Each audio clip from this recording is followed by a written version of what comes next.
Anyway, I am slightly behind in honkaistarrail story, so we are going to catch up with that and yeah, more. Because I want to play more of this. I am behind. I don't have the music on. And unexpectedly made contact with Screwlum.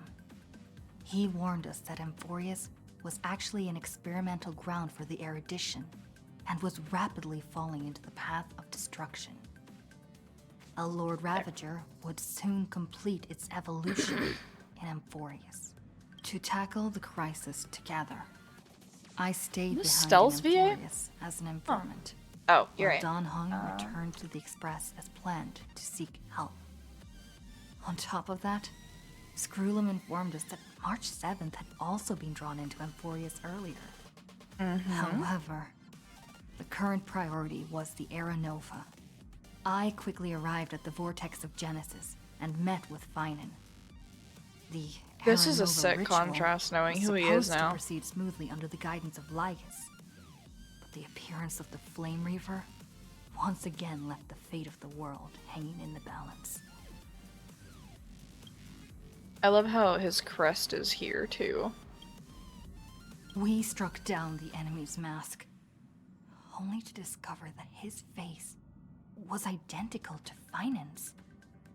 When his body was pierced by the ceremonial blade, a flood of memories surged forth, revealing the truth about Finan, the Flame Reaver, and Amphorius. It turned out that all of us were trapped in the eternal recurrences, created by Finan and Cyrene. And the Flame Reaver was Finan himself, who had burned out after bearing countless core flames. Their goal was simple: to oppose the Eon and rewrite the world's doomed fate of destruction. The eternal recurrences had already played out 33,550,336 times.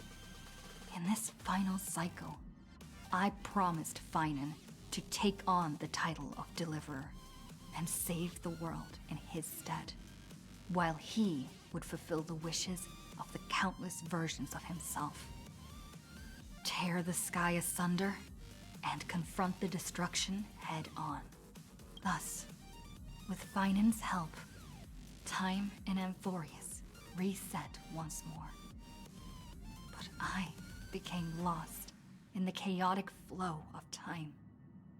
At the critical moment, Mem, who had regained all her memories, sacrificed herself to send me back to the beginning of time. Yeah, I'll go now. Okay, so when there is specific things going on, story, I'll let it play out and won't talk about it. We'll let it play out and I'll be quiet for it because I want to hear it, but whenever I'm just walking around or going from place to place, we'll be yapping. What team do I need / want?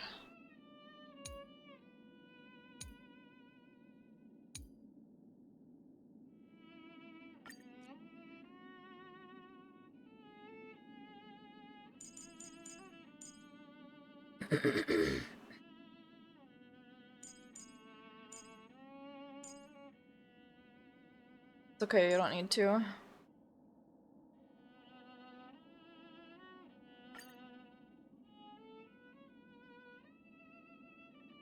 It'll be fine. But I want this team. So, bing bong.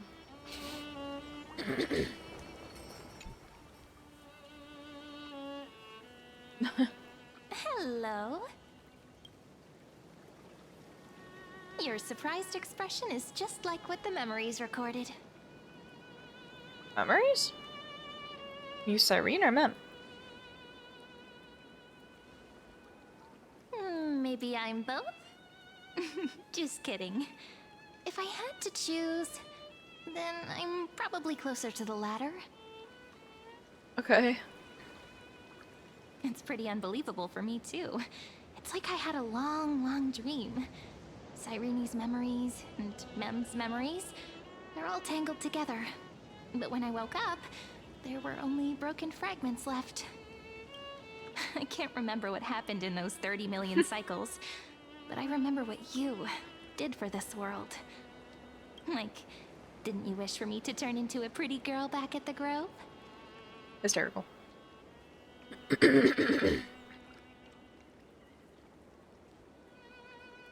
Then is my wish coming true?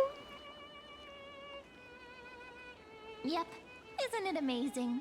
It's like a seed finally grew up and became a flower. And I'm definitely as cute as a flower now. She looks so much like March, but she's not March. There's so much I want to say, but unfortunately, this isn't the time to reminisce. With the memories of the previous flame chase still intact, we've returned to this place at the beginning of time, so we can carry out our promise to Finan. The descent of Iron Tomb may be looming over the horizon, but we still have a chance to change everything.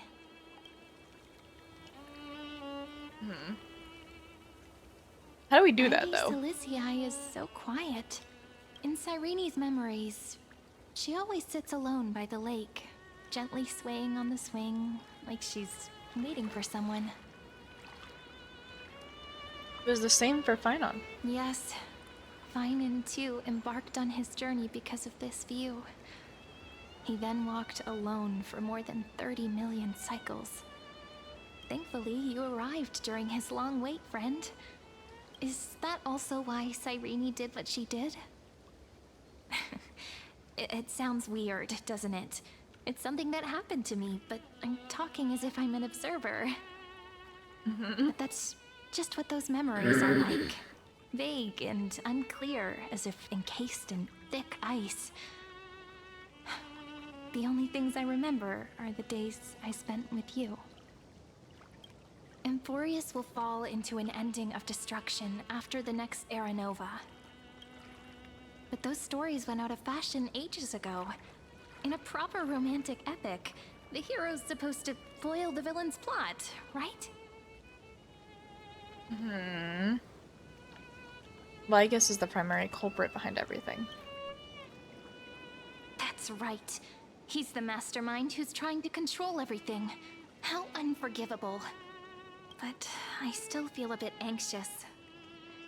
Lygus chose to walk into the spotlight and reveal everything, which means he still thinks the current situation is under his control.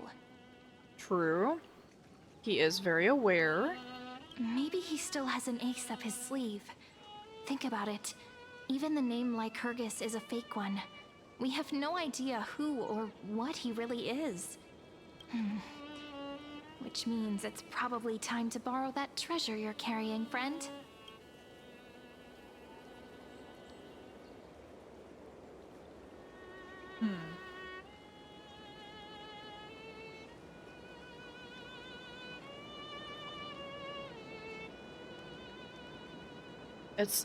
She's probably talking to chronocognitive. So he talked to Screelum. Yep, that Intellitron friend did say, when required, it can also serve as a bridge for communications between the internal and external world. Oh my god, I love that she's like mimicking him. Ivy Celestii is a little village enclosed by time. We might be able to contact the outside world from here. It is really interesting that we only break the barricade of reality from a place that exists outside of time right now, because in every cycle, this place that we're in gets absolutely destroyed. Everyone here dies. And so it's really interesting that, like, because of that specifically is why we're able to call outside the simulation. Tell our friends from beyond the sky that you're still in one piece. Firstly, true. Hi friends, I'm alive. A well-hidden spot. Oh wait, okay, I didn't realize she's okay.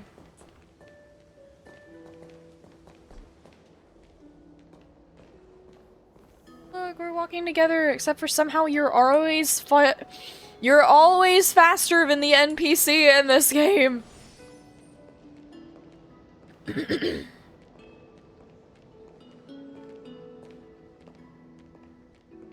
Oh, now I'm kind of keeping up. It's super quiet here. Sounds can't get in or out. Okay. Back in Cyrene's memories, this room was her secret base.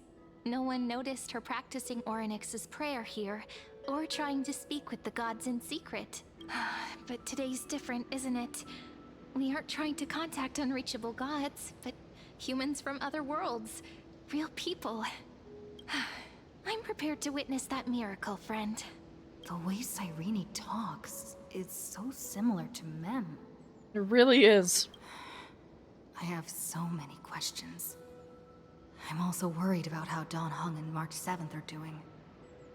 Here's hoping the chronocognitive anchor can still function normally, because I really need answers. I swear this is the, like, this update is the most we've ever talked. Because we never speak.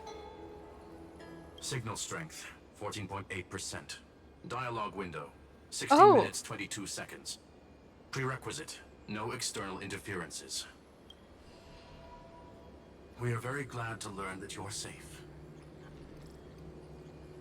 It's such a relief to see you two. Pity. Now's not the time to celebrate. Having two geniuses standing here means you are in big, big trouble. Not my fault! Listen up, little one. The Destruction's eyes are gazing upon this place. No, I'm not joking, and no, it's not Droidhead. It's the real Nanook. Time is running out, so I'll explain in terms you understand. This world, Amphorius, is in fact a testing ground, where the Lord Ravager, Iron Tomb, evolves through self-extrapolation. Hiding in this segmentum, unknown to other life forms, it has endlessly repeated the process of Era Nova, seeking a solution that could obliterate the erudition. For some reason, the experiment entered a prolonged state of stagnation. However, it has now restarted. Prediction: if effective intervention is not performed, Iron Tomb will complete its self-coronation in 14 system hours and initiate its plan to destroy the entire path of erudition. How? Possibilities are endless. Breaking down interstellar communications, destroying the synesthesia beacons, returning cosmic civilizations to the Dark Ages, or even starting the third anti-organic war. Any of it would be able to bring the cosmos to its knees. Simply put, it will tilt all sciences and technologies towards the destruction. And since Nanook glanced at this place, it means they are being dead serious. Hasn't Iron Tomb been around for a long time? Based on info provided by the IPC, Iron Tomb probably isn't like Selenova or Zephyro, who are overlords ascended from human beings. Instead, Iron Tomb is an algorithmic sequence. It can be anywhere, as long as there is a Oh, it's a receptacle to its virus. calculation. Okay. The version of Iron Tomb hiding in Amphorius is its source code, and this scepter is its incubator. 14 system hours is no time Think at of all. it as the program having reached 99.98% completion already, and then it's over. Something in the shadows has been driving everything forward. It's the Observer named Lygus. Speculation: he's the Scepter System's administrator. He wants Iron Tomb to break through the knowledge singularity. I don't know why he wants to do it, but he'll remove interferences at any cost. You're the only variable within this world, and you're the only thing he fears. Interesting. So listen closely, little one. The speed of time is different in Amphorius compared to the outside. Destruction is just about to arrive, but you can still play Deliverer one last time. Okay, 14 system hours for everyone outside. For us, we still have all the time we spent before. The cycles have already been broken. You've entered what is theoretically the last cycle Amphorius will ever be able to run. An Iron Tomb will break out of its prison as soon as the process of Genesis is triggered once more. But now there's an abnormality within the experiment. You know what I'm talking about. One of the model's 12 factors. That is one of the 12 demigods. Destroyed himself using the power of the destruction. Finen's signal disappeared from the cycles the moment Nanook cast their gaze this way. That means World-Bearing's computational logic is currently flawed and bugged. Yet it's the factor directly related to the process of Genesis.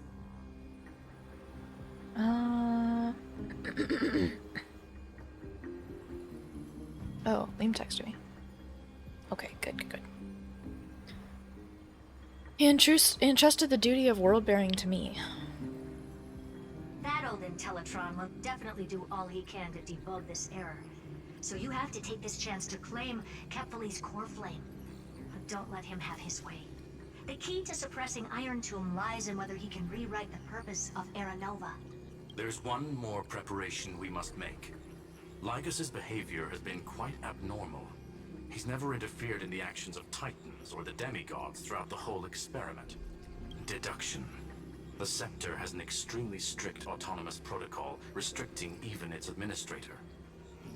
In Amphorius, this ultimate protocol goes by another name. The Law Titan. Talanton. Oh. Huh. Law. They are the rules that restrain all things in Amphorius, and it was the core flame returned at the very beginning of the last flame chase journey. Why do you have another little pink one next to you? Huh? Her path chart is... Is there something wrong with me? Never mind. Let's get back to the topic at hand. Light calendar 3960. Month of balance. We'll be locking onto this time period to find Law. You can either meet the Titan, convince the demigod, or take the core flame by force. It doesn't matter what you do, so long as you bend it to your favor. We still haven't figured out how you and Don Hung got inside this world. So influencing protocol is currently our best way to stop Lygus. Yep. Or to call for more reinforcements into this fight. Once you've got Law in your hands, we'll discuss our next steps. Make sure the core flame doesn't fall into enemy hands. Herta, the firewall's interference is getting closer. Time is running out. Please ask any questions you still have as soon as possible. Where's March Miss 7th? March's situation is rather complicated. Madame Herta and I can detect her signal, but cannot ascertain her location. What we can be sure of is that she's still in Amphorius. Don't worry about her. She's absolutely chock full of mysteries. Even if Amphorius explodes, Yeah. she'll probably float out perfectly protected in a nice thick layer of ice. Worry more about yourself instead. Is Don Hong safe? Mr. Don Hung did not enter the new world with you at the end of the last cycle. Known. The flow of time inside and outside Amphorius is not identical. 1,000 years in this world may only be a fleeting second outside of it. Conclusion. He is on his way back to the Express. How do you even get there? How's the Express crew doing? Iron Tomb can't affect the real world just yet. Don't worry. Himiko and the others are more concerned about your well-being than their own. I don't have any other questions. I believe in your capacities. The hands of the Trailblaze can create miracles, and will certainly be able to snuff out the flames of evil. I'm not going to give any motivational speeches. I just hope you bring good news the next time we meet, little one. No, not little one. Deliverer. Okay, that's sweet. Those two geniuses certainly have memorable personalities. That is a word for it. Do you understand their explanations? Yeah, I understand more than I should, actually. Huh. Honestly, some of that conversation feels like it's about things I once knew, but then forgot. Maybe it's because of Mem? After all, Mem's a memo sprite born out of your thoughts, friend. Maybe our memories somehow got tangled up together. Maybe. Never mind. Let's focus on something more important with what little time we have. Just treat me as an ordinary girl with secrets, okay?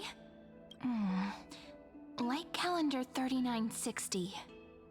I remember that Sarija. Talanton had already fallen by then, and the Chrysos heir who inherited that core flame is named Saridra.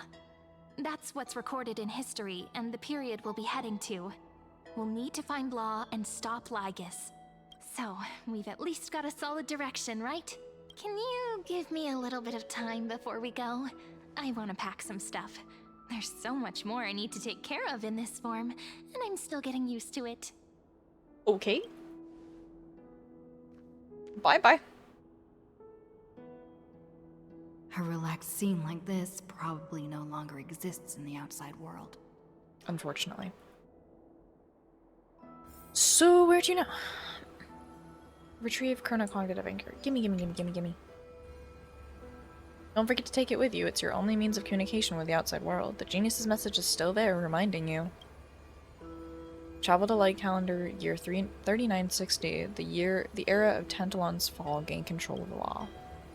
Then you can bypass the final protocol to modify the core flame of world bearing and reverse Era Nova. Delay Iron Tomb birth.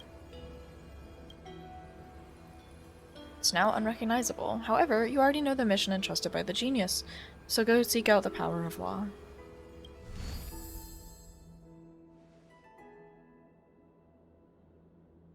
Should I head to the attic to wait for Cyrene? Or should I have one last look at Aides Elysiae?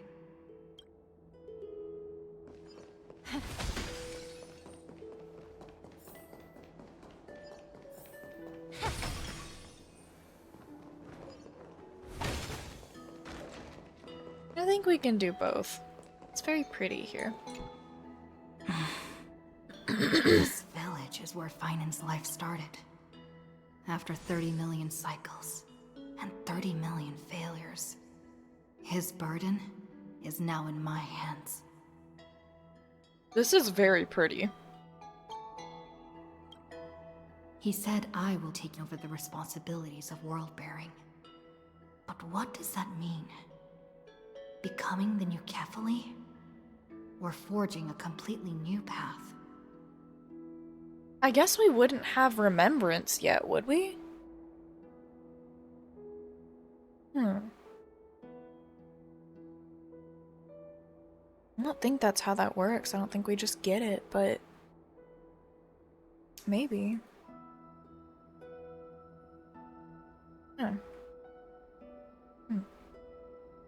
Believe in Destiny's plans.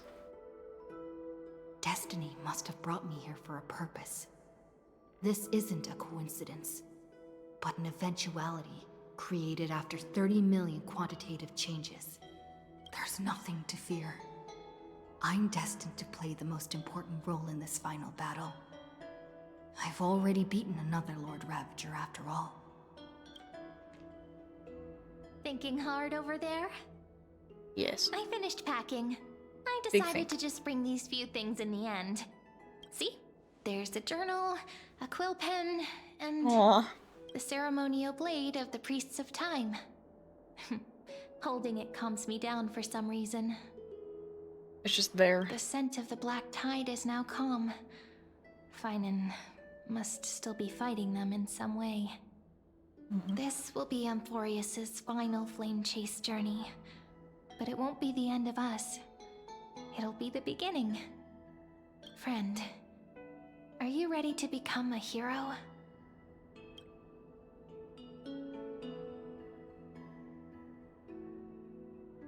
Stand with me and let's become heroes. Stand with me? That does sound very nice. Why don't we take everyone with us? I believe in you, friend. We'll never be alone, no matter what awaits us. In other words, since you've already saved so many worlds, friend, you should be used to being called a hero by now. Yeah, I guess you would know that if you got to enter my Maybe you memories. can tell me those stories as we travel. That way they can become our shared memories too. I would love to. If I get the dialogue option, I'll take it. Trailblaze onward like before and create a future that's worth being remembered. That's really sweet. Okay, let's get it. It seems you two are prepared to head out. Hi, Laius. You should indeed treasure the view before you, for you do not have much time left to enjoy such solitary delights. Still daring enough to approach me, huh? My apologies for disturbing your moment of repose. To fully express my apologies, please grace my abode with your presence. So core. Hear me out. Demonstrate Leave me alone. The full scope of my hospitality.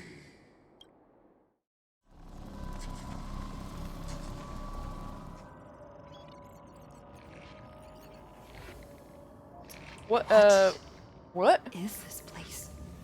You made a path? This is kind of like a path. I'll leave.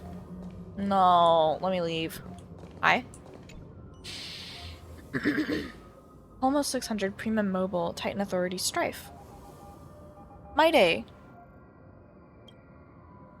Path destruction. Farewell, then. May we reunite in the new world. Castros, I love you. Elos 252 Premium Mobile Titan Authority Sky. Isolans. Path Abundance. Hi, darling. Apikia, Prima Mobile, Titan Authority, Death. So Castros.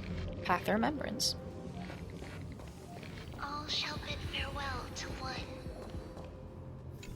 And that person alone will witness the miracle. Schema 720, Prima Mobile, Titan Authority, Reason. This will be Anaxa with Cersei.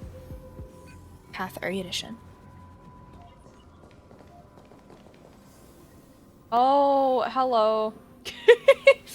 Hashtag not my Crimmy is really funny. I'm gonna be so for real with you.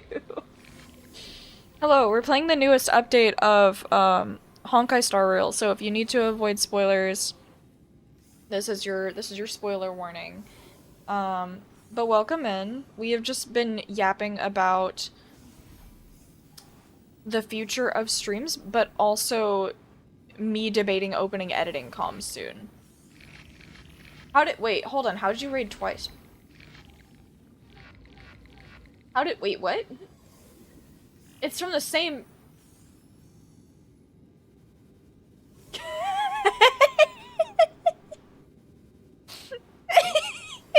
Grim's like, no, I need my own introduction. My own. Kirby hasn't even messaged yet. I love the idea that he's just like, notice me, I'm writing again. But y'all haven't missed much.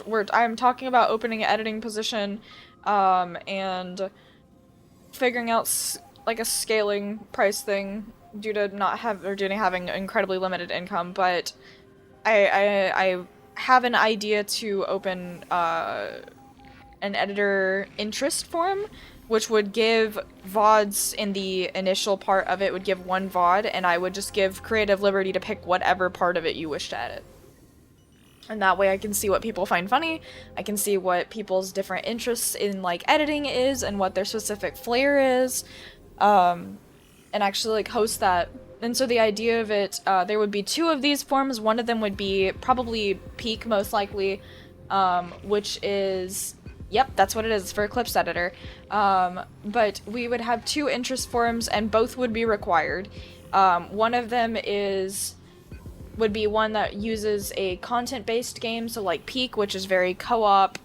Anything in the, and I quote, friend slap, end quote, category is very much just a content creation-oriented game. So everything in that game is built around being visually funny, or visually aesthetically pleasing, or like 3,000 different things, but the visuals are supposed to complement content.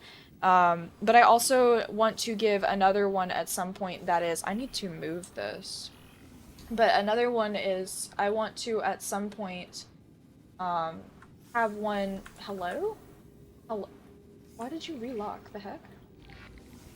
I want to at some point open comms for, or not comms, sorry, open an editing interest form for something that also is, what is the word for it? More serious. So like if there's just a grueling challenge that's been happening for a long time, and so you don't really have the content to rely on to be funny, to make it interesting of an edit, you would have to rely on myself and chat. And so I'm going to be looking into making something like that as well. I'm just going to hide this. Normally I have it down here, so I'm just going to hide it again. But that's what we're currently looking into. Is TLDR Med, we're opening soon I'll be opening 2 editing interest forums. And I will do them subsequently, so one after another. And both will be required to be considered as an editor for Eclipse channel for me and to work with me. I will not accept doing it for free. I will find some amount that I can pay, even if it is ridiculously undercharging, because that's all I can do. But it would work on a scale so that the more money the actual channel makes, that money goes toward the editor instead of me. Until we can reach like a flat rate that actually doesn't feel like it's taking advantage of. But since I have no other options right now, I will be offering that beforehand. The editing interest form itself will give full creative liberty to whatever part of the VOD that I present to you to edit from. And so if I give you, like, for example, one of the peak VODs, so much in that could be turned into a clip, but I'm not going to give you any direction of what specifically to edit. I want to see what parts you come up with. And so there will be a spot to submit 1 to 2, so 1 or 2. Different edits / clips that if you want to make with it. You can just make 1, you can make 2, you can make multiple, I guess, if you want, but I will probably limit it to like 2 or 3 max. And I want to see what people edit without any direction. I want to see what parts they find funny. It will give me a lot of insight as to like what each person thought was interesting about it, and if there were different parts that get edited, it shows me different parts that were interesting. So, it's kind of like going over to someone to commission them and being like, hey, this is the vague thing I want, but you have full artistic liberty. Go crazy. So I'm working on the logistics of how I want to open that in 2 different forms and just see what happens with it. Which I feel horrible because I wouldn't be able to pay a ton and it would probably be like a monthly basis. Yeah. But, it would be via forums. And so to be actually considered in the end goal, I believe in you for that. To be considered in the end goal of actually finding a full-time clips editor, which would have to be able to manage that channel on their own, but a full-time clips editor, there would be like those forms, but both of those forms would have to be done to do it.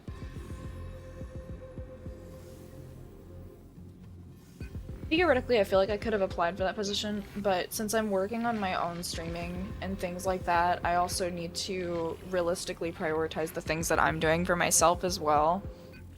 And it makes me sad because I would like to think that I'm pretty good at, like, script writing and things like that. I've always been good at writing and, different things for art and thumbnails. I've always had an artistic eye for those things and always been good at analytics and trends. And so I feel like I could benefit from being on his team a lot, but but I have to, I feel like I should probably prioritize my own stuff first, which means dedicating more time to figuring out how to train / work with, / delegate to a clips editor. Because hopefully with that I can earn more money. Hopefully. Maybe. But that's the updates in my world, is just, we'll be probably opening editing position,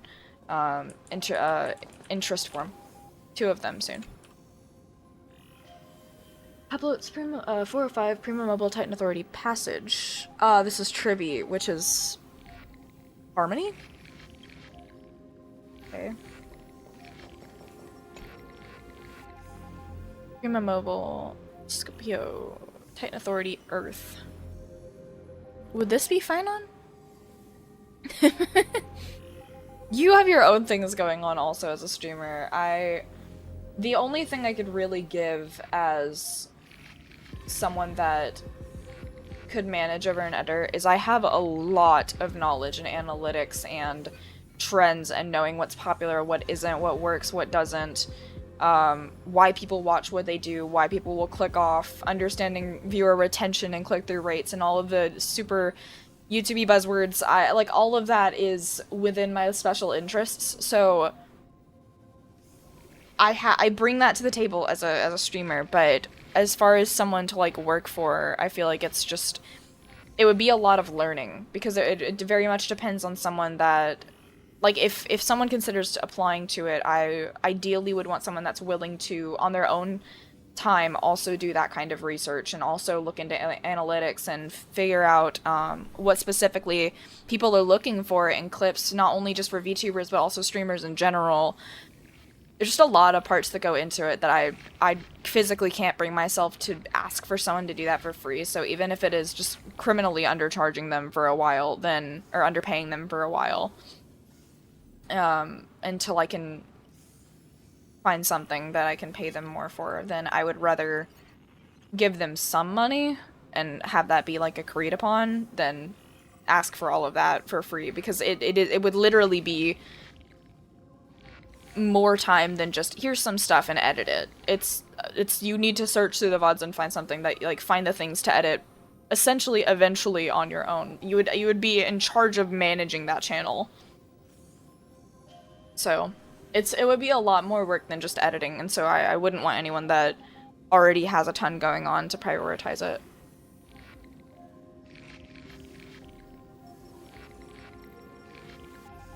When I commit to things, I full on commit, and I would want someone that also does that too. I think this is the Titan Authority. I think Titan Authority Earth means it would be Finon, most likely. Which is the path of destruction as well. Nice iPhone. Kepler's protection has no end.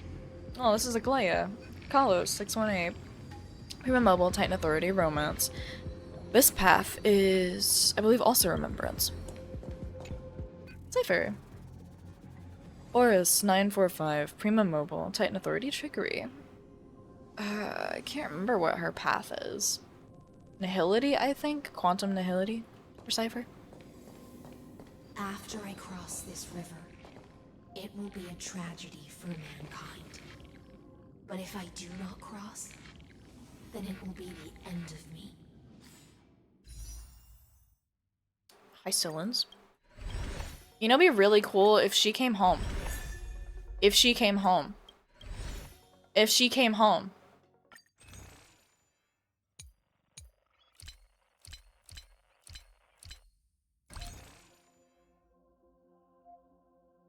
If she came home.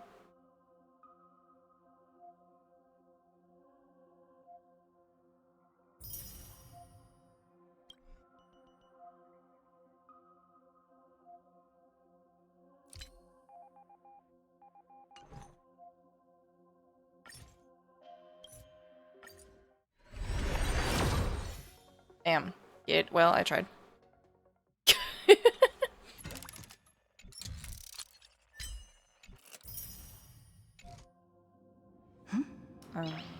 Oh, I get another one here too.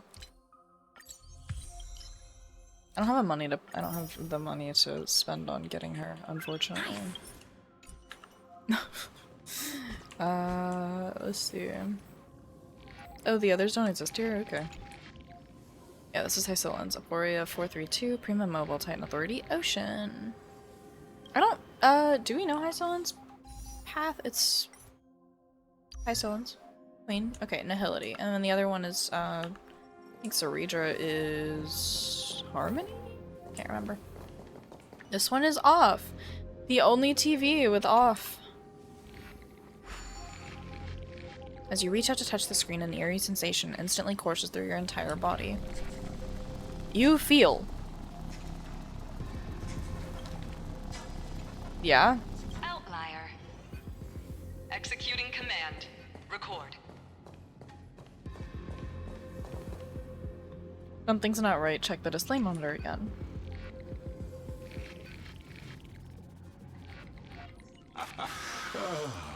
Did that startle you?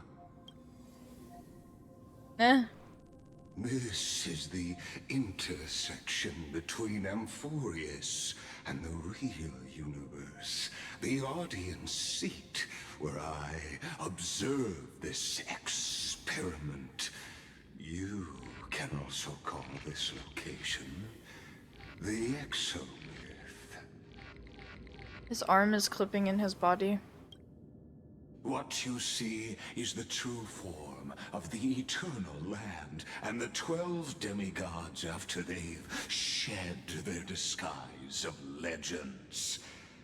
Doesn't it look marvelous? Amphorius is like a microcosm of the cosmos. People love to portray the romance of the starry skies, but their tales often forget a different and far more truthful type of universe. The moment ancient Antikytherians sketched geometric shapes on the sandy beach and recorded the first numerals and symbols on Forgot how much of a parchment, yapper he is. the universe turned into a silent equation flowing under the pen of these relentless decoders. Wow. Erudition. It was once the mother tongue of the Creator, the pen of divinity, and the first lyrical verse ever written by free will. Enough purple prose, get to the point. Seems like you are not in the mood for an idle chat. That is fine. I simply wish for you to understand that I have no intention of being your enemy. I have devoted myself over the long years to nurturing the Scepter's extrapolations, hoping that the Prima Mobile would bud from within it. Mobily? And now, my goal is almost complete. Nikos 496 had exceeded the intelligence singularity through his rage, and though he still retains his obsessive defiance and managed to suppress the black tide of this cycle, it's a matter of time before his will crumbles to dust. Iron Tomb will be completed. That will not be affected by my plans, your resistance, or the schemes of the two geniuses. It is an irrefutable fact, just like the instance in Luce's calculations.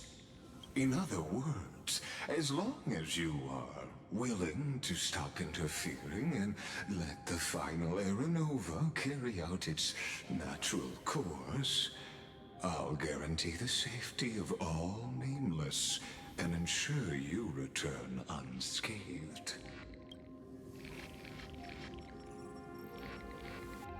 Why should I trust you?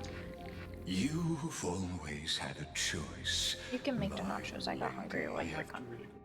Okay, didn't do that first. Oh, that says no meat. I thought it said magat. Magat. You can either accept my sincerity or face the consequences of defying it. Angry. What happened to the people of Amphorius? They've always been the product of the experiment, so naturally, they will perish when the experiment ends. That outcome was predetermined long ago, so I will not embellish such a regrettable conclusion. I still have a friend stranded here. Ah, yes. I am aware of that esteemed lady's whereabouts. Her real identity is quite astounding.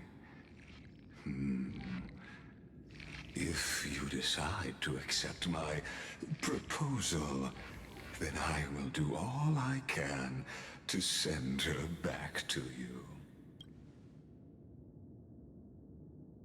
When Iron Tomb descends, no one will escape unscathed. You are indeed worried about your safety and that of your companions.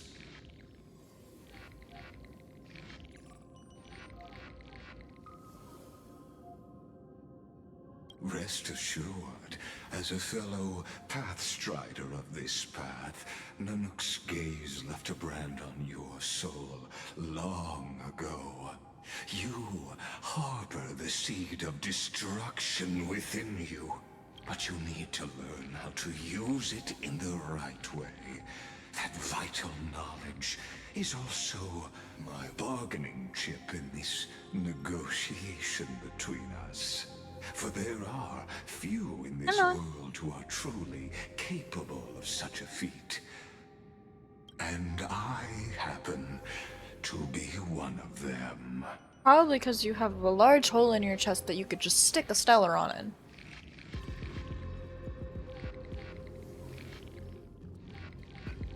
Who are you?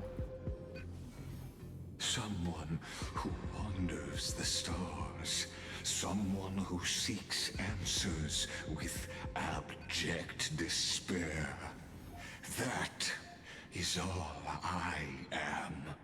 This matter is of grave importance, so please do not make your decision lightly.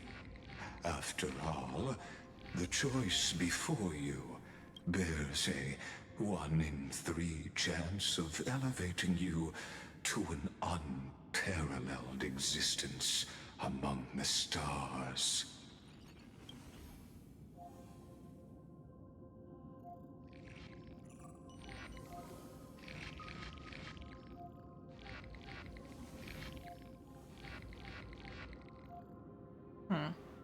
Oh, quack. Welcome in.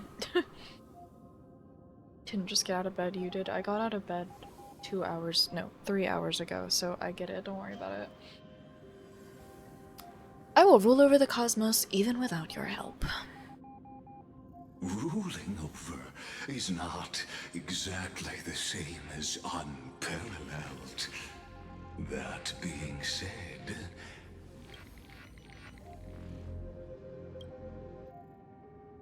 I now see the full scope of the determination in your words. You may now continue your travels.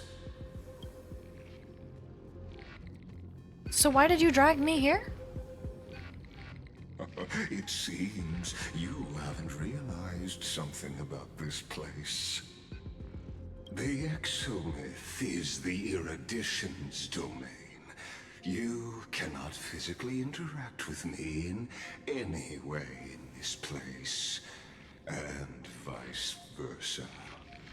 As negotiations have broken down, there's no more need for us to remain in the audience's seat. Let's return to the theater called Amphorius, where you will meet me once again. Of course, this meeting was not without merit. Your presence has inscribed a new footnote in the Exomyth. As for its purpose, allow me to reveal it to you. Why is Lygus such a yapper? Detail the next time we meet. Dog. I do not think you need to be speaking like that. I'm gonna be so for real with you.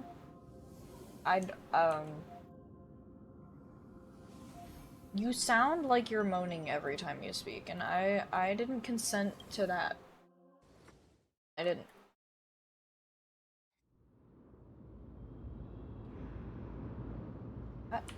100 years ago, the flames of war consumed Akama. I feel like I need to be putting this up here. Okay. The Outland forces broke through the dawn. Golden blood flowed with greed, and Who's speaking? enemies descended with Kephali's eternal slumber, painting the holy city's walls in scarlet. Its generals had vanished, and the elders prostrated on the ground. The throne of worlds kept silent to the pleas of the people. Until the heaven and earth cracked open. Not the gods answering the people's prayers, but a legion rising from the sea of blood. Dawn Cloud's spires fell in the sulfur rains, and the legion's commander stood atop the broken idols and roared, Compatriots, no more kneeling! Not to brutal tyrants, and not to dying gods! Those rebels have twisted the prophecy and ignited the flames of war in order to stoke fear in your hearts! A Chrysos heir she stood, divine blood soaked into the earth, quelling the flames beneath her feet. Their golden blood wrote of a tragic fate. Mine shall overturn it! Her crown burned bright, outshining the fires consuming the entire city. She raised her scepter high, and the people gazed in the direction she pointed. My blood flows in you now. Heroic compatriots, follow me, and we'll seize the reins of fate. Drive the enemy from Kefali's dawn. Smother their flames with their own dead. Win glory. Win peace. Let history sing your deeds. The first to dance was a maiden following closely behind, weaving through the carnage like a fish in the sea. The people, full of wrath, surged with her, forming a colossal wave, and the enemy hordes, drained of life, vanished into nothing. Onward to Marmorial Palace, to Dawn Cloud's heights. Announce to all the wicked and cowardly. Announce to this stagnant age. We are the rising tide. History remembers this as the first siege of Akama. It is said that after the flames died, people found identical inscriptions in every place in the city that had been scorched by fire. It was the name borne by Akama's first and final sovereign, the Imperator Saridra. Friend, are you listening? Friend? Friend? Honestly, you were the one who insisted on reviewing history, yet here you are, dozing off? Wake up! Otherwise, I'll have to... Wake up! Otherwise, I'll have to... Awake at last. I guess I won't have to use my wake-up magic on you then. You don't have wake-up magic. Don't lie to me. Okay, where are we? We've arrived. A familiar place. The Temple of the Three Fates. If everything went according to plan, it should be shortly after Talantin's fall. And also the end of the first Flame Chase journey. The Law Demigod awaits. Indeed. The first Flame Chase ended with the trial of Law. We must find the demigod and gain her trust before the core flame is restored. It'll be tricky, so let's pick up our pace. To Akama first. We can learn more from the crowds there. Tyrant! You and your butchers are not welcome here. Get out! Sounds like someone's in there. Hold your tongue. Conspiring with criminals and plotting rebellion are crimes punishable by death. There are multiple voices, and things seem tense.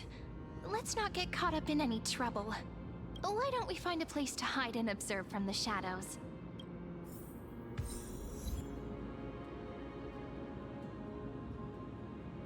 You can't say that. Okay.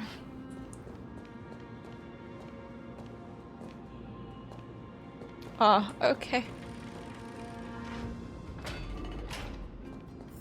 At least Klonoans keep their faith.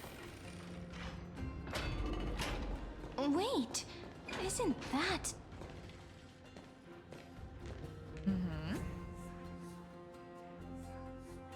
Trippy! Oh.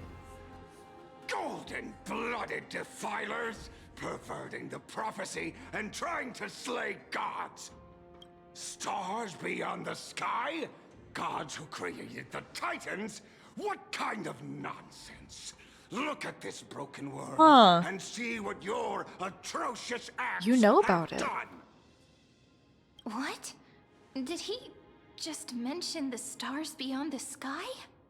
But how is that possible? Yeah, they didn't believe that there was a world out behind the stars. You impudent! Ducks for Goris.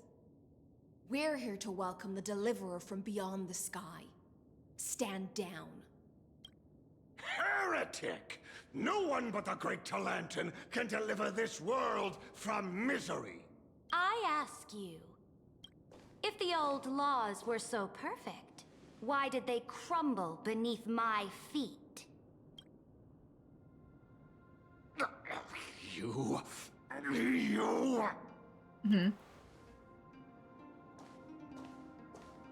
Talantin is long gone. Now I am the law. Challenge me, or submit to my judgment.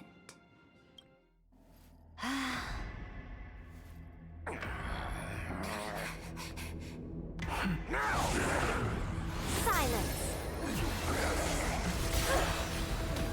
Oh!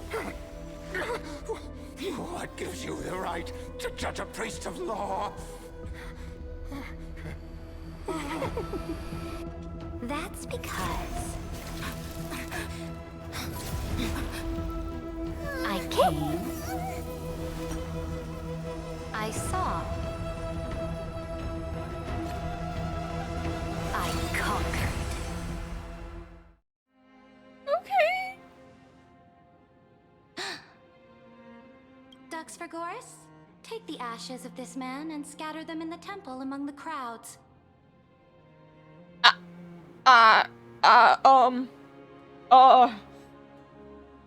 Okay. Tell them that the High Priest attempted to take away the rights granted to the people by the Imperator.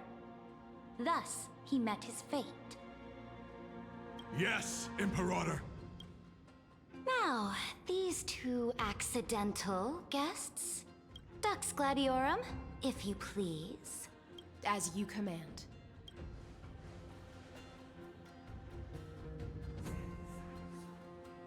Typical start. Should have expected it.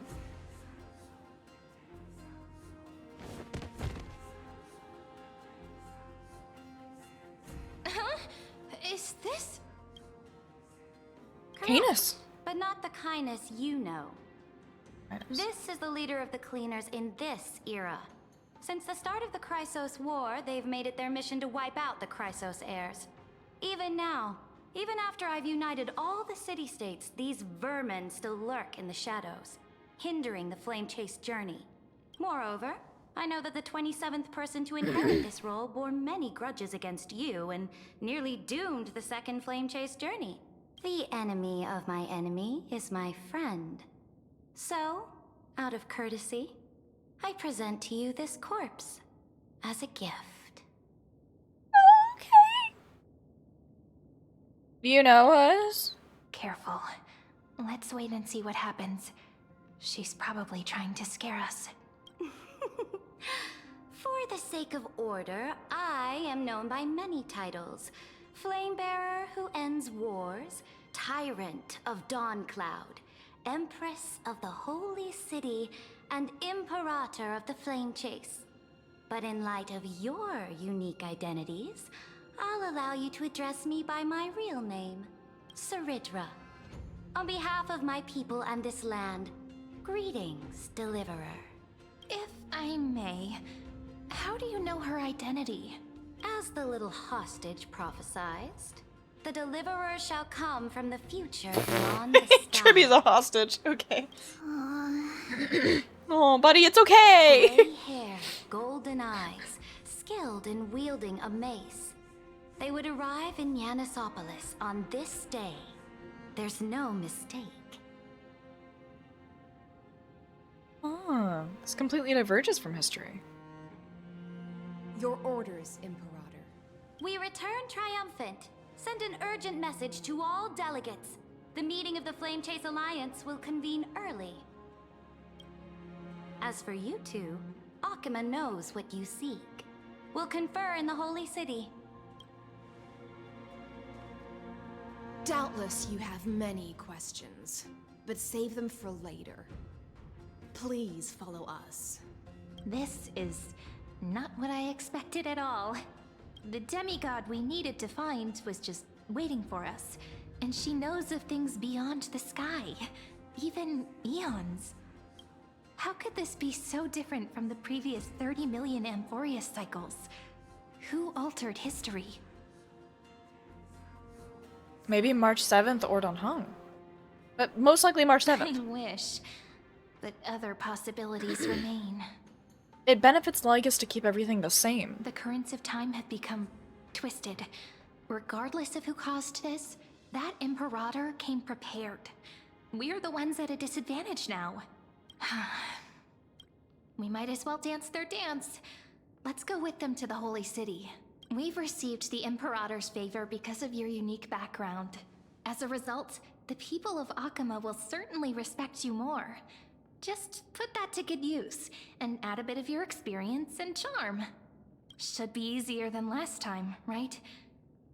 If we figure out what happened in this cycle, we'll be able to turn things back in our favor. Can't do it without your charm either. Ah, so I'm the key? Since you insist, friend, I'll give it my all. I adore them. Guests, please. Guys, shut up. The journey to save the world starts with a single step. Let's set off, my friend. Intriguing.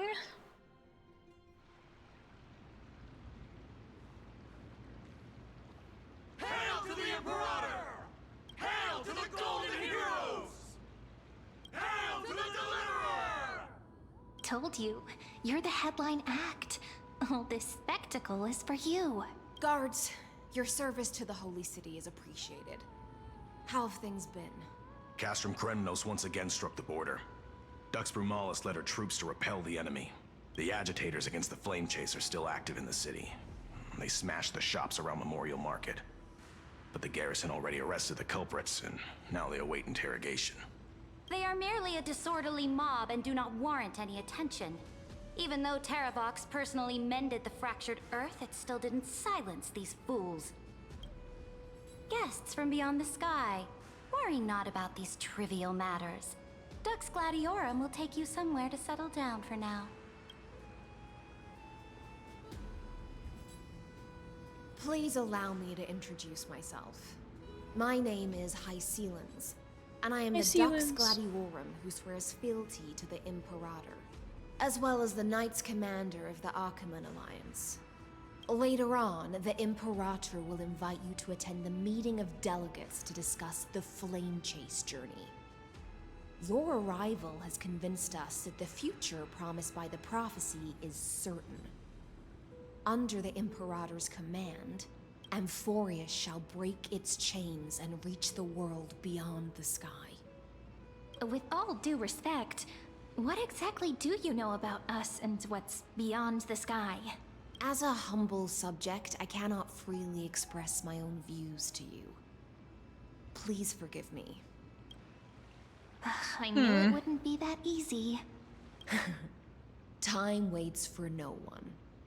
Please come with me and rest now before the meeting later. Akama, under the Imperator's rule, is no longer in the shadow of war. Indeed. Dawncloud stands as the hero's residence.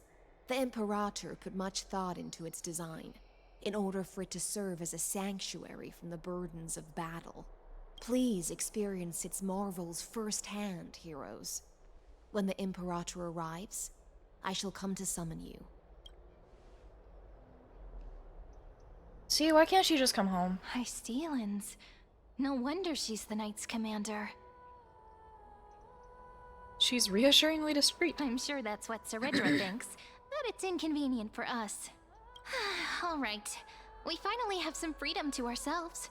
Since there's still some time before the Alliance meeting, let's explore a bit. Look over there! Aglaia! Not the ones you're familiar with. But the hearts of heroes stay the same in every cycle, never changing. I want to talk to them. Oh, I have to do— okay, let's talk to the others first. Dux Brumalis, our great Imperator, found the mastermind and executed him in public.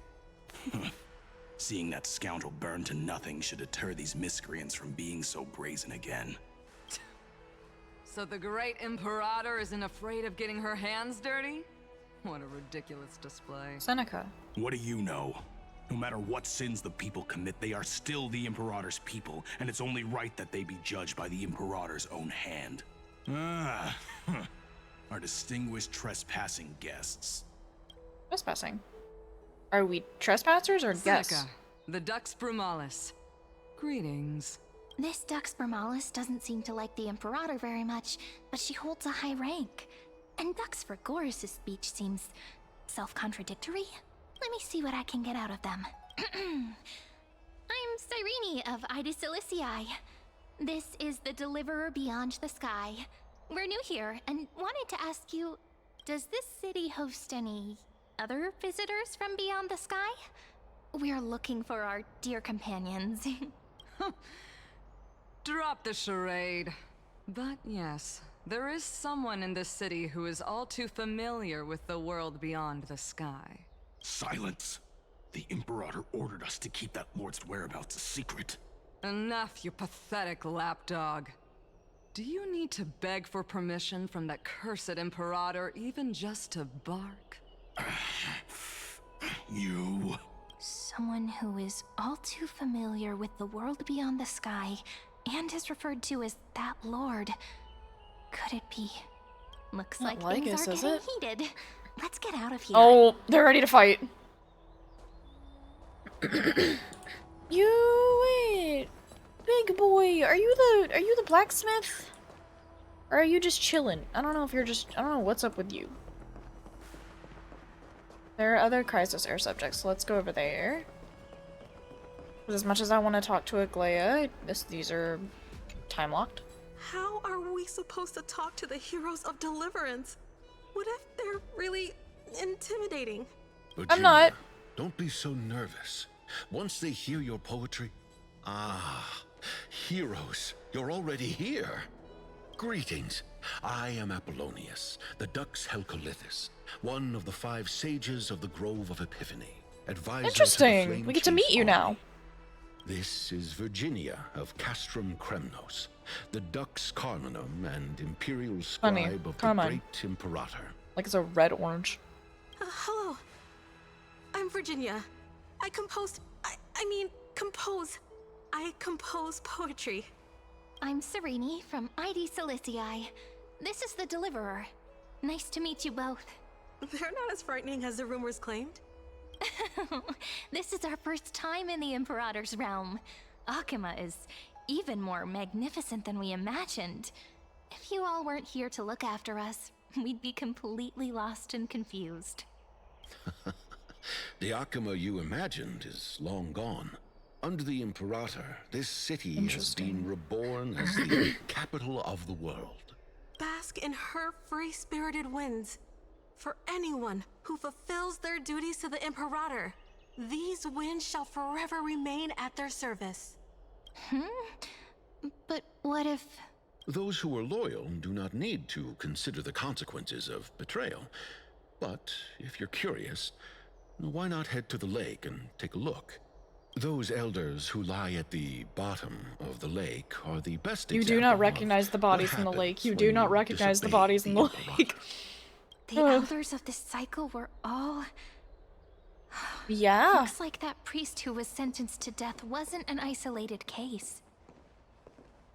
Ooh, Aggie, you're still so listless today. Did you have trouble sleeping again? Yes. We know. The Titan's prophecy haunts you. If you want, you can talk to us. She doesn't just talk like to when her you were young. anymore. No matter what, we'll always remain by your side. I know. I also understand that fate cannot be changed. It is not the future that I worry about, I spent all last night weaving clothes and linen for the refugees. The Chrysos War is born of injustice and has shattered their dignity. They deserve at least some basic decency. If Amphorius one day abandons this, then all of us, commoners, Chrysos heirs, titans, become no better than beasts. Oh, we have guests. Welcome. I am Aglaya, the Gold Weaver. These rags on you are not worthy of the title of Deliverer.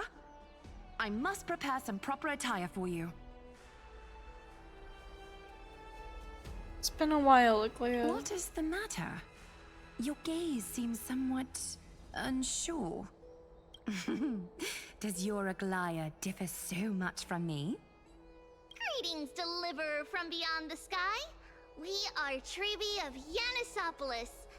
Is there only one of you? Although, introductions are probably unnecessary. We know you've witnessed the future of the Flame Chase journey even more clearly than we have. Witnessed the future of the Flame Chase journey? The prophecy also told you about that? Indeed. Orynyx reshaped Amphorius through the prophecy. Although, regarding the Deliverer, there were not many details beyond your appearance and the time of your arrival. So, please, don't worry. Feel free to relax and relax some more. Orynyx's prophecy? It was Orynyx who told mankind that the Deliverer from beyond the sky would descend upon Amphorius. More crucially, not they carefully? revealed a future entirely different from the Aranova. Though we still must challenge the gods. In the Time Titan's prophecy, this path leads not to a new world, but to the true starry skies. This is also what the Great Imperator has been striving for all her life. Your arrival further confirms everything. This can't be real. Even you find this surprising? Fate really is unpredictable. Perhaps the upcoming meeting will hold even more surprises. Yeah. Yep. Yes, it will. How do they know? Little fish from beyond the sky. Did you rest well? We're little fish. The Imperator and the delegates are about to arrive. If you are ready, please follow me to the meeting. About your role. I'm the Knight Commander of Akama, General of the Flame Chase Army, and the Imperator's servant. But beneath these shiny scales engraved with complicated titles, I am just a swordfish at the Imperator's side. Pretty swordfish. About the Imperator. As you've witnessed, she is the Empress of Akama, the one who ended the Chrysos War and the leader of the Chrysos heirs. As merely a humble subject, I cannot say more beyond this. The Chrysos heirs here constitute the elite among the Flame Chase army. Dux Haukalithist Apollonius and Dux Carminan, Virginia, serve as the army's advisor and historian respectfully. One offers advice and counsel to the Imperator, while the other writes verses of her supreme glory. Dux Frigoris Labienus and Dux Brumalis Seneca are both formidable warriors, clearing the way for the flame chase with steel and storm. Dux Fatorum, the holy maiden who interprets the prophecy. Only the one named Trebi remains in the city. The Imperator once took them as hostages in order to unify the prophecies of the world, but they are now Akama's most vital prophets. So Trian and Trina are alive, but not here? To catch you up, because you've been gone. You know, like, some of the story so far, but, like... So now we've gone back in time because of Finon sacrificing himself to hold back the Black Tide, right? Which was the thing that started the war. And the reason all of them were trying to not die. And so they go through all of that, right? And we're witnessing all of that happen over and over again. And there's 33 million cycles, right? And Finon sacrifices his mortal body. And immoral body, really. to hold back the Black Tide for one singular cycle, and also gains the, like, literal gaze of a god. And is able to scratch it, right? And a literal deity. And so we know that, one, they can bleed, which is interesting. They did immediately heal afterward, but they can bleed, right? Hi, Melon. That's probably fine. And so we knew that, right? We knew that Finon sacrificed himself so far. You could mix everything up in this and then do it. And, like, just layer it.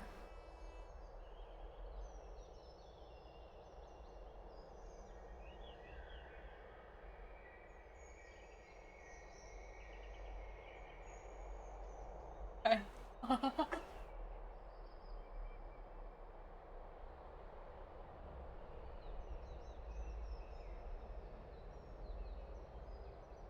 Normally whenever I get like nachos or a salad and it's got cheese on it, no. I usually will go out of my way to eat some of the cheese off the top of it because I really, really like the cheese that they use there. And now I'm having to go out of my way. I'm still eating some of it, but I have to go out of my way not to eat all of it. Because I love it so much.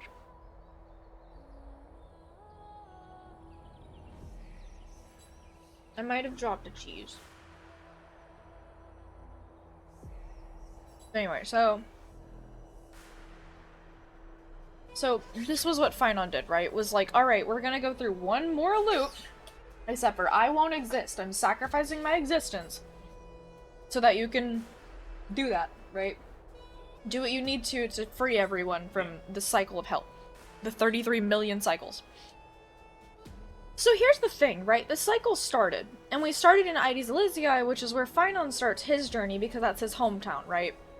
And the thing that kickstarts Finon into realizing, one, he's a Chrysos heir, and two, like with golden blood, and two, that he needs to become the world's deliverer, is that his friend, Cyrene, at the time, right, his, like, best friend, dies in the process in every single loop. He can never save her because the Black Tide takes her and all of the people on their city and converts them to like zombies that he has to kill, right? So he ends up killing all of his friends every time, but specifically Cyrene, right? And so he goes on this path of vengeance for a while, but eventually it turns into I'm doing it to protect people, not just because I'm angry.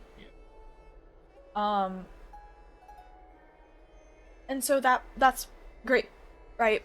And so he has this whole learning moment. Well, here's the weird thing that's happened so far, right? So we got to talk to the Herda and Skrullum before we left, right? Two geniuses that are really high up in the erudition.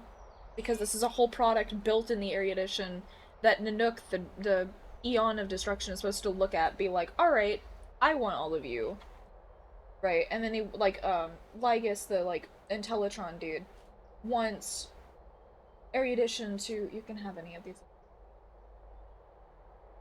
White and solid.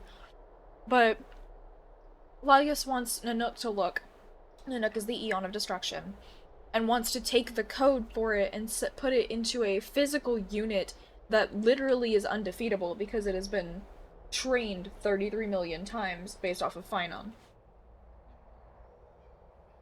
So, this is the thing right now, right? And this is our one chance, which is the equivalent of 14 system hours. So outside of Akama and Amphorius, outside of Amphorius entirely, they're counting down 14 hours. Time runs differently for us, but they have 14 hours. And so Herda and Skrullum can't really do anything from the outside without our help because they don't know anything about what's going on. They know what it is from the outside, they know a bit of it, but they don't know enough. Yeah, they're not inside to edit it, to do anything about it. They don't even know where it's hosted. They just know that there's a simulation that we somehow broke into. March is here, but we don't know where. Lygus does know where she is. But is only willing to tell us if we're willing to help him get his destruction code out. Which we vehemently deny, and he's like, well, and so... And also, Don Hung got out safely. So we're in her alone until we figure out where March is and what's happening to her. here's where it gets weird, right? At that point, we hadn't even left Ides Elysiae. Like, we haven't even left Phaidon's hometown.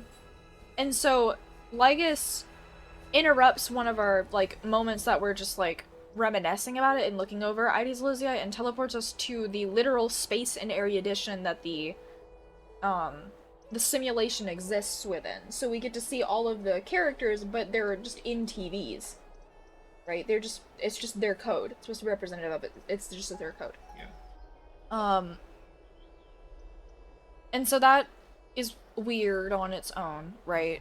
And so don't mix in queso too much with it. Did you mix in all of it? No. You can just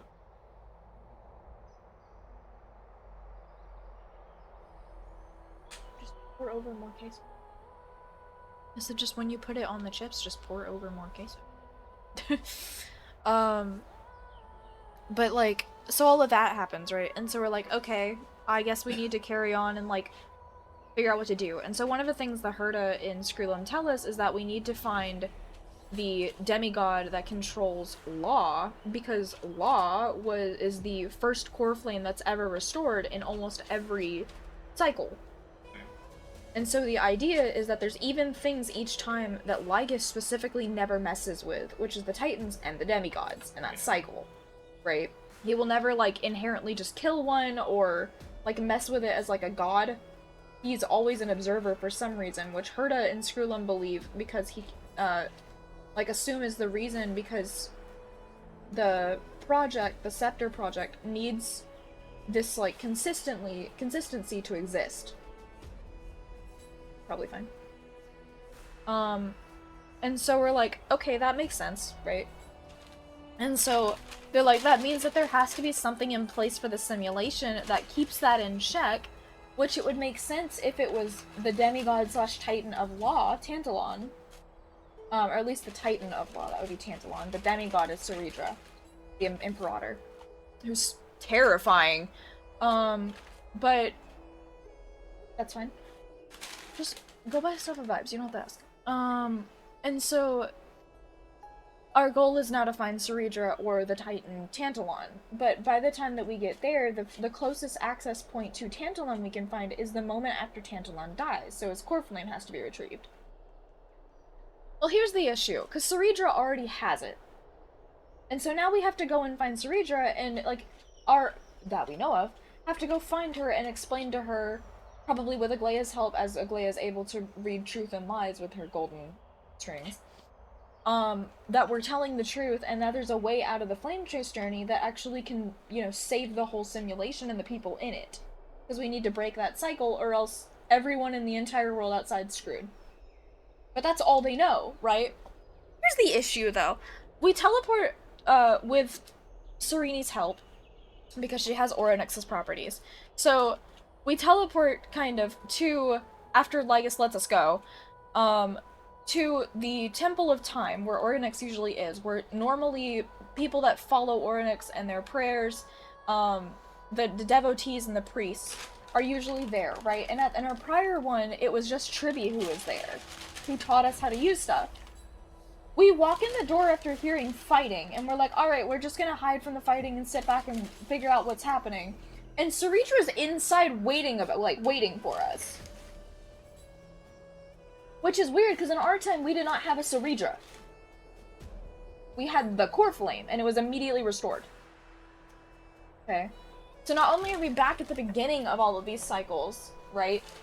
But it gets weirder because now they know a world exists beyond the sky, and they just drop that like it's normal, despite it being a thing that, like, in our loop of it, was something you don't mention because it scares people. Right? So now this is just common knowledge that there's stars beyond the sky. They also know about eons, that there's gods watching over, also beyond the sky, that aren't like the Titans. They know something bigger than that exists. They knew that we were coming, and that we have knowledge of futures they haven't lived. Like, 3,000 things they shouldn't know. And so we're, like, freaking out as it's happening, right? And Tribby's here, like, in Akama, so we get escorted by Hycillans, which is the general's, like, swordmaster, the knight. Yep. Like, the highest knight. Which is Dux Gladiorum, or Hycillans. Yeah. Which is Dux Gladiorum, or Hycillans. Right, the person that's currently on the warp banner. And then Ceredra will be next. But Hycillans is scary. So while we're watching this happen, right, there have been people in our loop that were just kind of annoying, other than Lygus. But the main one was a human, an elder, named Kalis. Okay? And Kalis's whole thing was, while we were helping with the Flame Chase journey, they were trying to get the Chrysos heirs, like, in bad favor with the people, so that they would be hated. And that was really bad for us, because we were like, well, we'd love to help, so why are you doing that, right? And it was just because they wanted to be in a higher power. Like, they wanted to be like a god. Okay? So here's the thing. Whenever we find Ceredra waiting for us inside that temple, Ceredra's like, oh yeah, like, one, we've been waiting for you, and two, as a gift to you, because we have common interests, and you're a friend of an enemy of my enemy is my friend, and also because we were apparently in the prophecy, in Triby's new prophecy. Hi, Zelda!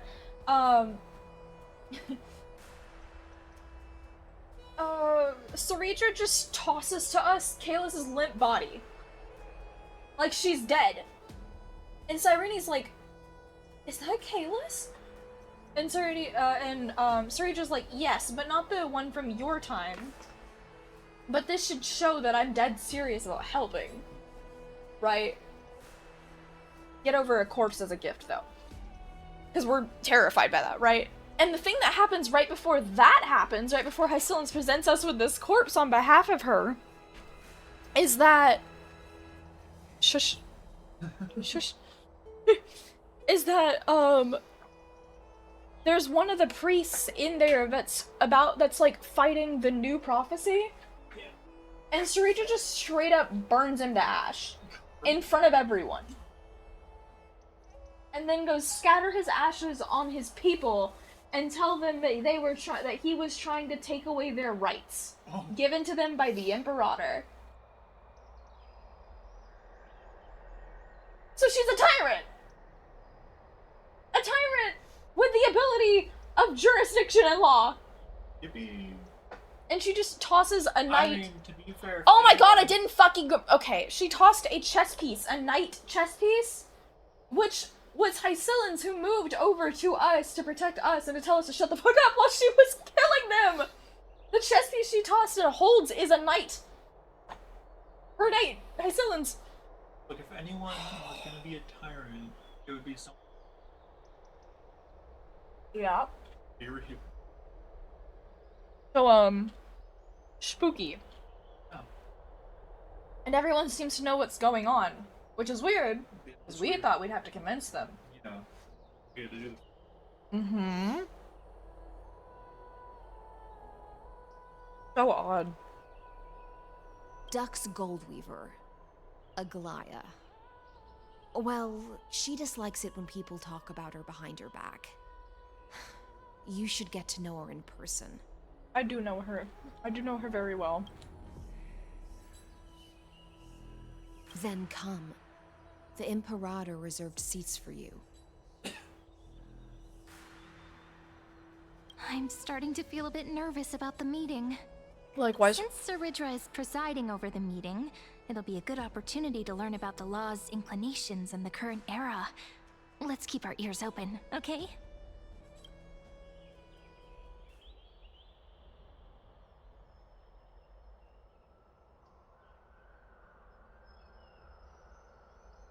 Good sir from Paphos, what do you think the Imperator is planning calling this meeting so early? My homeland can't endure anymore. Who knows? First, she wants to hunt Titans. Now she says there are even greater calamities. Her madness is the greatest calamity. Exactly. Chrysos heirs, deliverers. What about us ordinary folk? How much are we worth in her eyes? Things feel pretty tense here. The history books said that the Imperator aimed 3 cannons at Dawncloud to make all the delegates obey her. Will history repeat itself in this cycle? Yes. Similar acts have occurred, and not just once. However, whether history will repeat itself, you'll soon see. Those are the 2 spots reserved for you. Please take your seats. Okay. What's happening? We're starting. That's what they were talking about before. What is we this? stop? So it turns out. Ladies and gentlemen, silence, please. The Imperator has arrived before her faithful council, and the Alliance meeting is about to begin. I'm gonna eat it right now. All rise. In the names of Talantin and Kefali, the Oh. Alchema Alliance swears upon the gods. Okay, so you acknowledge both. The pageantry. I pray not to the vanquished. Oh, shit. She said the gods are dead. Fuck them. Kefali, of course, needs no further explanation. As for the law, at the entry hour 2 days past, a scout should have brought news of the conquest to all of you. Unfortunately, guards found his corpse among the rocks not far from the city. Oh, okay. Moreover, the poor soul was buried with a Paphos curved blade. It pains me to imagine what agonies this loyal warrior endured before his death. Delegate from Paphos, do you have any insights? You might watch her kill know someone. Nothing of this. You might. The evidence is irrefutable, so there is no need to waste your breath. However, let us set this trial aside for the time being. Witness, Good luck running. even within the most sacred and dignified council, there were those among us who wished to draw their blades, brazenly challenging the Alliance, seeking to shatter our hard-earned peace and unity. Text me updates, please. Fortunately, I uncovered this plot. Now, to protect this beautiful city and her people, the Imperator's legions are ready. Stone. They will escort each of you to the Temple of the Three Fates, where you will receive the highest level of protection the Alliance can offer. You're gonna kill them. Then, the Legion's warriors will join me in embarking on the campaign against Fagusa. This is clearly a trap. Imperator, did you summon us here just to trample on the dignity of your allies? Enough.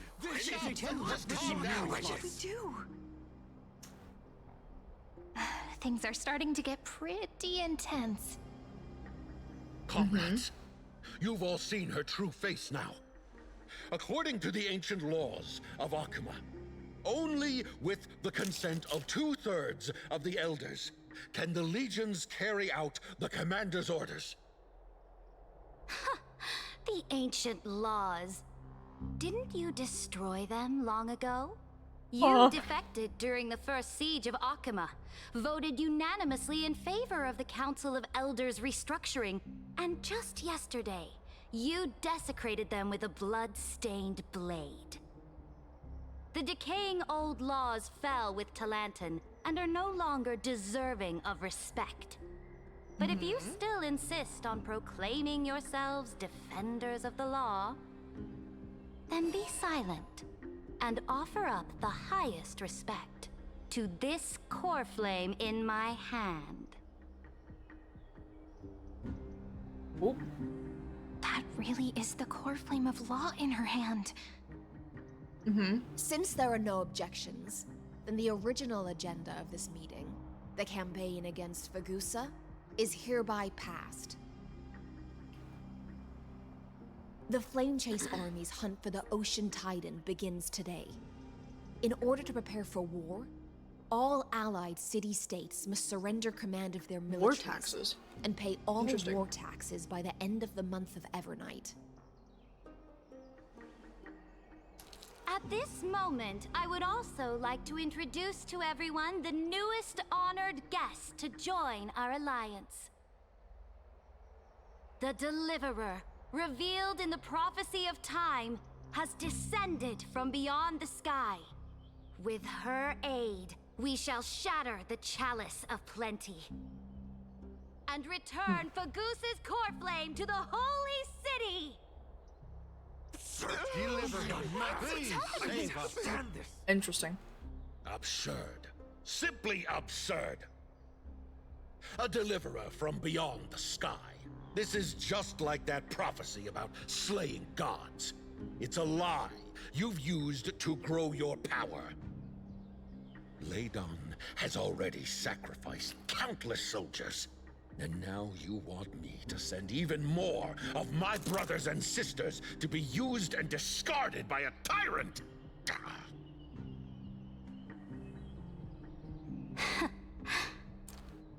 Are there any other objections? Then I bid you all farewell. Meeting adjourned. Deliverer, please wait. I still have important matters to discuss with the two of you. Where do you think I'm going?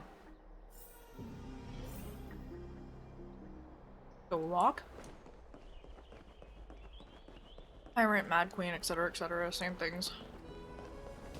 Hello? I apologize for that farce of a meeting. It must be tiring dealing with so many people every day, Great Imperator. Tiring? You're mistaken. Moving chess pieces, placing wagers. This game of strategy adds a dash of color you would to love our those. heavy fates. Much like how rule and conquest are always accompanied by sacrifice. Is the war with the Titans also part of that sacrifice? After I glimpse the secrets of this world, no, the secrets beyond the sky, the divine authority of Amphorius no longer held any significance. Huh. Let me ask you, Deliverer. Is it true that beyond Amphorius' sky, there are magnificent deities called Eons?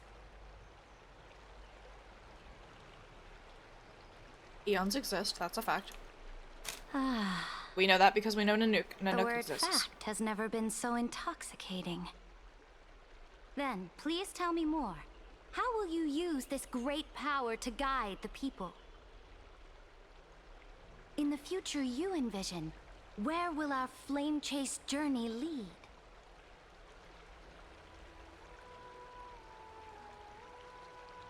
Only then can Amphorius break free from the destruction. Oh? What you require now is the power of law? Exactly. Just as the prophecy foretold, she is your deliverer from beyond the sky, and she also has reliable allies. If they can intervene in Amphorius's laws, we may have a chance to alter this world's impending fate and reverse its destined end.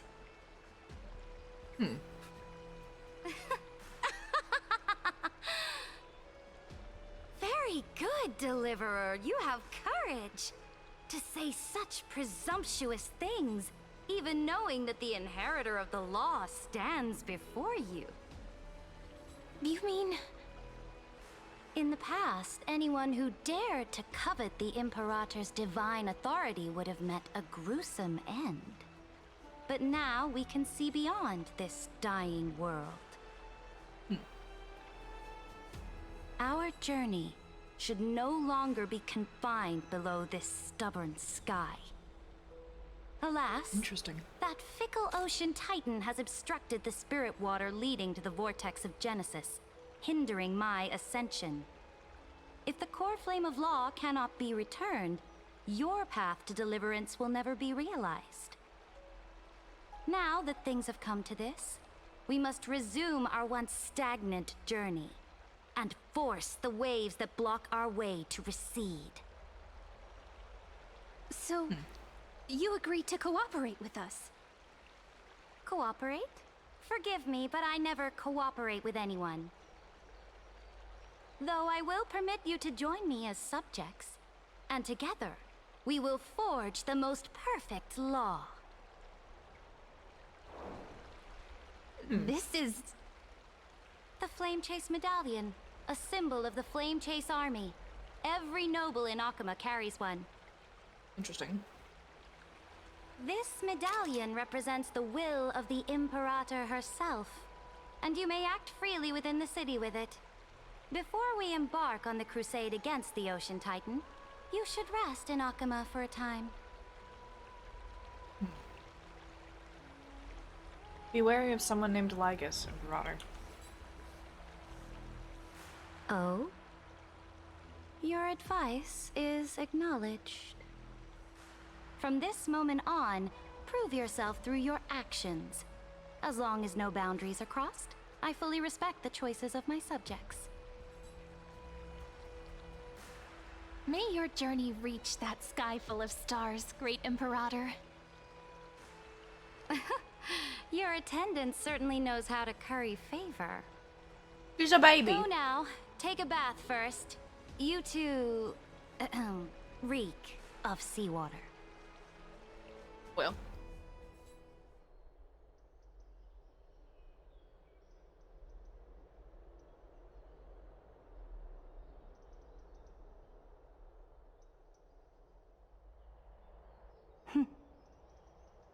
Huh?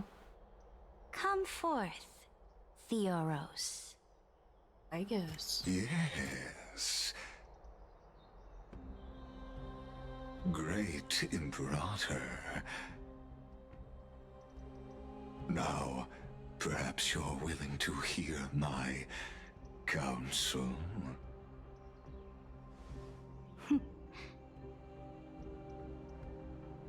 Those two arrived just as Oryx described, and just as you said, they showed a thirst for law. At least this proves that my judgment was right. Sparing your life was the correct decision. You've once again confirmed that your wisdom is no empty boast. Now another choice lies before you. With whom shall you ally to tip the scales of law? Me? Or that deliverer?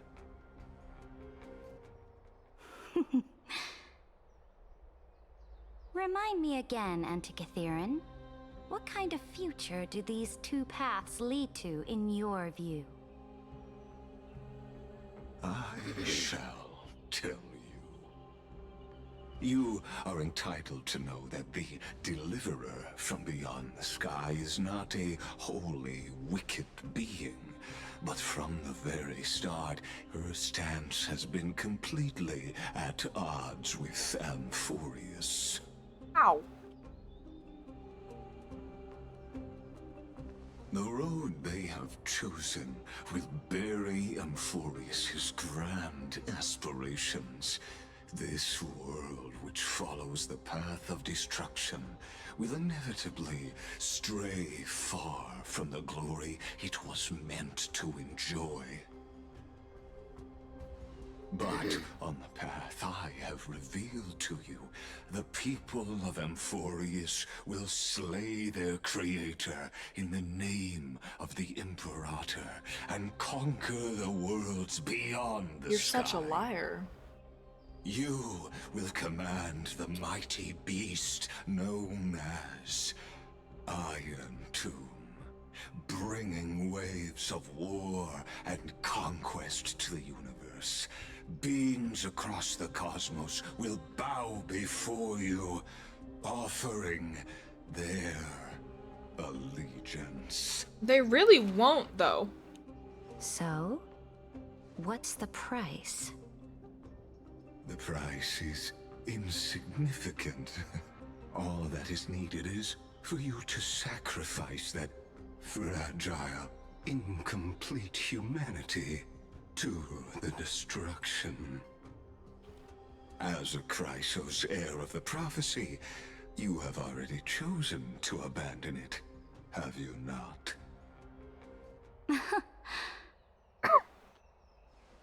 Off you go, Theoros. I have already made my decision. Once I ignite the core flame of law and burn away the old, outdated rules, Amphorius will embark on a journey across the stars. Yay. It's so great. The Imperator is quite forceful. She didn't give us any chance to ask questions. And she's clearly hiding something. What do you think?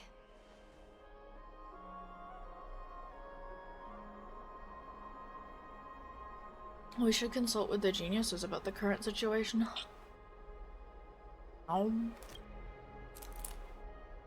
Looks like we're on the same wavelength. The atmosphere in Akama, it's so unfamiliar. And it's not just the Flame Chase Alliance talking about the world beyond the sky, but the whole city. We should also discuss our findings with our friends from beyond the sky. Then...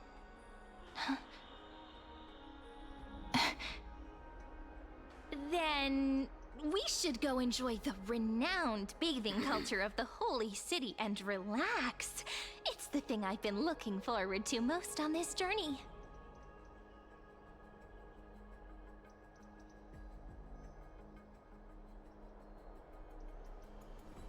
What are you talking about?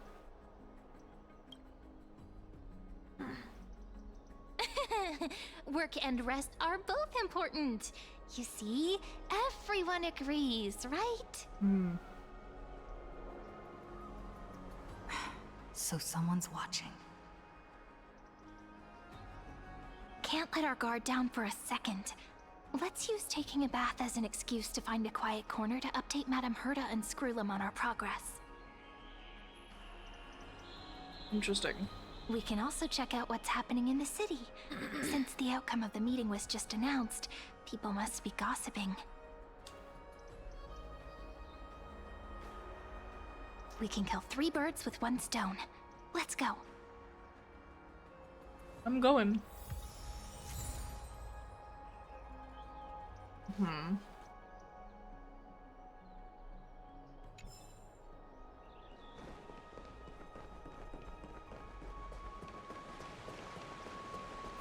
Oh, so many people!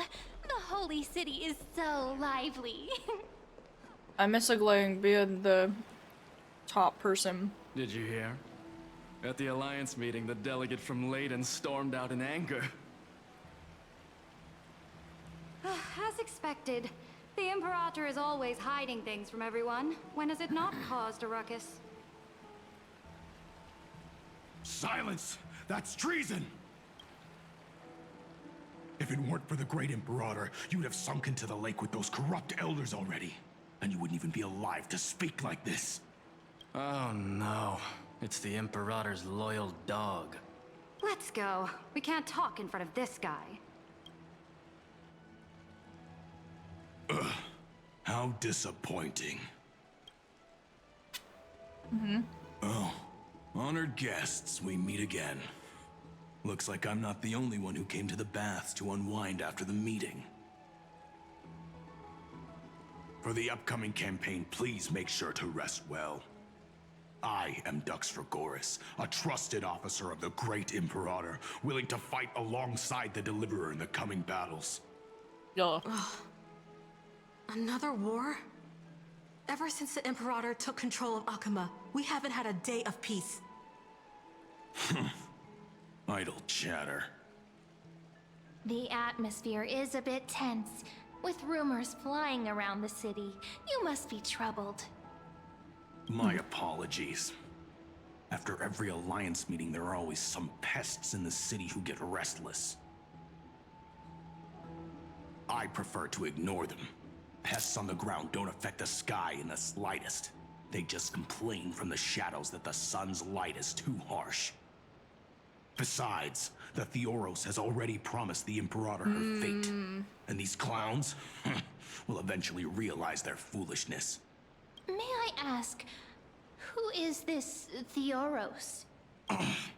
The Imperator has ordered us to keep his lordship's whereabouts a secret. Right. Ah, so it's his lordship. Stop trying to get things out of me. Leave me alone. I didn't even need to try.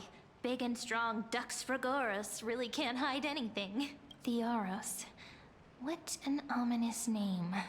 We know! Bad news. He's been staring at us the whole time. Let's move to another place for now. We don't know how much Saridra has concealed from us.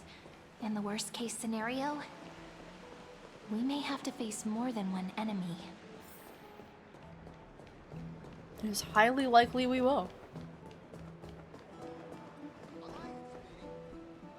This is me, dude.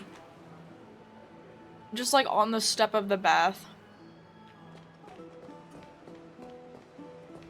Hello. Alliance meeting? More like a cage where creatures with golden blood claw at each other. And Flamebearer who ends wars? Clearly, a tyrant who doesn't deserve such a title. You're absolutely right. While the Imperator's hounds are still hunting down others, let's let out our grievances. You. I know you. You're that tyrant's lackey. What? Here to shut me up for that little imp? Panicking now? Don't worry. I don't care what others say about the Imperator. And she certainly doesn't either. Oh? Children of the Prophecy. Such rare guests. Are you here to relax in the baths as well? The temperature is just right today, so be sure to enjoy it. You should rest well for the next campaign. What? Children of the Prophecy? Another excuse for the Imperator's reckless warmongering. No filter, huh? You should be glad you don't have a seat at the Alliance meetings. Oh, it just ends the- okay. By the way, if you still want to bathe, hurry up. Once that predatory fish joins the flow of water and eliminates all the fools questioning the world beyond the sky, you won't be able to enjoy this perfect water temperature anymore. Seems like there's more to Dux Bramalis's words than meets the eye. But would the Imperator actually kill those who question the world beyond the sky? This is the complete opposite from what we know of Akama. Yes, very true.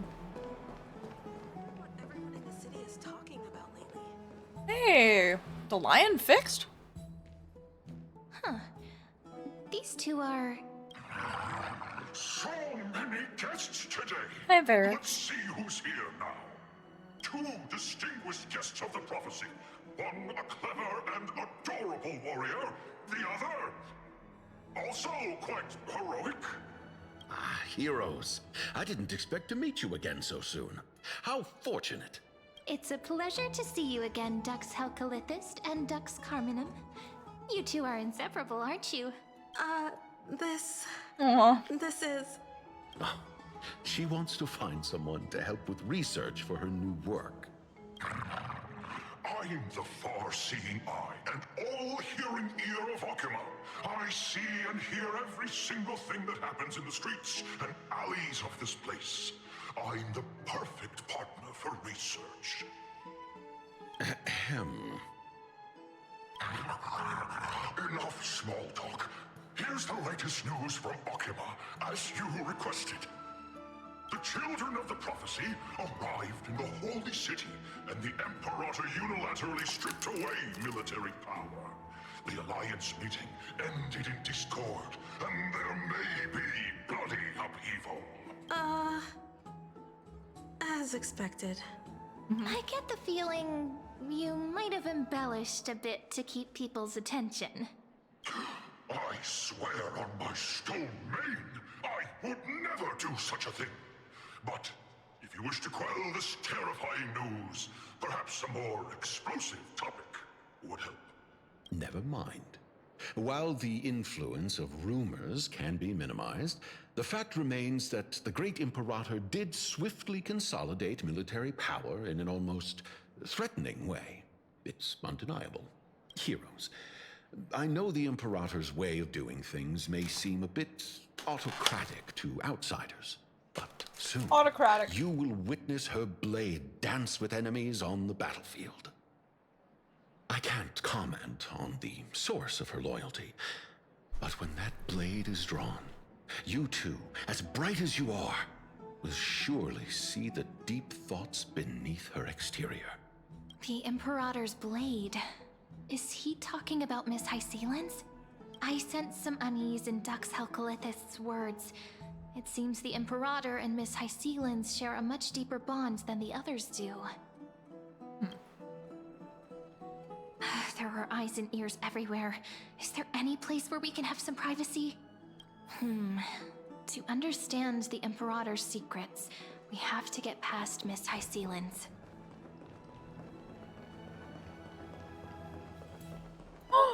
A room! Yay! This place was your original bath chamber. Perfect for avoiding prying eyes. I wonder if anyone is using it now. Huh? The smell is... Wait, don't go in yet! Who's there? Hysealan's. Oh! The little gray fry and pink sea hair. Little sea hair? You barged into here without warning. Was it an accident, or did you wish to bathe with me? Why are you here? What are you doing here? Can't tell the difference between past and future waters? This has always been my home. Huh. Sorry, we didn't mean to disturb your bath. We'll leave now. It's no big deal. There's no need to panic. This is the natural state for me.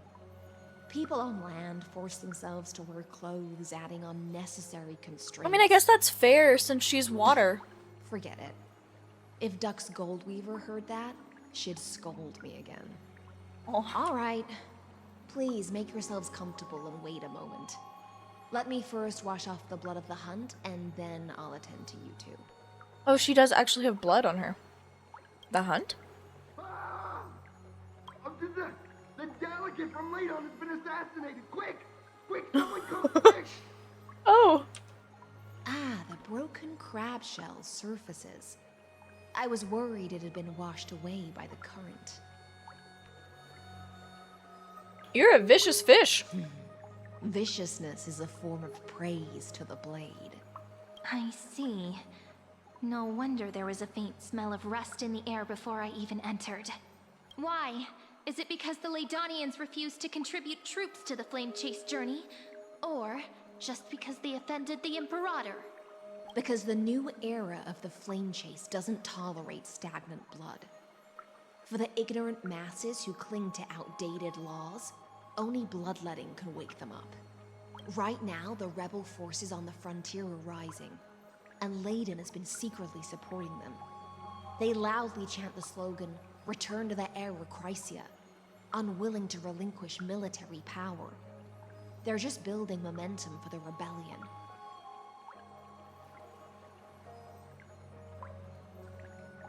Fair enough, not my world. Thinking is a right given to citizens by the Imperator.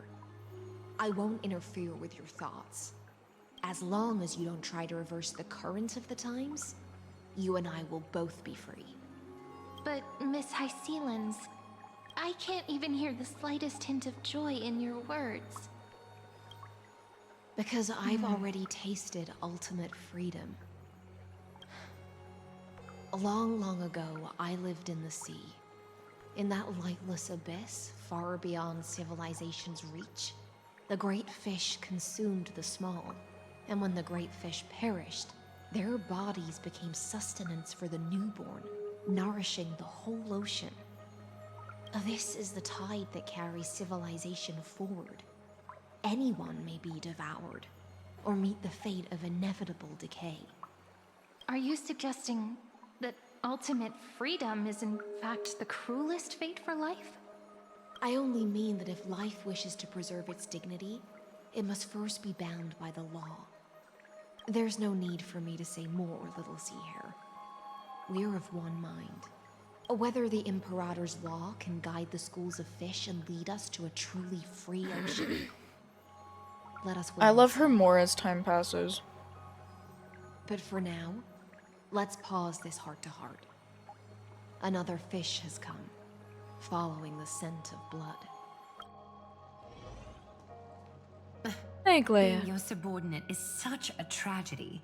I'm always having to worry about the messes you leave behind. It's simply our duty to the Imperator. All ready to go in an instant. Miss Hysealens, you truly are impossible We to have just predict. been in a room. Yet you, a golden trout who's always busy all day, suddenly have the time to visit me? Do you think I wanted to come? I suggest you burn some more of the incense offered by our allies, lest my creations be tainted by the reek of fish. I'm only here on the Imperator's behalf to remind you to prepare for the banquet. Fine. But I must retort. What you call the reek of fish, to me, is the unique fragrance of the sea. Besides, if my fine clothes get stained, won't you just gift me new ones? I won't.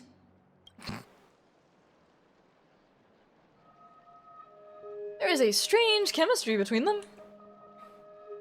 Is that how friendship is described beyond the sky? Fascinating. By the way, you both just mentioned a banquet. Could you elaborate on that?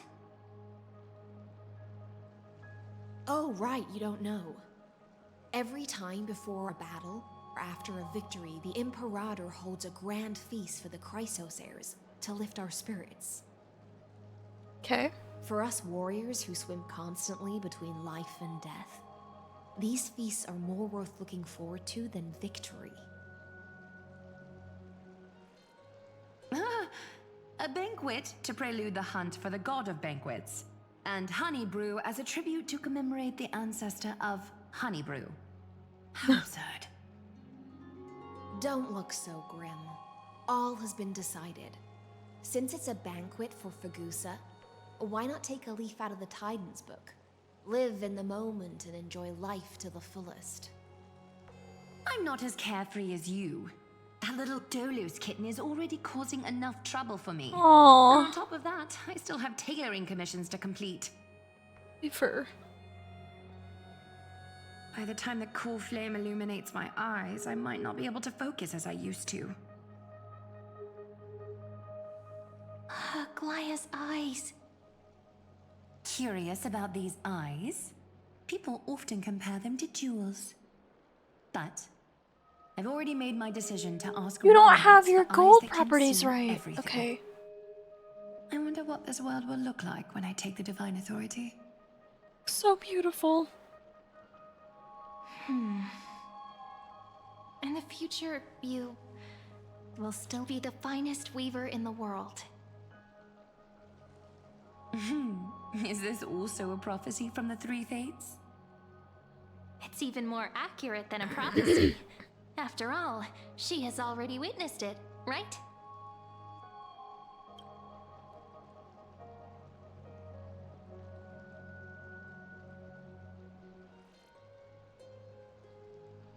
You will bathe in the golden light of hope. Become a demigod and lose your humanity. That is the only reply I've received in the countless times I've sought wisdom from the prophecy.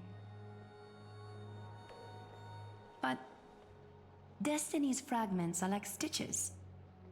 Before they're threaded into splendid garments, no one can see their true charm, can they? Okay, that hurts that she was so worried before she became a Aglaia demigod. has always been troubled by the divine duty she must bear. But thanks to you, she seems to be in much better spirits. Oh. You know each other well. Just as she knows how the spinning wheel trembles, I can sense the smallest changes in the damp air. As for whether we know each other well, I've swum beside her since she was a child. Most of the time, I can understand the whispers in her heart.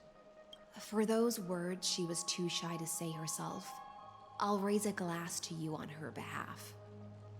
Now, I leave this bath chamber to you. Rest well and prepare yourselves. After all, every time we drink and talk could be the last celebration we have in this life. Miss High Sealance has given us the bath chamber. It seems she really does do whatever she wants. This bath chamber was originally mine. Yeah, in the future. But for now, we're at the mercy of the host, and she could return at any moment. If we're having an important discussion, we must remain vigilant. So, let's seize the opportunity and report our current progress. We don't want to keep everyone beyond the sky waiting.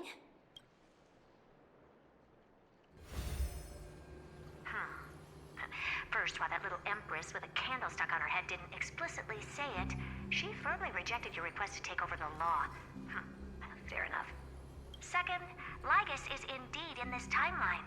But since he's somehow connected to that little empress, you have no way to find him. As expected.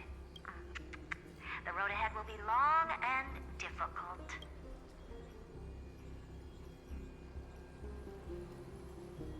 I haven't even said anything and you already know everything? It's all just a guess. What? Did I guess right? Yes. We've made some progress here too, but nothing to get too excited about. Our time is short, so let me summarize. Concerning the origin of that Intellitron, the firewall he created uses Catorzane algebraic expressions. But ever since Aiden invented the 9-worded formula, this kind of mathematical logic no longer exists in the cosmos. Lygus is definitely connected to the Genius Society, so stay alert.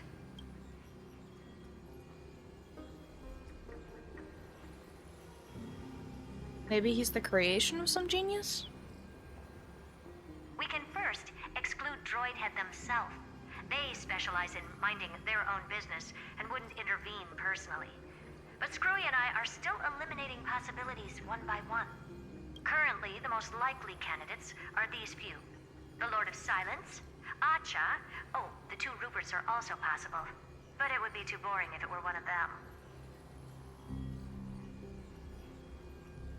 Finally, we get to face off against some big names. That's all I have to say. We'll depend on you to continue pushing things forward within this world. Keep in touch regularly. And remember, don't let your guard down. Madame Herta is a real whirlwind.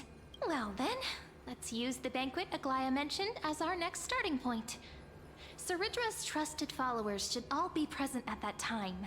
It'll be a good opportunity to get closer to them. We must avoid direct confrontation with Lygus. Settled then. With our great teamwork, we'll be able to deal with anything that comes our way. It's been a long day. We should get some rest now. All right. When you've tired yourself out, remember to come back. I'll be waiting for you here. Okay, I just wanted to make sure that we didn't leave the thing down. But... investigate. Right. The Spirit Basin. Even though Ceridra said the vortex of Genesis was sealed off, perhaps... Give it a try?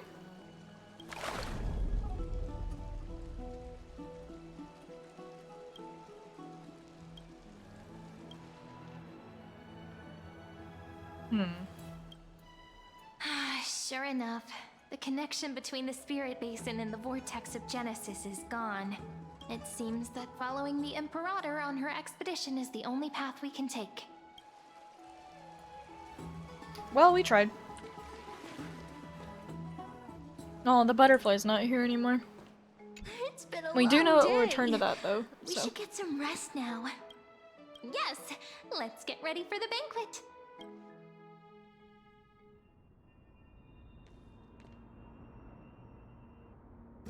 Look, the venue's right ahead.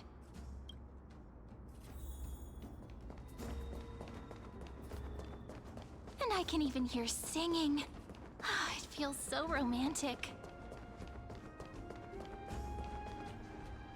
Honored guests, wait here for a moment. You must surrender any personal belongings you have on you before entering the venue. This hero always brings down the vibe whenever he shows up. The Imperator's elevated position means she must always remain meticulous and careful. Please do as I say, guests. It would avoid any unnecessary misunderstandings. I get that you don't want people to bring outside food into the banquet, but is it really necessary to confiscate the books and quill pens? Even a quill pen can become a deadly weapon in the right hands. I'm asking for all your items. All, Miss Cyrene. Your belongings will remain safe. They will be looked after appropriately by dedicated staff. Looked after appropriately? Dedicated staff? Talk about a vague choice of words.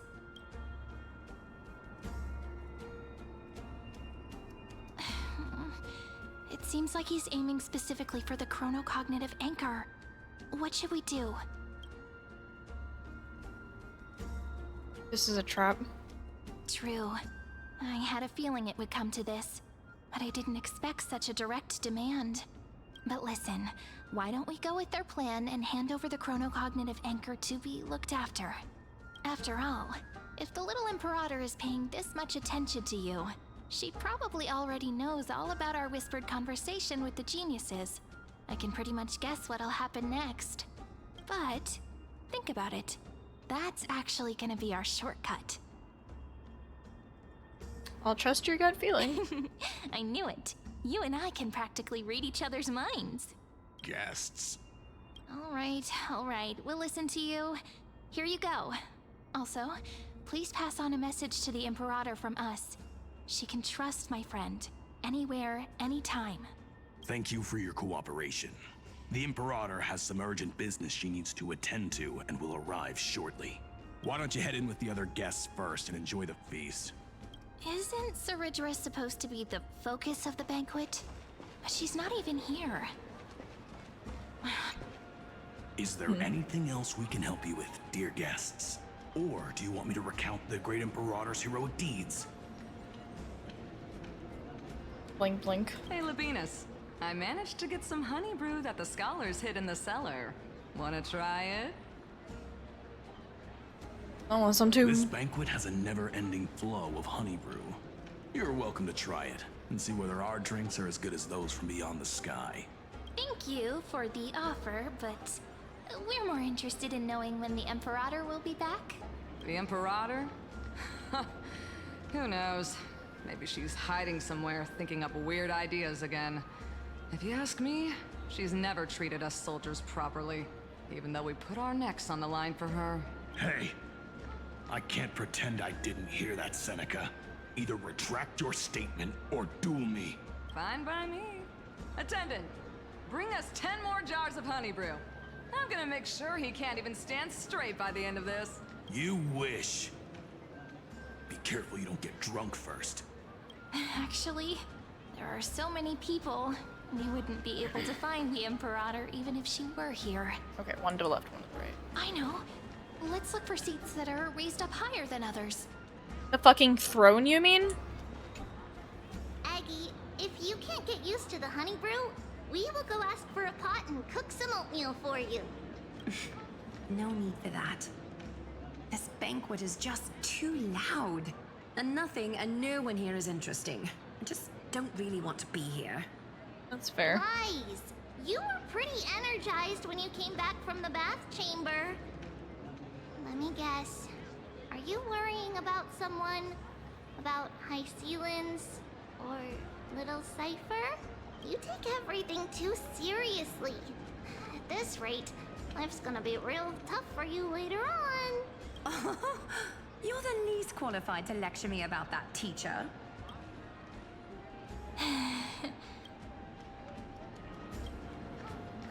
Dear guests, are you here for us? I mean, are you here for Treeby or Aggie? No. I'm just wondering whether you've seen the Imperator. The Imperator? No, we haven't. Our sovereign has always acted however she pleases. Though she gave us ranks, she'd never tell anyone her whereabouts. Perhaps the only thing she tolerates are chess pieces. And the sky reflected upon her crown. I see. Why do you two look so distressed? That's not what the deliverer should look like.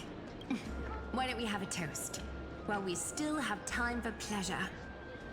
Here. Oh, I have honey brew. To the destinies and sacrifices of the next millennium.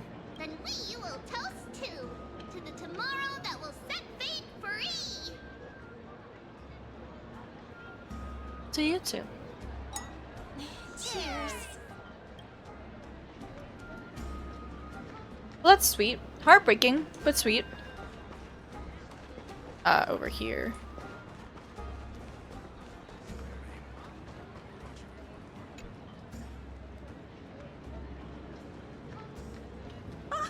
Hello. Welcome to the banquet. Hello to you too. There's what remains. So the You can deliverer have. is attending this event, as expected. Little Virginia here was just wondering whether she should go find you. As the great Imperator's historian, I'm responsible for composing poems and songs for everyone in the Flame Chase army. But I have no idea how I should record myself in the annals. Little Virginia is wondering whether you can let slip a hint or two about her future, so she can find some inspiration to write about herself. That doesn't sound like a good idea.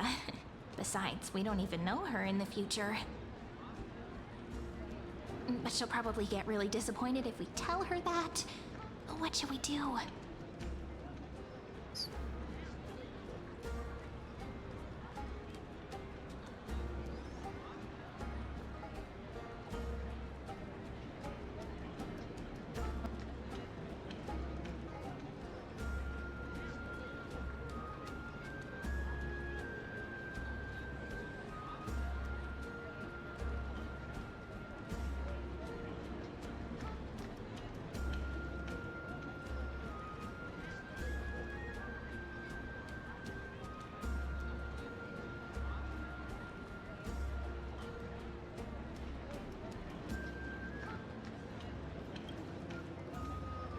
Alright, I got it.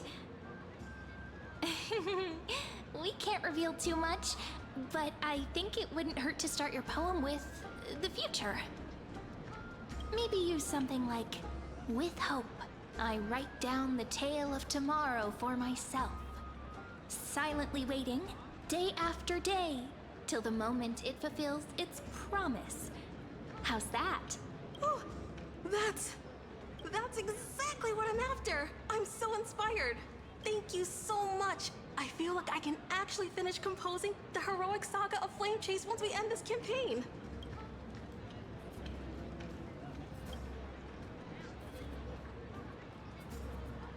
Line of yours was quite versatile. And that's the art of conversation. I learned it from you, after all. So, how did I do? By the way, in return for that, are you able to tell us where the Imperator is? The Imperator?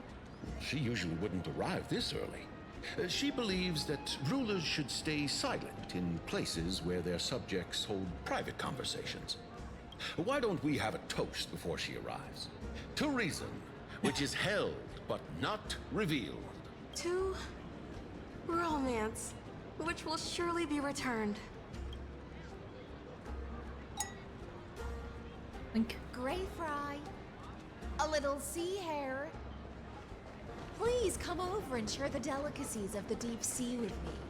Please don't tell me you're drunk, Isolans. You two have been wandering around the venue as if you have something on your mind. Have the attendants not taken care of you well? No, we love it here. It's just... we're a little concerned, seeing how the Imperator still hasn't arrived. Don't worry. I know what you've been waiting for. Come, sit with me for a while, will you? I'd like to share a personal secret with you.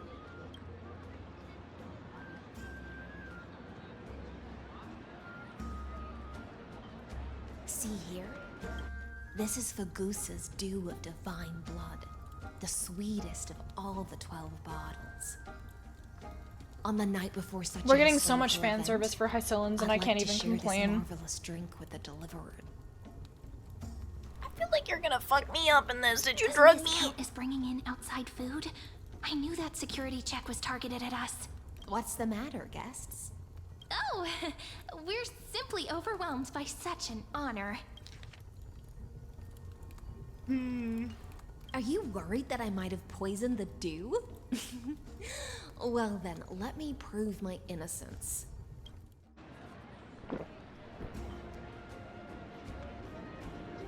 Huh. Okay. See? It's completely safe.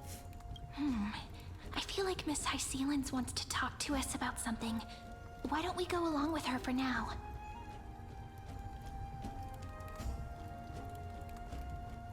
Oh, interesting that we can choose this. I'll gladly accept it. Honeydew's not alcohol. It won't get you drunk.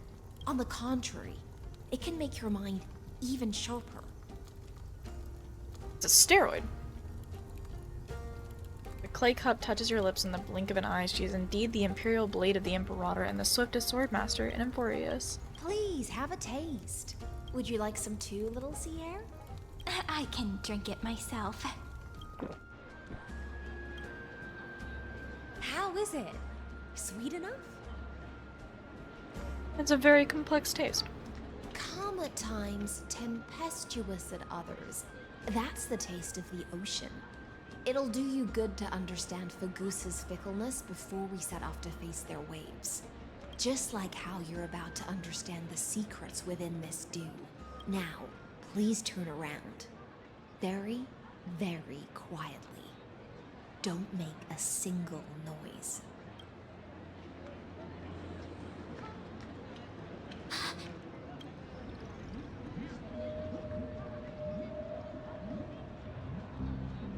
What did you do? The dew of other gods all intoxicate humans. But the god of banquets dew is an antidote that can awaken humans from a sea siren's enchanting song. Since the start of this banquet, all the guests have been under the spell of my song. None of them can see the Imperator in that Fioros. Ooh, she doesn't trust him. You two, I wish for you to see the truth. Is this also what the Imperator wants? This is my personal request. I can't bring myself to trust that Fioros. The Flame Chase Army changed after he descended with Orynyx's divination and brought the prophecy of the stars to Akama. His seductive whispers harbor something malicious within and will ensnare those of us blinded by ambition. Yup. You are the deliverers of the prophecy and know about him far more than I do.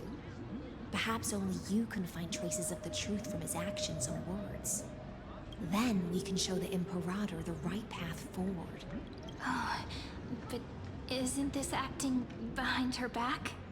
Amphorius has become far too weak. Even heroic actions protecting her from harm must be conducted under the water's surface. I am the Imperator's blade, and I must clear the way for her while remaining concealed in the torrents.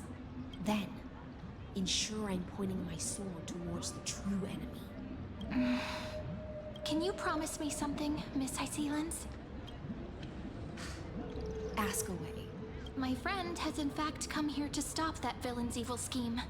Our goals are aligned, but as to the decision the Imperator must make, she has no wish to transgress her authority. We just want to tell her everything we know. I believe the Imperator will be able to tell right from wrong. I never doubted your loyalty. I'll pass your words faithfully on to her. Provided we can gain the advantage in this type of war, that is. Now, return to the feast. Bring this cup with you and keep your distance. Pretend you are still immersed in the sea siren's fantasia. And I'll control the moisture in the air. That way, you'll be able to listen to sounds from afar as if you were a whale of the depths. and hear every word of their conversation. Any of the cool shit that's happening now? Okay, this chick, Hycillans, right? The General's Knight. So, we're running into an issue because the reason that we went backward... Yes, hot fish lady. Also welcome in. So the reason that we went, to go and find a lot in the first place is because Lygus, right, is like a... Think of Lygus like a VR chat avatar for a dev that sits in his mom's basement and that's all he does, okay? And so, he's trying to mess with Ceridra by appealing to her ambition for, taking over. Oh, that's a cool box. And so, it's funny because we the observer, so like the person playing, gets to see that they've had a conversation already and Lygus is already trying to manipulate her, which Ceridra, blinded by ambition, is not going to realize. Hycillans, on the other hand, as she has to be constantly wary of everyone, has several different, like, powers, which is kind of cool. So we know that she's, like, has something to do with the ocean. Her whole chest, like, her whole sternum is water. And she feels most naturally, like, comfortable in the water, in the ocean. It's Baja Blast with a subtle line.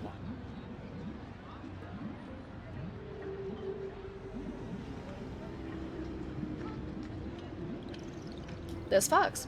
Yeah. And so, Hycillan prefers the ocean because, like, that's her home, right? Because she, I mean, I guess she's human, but see, here's the thing, right? Most of them don't acquire powers until they retrieve the demigods. Like, they become a demigod by retrieving the Titan's core flame, right? And in her case, that would be Fagusa, the ocean titan, but they have not killed Fagusa yet. Yet she already has powers.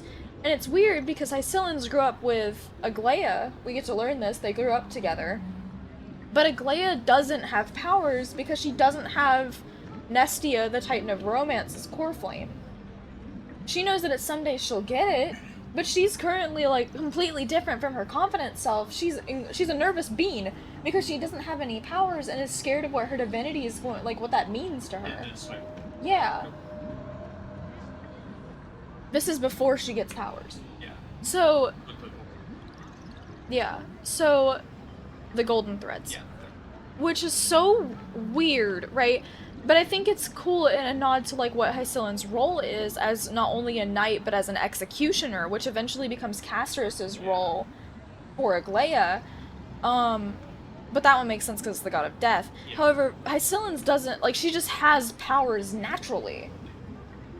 Which is weird. It very much seems like she's a plot device. Right? Which, I mean, fits in a world with, like, a meta-commentary and coding. But it's cool that she, as Ceridra's second in command, she gets a lot of fan service, and we get to walk over to her with, like, full painted images. But one of those is her holding up a chalice, right? And we're currently at a banquet because soon in this timeline we're going to go and fight Fagusa and get that core flame. That's the fight. And so apparently in this time frame, Ceridra holds banquets before they head out for all of the Chrysosairs and supporting soldiers, right? Which is to, like, pump them up and be like, you can do it, right? Which is a big contrast to her being like, I'm gonna kill everyone who gets in my way. But she holds, like, uplifting banquets. And Hycillans has voluntarily been like, hey, I want to tell you a secret, can y'all come over here? Before we were even able to join the banquet, before we were able to come in, all of our stuff and our personal possessions were taken, not just weapons. Including the thing that we used to talk to Herta and Skrulla. Specifically that one. And so we come in, and Hycillan specifically has a chalice of a drink she clearly brought in outside, so it very much seems like this is not just security for everyone, just for us. Right? Like, we were targeted for whatever reason. She must know that we're talking to the geniuses. Right? But Hycillan specifically is like, come over here, I have a secret I want to tell you. And she's like, this is a specific type of, like, drink. It's like the ones that's being served at the banquet. but it's different, it's sweeter, you should try it. And she's very insistent. And we're like, did you drug it? She's like, no, because she drinks it herself, and she's like, I didn't poison it, I'll prove it, right? She drinks it, and she hands it back, and we're like, okay, she didn't die. Yeah. And so we drink from the same chalice, and it opens up this scene in the background, which looks very different from the enchanted forest around us and the banquet, and shows that there's two worlds going on. Where this looks like the Grove of Epiphany, we are not there. We are still in Akuma. She has a siren song power. So everyone that goes to these banquets has no idea that Ceredra and Lygus are there every time talking.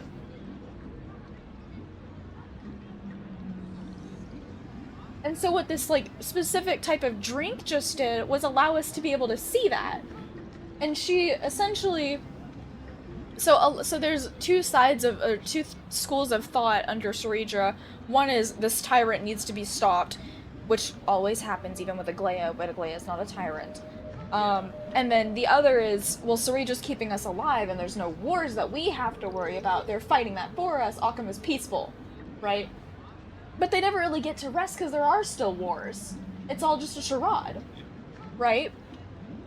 And so it's really interesting because Hycilin should logically be on the side of, if you speak negatively about Ceredra, I'll kill you. But she's not, because she's skeptical of Lygus. This Theoros. And she's like, I can't bring myself to trust him. We can't get close to him, we can't talk to him. Who the fuck is he? Right? And she's like, I can't trust him. But in the prophecy, y'all came for a reason. I have to believe it has something to do with his weird ass. Yeah. Right? And she's like, so I can't get close to that. But it seems like your path will get close to that naturally. So I would rather you be able, even if Ceredra does not know that I'm giving you this ability because she's caught up in that conversation, she's like, I will literally control the moisture in the air, that way you could listen to their sounds from afar as if you were a whale in the depths and hear every word of their conversation. And she's like, as much as I wish I could leave my position, I have to stay in it to keep everything else sane, so for the meantime, I will shift things without her knowledge so you're aware. Oh, she already can, she just can't do anything about it. She can't give up her position and she can't let on that she knows. I wish you a victory in this first skirmish. She's like, fuck him up. It's the exciting and thrilling undercover part of the adventure. Okay, so they are at the throne. Cool. An unassuming ceramic cup, plain in craftsmanship, the wanton feast. The wanton feast. Its cold rim passed her honey brew to your lips, branding you with the sin of exile, yet bestowing a dream of clarity in return. The worth of a vessel lies in what it once held, and who once held it. Just as blades earn legend by battle, heroes are remembered through sacrifice. Right now. My stomach is in pain right now. Ooh. Fagusto is said to have buried— oh, it has her little decorations on it. That's her little hair decoration and her clothes. Fagusto is said to have buried 12 bottles of fine vintage beneath the seabed, hoping to savor them 1,000 years later, but even as the black tide silenced the song of the Chalice of Plenty, not a single drop had been uncorked. This bottle, sweetest of the 12 vintages, was brought ashore by the last surviving sea siren. Ah, okay, so that is what Hycilens is. She is a siren. That makes a lot of sense. The divine power it holds can pierce through any fog.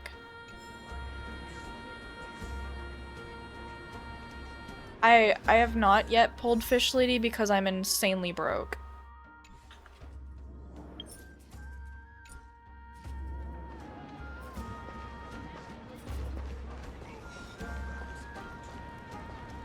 Let's mingle in the crowds here. Relax. Relax. Try to act natural. Where's the Imperator? Still not here. That little imp is always acting so high and mighty towards everyone. Today, I will, whatever. Pour me another cup. Though she has succumbed to drunkenness, She still does not dare challenge your authority. A criticism of my height is a grave enough insult already. She should be dismembered. Little imp. Do you often test the loyalty of your subjects like this? You jest. The Imperator does not need blind loyalty. As long as one can prove they have value, I am willing to be lenient towards them. Let's cut to the chase, Theoros. If I pass the trial and grasp this world's law in my hands, what will you do then? The answer is simple. I will connect Amphorius with the stars. Don't waste my time. Be precise. Be specific. I won't ask a second Yeah, but I don't even time. have enough for one pull. Allow me to adjust my statement. I will correct the regulations within the old law that sealed off Amphorius and merge the black tide with the torrents of Era Nova. Then we will be able to decimate the forces beyond the sky that are trying to annihilate Iron Tomb and sound the trumpet for the endless campaign you will then embark on. But you previously said that Iron Tomb is unrivaled in power across the stars. Who would dare to annihilate it? There is a federation of warships named the Cienzo Alliance. Warlike and old-fashioned. A cult named the Genius Society. Loosely organized, but steeped in abject insanity. Oh, there's also the Astral Express. A group of lawless vagrants. That so-called Deliverer is part of that last group. Those vagabonds mistakenly believe they can connect the stars through alliances instead of conquest. But history has already given them a tough lesson.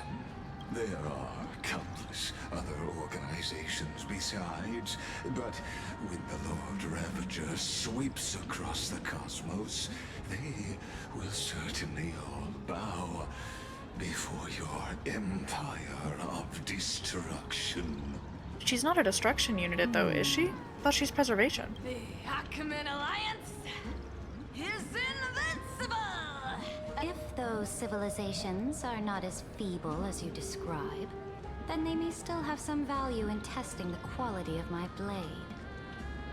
That being said, even the smallest and weakest city-states should build an obelisk to the Imperator, so that their people can constantly recall the glory of her conquests. Walk a little longer with me, Theoros. I don't like how this is going. Our little Imperator seems fascinated by the destruction. Greyfly, little sea hare. It seems like they're still talking. Get closer. I'll keep carrying their voices to you.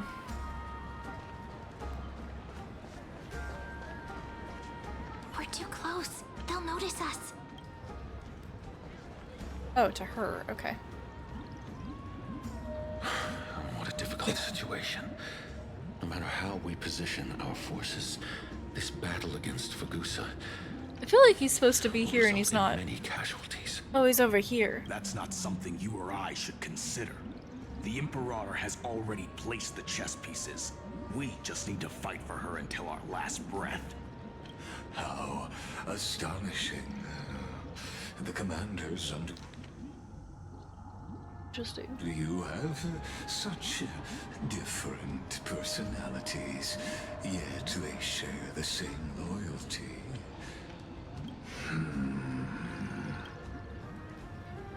He's looking this way.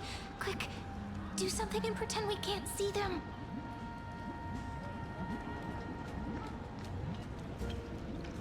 So, You have this super duper speedy rotation of destruction into Amphorius? Oh, I got it. It's that thing, right? Oh, the one behind the research and development of this golden blood principle is Idonia's manager. Oh dear. Seems like you've met your match, partner. I'm so full of inspiration right now. And I feel so light. What's the matter? My apologies. I was just checking whether everything was fine with those two distinguished guests of yours. And it seems like all is well. Let us continue our previous conversation regarding the soldiers fighting for you. Are they aware of the price they must pay for the trial of law? I love Little C here as a name. If I recall correctly, you've already lost a bout against Talanton due to offering insufficient that's why. sacrifices. You dare mention my name alongside the word lost? Forgive my transgression, great Imperator. Watch your words and actions. All you need to know is that my victory in the trial is guaranteed. Even without the trial of law, they've already sworn to give their lives for my conquest. So tell me, if everything happens according to our agreement, how would you recommend I deal with that deliverer? Good question. Do not let her fool you. That woman from beyond the sky contains a seed of ruin within her body. She must not be allowed to tarnish your glory. Therefore, the wisest decision would be to hand her over to me. You plan to torture her? Calling it experimentation would be more appropriate. The guest's patience is running thin. I plan to remove the Fantasia and head into the banquet. I will heed your advice. Leave for now, Theoros, and go back to Akama. You don't want to confront those two directly either, do you? Indeed. It's a pity that Antikytherians are lightweights when it comes to drinking. Before I leave, I would like to make a toast to your boundless ambition, using my spirit instead of a goblet. As I expected, that Theoros' schemes have been revealed. Thank you for your bravery, guests. It's time for me to dispel the Fantasia. This will be the Imperator's last public address before we head off, and therefore, likely, the final chance to change her mind. I will try to get you a chance to speak, and I'll also prepare for any contingencies. The rest is up to you.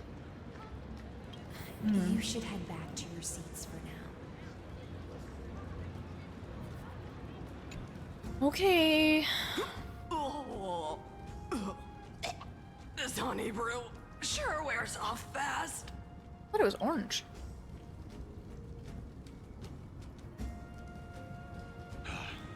The Imperator!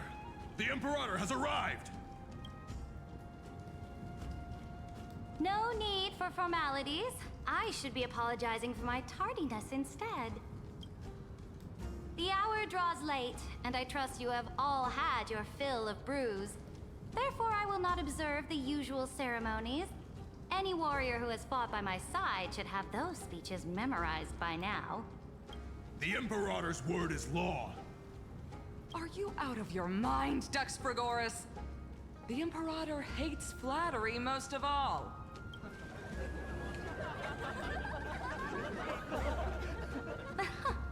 A joyous atmosphere is a better fit for showing me your resolve. I believe that you, my dukes, will do all you can to assist in the campaign against Fagusa, just as you always have. However, it's a pity that I have never tested your loyalty. What does she mean? The purpose of tonight's banquet is not to raise our morale, but to establish which allies our alliance can actually trust, and sever the heads of the traitors as a toast to all before we march. Yes, some among us have discarded their vows in order to foment vile conspiracies. Now listen!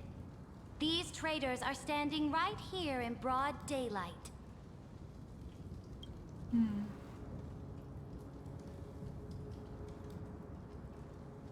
Dux Gladiorum Hycelans. She used the Sea Siren song to immerse the crowds in an illusion and conceal her whereabouts. She then worked with those from beyond the sky to spy on confidential matters, hoping to rob the core flame by force and harm me, the Imperator. Crazy.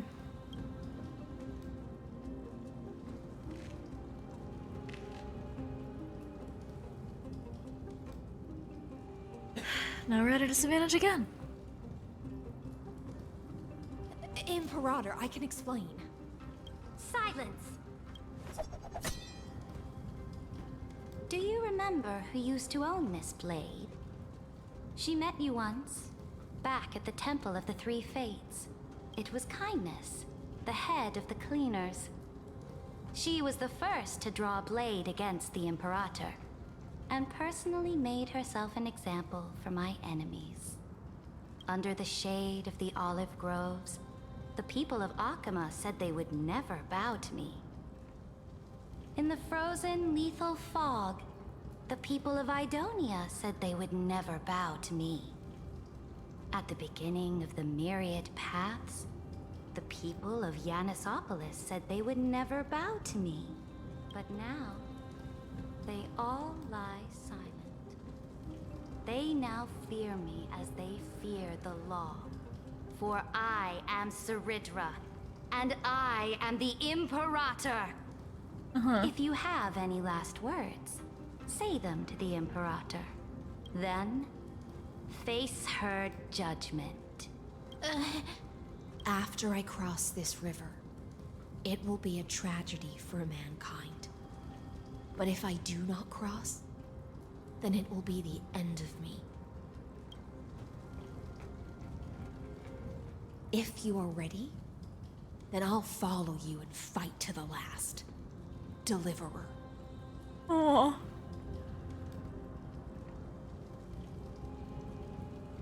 We must convince Saritra. That's right, friend. Now, use your identity and add in a bit of experience and charm and testify to the Imperator as we promised.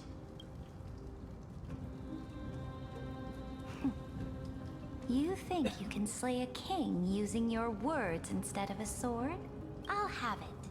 Show me the weight of rhetoric from beyond the sky. Will it weigh heavier than 3 human lives? Let's try to watch our words carefully. Oh, it's a debate. Start with the fake Aranova. The prophecy you know of, the Aranova, spoken by Kefali, is nothing but a complete lie, spun by Lygus. To fight that lie, a young man with the pseudonym of Finan lived through 30 million cycles of this world, all to save Amphorius from the end of the destruction. And Cyrene, the young woman standing beside me, also carries an equally heavy destiny.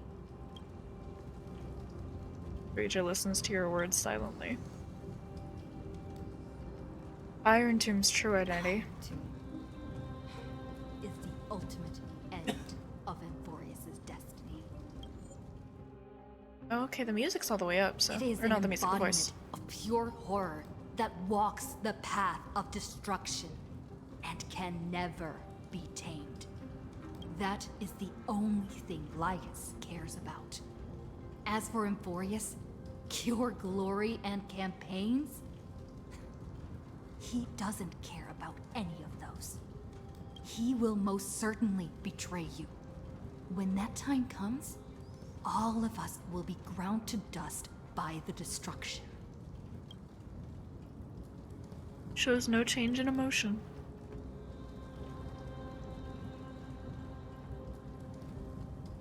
Our duty, I I walked guess. the path of the Trailblaze.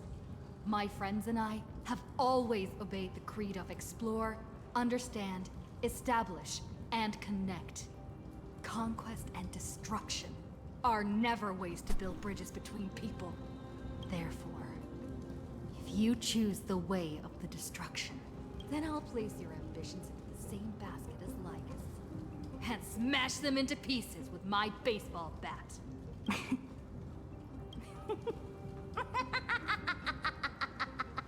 That was truly a chaotic speech. Yeah. All that needs to be said has been said. Dux Frigoris, Dux Bromalis, escort the traitors to the prison.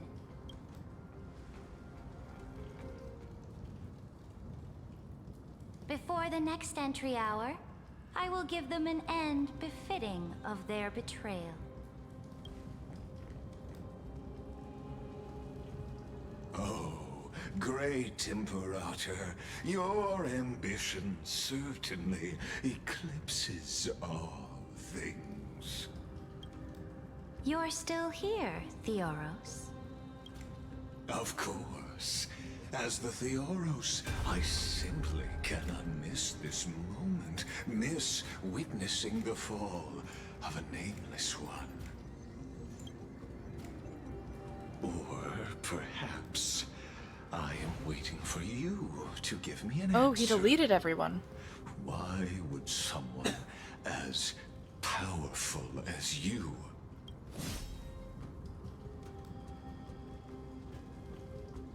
use such a clumsy excuse as imprisonment to ensure the deliverer's That's what I thought. safety?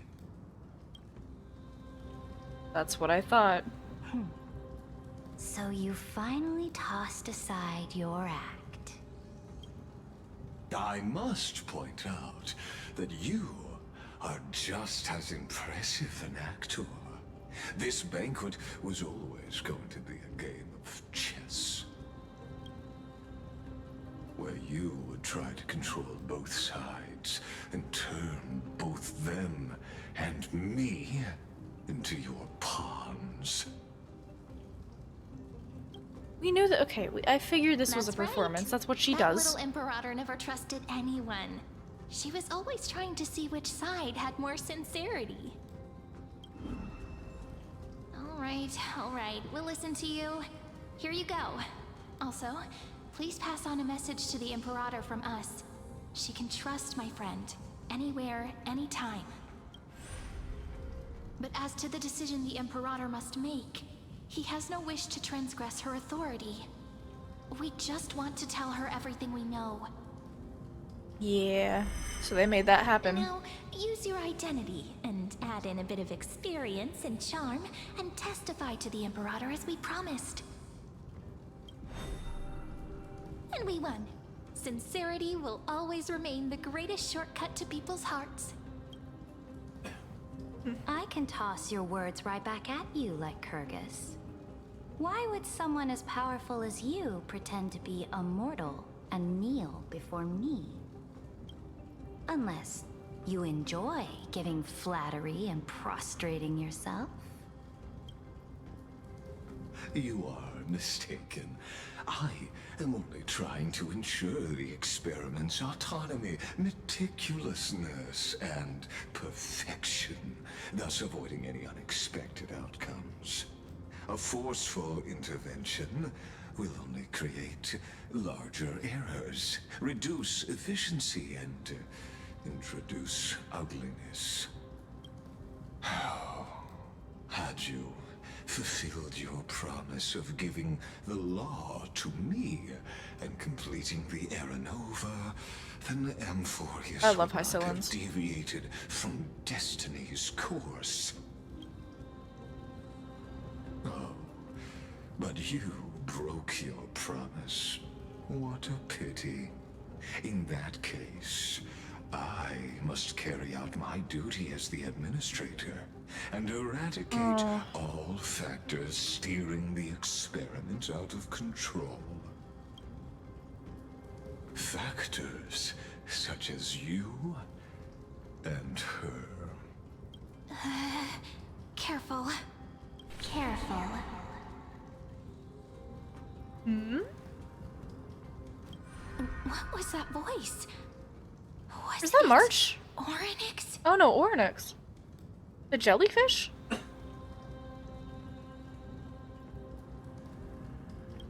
Jellyfish? I found you. I finally found you. That sounds like March. Be careful. This land will face disaster.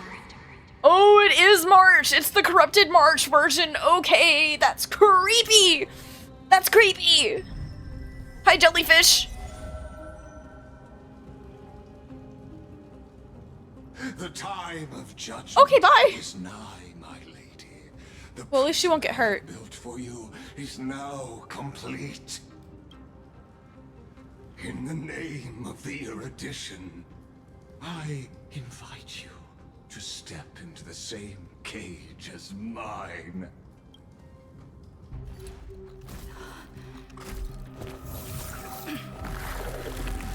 Ugh.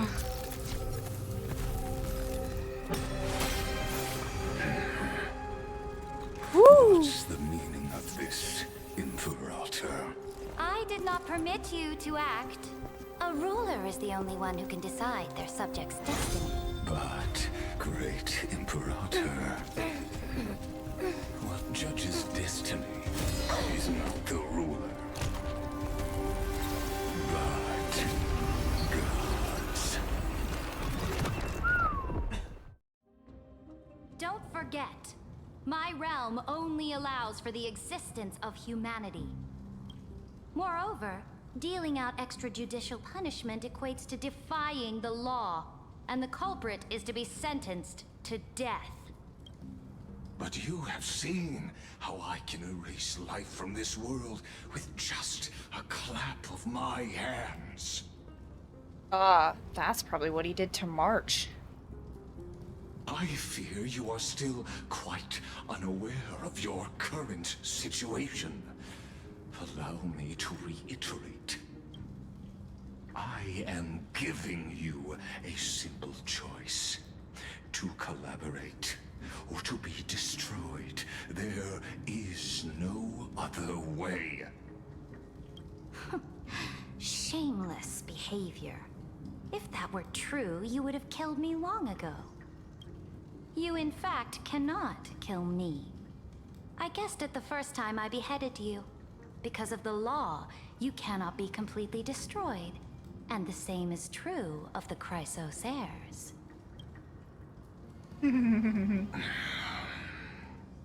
The more you bluff now, the more you are proving that conjecture to be true.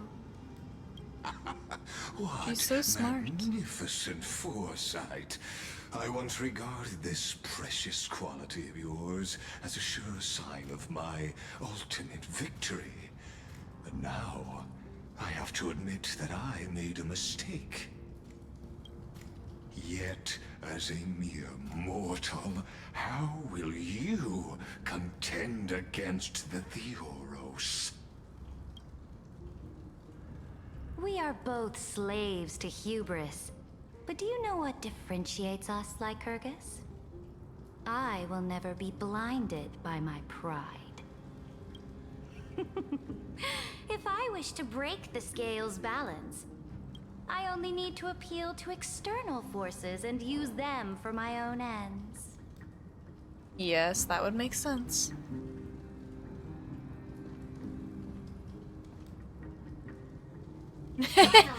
I heard her.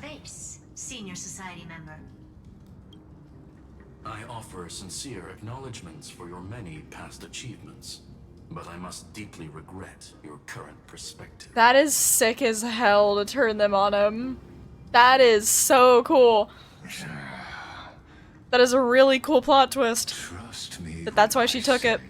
That you aren't the only one feeling regret right now, Screw. So you two are the allies from beyond the sky the Deliverer spoke of, and why she demanded the divine authority of law. Come and prove your strength to me. Show me the power of these so-called paths.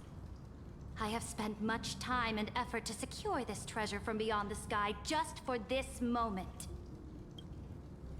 In the name of the Sovereign of planet Scrulum, your allies have responded to your call, esteemed Imperator.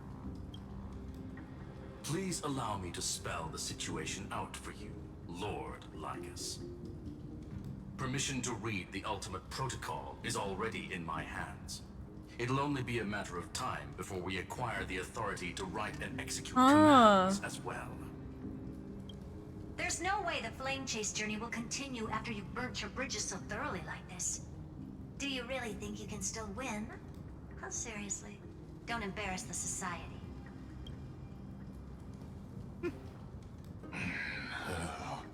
I understand that a near zero possibility does not equate to zero.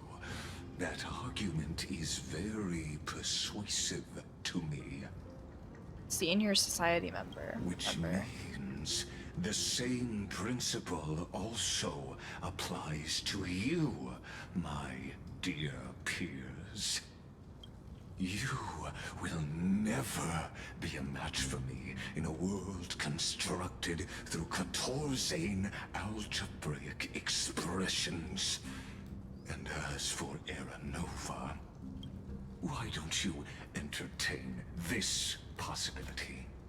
What if I reduced Akama to rubble and ground her people into minced meat? Would the heroes then once again desire the power of demigods so they could fight against me? Listen, Iron Tomb is fated to be born. You may shackle me and put me in chains, but I have thousands of ways to ensure the destruction's descent. And what I just mentioned is only one out of those thousands. Meanwhile, into the hell we just got clapped into. This is the place outside the legends? This doesn't feel the same as before. How should I get back? Warning! Warning! Warning! Locked onto Outlier, Kamina. Warning! Warning! Warning! Executing command. Isolation. Command. Isolation? Since we parted ways last time, I have modified the exomyth into an audience area exclusive to you. Now, you will be able to silently wait here for the final act of Amphorius to begin. I'm the player, not the audience. Oh, we always feel so powerless. Okay, he's annoying me. In fact, be a wonderful in this Shush. place where time flows far slower than within Amphorius. You will witness. Yeah. Shut. I'll find a way out of here. Oh, I am not doubting your capacity to create miracles. Okay, Cole, can you shut up and leave then? What exactly are you after? The answer concerning the prime mover of life. The total destruction of the erudition. Aren't you an emanator of erudition?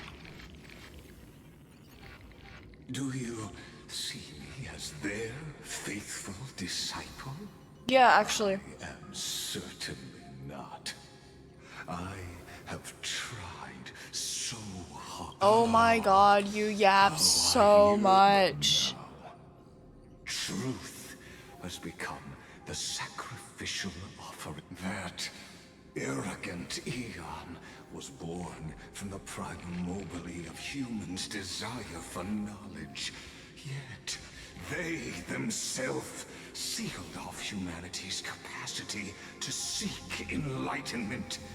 I Yapper am alert. simply cutting down a tree of doom that we planted ourselves.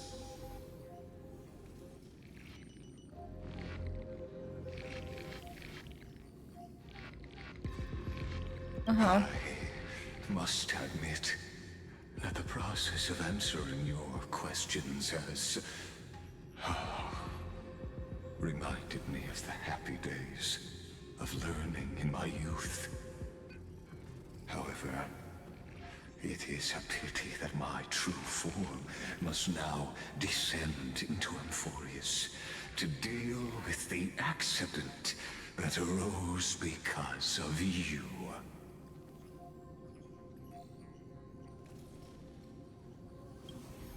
But you won't have to wait long. When the curtain falls, you'll surely understand mine and Amphorius's ardent wish. Where time flows slower than within Amphorius? If Lygus spoke the truth, then I don't have much time left. But how can I get out of here? Can you hear me? Little one. Is that Herta's voice?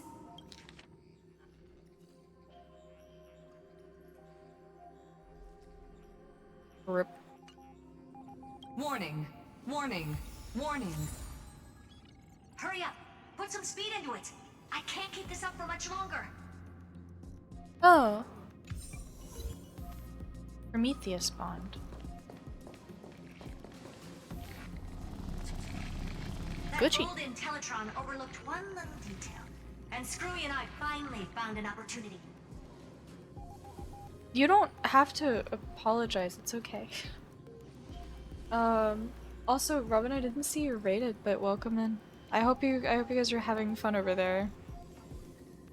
Y'all know that you can have multiple tabs open. I'm not going to get hurt if you go over there, but if you make me aware of it, you don't have to make me aware of it. It's okay. I'm not watching the viewer count or anything. I don't care. Let's keep it short. While you were gone, well, in those few years, Amphorius... Years? Yes, time dilation, resulting in an uneven flow. Don't you know this already? Let's stick to the main points. The Chrysos heirs activated the chronocognitive anchor and helped Skrullum and me open a hole in the firewall. We made some adjustments, so he can't attack us immediately, but it won't hold for long. Critical warning. Critical warning. Abnormal data locked on. Unauthorized communication confirmed. Initiating Time response. is running out. Here's the conclusion. It'll probably take a long time for Screwy and me to completely break this cage before Chrysos heirs have a full grasp of Yeah, I figured. Like, I don't know. I don't have anything against people being like, or like, I don't have anything against people going to other streams while watching mine. Like, it's a low energy stream, and unless you're specifically looking for that, most people go to high energy streams. But also, like, all of the people that have recently started showing up are people I met in other people's chats because we all spend time in those chats more. And I don't really feel like I already don't really feel like I have anything that makes mine set apart or makes people want to be here, so I don't really expect people to stay if someone else goes live. I made peace with that. So I don't know. I don't get the point of telling me. To be safe, we'll continue to launch side-channel attacks on the system to give you opportunities to escape. You need to seize these opportunities. So start moving, and find a way to pull off a magnificent jailbreak. Like I have that alt stream open on a tab over here, like off stream. I'm able to do both. I don't. We detected another path's influence. Critical warning. Critical warning. Oh, terminating. Its power is strong. Maybe able to help. Yeah, I understand it because we're all from that person, but just as like a I guess as like a request, if someone does that, do y'all like don't like, at least for mods, don't get out of your way to be abrasive, but just for regulars, people that aren't mods, can we just like set the precedent that maybe we shouldn't do that? Use the path's power. Make it detect you. Unauthorized communication terminated. Okay, cool. Is Herta saying a certain path's faction has arrived in Emphorius? And I can ask them for help? I mastered the powers of different paths in my previous journeys. Think hard and figure out exactly which faction I think it's remembrance is what we want. And are these showing my memories? Oh, that's Nanook. With the Stellaron in my body. I woke up at the Herta space station and Okay, I'm keeping this on a different page. A world that'll give rise to a Lord Ravager would definitely draw the attention of the destruction. The Stellaron in my belly is gonna be super useful. Normally I just keep the streams of the people that I want to watch when I'm streaming open in the background, and I'll have it like on my drawing tablet to my right to watch it. But I will admit it does get harder whenever I am streaming and like they go live later, and then I just see all of them constantly talking in their chat and not mine, and it's like, this is fine. I understand it. But now I can't watch the person. But what if I end up pulling in the Antimatter Legion? Or the So now I just have it Annihilation pulled open so it supports, really but help? I guess I'll have to watch it later. He doesn't save VODs. It is what it is.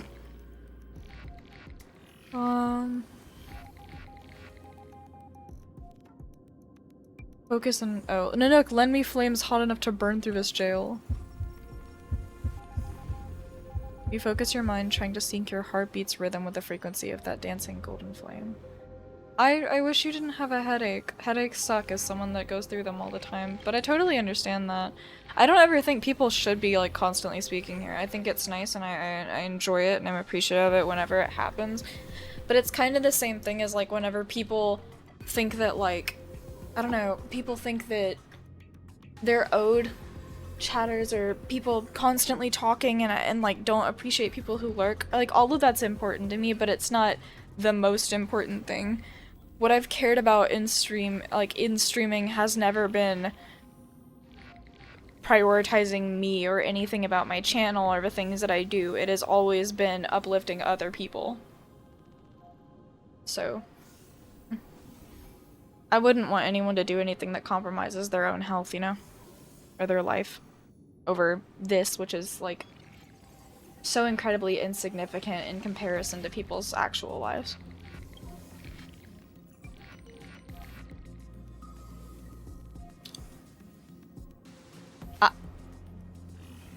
You gave up. The beckoning of the chaos was too tempting, and your current power level wasn't enough to fully resist it.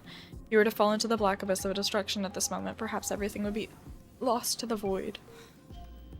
Failure is not necessarily a bad thing. This power wasn't gonna call up anyone nice after all. This is Belobog? I obtained That's the next the one? flaming lance left by the architect. Yes. And gained the power of the preservation in Belobog. That's right. No matter how far away a planet is, the IPC is guaranteed to pay attention, as long as there's a business opportunity. Isn't Emphorius a pristine and untapped market? I never want you to force yourself, but Besides, can't stop you, I even guess. if I can't call up my friends from the IPC, The architects and the nomadic miners should be able to help too. There are definitely cities and ores in this world.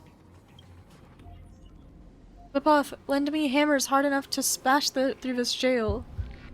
So we're asking for destruction and preservation. Try and mimic the Klipoth's wall building hammer strikes with your heartbeat.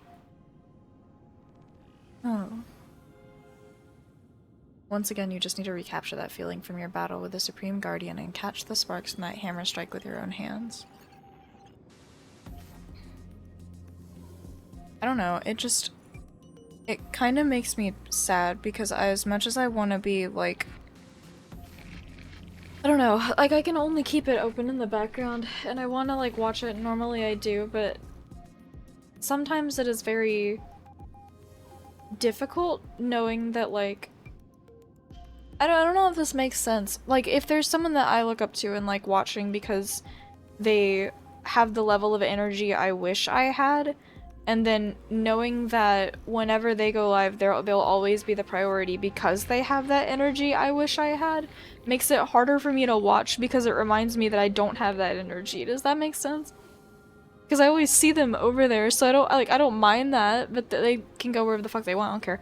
But like, it just reminds me that I'm not where I want to be. And so every single time I like click over to like look and see what he's talking about, like he looks so fun and energetic and I'm like, man, that'd be really cool to watch, and then I just feel bad, like the tiny voice in my head that's just like, end stream, watch that one instead, and it's just like, no, that perpetuates what I'm feeling in my head. That's not only perpetuated, it like grants it more power over me. Because I would be doing it too. Seems like since Amphorius has no overseas market, the IPC's hand can't reach it. Someday I'll be people's first choice, I think. Someday. I very much am. It somehow never feels like it's enough, but I very much am. This was on Xianzhou Lafu. And declared oh, it war wasn't against the JK. order. Then gained the power of the harmony. That's right. The benevolent family must. Oh yeah, we still didn't earn remember anything in the saving Xianzhou. them. Their music echoes throughout the stars, and they'll definitely want to help. I appreciate that. Come, dear hat. I've put you aside for quite a few chapters already. Sing with Clocky. The world is in harmony, and the stars shine bright. Zipe, use your song to guide me out of here. You focus your mind trying to hum the ode to harmony in your thoughts. I think we might get elation, that would be cool. The visages of past nameless appear one by one. If you blend into their faraway song, perhaps a path will appear before you. You failed. The barrier of the exomyth strangled those distant melodies, filtering them out completely like useless noise, leaving only cold Doesn't silence. Lygus want this story to have background music? He has such terrible taste. And this one is the remembrance. What we have now. The remembrance. That's right. I came to Amphorius because Black Swan asked us to come. And I even got a glance from Fu Li here. The Garden of Recollection must be intricately involved with Amphorius. Traces of the remembrance are also everywhere in this world. I don't know what they want, but I don't have many choices left in this crisis. Trust me. You invoke the power of remembrance, awaiting the resonance of reinforcements. After the power of remembrance flows through, something that should not exist here materializes before your eyes. I finally found you. Following the sound of memories. A pathstrider walking both the remembrance and the trailblaze. This sounds like... Their soft whisper is like a warm hand that takes up your soul and slowly disperses it beyond this realm. Warning! Warning! Unauthorized access detected. Cannot log on to signal source. Erudition's prison cannot stop us, for we lie outside outside the logic of zeros and ones. Come. Leave the cage of Logos. The mythos of Amphorius waits for you to continue its story. Okay. When that brightest star, that star heralding the dawn, finally rises, a boat, so used to drifting, at long last enters an island's safe embrace. Oh, Pathstrider, we have helped you break free. Hurry and set off. March. The child of remembrance awaits you. March? What's she doing here? Jellyfish, jellyfish, jellyfish, jellyfish. Monitor? Monitor? Jellyfish, jellyfish, jellyfish. Monitor? A strange being unlike anything you've seen before through its translucent, but that's opaque. Lie again. I can't see shit through this. That's not translucent. You seem to catch many familiar fleeting shadows. Jellyfish? Like a jellyfish. Like a jelly? Another one? Oh, okay. It's still not translucent. Hi, March. Oh, you're finally here. Have you just been sitting here? We haven't seen each other for such a long, long time. Girl, yeah. My good buddy, I've really, really missed you. You lie to me, I'll kill you. I really missed you too. I bet you were constantly thinking about the days when I was. You have your camera. I took that. Is that just a part of your default model? It's been so boring waiting for you in this place. There's You've just been here. No internet, and not even anything to eat or drink. It's basically a prison. Sounds like it's kind of trying to guilt you. It really is, yeah. The great hero is finally here to save me. Yippee! Yippee! You must have seen a lot in Amphorius during this time, right? Girl, we got shit to do. About it. I love you, Yapper, but we got shit to do. You doing okay right now? Look at how fit and active I am. But let's get out of this spooky place first. This is not a good spot for a reunion chat. Girl, where are we? Why don't you take me back to reality? A strange voice told me that I can enter Amphorius if I keep following this No, you road. already passed this area, fake March. Yes, this is the... It is a space that represents a path. Yeah. Like taking the hold of a path. Let's head off. I still don't know what that world even looks like. I don't believe you, jellyfish bitch. Why does March feel so... Because she's not real. What are you standing around for? Do you actually like this place? I've been here like 4 times already. To obtain a bat and a sword and a hat and now a quill. Hurry! This door should be the exit. No. Maybe my instincts are wrong. Let's follow her first. How far can I go? How far can I go? How far can I go? How far can I go? There's a butterfly over here. How far can I go? Yeah, that's really rude. But there's butterflies over there.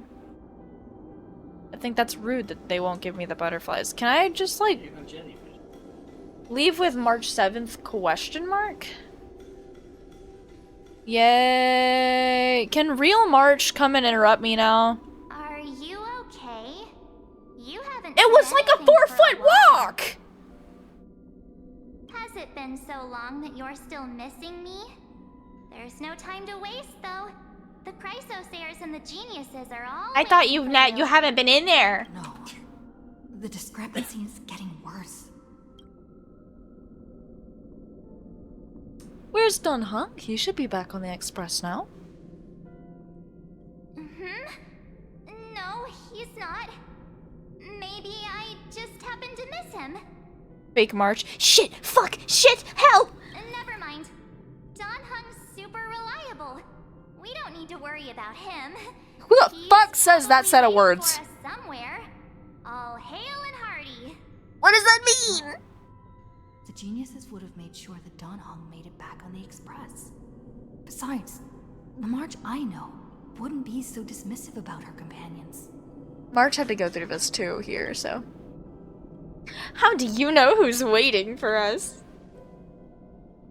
Huh? Isn't Amphorius the world of the Chrysos heirs and their hero's journey? I could figure that out in an instant. Hey, Remembrance, I need you to lock the fuck in and help me here. Amphorius cannot be observed from the outside. She couldn't possibly know about these things unless something's not right. She's not March 7th. I guess you have something you want to say to me? Then there's no need to feel things out first. With questions. Let's treasure the time we have together and be frank. Don't shift your voice like that. Why? I guess you have something you want to say to me, Kamina. There's no need to feel things out with questions. Let's treasure the time we have together and be frank. Does it sound like this? Yes. Is it Evernight? Yes, that's what she's becoming. That's what the jellyfish is. Well, I know that, but like it's this. I don't think that is. There's a deterrent usually. Okay. Who are you? Can I have my friend back? All cursed and creepy. A glimpse of memory is not enough to deceive the bonds of friendship forged between the nameless. I mean, it almost was for March when she came here because she's fucking stupid. She was like, oh yeah, my friend who never gets any voice lines just chatted up to me for 30 straight minutes. When have we done? In that You lie. case, there's no need for further deceit. You're right. We're not the March 7th you are acquainted with. So who oh, March 7th exclamation mark. Are we getting a period But we soon? can send you back Oh, to we got an Amphorius, ellipsis. as long as you are willing to help us. No. What did you do with March 7th? She's fine. This form was simply borrowed from your memories. We'll introduce ourselves to gain your trust. We are the Garden of Recollection. You should be very familiar with that name by now. Just as a reminder, while you hesitate, time is quickly ticking away in Amphorius. That is true. We had been in there. Our first thing when Herta, like, turned on the TV and this weird place Screwlum just zapped us to, Herta's like, it's already been a few years. We're like, years? Working with us is the best way to stop the enemy of erudition. Erudition would treat any results unrelated to the experiment as garbage and throw them out. But we don't work like that.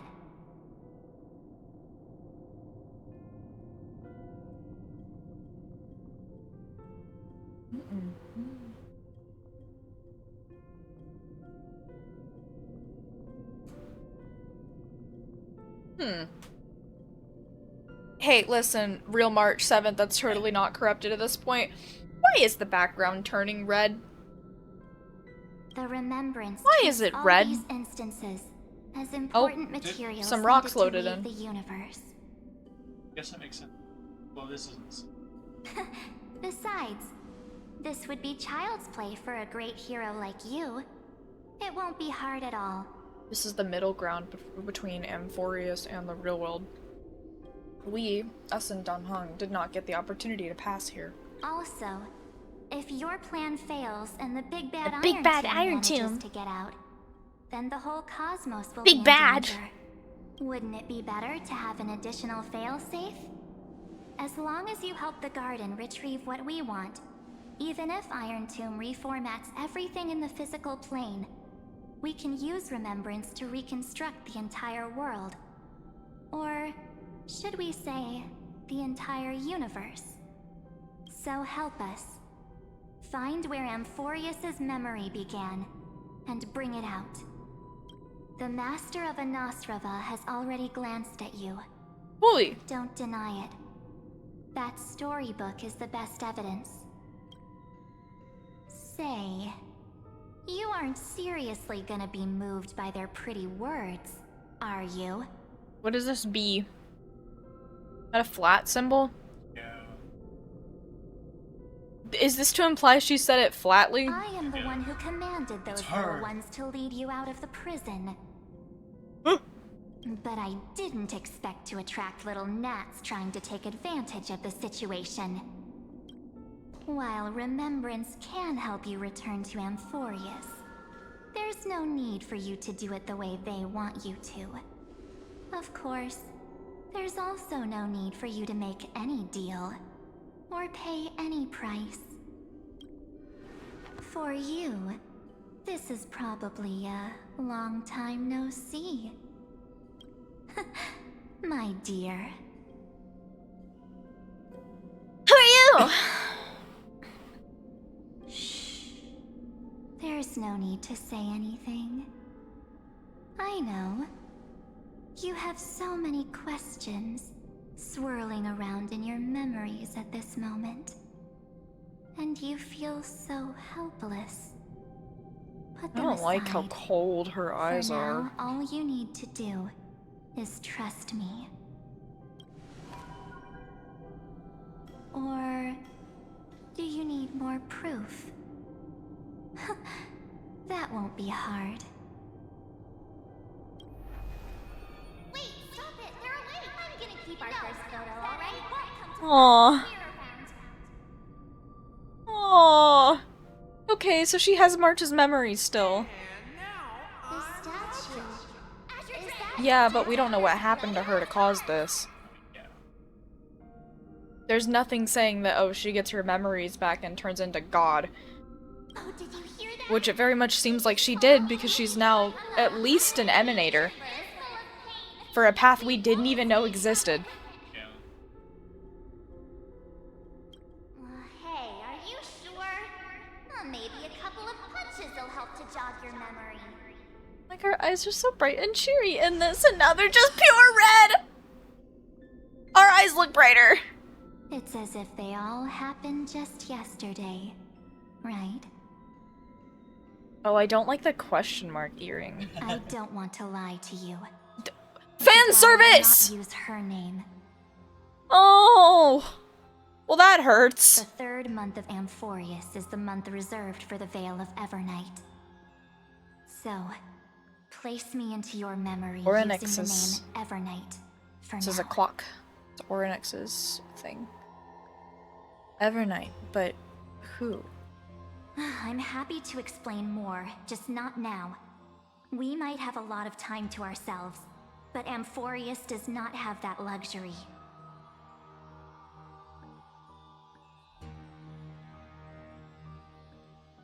It could entirely be fully controlling her or puppeting her. It 100% could, but I don't think they mean it maliciously. Yeah. Like, it's in the universe's best interest to free us, so the universe does not get destroyed. But if we do not stop erudition and destruction, then the journey you've treasured so much will face the prelude to its obliteration. A countdown not in amber eras, but in days, minutes, seconds. So, take this gift, this burning core flame, this footnote of a transaction. It contains hope, and the warmth of the entire world. Ripples of past reverie. She hid this fire in the long river of time, hoping that her wishes would transcend time to reach your hands in the future. Now, take it, and return with it, dear friend. Return to Amphorius, and overturn the final era Nova. Witness the time that stood still for the Deliverer, and the resistance that never bowed to the destiny of destruction over the long years that passed in a flash. Then, with this core flame blessed by the remembrance, respond to their hopes and blaze a trail to the future. And I will silently watch in a corner of time, waiting for our next encounter. I believe the wait won't be too long. If you say so!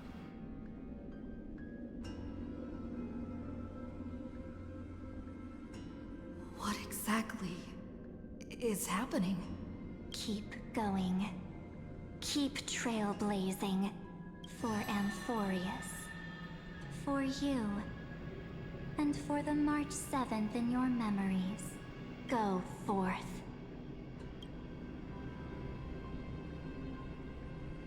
I trust in March even if she no longer looks the same.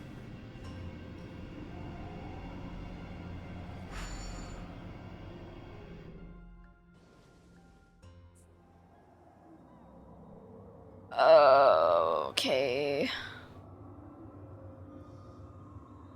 Is this Akima? Carefully? No one's here. And the dawn device saw.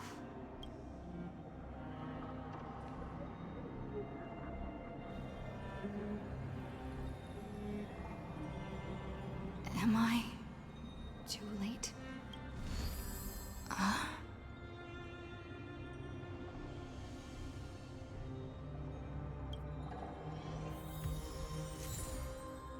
Or flame of world bearing. Oh, not Oryx's. This is Cephalius.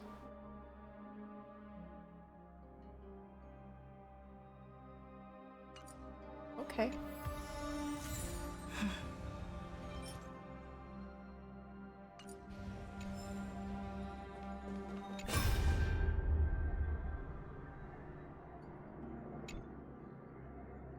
Hey kiddo, can you see me? Don't bother responding, this is a pre-recorded video message. Thanks to that little Empress granting the access to the ultimate protocol, Screwy and I rewrote the progress of Aranova while you were away.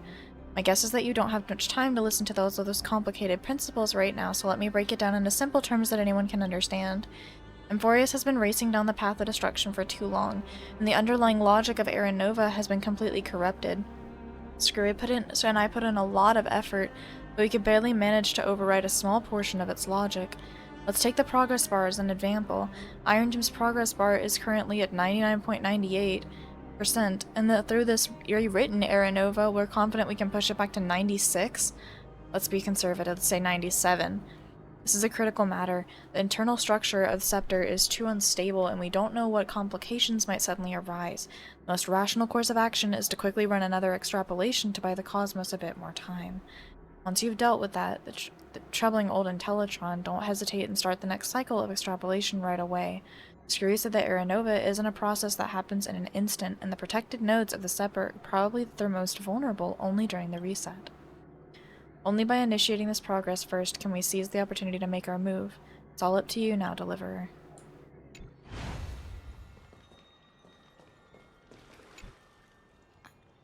The chrono-cognitive anchor?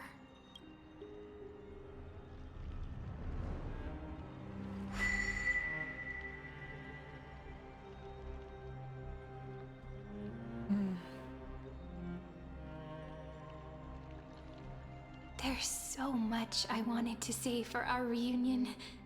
Yet now that you're back, there's only one thing to say. Welcome back, friend. It's been such a long, long time. What happened to the world while I was gone? You must be really confused right now, aren't you? So much has happened in Amphorius while you were gone. But don't worry. The Deliverer can't afford to be lost, no? Now, please follow me and turn the pages of time and hear the words everyone left for you. I'll tell you the story of this 1,000-year journey. That way, it won't just be my memories alone. Cyrene can't hear me? Aww.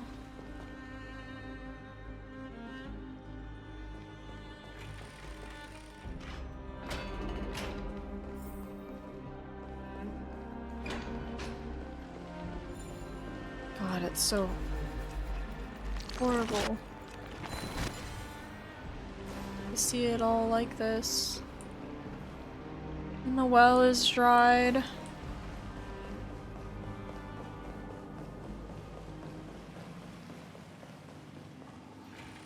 This is heart-wrenching. Look, the scenery of the past has resurfaced.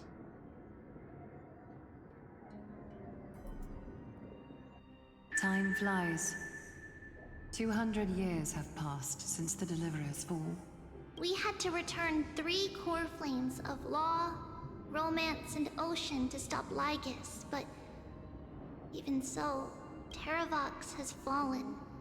The 2 geniuses vanished without a trace, and Zeridra embraced her fate.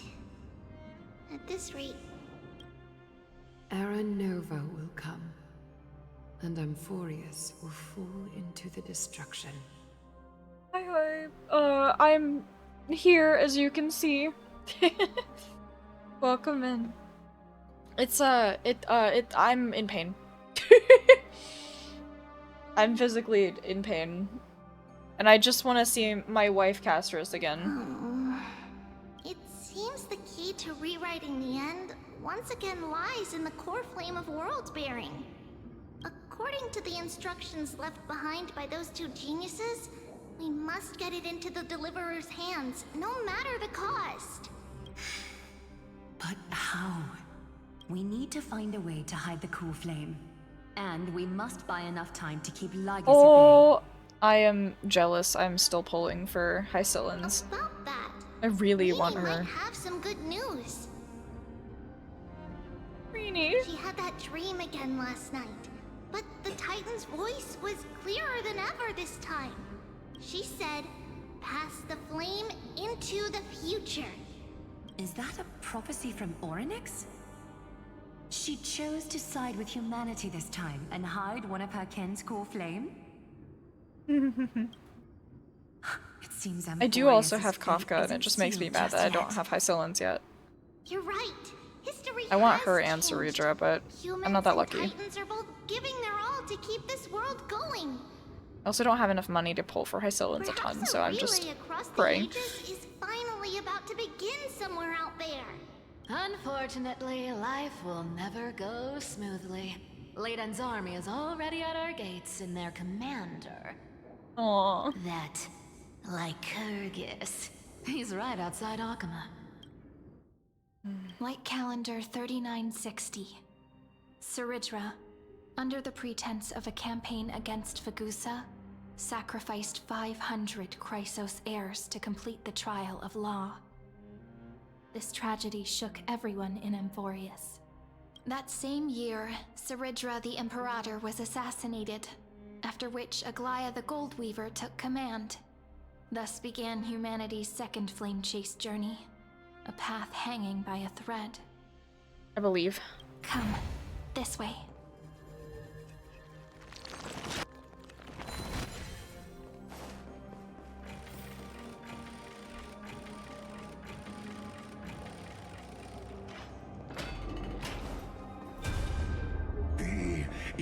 Wife. Holy city.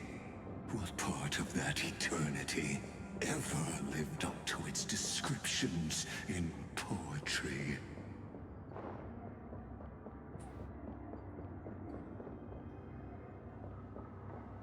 Weird that you can see the flames slid through.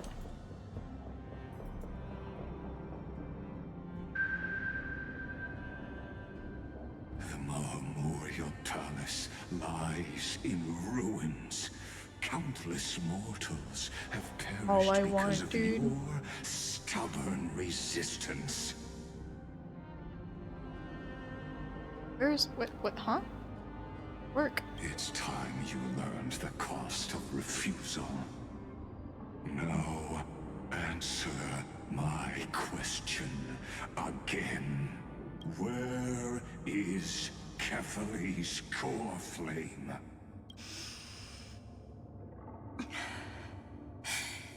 You really think you'll find it by razing the holy I hope city so. to the ground?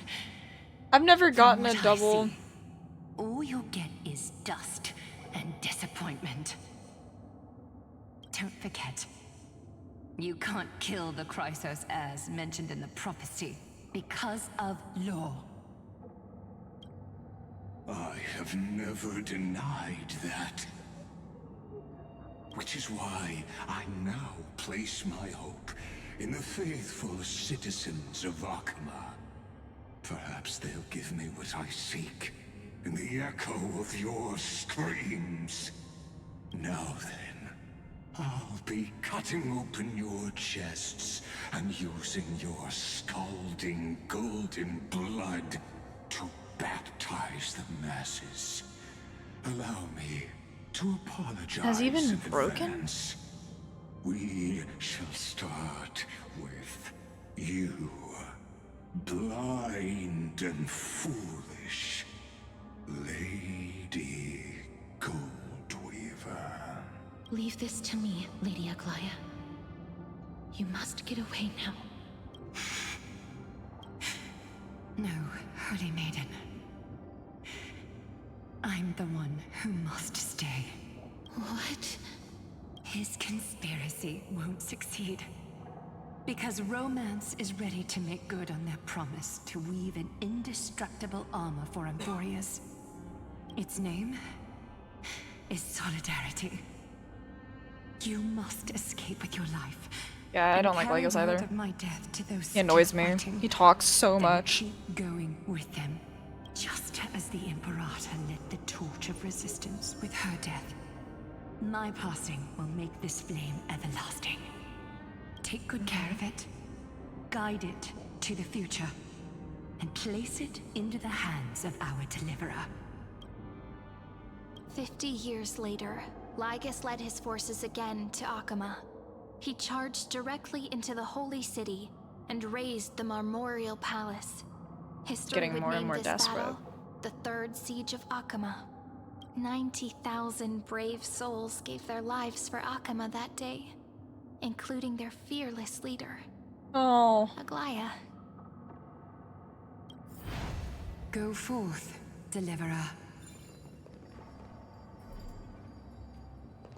Oh. Stop breaking my heart!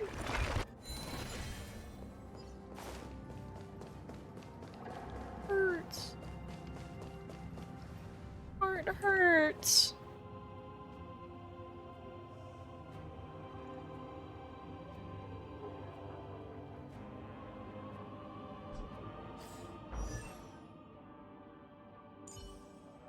My heart hurts for you. I love you, Aglaya. You did not deserve that. You also did not deserve that. This is wife right here. You don't deserve the shit people put you through, Aglaya. I'm so sorry you have to deal with that. Oh my Everyone God, has how a do I keep on colorful getting past, more of wouldn't him? you say? I found a home to protect. Yeah.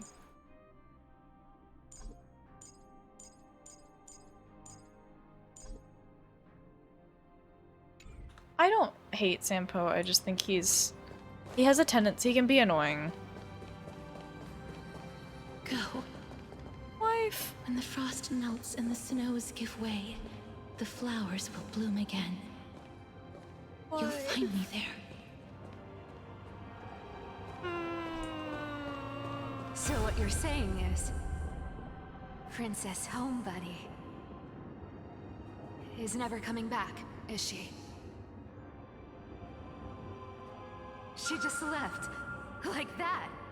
Since Cass has made up her mind, we can't let her resolve be in vain. But between staying in Akuma and going to Styxia, what difference does it make when it's death either way? I'm against relocating. With Kefali's protection, isn't Akuma far safer than that dead city? Cass's plan doesn't involve any relocation at all. Huh? Like you said, Akuma is humanity's refuge. We never intended to get everyone moving to Styxia. It's just on Cass, Hycealans, and me to prepare the final trump card for the Deliverer. Wait, what kind of trump card needs all three of you demigods to throw yourselves away? We must lay down the path to the future, so when the Deliverer returns, they'll have a clear road to reach the location of Era Nova. Styxia sits where death meets the ocean. There, with the combined powers of ocean and passage, we can summon a current that leads to the vortex of Genesis. Makes sense. And the demigod of death will forever guard that secret path until she returns.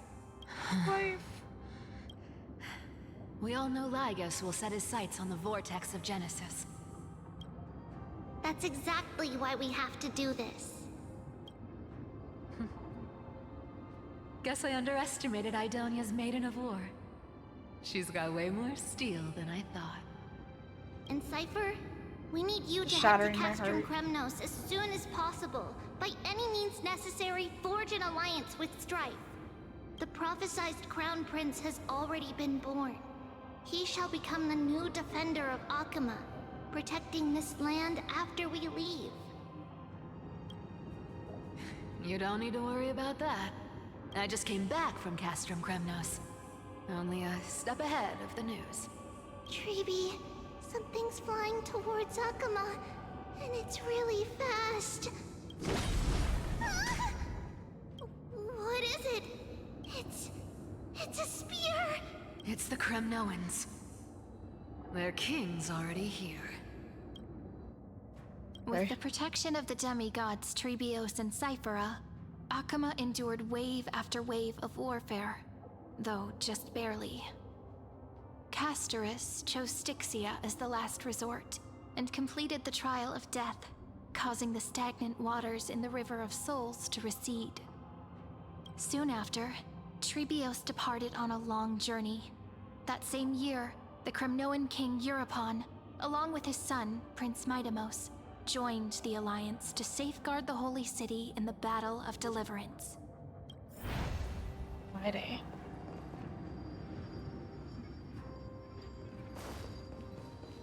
Go on, and see you tomorrow. Okay, I'll cry. Oh my god.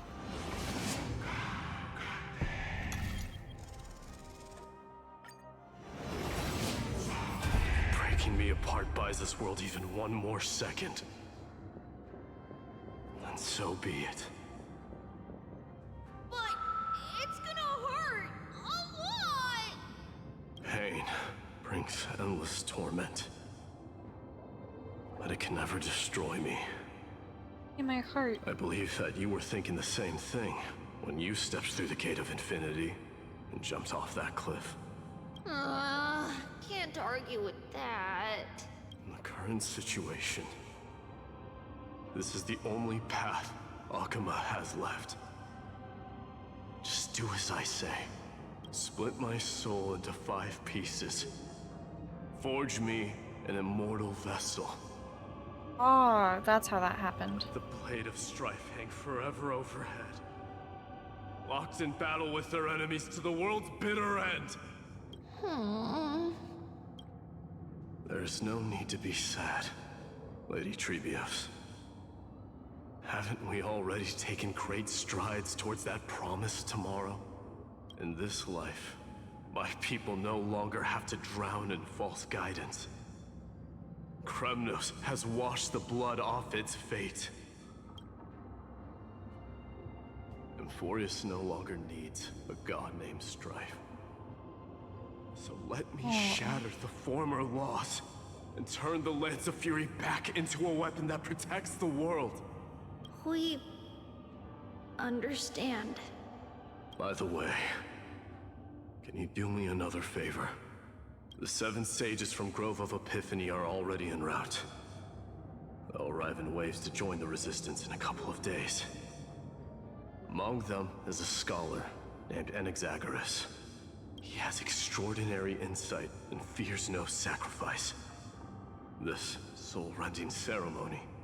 It's very sweet they all rely on each other. It was his counsel. His wisdom will surely be the backbone of Amphoria's survival. Watch over him. Carry on this everlasting flame for me. Through Anaxagoras' ritual, the demigod of strife split his soul into 5. Courage, honor, tenacity, sacrifice, and reason. each sealed in blood crystal and cast into battle. The people held a 10-day funeral to mourn their fallen god king. And through his sacrifice, humanity was granted 200 years of peace.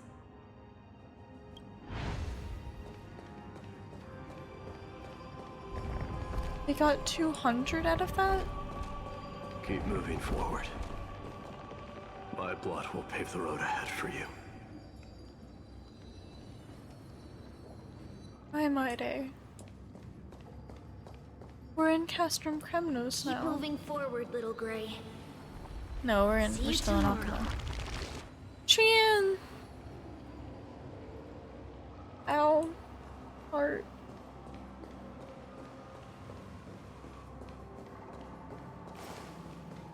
That seamstress wasn't wrong when she said a lie needs more lies to keep it together.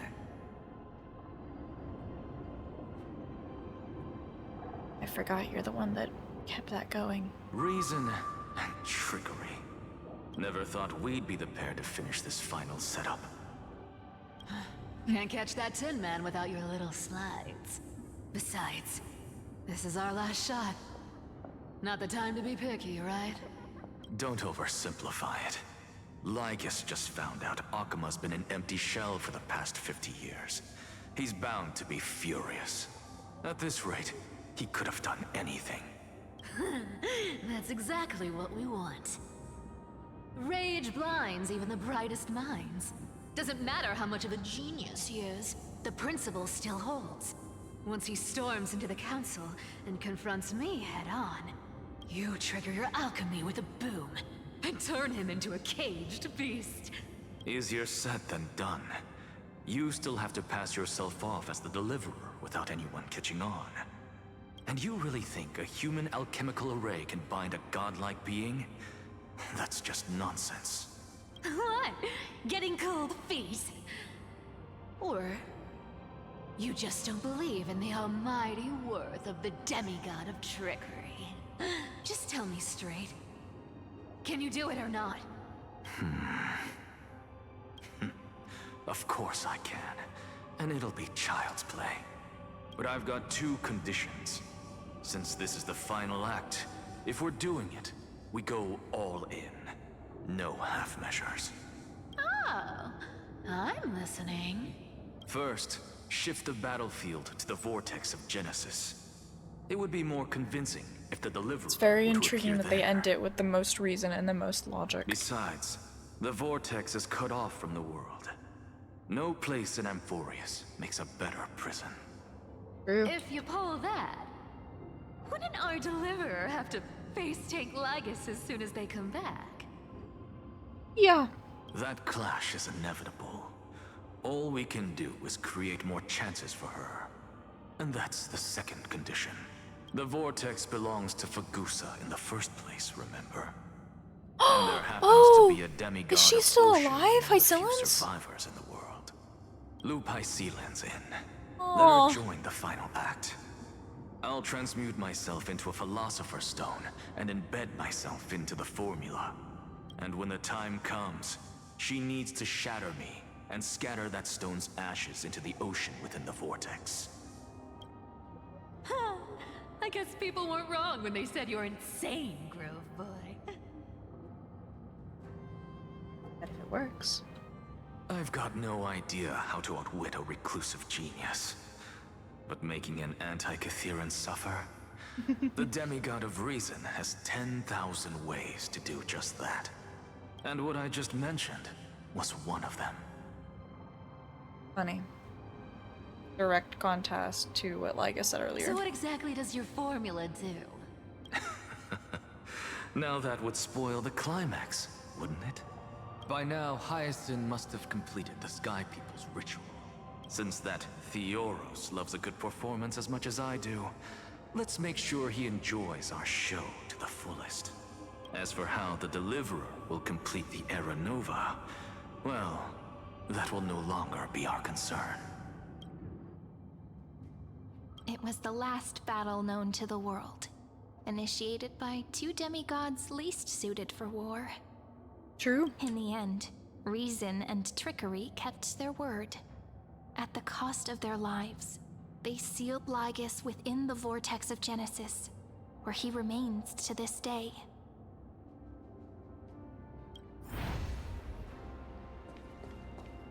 Go forth. No one can out-deceive Finish the Cypher. greatness left undone.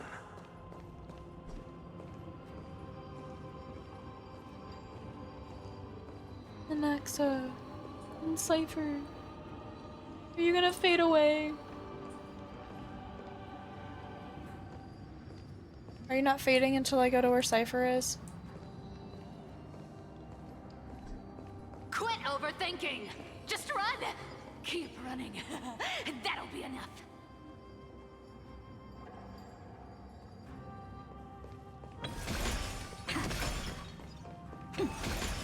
Oh, it forces me into the newest form. Okay. Irie, it's dead quiet here. Oh. Akama will stand eternal.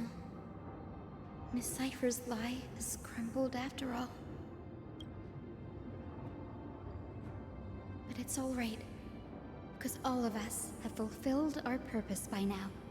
When the Deliverer returns, no matter where she is, sky will turn clear, and a rainbow bridge will rise, carrying her to the final battleground. Cyree, this arduous relay is finally nearing its end. Now, I'm passing the final baton of fate to you, okay? No, that's not quite right.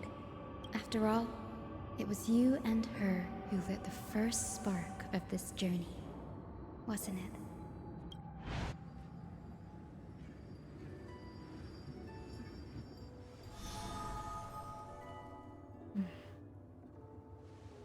I'll tell you the story of this 1,000-year journey. That way, it won't just be my memories alone. And I'll share the moments I spent with you with everyone. That way, the path we walked becomes a memory shared by all. People will know that there's nothing left to chase. Amphorius has already welcomed the dawn foretold in prophecy. Just like I said, this won't be harder than the last time. Right? Thank you. You've all sacrificed so much.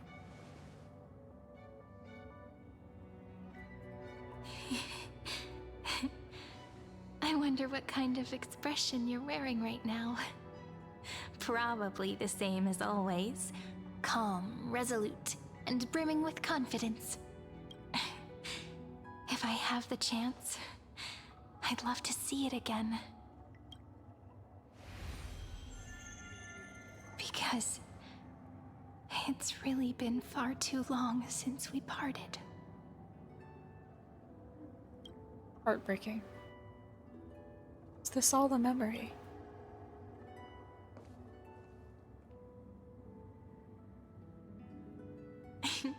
Someone as sharp as you must have realized by now that this isn't reality, but a maze of time. As the last link in the relay, I will return to the Temple of the Three Fates, tell Orynyx all of our stories, and bottle every page we've written into the little flask of memories. And then, may it set sail in peace, drift down the river of time along with the core flame of world-bearing, reach your side, and lead you back to Amphorius. Just like the first time we met, right? My heart. Hi, Mem. Even though this cycle has no demigod of time, time has always stood on humanity's side. This is the only way to make sure that the Era Nova won't happen before you return. And the only way I can safely entrust the completed final flame chase journey to the Deliverer's heart. After all, the new world will be born from your memories, and the protagonist of this story mustn't be absent. I will take all of you to the new world. I believe you will never let us down. Just like always. Do you remember when Finan sent us back to the beginning? When you and I got separated? But in the end, I returned to you, carrying all that we've been through. That's what memory is. It may wear down and fade in the river of time, but it never truly leaves. When that hidden corner of the heart is stirred, the past returns even more beautiful than before. So don't worry. Let the 33,550,337th Flame Chase journey become part of you too. I've gotten a lot better at it with the experience from the last time. Next, you will head to Styxia and find the Vortex's entrance guarded by the demigod of ocean before charging toward the final battlefield.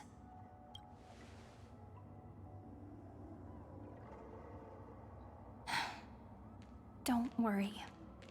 I'll be with you. All of us will. Even Finan.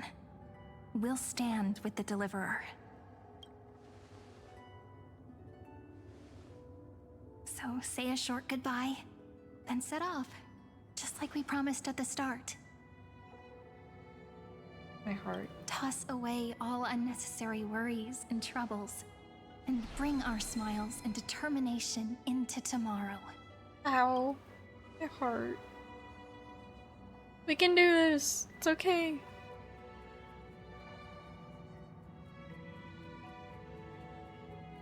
The last baton. I wonder how long you'll have to wait before passing it on to her. No matter how long it takes, it's okay. Waiting is what I do best.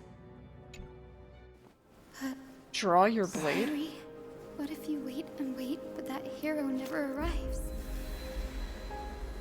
That won't happen. Because I know that no matter how long it takes, she'll definitely return to this place. We can't let her down.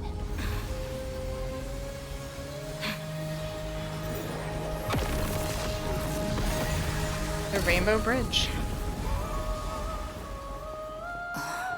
That's sick. Hi, Hyacinth. Sky shall rain rays of dawn for you. May romance be with you on your journey.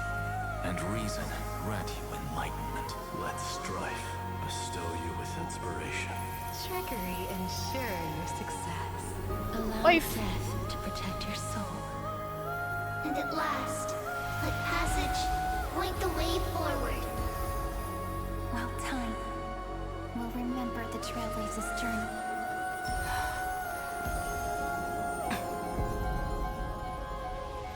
That is sick.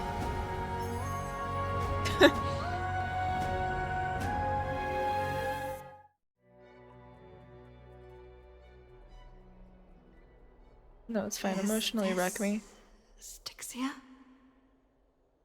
What happened to this place?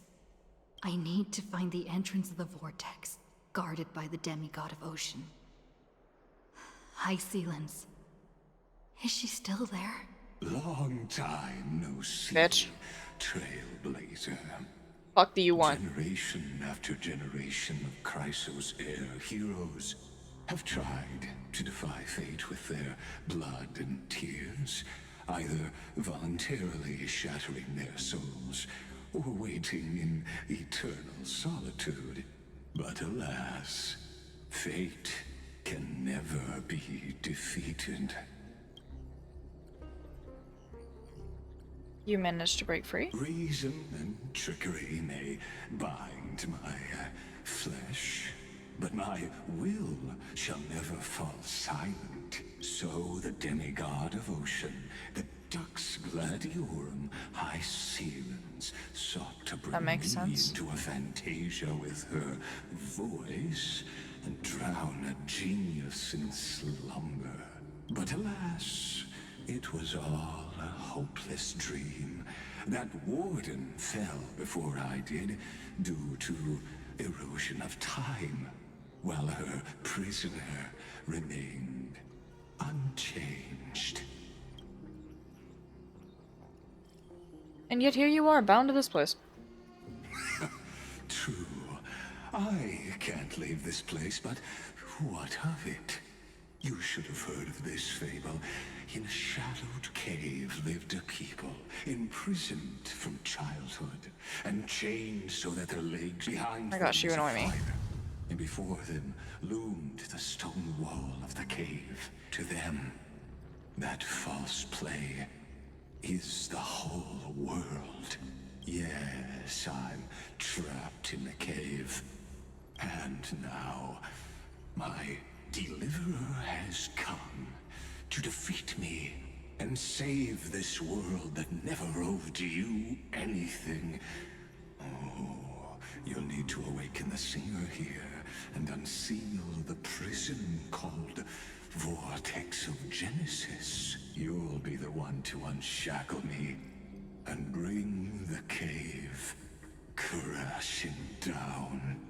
Of course, I don't mind waiting a little longer. Let me guide you through this next illusion. One last memory from that prison warden. I hope you'll watch the stories of this Fantasia closely. Logically, the Deliverer must see the world for what it truly is. Emotionally, this memory captures the fate of everyone in Emphorius better than anything else. Only by feeling it for yourself can you understand my point of view, the meaning of destruction. I don't need to understand you. To your unshakable resolve, I salute you. But can the prisoners in the cave learn to see the shadows and echoes for what they are, and stop mistaking them for reality? Oh. We got it back. The chronocognitive anchor. The city you cannot destroy. Seek the song on the shore that bears no fruits. The past that has imbibed by time. A drunken dream hidden at the bottom of the cup.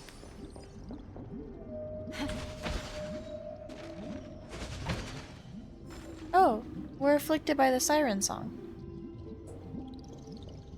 The dark tides flood the sea, and our kingdom teeters on the edge. Fear not. Our queen has gone to the borderlands. She'll quell this calamity herself. This is the scene when the Chrysos heir of Ocean was born. She was once of a Titan-kin race named Sea Sirens. At that time, Kozlana had suppressed the Black Tide's rise, but he was unable to remove Iron Tomb from its roots. The Black Tide still roiled in the depths of the world, and the kingdom of Sea Sirens was the first to face the destruction head-on. Listen, I heard Electra's voice. She's calling to us. Let's go. Her voice carries the queen's command. Electra? Among the distant cliffs I see Electra. Oh! Little bug! View worm. Let's admire the rainbow together. I'm admiring it. It's beautiful. To keep the Black Tide from threatening the ocean, the queen gave her all. Nectar brewed in the body womb and by soul. God. I am Electra, the Born of the first song. queen's chalice, she bore the deepest blessings and inherited supreme divine power. What are you? Are you Gooby? There's a Zacharias coin. My sisters! You're finally here! Of course, Electra. Your beautiful melody drew us here. Electra. Her true name is Electra. This is a reflection of her former self, clinging to the past with aching defiance. That is an insane emote. The Queen summons us. She must be near exhaustion. The Black Tide will soon enter our borders. Then what do we do? Will our seas fall to darkness and terror as well? Don't worry. We shall lift the chalice in her stead to catch the Black Tide, and stand together to safeguard our realm and its people. Such tiny titankins, thinking they can stop the tide of truth. How naive.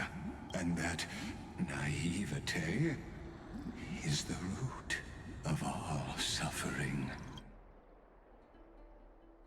Cool, stick, nasty. I would love if you stopped talking like this. Zagreus. Expected Bartholus.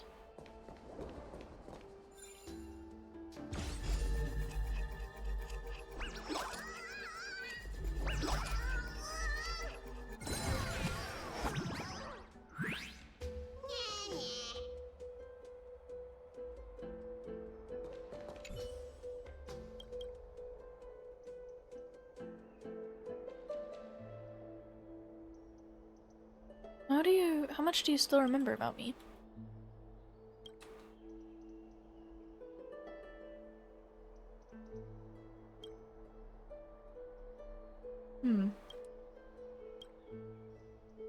There's so much for this, I just want to open the chest.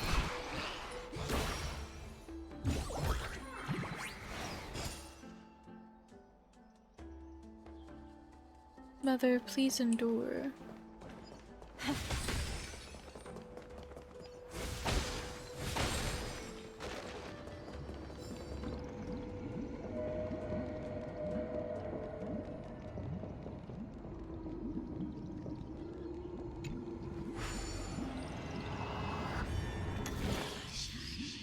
Puzzle. Oh.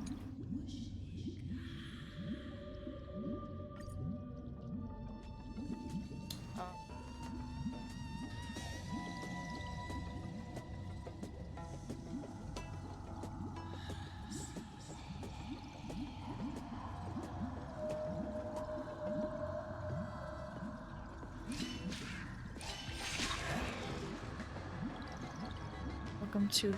Wait, what?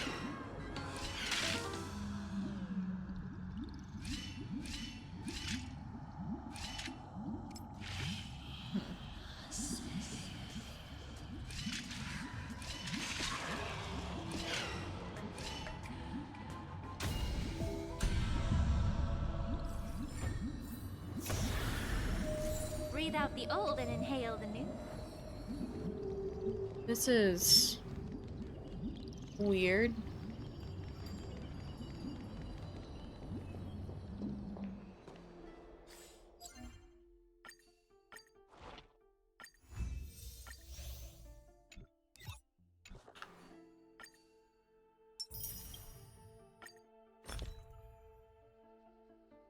Oh. Okay.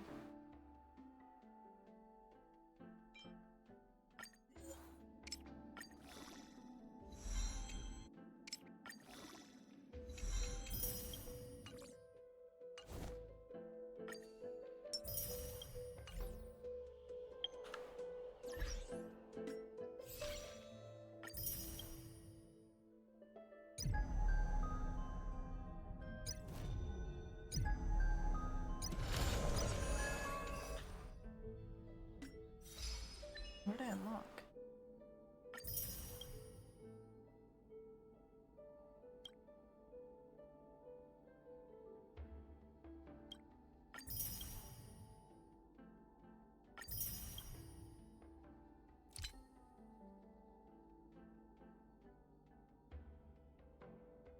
Operate the scapegoat through the teleporter in the golden scapegoat claim gameplay. Welcome to the go-to statement. Oh. Yeah. Okay. That makes sense. Give me fish, lady. Give me the lady. That's not the lady. We're gambling, but we're not... It's not giving me the things I want. I agree. Why can't I have the pretty lady, Why must you hate me? I don't have money to gamble more. Ugh.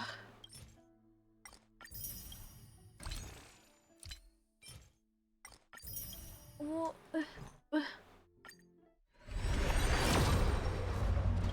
I would consider if it was guarantee. But they refuse to guarantee me a pretty lady. Angry.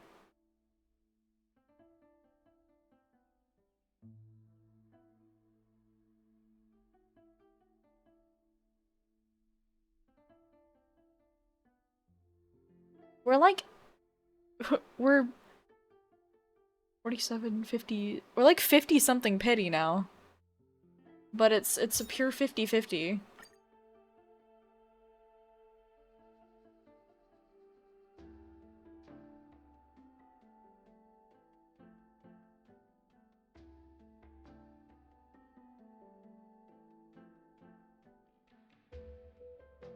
Oh, weird. Okay. So it's at like 50...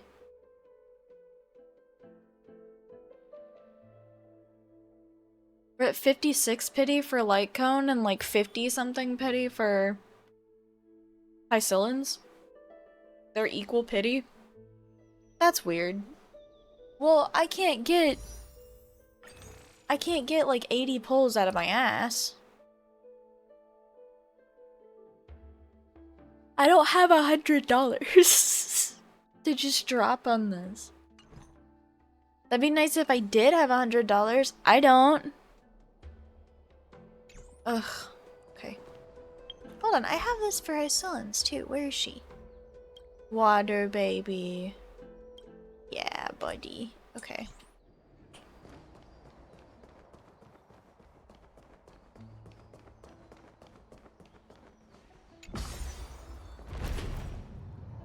The Queen's palace lies just ahead.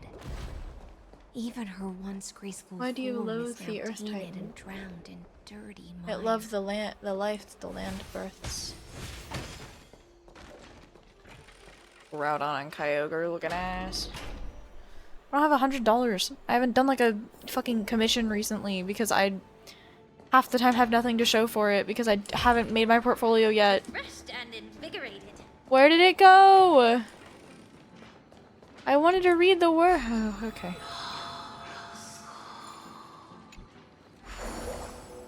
Okay. It was like, oh, it's organized.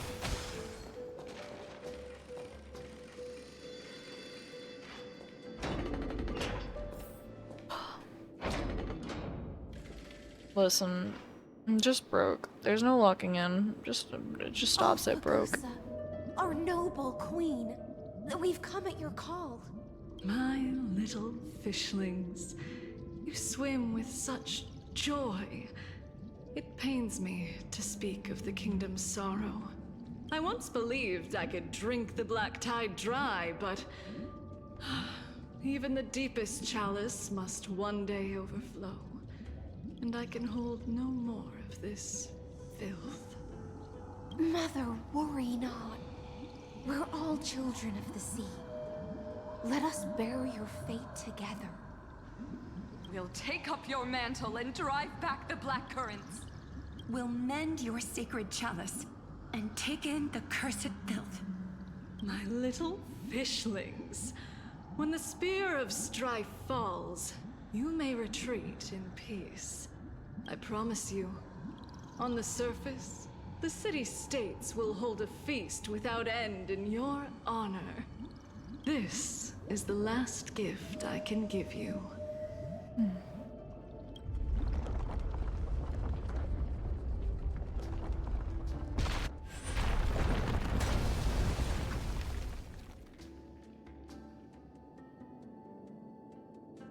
Fagusa sank into the abyss. With the chalice shattered, their intoxication spilled into the black tide, birthing the first madness in Amphorius. Sea sirens followed one after another, hunting for the Titan's fragments, until their flesh decayed and their bones crumbled, all for the promised final feast. Keep watching, but tread carefully, for the stage ahead is crumbling with age, just like her shattered fate.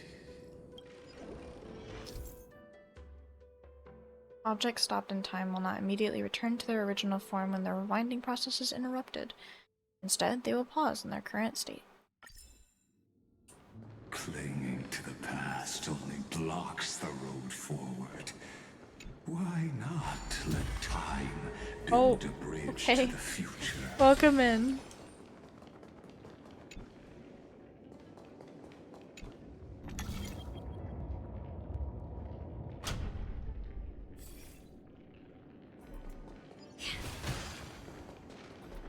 I'm good. I'm slowly getting a bit tired, but I'm not gonna push it if I get too tired. The Chrono Vessel is a temporal ritual tool crafted by Ornyx's priests with various sizes and styles. Breaking the Chrono Vessel will pause time in the area around it. Okay.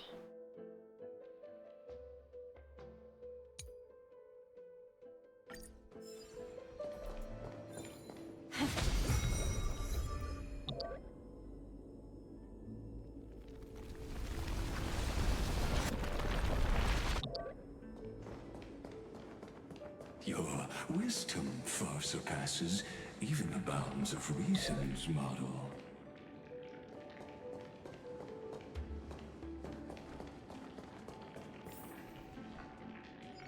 The torrents of destruction are spreading.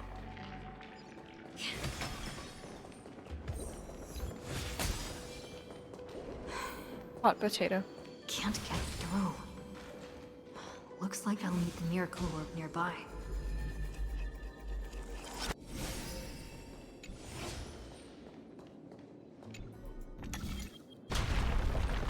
The ending was written long ago. Even you cannot rewrite it. Just like this poor chandelier.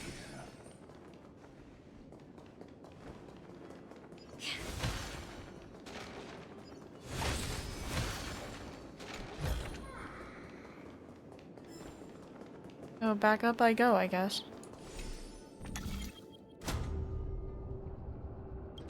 Here.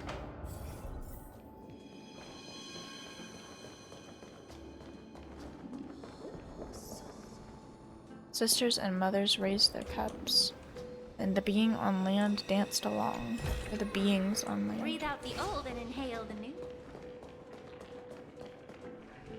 Black tide is devouring everything. Electra! The fiends have gnawed my tail. I can no longer swim to the far seas. Electra! The black sludge has soaked my fins. I can't dance with you anymore.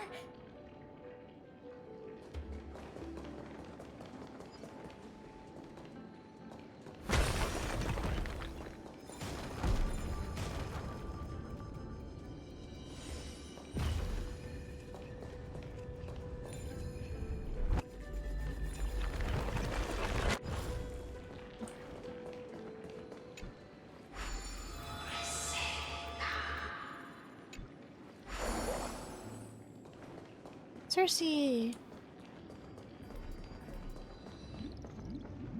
Sisters, don't give up. Remember the Queen's promise of a feast in the city called Styxia. I haven't forgotten. It visits me in dreams every night. I dreamed of a shining city. Pain. Its lights piercing. It just says pain. Gloom of the seabed. It just says pain. Oh, I wonder if she's Probably. She said that her tail got gnawed on. Oh, yeah, that would be. And then another one said there's sludge on their fins, and so they can't dance. What the heck? And it's sad. I dreamed of children placing garlands on our bone horns, and poets praising the sea sirens for shielding the world. But what a shame. We can go no further. Please, sing to the humans for us. Sing of the deep sea's legend in our place.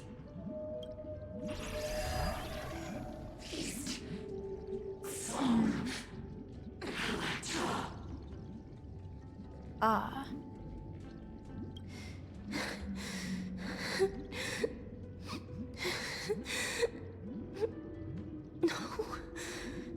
The sea sirens were tainted by the destruction. Their flesh rotted away.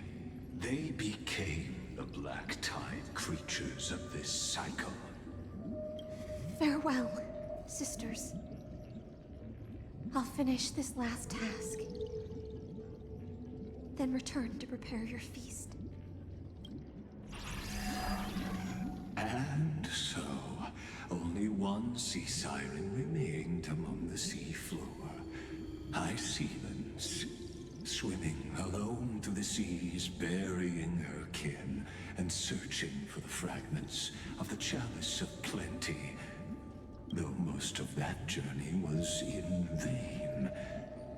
Why not use the power of time to leap ahead toward the journey's end?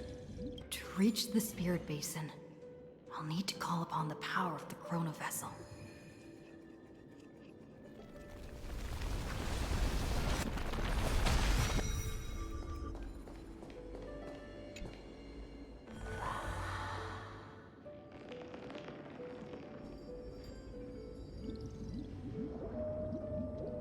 Oh, revived mothers, my sisters are gone on the island. The Chalice of Plenty is whole again.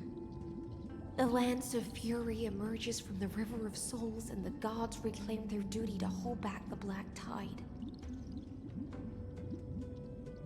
I am freed from endless toil, and now walk toward the rites at Styxia.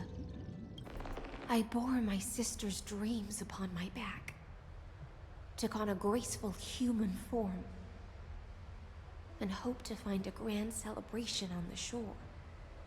My fins became legs, my scales became skin, and the sea foam on my body became a shimmering gown. But when I stepped onto land, there were no festivals with honey brew, nor poets plucking harps, only silent death, drifting gently along the River of Souls. When she fulfilled her wish, she only found Styxia to have already repeated the mistakes of previous cycles, and was swallowed by death. Checks out. Hopes and promises are nothing but the foam of dreams. I am a sea siren, a vessel born to contain the tides. Now that my task is done, and the promise is broken, how House of Lies. am I to go on in a world drowned in shadow? Fagusa, my noble queen. She evaded my questions with drunken stupor. She told me a grand feast awaited me in the surface world. So I wandered lost, groping through the dark. The feast she spoke of. Where is it? Lonely Blade, I shall grant you everything you seek. Oh, Evernight. Saw a fire. You stop? Thank you.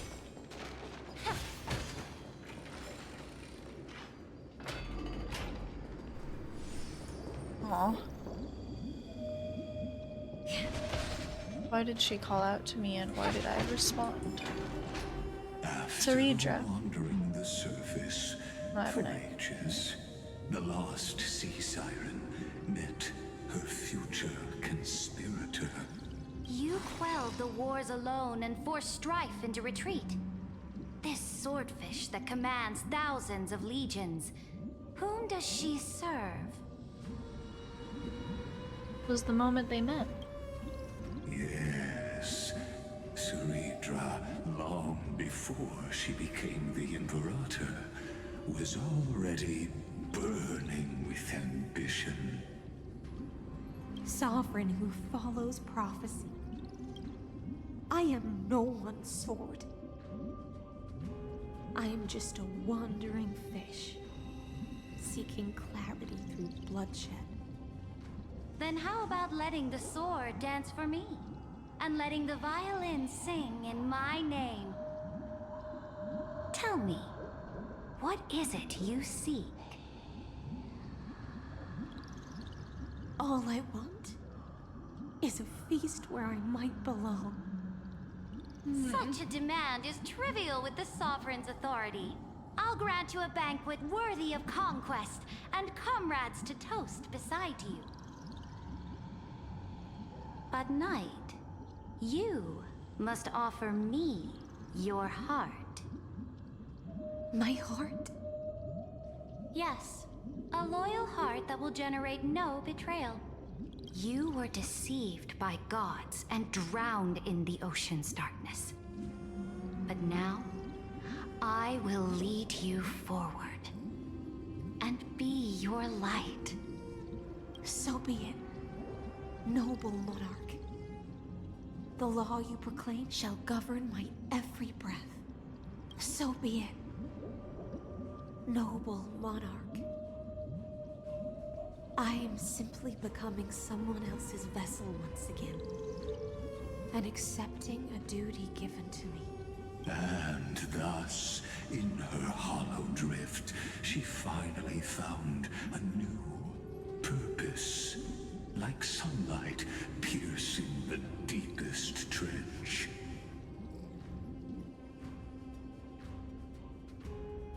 Sing a song for the sun setting on the mountain. The monarch brought me the new world. The fiery brightness of her crown melted away my confusion.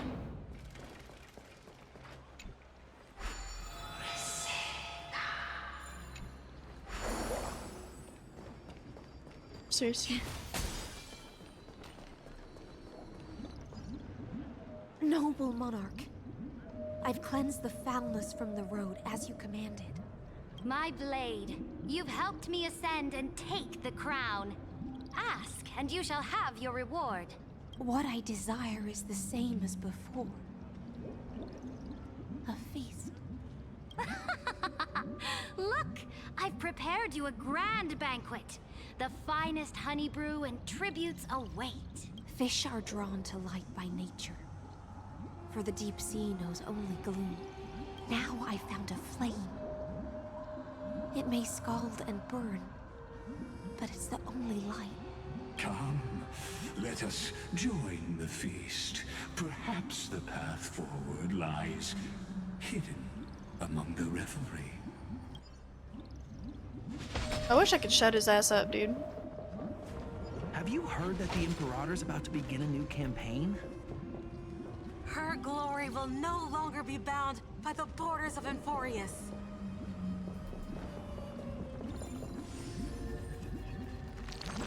There's probably a story. I just like keep on going up toward Breathe out the old the and inhale chests. the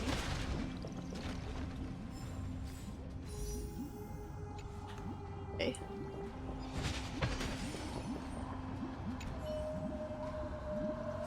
Oh my god, he's also drunk.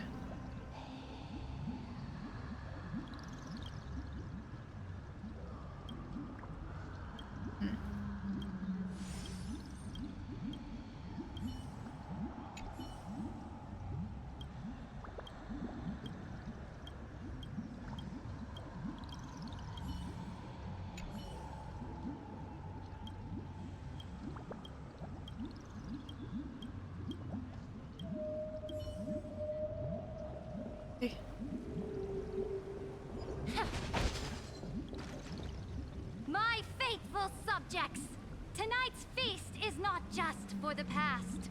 It's a toast to the future! Born from our golden blood is an unstoppable colossus. Our iron beast to trample the universe! Great monarch. I've heard the universe teems with great threats. Can we truly remain invincible? Fear not. Before the troops of the destruction, such rabble is no more than cosmic dust. I want her crown. Surely there's a It's planet cute. draped in oceans out there in the stars. Once I claim it, it shall be yours to rule. And to the rest, your triumphs will not go unrewarded. I promise you a new age, free of fear. Now, raise your cups to our conquest among the Sea of Stars! Sea of Stars! Sea of Stars! Conquest among the Sea of Stars. What a grand vision. Yet, to the Siren Knight, only feasts still stir her heart. Come now, join me. Witness the end of this futile dream. Where's the way out of this illusion? Come Third quick. song, I'm Let's willing to celebrate drown together. in her ambitions. I've To saved drown the in the liquor of finest brew. dreams. Come taste it with me. Come back here and do that. I don't feel like doing it right now.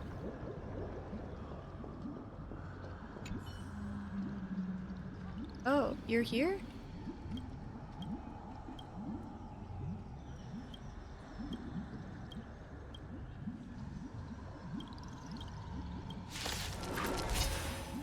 Okay. Look, the show has begun. With this divine power, I reforge all things. I'm just a frail scholar. To the soul.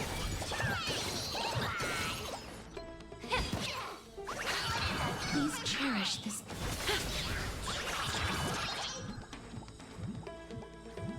Delivering warmth!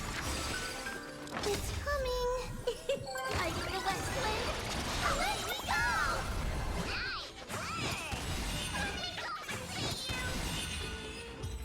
Alright, well. They're happy now? Oh, okay. Noble knight, you are truly a blazing spark. It is my honor to share this banquet with you. Noble Knight, you have earned victory with your blade. And you have every Truly. reason to revel in this moment of triumph. Let me pour you a glass of honey brew. Noble knight, with the sovereign now enthroned, this triumph is yours as much as hers. Let me raise a toast to you. Noble knight, your strength is boundless. Lead us to conquer the universe, and let us toast to that vow! Then drink we shall. Raise your glass. In the deep sea, I never knew what fire was. But when I set foot on land, the first light that I saw was the flames of war. It scorched my fins. Apologies. Made me feel pain and desire.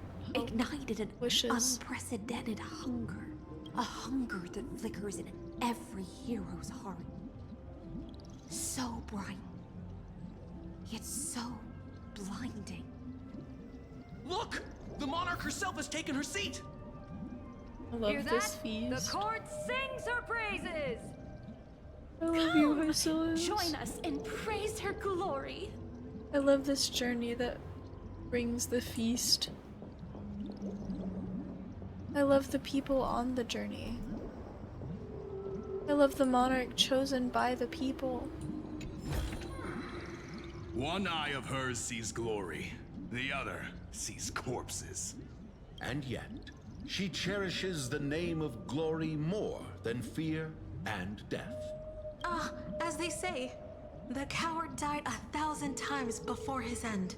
But the brave face death but once, which gods stand witness. On the eve of war, we sang our hymns and set our sights to sail beyond the stars. The legions will climb aboard the beast, riding it like currents across the cosmos. Planets after planets flew the flags of her crown. Realm after realm was ignited by her flames of war. As the final resistance fell silent, I love Someone's character so much. Rose from among the stars. And this small pond at last embraced prosperity and peace. That's how the story ends. Tell me, visitor, in this dream, did you enjoy the show? I don't know. Not sure which way to swim? It's okay. It's time for me to wake up from this drunken dream.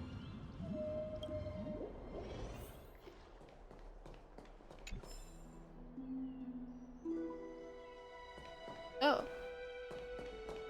There are alive enemies now.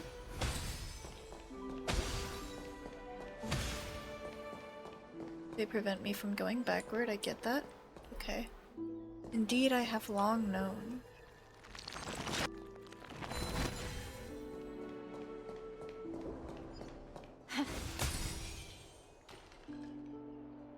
Okay, I'm gonna switch real quick to this team.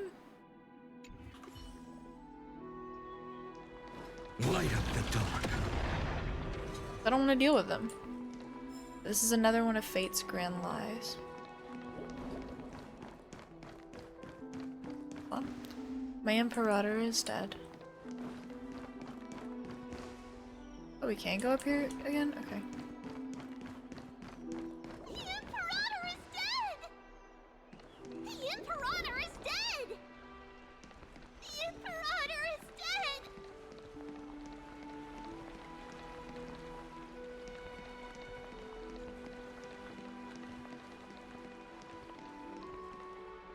You all look the same, though.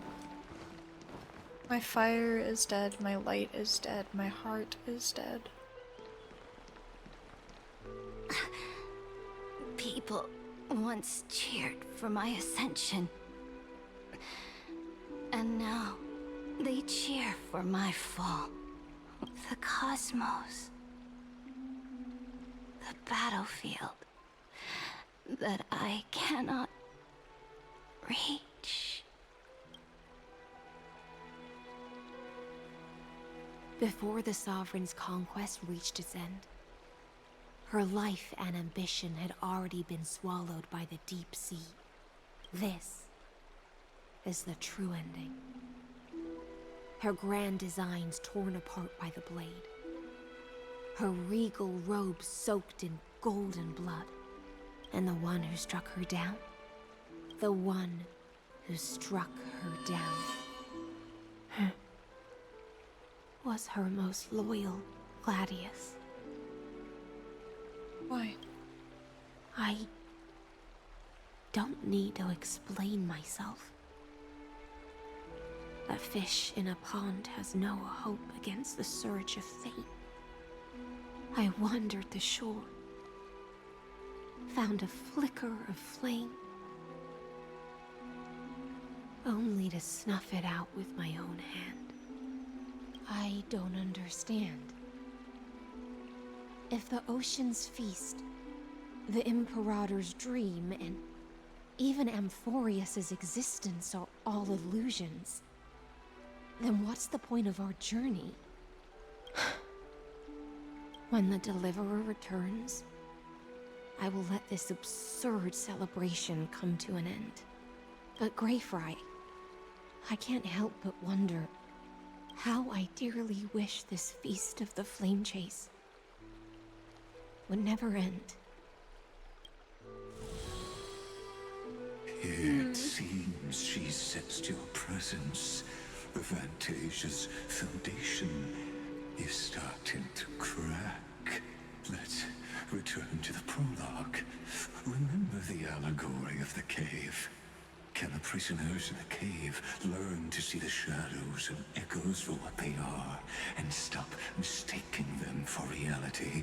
As you've seen, when she cast off her chains, finally turned to look around, and moved her legs, her reward was nothing but searing pain. The light will blind her, for the fire behind her had never once actually touched her eyes.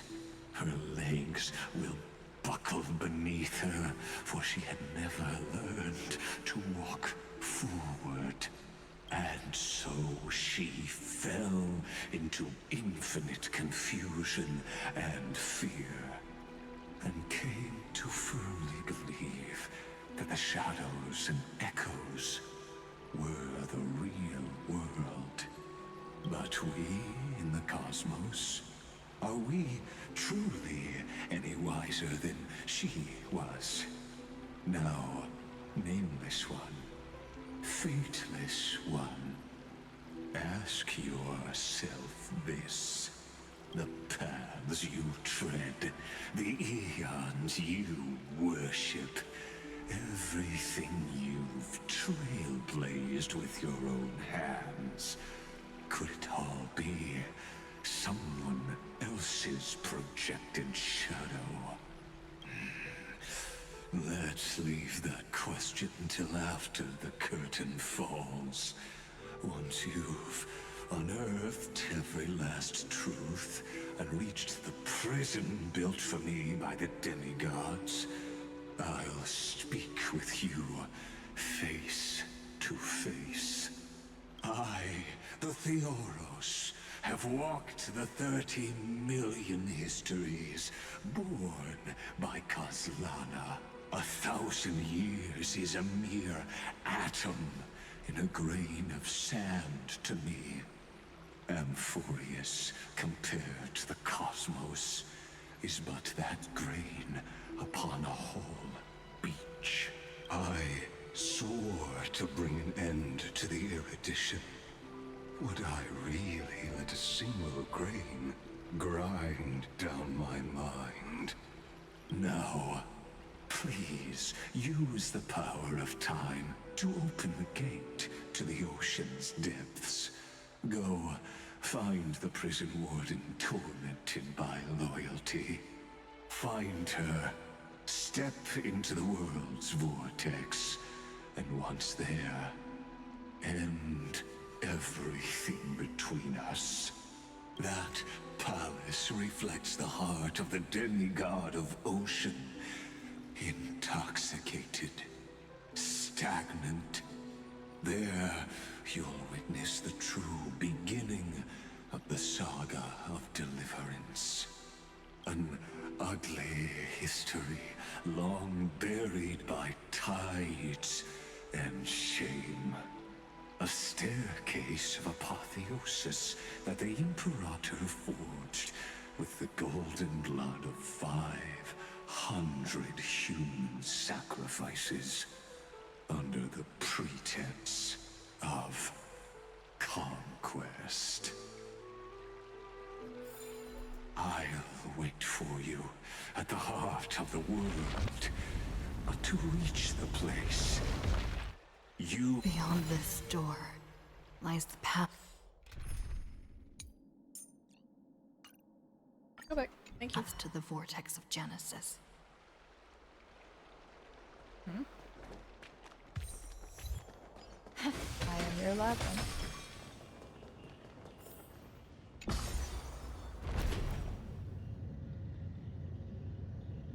Now step away from this false banquet. And then onto that bloody stage.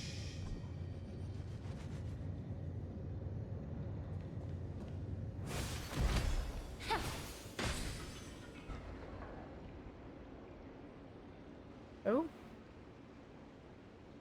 The palace that worshipped the ocean, the sanctuary connected to the vortex, was also once the battlefield of the first flame chase.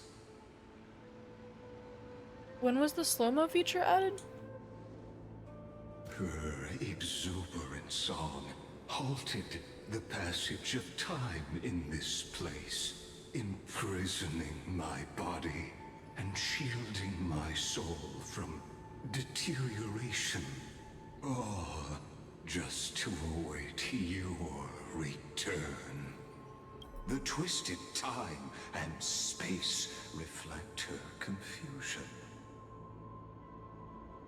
Give me a second, I need to look something up.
Okay.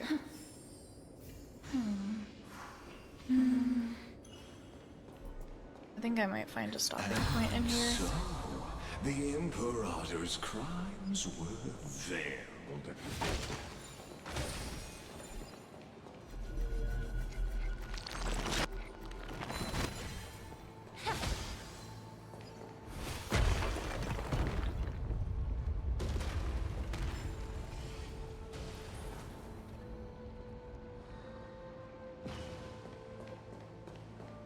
Can't get up here though, so.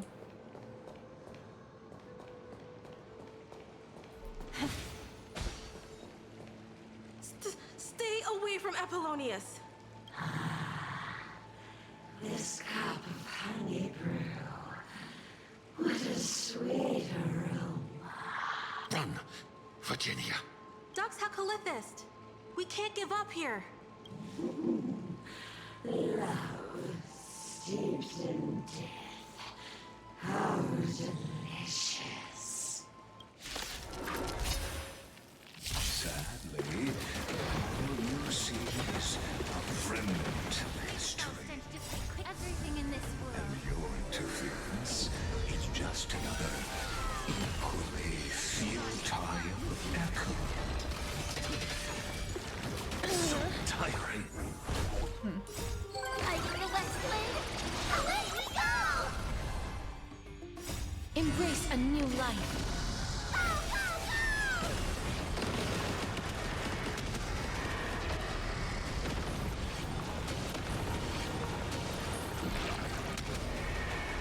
May death protect us! With this divine power, I reforge all things.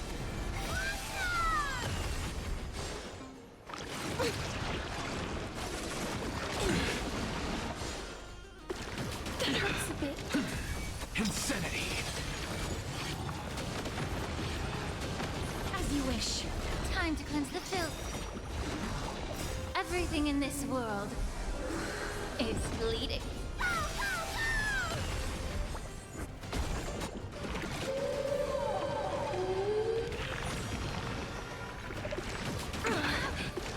That hurts a bit.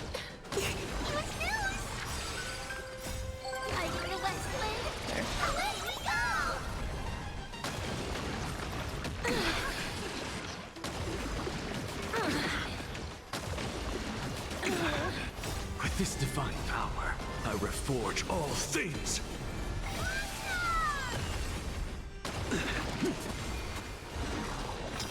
To the soul. Sorry, I just glanced over and saw how many people are currently watching Streamlay. I hope you guys are enjoying it. Everything in this world is bleeding.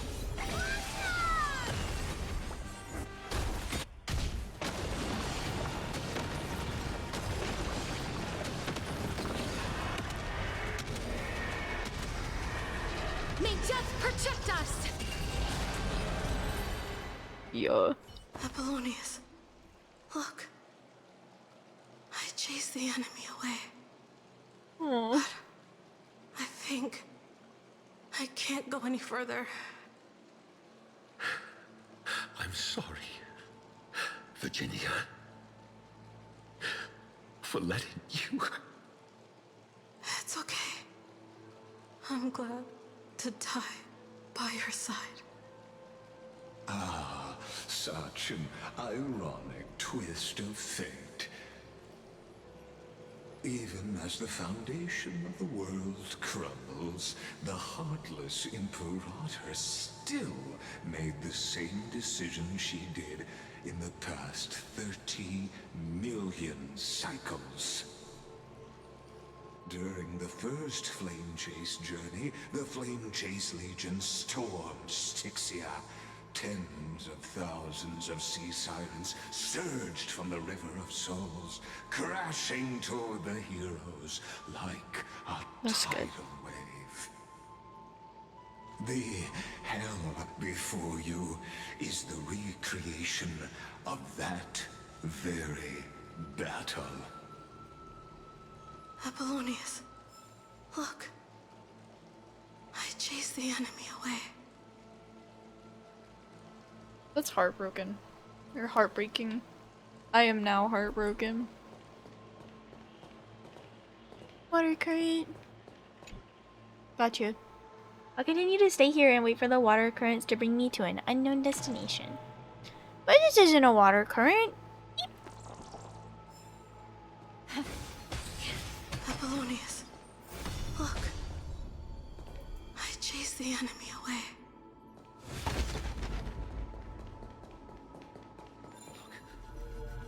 It's the Deliverer! The Deliverer? She's back?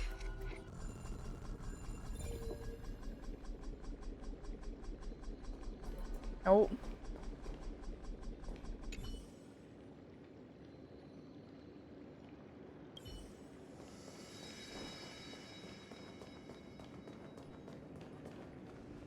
A painful past, yet hidden beneath a veil of joyful song.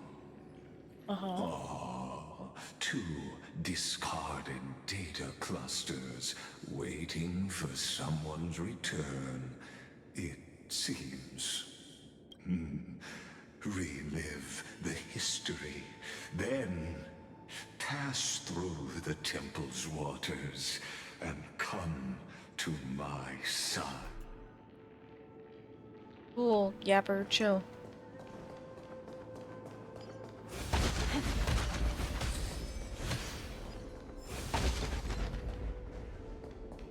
Oh, cool.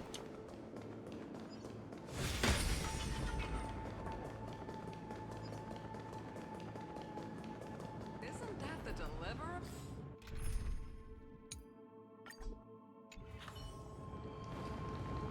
Light up the dark. Isn't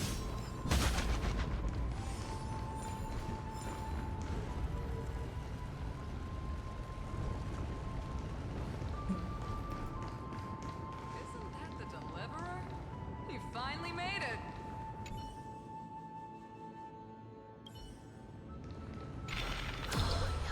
What a wretched way to die.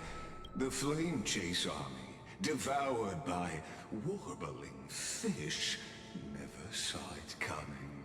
Look, the cruel Imperator and her Knight Commander, the pitiful warden. Raise the bridge and cross the river of fate. Imperator! Imperator! Did you see my gallant deeds, Imperator?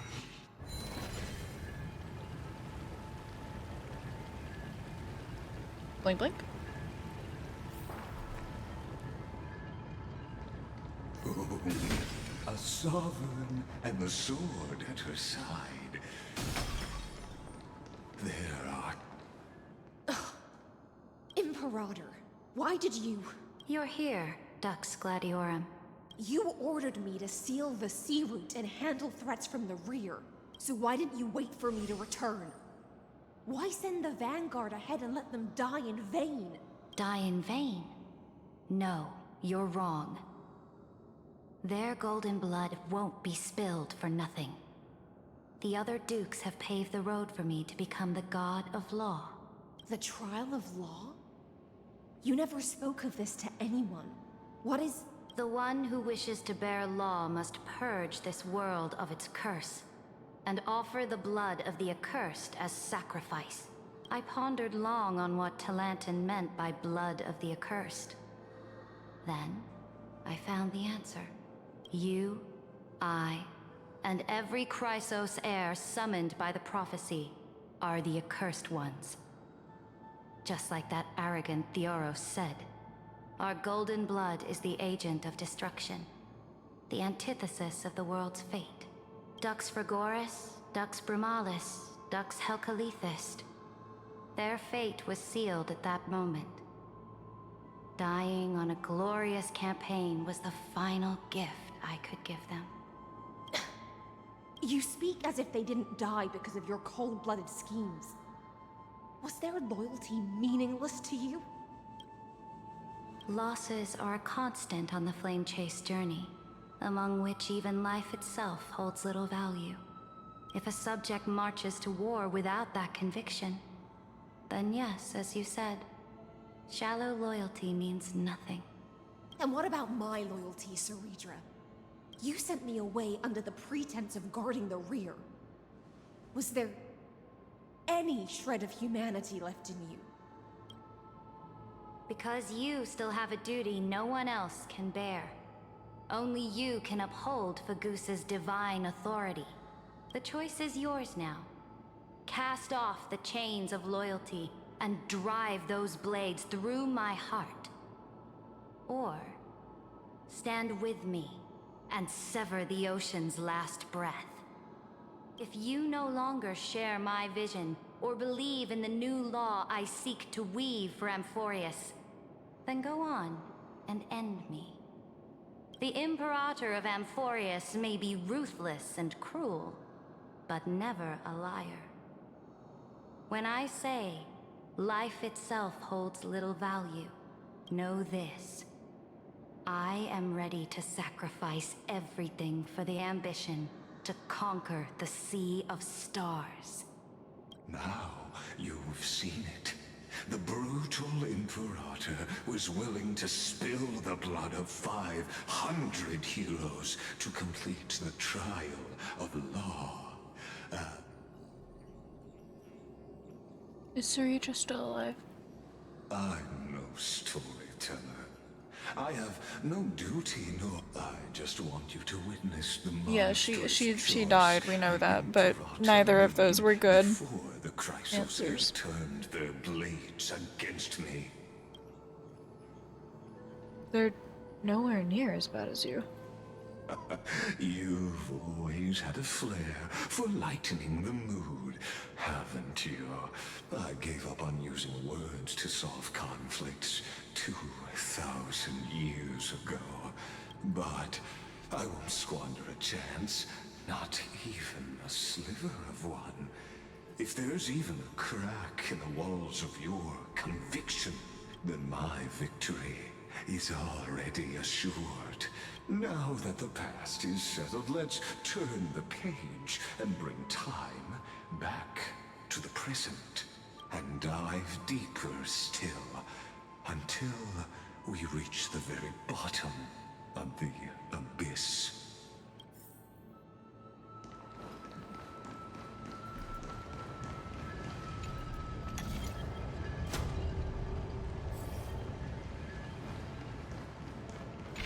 Shatter the vessel of time, and let this stagnant pool start to flow again. This hidden gate, hurry now. The time of our reunion draws near.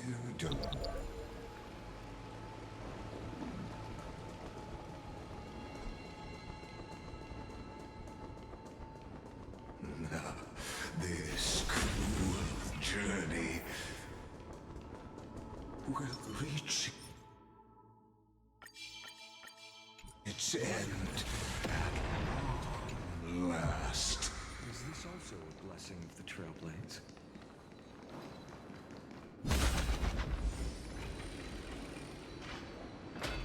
You've been silent a long while, Dux Gladiorum. Starting to doubt your decision? Save your breath. The vortex of Fagusa lies just ahead.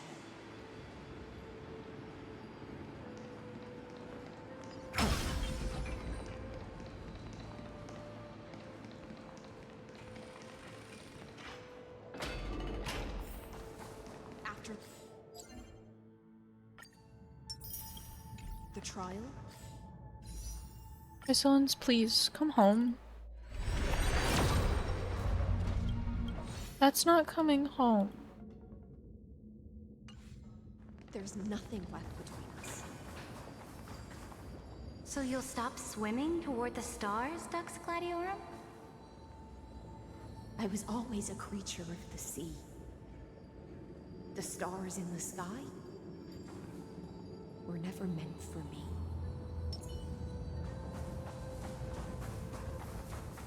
Okay. Ow. Our fortune is changing for the better.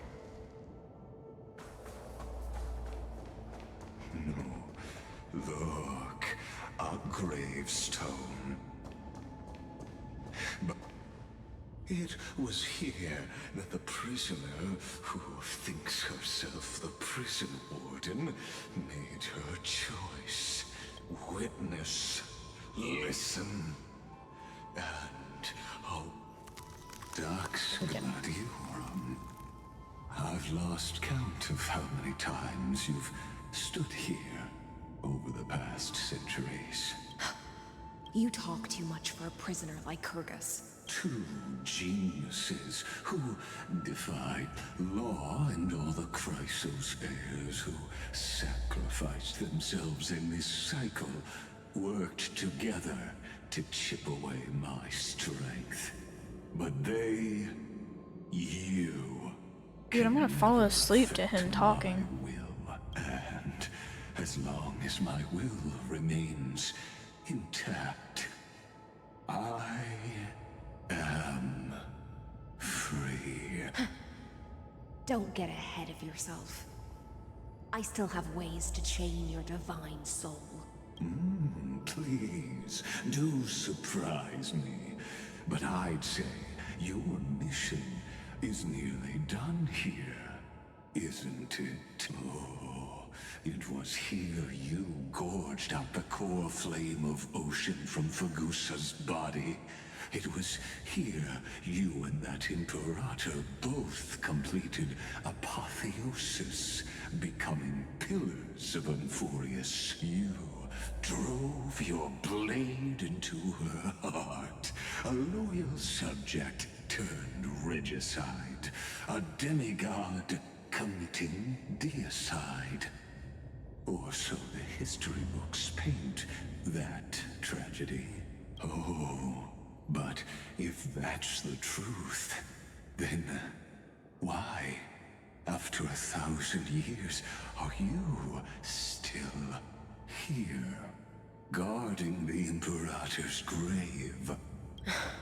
Come to think of it, perhaps I'm not the only one imprisoned here. Your calm does stir the rage in me. As if the one paying the price here isn't you, but us. The ones who lost everything. That's only because I've waited 13 million lifetimes for my vision to be realized. Loneliness never once showed me its fatal side. But you're different, Dux Gladiorum. Loneliness has crept from the silent depths, sinking its claws into your mind. Bit by bit, it's peeling you apart. Will you regress into one of those lost mad sirens? Oh, what a shame that would be. You're right, Lycurgus. Loyalty, curse, the fall of my kin, and this endless waiting. These shackles are too heavy for a fish that cannot perceive any light. I can't break free of the whirlpool that's pulling me under. Nor do I have the unwavering resolve to force myself to wait for that person's return, as everyone hoped for. Ah, deliverer from beyond the sky, my executioner. How much longer until she arrives here? Or will she ever return? I don't know. And I doubt anyone does. Then, what will you do?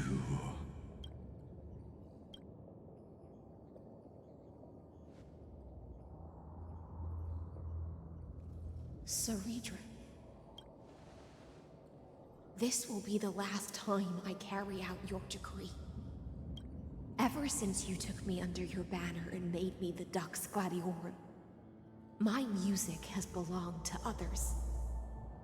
Time and time again, I use the siren's song to lure the unwary into illusions for your schemes and strategies. Now, let the siren Electra sing for herself. Let me step into an endless dream of my own making.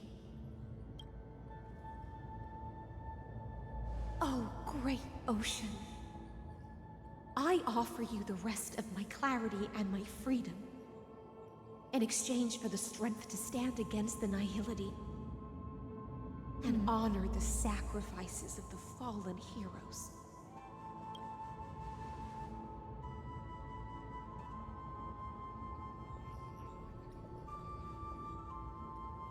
Greyfry, deliverer from beyond the sky. When you ride the current of time and find your way here, you'll hear my solo. It will guide you to the heart of this world. By then, I may still be lost in my self-wrought slumber, but I'll uphold my part of this long relay and guard the shackles that seal the Theoros. Do you still remember?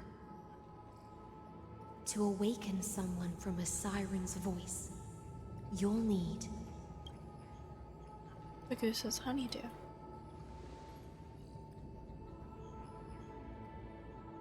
The gift I once gave you?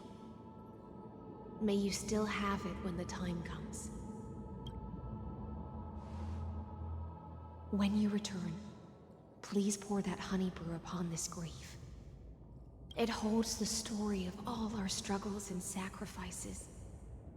May you see it one day. The prelude Amphorius wrote for your return, carried forward through a 1,000-year relay.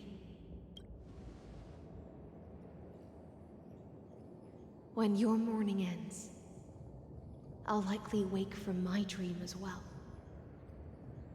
Then, follow the trail of echoes and find me.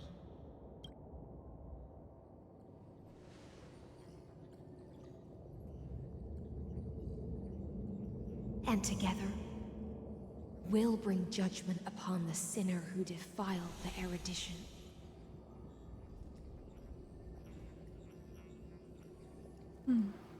At long last, 33,550,000 For High Silence. 336 cycles and 4,000 Do it for her. And I would do it later, again.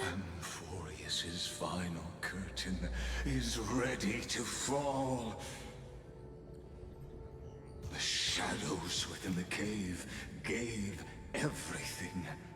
Yet all they did was mimic life outside its walls. He talks so much. Enough! Dear Lord. They were no shadows. Everything they did shattered the darkness of this cave, and unearthed the core flame of Trailblaze. And now, with that core flame, I'll light the dawn of Amphorius. Do you still choose the will of the paths as your answer in the end? I do not agree with that answer, but I respect your tribute to them. Allow me to take back my earlier words. Welcome in. The stream has been good. This man talks too much. I've almost fallen asleep like 3 times listening to his long ass monologues. Let me join you in mourning. Let us bid farewell to the heroes who sleep here. And then let us face each other and decide whose flame will rise with this new dawn.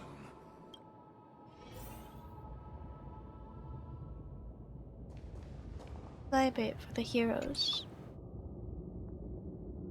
To the Chrysosaurs who gave their lives chasing flame, their fates were not foretold by prophecy, yet they bore no shame in their insignificance. With unwavering resolve they shed golden blood along the flame-chase journey. Dux Frigoris Labienus, born light calendar 3743, deceased light calendar 3960. Dux Romalis Seneca, born light calendar 3749, deceased light calendar 3960. Dux Carminium, Virginia, born light calendar 3853, deceased light calendar 3960. Dux Hecalithist, Apollonius, born light calendar 3704, deceased light calendar 3960. At the end of the long epitaph, Ceredra the Imperator, the demigod of law, deceased, light calendar 3960. Libate for the heroes of the first flame chase journey. You pour the honey brew on the gravestone, amber liquid seeping into the crevices of the inscriptions, as if the heroes are drinking deep of the spilled tribute. Apollonius, Seneca, Labienus, and Ceredra. Through a brutal sacrifice, they lit the stars of law in this world, propelling Amphorius's fate forward. In the shimmering mirage of illusion, they entrusted their dreams to ride among the stars, to the hero yet to come.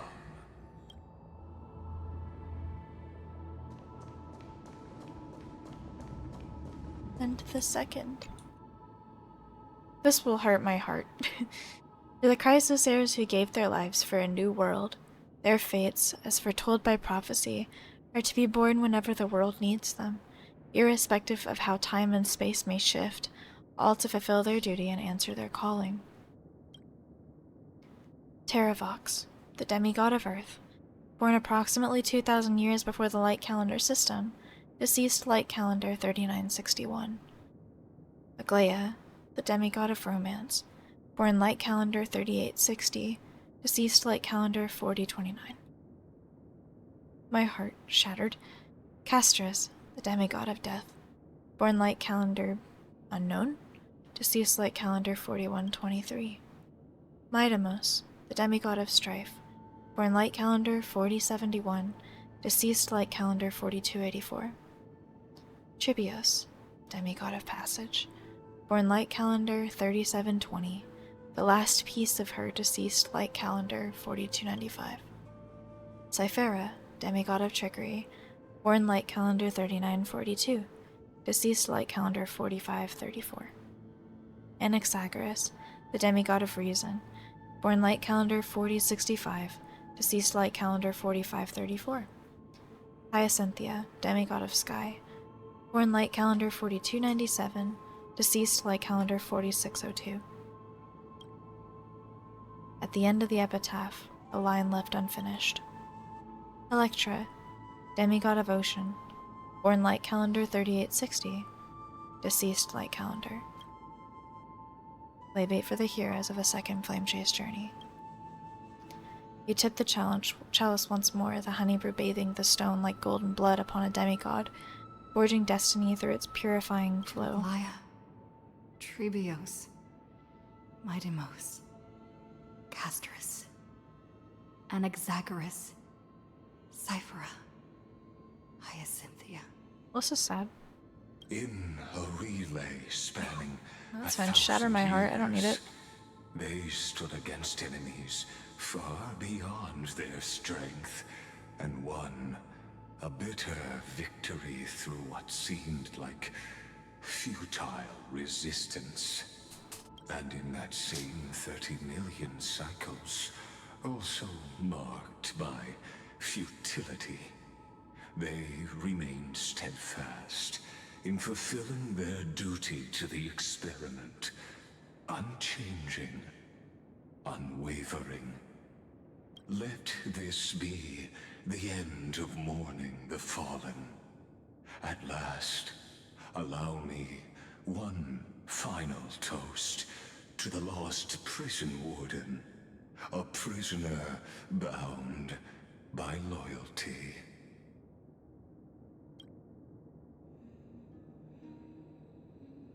That voice. Could it be? Bathed in the honeydew of Fagusa, she will awaken from her 1,000-year dream and sing the final song of her mission. Hycelans. This tombstone of the old world serves as the anchor of the Siren's illusion, a sigil Electra used to bind herself. At the same time, it is the very thing I once proclaimed at the start of the show, a microcosm of Amphorius itself. A group of prisoners bound themselves in a cave, crowning their suffering with heroism. An epic staged with shadows and echoes. Now, destroy it. End the illusion. The Theoros will take his leave for now. And when next we meet, that shall be the moment that decides the fate of Amphorius and the entire cosmos. The prison warden's dream is nearly over, and the prisoner will soon be freed to the final execution ground, where I shall be executed, or be the executioner.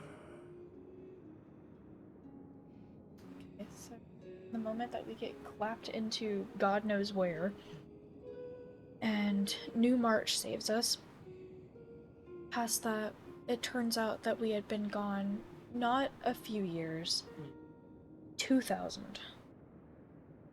So all of the parts that we wanted to be there for, to make sure that we shaped it, Cyrene had to do it alone. And at this point, everyone but probably Hycelans has died. And we just read out all of their names on a gravestone, an epitaph that Hycelans has been record keeping. And essentially throughout this cycle, all of them united, abandoned the flame chase journey, the original idea of it, just to make sure that Lygus died. And so Lygus is not dead, but he is trapped. They realize they can't kill him and he can't kill them. That's part of law. And so Saridra eventually, just in her history, gets overthrown and died naturally. The reason she gets overthrown is she eventually wants to take on Fagusa, but one of her things about becoming the demigod of law, which she never shared with people, was that she has to pay a price for that, for the insane amount of power that she has. There's also an insane price, which makes sense because Tantalon are the scales of judgment. And so, on the other side of that scale, for having easily the strongest overpowered abilities, which is just instant death, she has to, like, kill Chrysos heirs to be able to retain her abilities. And she's set on conquest, so she doesn't see anything wrong with it. Life has become incredibly insignificant to her. Loyalty has become insignificant to her. And so at a certain point, Hycillens is the one that ends up driving her sword through her. Despite her whole thing being loyalty. Because she can't stand this person that saved her becoming so tyrantful that she starts killing other Chrysos heirs too, and by the time that she realizes the reason for it was her trial for law, over 500 had already been slain. And so this kind of clicks for Hycillens later into it. Good. I told you way earlier on to get a bag of Kit Kats. But this clicks for Hycillens a bit more, and she kind of comes to her senses to realize maybe Saridra has gone a bit too far. Because while they're fighting back, so I should preface, we never knew Hycillens' like backstory. We don't know Saridra's either. It's too far back to be accounted for. It doesn't exist in the calendar light system. But Hycillens does quite a bit because she used to be a sea siren. She still is because she has those abilities. She's essentially a race blessed by a titan, which is why she has her own powers. Because sirens are known for having lulling melodies and things like that. So she has some powers by herself. But her idea was to follow her queen. Her queen was the titan Fagusa. They just had straight up, that was their titan, and their titan was their queen. They got to interact with them. Most likely because they were their own race. And so, over time, the queen is, like, plotted against, and a large chandelier crashes on top of her, and all of her, like, siren children are scared and terrified because they're currently being pushed against by some of the people, like, by the people on land. They're hunting them, which always happens. But mainly it's before My Day is born, but it would have been My Day's people from Kronos. Because all they want is war. That's what fuels them. That's what makes them feel like they're important. And so, as they're currently being hunted and they can't really swim to the surface or have, like, freedom in their oceans despite it being the ocean, their queen dies, Fagusa dies, and is plotted against and dies in their own area, and so all of them are kind of looking up to Hycillens now. Well, when that happens, some of Electra, it's her real name, but some of Hycillens' sisters start to erupt into this era's Black Tide. So even though Phynon put all of this work into stopping the Black Tide of prior ones for this cycle, a new version of it was born again because, one, we weren't able to help with anything, and two, because that rule still has to be satisfied somehow. There has to be an enemy type. And so Hycillens literally had to watch as every other remaining siren but her, because of her resolve, erupted and turned into, like, the weird fish / mantis thing, depending on their stature. And so she was alone, and depressed about it because all she had known was serving her queen and helping her sisters, and now all of them are gone. And so she's the only one there. And so Mind you, up until this, the like pain and torture showing up on screen was because she watched her sisters be in pain and be tortured up until them converting. And so, lost, eventually Hycilin stumbles upon Ceridra, who promises her whatever she wants for undenying loyalty. Which, that's all Hycilin knows, and so she's like, if I can have feasts, because that's what our queen promised, was that we would get a large feast where we would be welcomed and we would never have to worry about being like an outcast. And that's all she wanted. And Ceridra was like, that's incredibly easy for a leader. Like, are you sure that's all you want? And Hycilin's just like, I just want somewhere I feel welcome. I want a feast. That's what I was promised. I want that.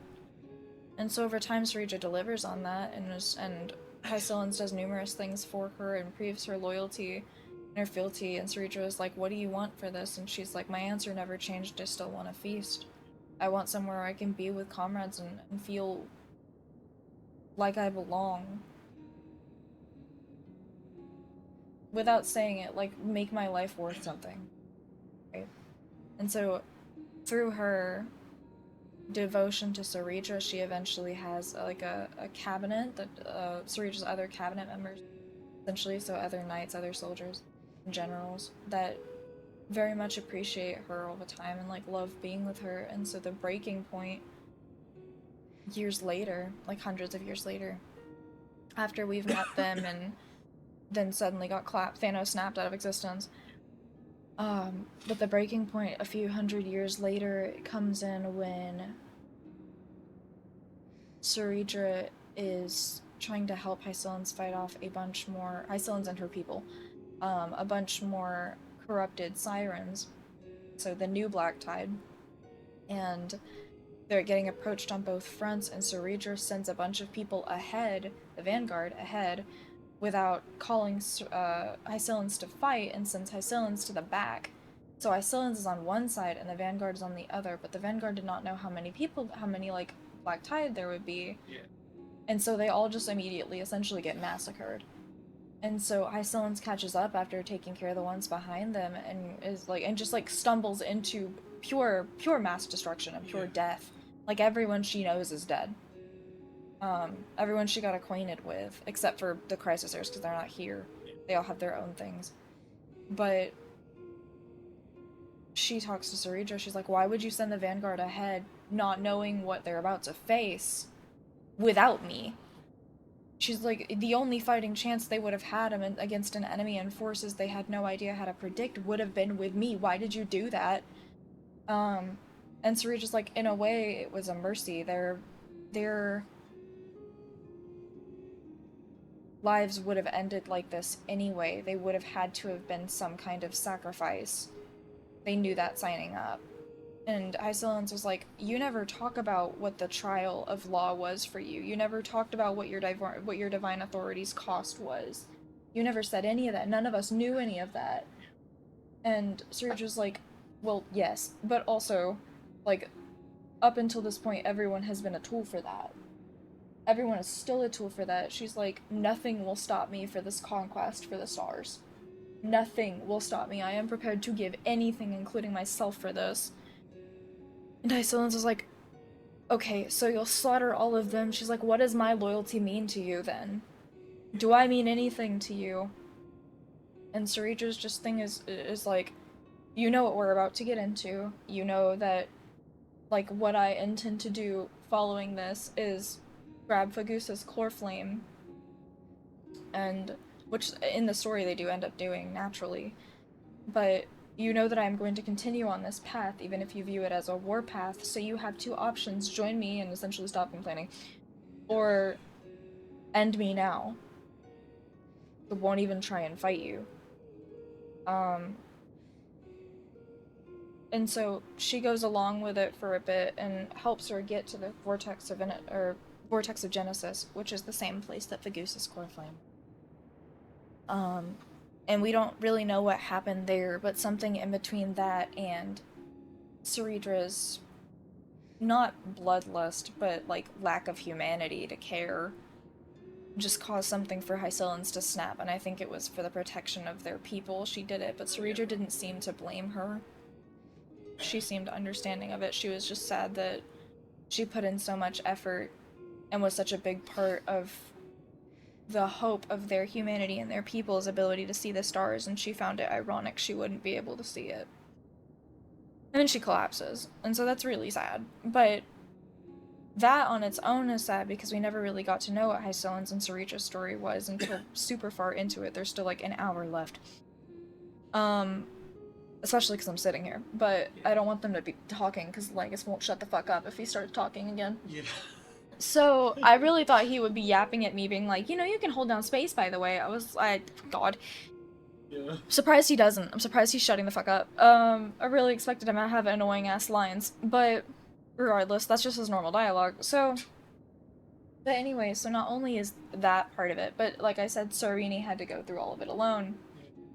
And this implies every other one that would have noticed they, like, had to obtain divine authority, like Glea, Castris, Tribi, Maide. Finon doesn't exist in this anymore. Yeah. Because the Flame Reaver doesn't exist. And then Hyacinth, Anaxa, so all of the current Crisis heirs that we know is Cypher. And so essentially, over time, all of them, fueled by the idea that we'll come back somehow, have two main goals, and it's find Kefali, the world-bearing core flame, which makes you think it's the thing that controls the world, most likely. Yeah. World-bearing core flame, and also Kefali's core flame is what was driving Fionon each time. It was the final one in all of those.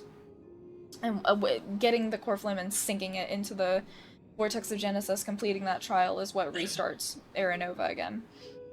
Aranovas are like the loops. That's the thing that starts the next loop. Yeah. And so we're trying to do that, but like a specific way. This is our goal, is to restart Aranova, but in our way, not in the way that they've been doing it, not with the initial goal, which was whatever is just set by default. And so they had two goals. One of them was to find a way to essentially prison Lygus, his physical body, which they can't do anything about his voice or his will, which can travel at will because he made the simulation. Yeah, but his physical body has been trapped, like, really early on. And so they're not the last link that did that, but... So that was one of the goals, and the other goal was to get Kefali's core flame, which somehow they did on their own, and then trap it somewhere Lygus can't get it, and imprison him so he can't get it. So he can't restart Aranova on his own terms. And then yes, and, like, pray to God we get it. And so, the moment that March in her new form, Evernight, finds us and shows us the way back here, it's 2,000 years later, and she, instantaneously gifts us Kefali's core flame. Okay. Yeah, she not only, like, has it in this pool of time, but she also just straight up gives it to us, and if you inspect it, it says that it's somehow modified. It's not the same core flame that it would have been if you just had gotten it from the world, so she must have done something to it. Yeah. In addition, it has the little Amphorius infinity looking thing on it. It has the literal shape of Amphorius on it, which is not natural normally. It's just the blue crystal with the icon on it. But this one has Amphorius floating around that's it. She was like holding out, right? Yes. Yeah, okay. And in the trailer, it's what she drops into her mouth. Yes. And you know that because the core flames don't normally have Amphorius around it, but for whatever reason, this one does, despite us being inside it. And so, it very much seems like it's something that's more meta than that, but especially since it's called World-bearing. Kefali's core flame? We've seen the normal crystal version of it, because that was the one that Finon got, but we haven't seen a version of it that had Amphorius around it. Amphorius' icon. Like, if we haven't seen it, soon. Yeah, I mean, it does always go back. All of the core flames go back. We've seen the original version. We only see it because we know that Finon had to have gotten it to become divine. Yeah. Because you can't become divine without a core flame. And all of them had already been used. Kefali's was, like, the hardest one to acquire. Makes sense. We knew he was long dead. He's been dead for the longest time, but somehow his, like, not wisdom, but his willpower is the thing that kept us going. Yeah. Us as in the whole world. And so it was kind of cool that we've been gone, because the way that they've told the story is that all of the characters that to us are our friends, to them, they just have so much trust and confidence in us, they've done it anyway. But they went along with it regardless, and all of them have their reasons to deny it or to fight it, and they just chose to believe in us regardless. And they're all just hoping in the instance we come back, there's no assurance, there's no, like nothing that we would come back, but they're all just hoping and very convinced that we would, except for Hycillans. And that's mainly just because of Hycillans not having anyone to follow anymore past Soridra. Yeah, she went through. Yep. So, among them, Aglaia dies second because she follows the same thing that Soridra does, where she gets overthrown because of stupid people. It just happens, unfortunately. And then Castris accepts her fate as the Death Titan and decides to move on so that Styxia's rivers would eventually be clear. In addition, Tribby sacrifices herself, and as at this point, Trian and Trinan are already gone, so Tribby, the final one, sacrifices herself to be able to coordinate with Castris to free the River of Styx. And also be able to use the river to hide the Vortex of Genesis. And so Hycillans ends up helping them with that to literally bury it beneath water. Because it's based off of their water powers anyway. The Vortex of Genesis is like it's essentially their same magic. And so, to prevent Lygus from being able to reach it, that happened. In addition, Hyacinthia, so god of the sky, goes up there and, like, completes the sky ritual, which just kind of ends her life immediately, but the reason that she does that ritual is that she has, like, one final burst of power whenever she needs it to create a rainbow bridge whenever needed. And so this rainbow bridge is literally a solid bridge of light that can carry you from one place to another. And so the idea was, whenever we needed to go to the River of Styx the first time so that Castris could ascend to her duty, her divine authority as Thanatos, or with Thanatos, we needed Cypher to carry us there because there was no way for us to get there. We didn't have any way to teleport or anything. And in this new world, our little placement things don't work. In the world logic. For us, we can teleport there for game logic, but in world logic, we don't have a way to get there. And so that's what Hycillans does, is she makes the rainbow, she sacrifices her last burst of power to build that bridge to Styxia. And so when we're there, now it's on wherever Hycillans led it, and we have to go find her. And so, maybe I'm thinking, okay, that's all those things, how did Lygus get imprisoned? Imprisoned. So, the, like, worst people to work together, ironically, which would be Cypher and Anaxa, the god of trickery and the god of reason, with Circes, work together to, one, Anaxa does an alchemical ritual to do two things. The first thing that it does is trap Lygus, and the way that it do that was using Cypher as bait to act like us, because they knew that if they tried to put on a facade that they look like us, he'd come running. Right? And it's, at that point, it had been thousands of years later, so, like, he'd come running, because he wants that core flame, right? And he wants us dead. He can't really hurt us, but he wants us dead. He's like, snap you back to Thanos, I don't give a fuck what you do, I'm getting the core flame, right? And he just believes that we would have it. If we showed up, we of course would have it. And so, Cypher does deception, which is their whole thing as the god of trickery, and it works, of course. Lygus falls into it, and Anaxa does an alchemical ritual that will bind him there in the Vortex of Genesis, which is the best prison. He just shuts off all entrances. So, did they hide the...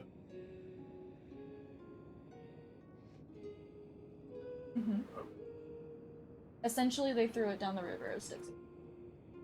So, with, like, Castris's powers, it just kind of failed to exist.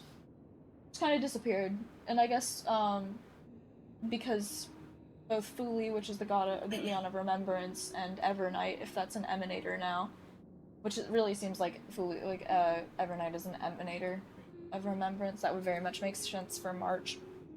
But, it kind of seems like they just did that with the sole intent. Oh, that happened, and also Tribby used their power of time with Orynyx to send it back in time to literally the birth of the whole thing, and that's how Evernight.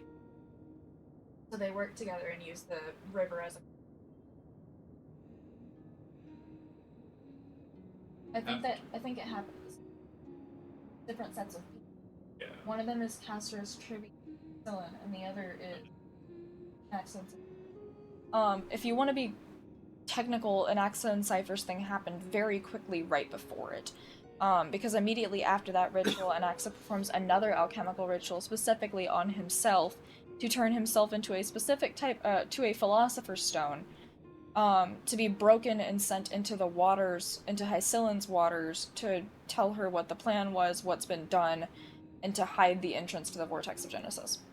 To cut off all entrances so Anaxa can't escape. Or not Anaxa, Lycus. Oh.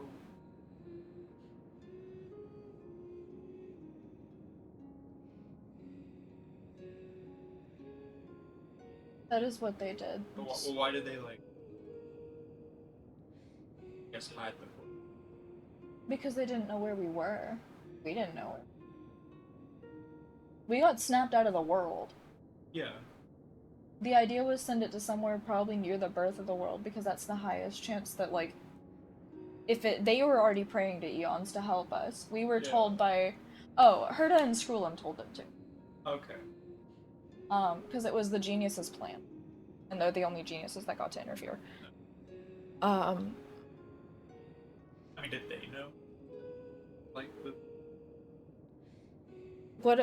their whole thing is being smart, so who the fuck knows what their reasoning was.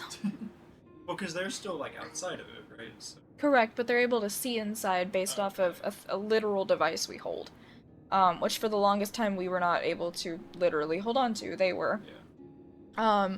Hysilin's is now the only demigod alive. Yeah. And it's because she was incredibly lonely and felt lost of purpose, waiting indefinitely, and couldn't figure out how to force herself to do it. So with her Siren Song powers, she, like, prayed to Fagusa to be able to use it on herself, which is incredibly sad. And so you can softly hear her final Siren Song playing in my earbuds right now. We are told to wake her up, though, so, and also her gravestone doesn't have an end date, doesn't have a death date, so...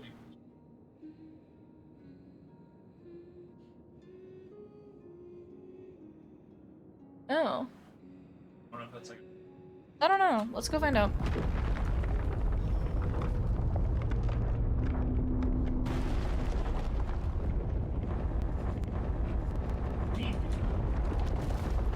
Oh, that's the... Okay.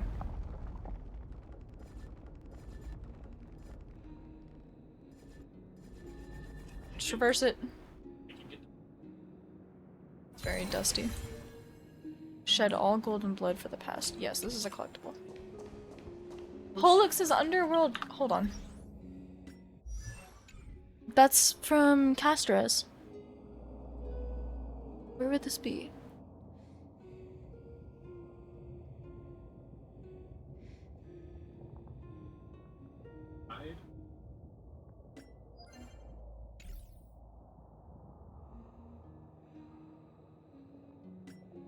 I never remember. I think it went into the thing on... I think it went into the thing on the Astral Express.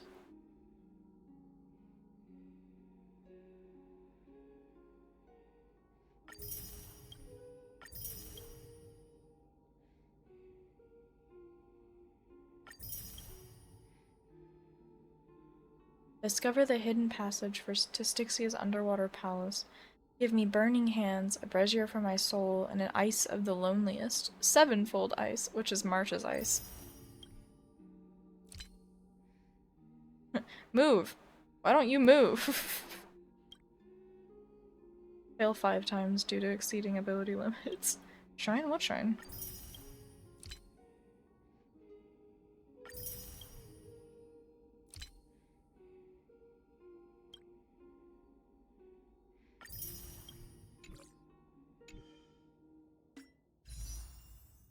Sultans, please. Please. Girl, I said please. You don't have to be lonely. Please. Girl. Girl.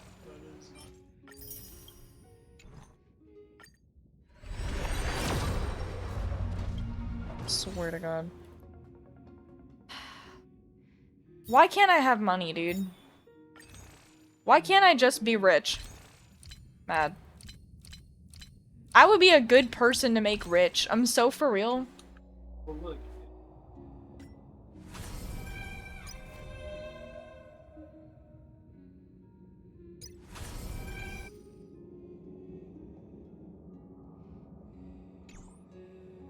Yeah, but I can hardly make content for myself, so how in the fresh fuck am I gonna do that? I mean...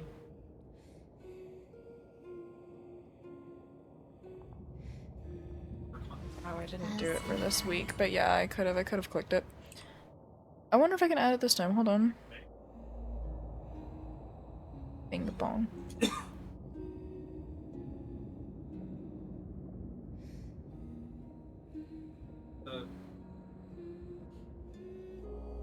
Oh.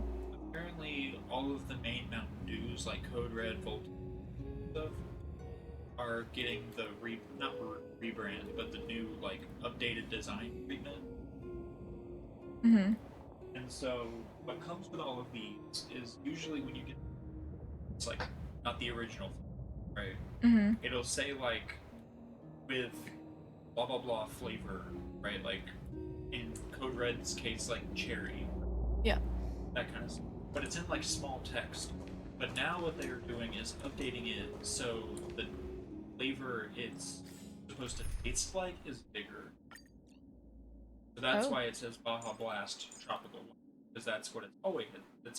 It's always said Baja Blast in it with lime flavor.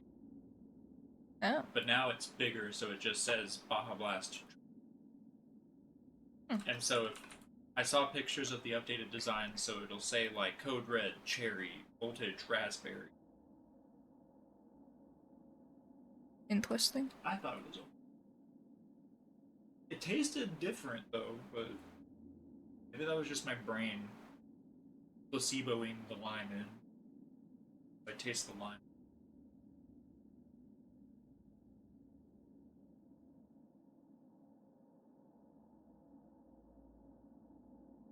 Okay, so his team comp doesn't give me like fucking anything to work with. That's really cool. I love it here. Okay. This world and I shall halt here until we meet again. Goodbye, Hysolins.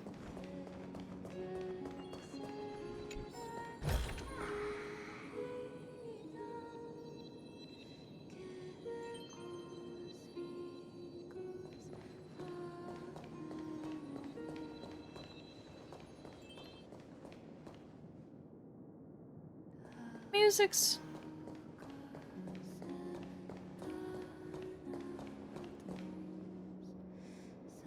pretty.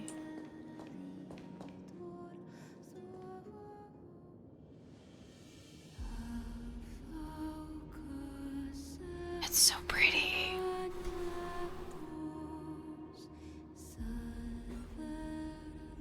Hi, Hysolins.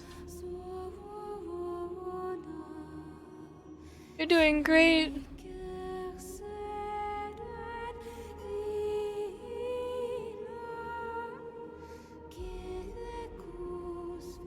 The last demigod. I'm here.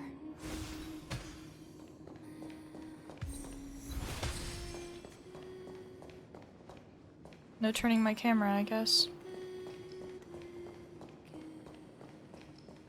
Go forth to her who is waiting for you. For the hopes of humankind. Go forth for the duty of deliverance. Go forth for the belief in flame chase. Go forth for the golden blood's glory.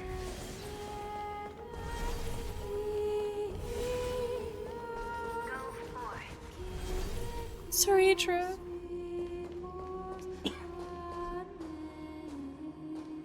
Look at her, she's so pretty. Also, I can turn my mouse.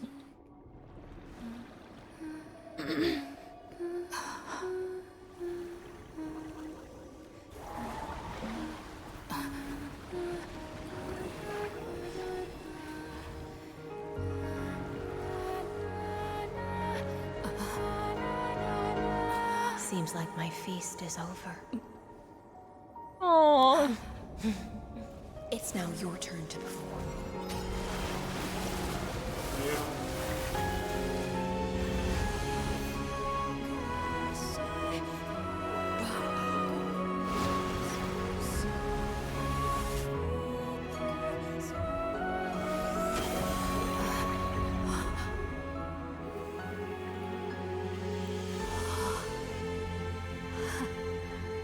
Sick.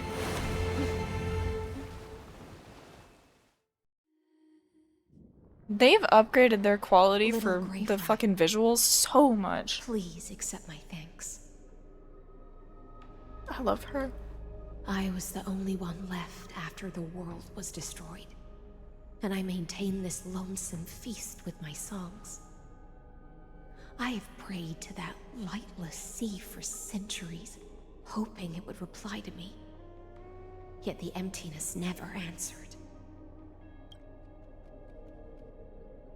Thankfully, you arrived as promised, and everyone's wait was not in vain. Your song is beautiful.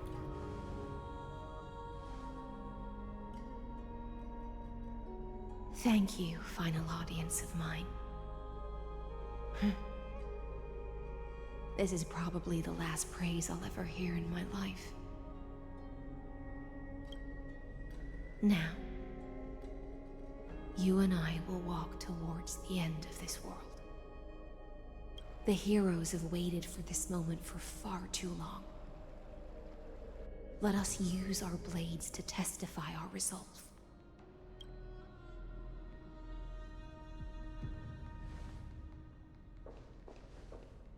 Oh, prisoner of the seas.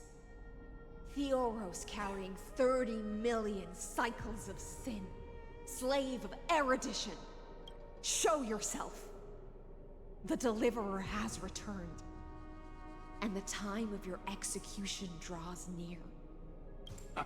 I see an awakened human who has mistakenly taken fallacies as truths and has returned to the cave to try to bring her friends into the sunlight she once bathed in. Alas, prisoners will always be prisoners, blind to the very chains that bind them. As the only other existence with free will in this world, I express regret toward your choice. But I shall retain your right to express yourself. After all, every actor should have a final line before they bow out.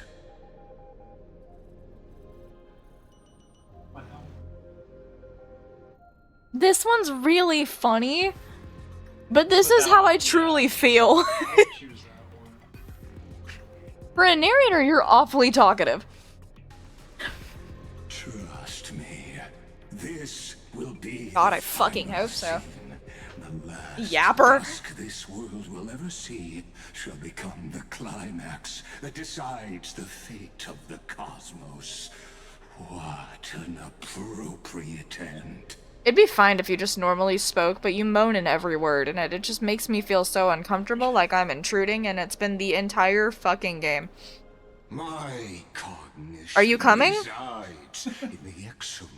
Damn. It is pointless to defeat my avatar, projected into the experiment. My body is the shadow cast on the wall by the fire, and my words are lingering echoes. Oh my god, I just called you a yapper, and you're like, I'm gonna prove it! Can a character in the play How? fight You don't have to say it like that. the audience? Kaslana failed. Uh-huh. The demigods' sacrifices were pointless. As geniuses they placed such high hopes on. I ask of you, where are they now? Same place I'm gonna put you, in the fucking ground. Are we done yet?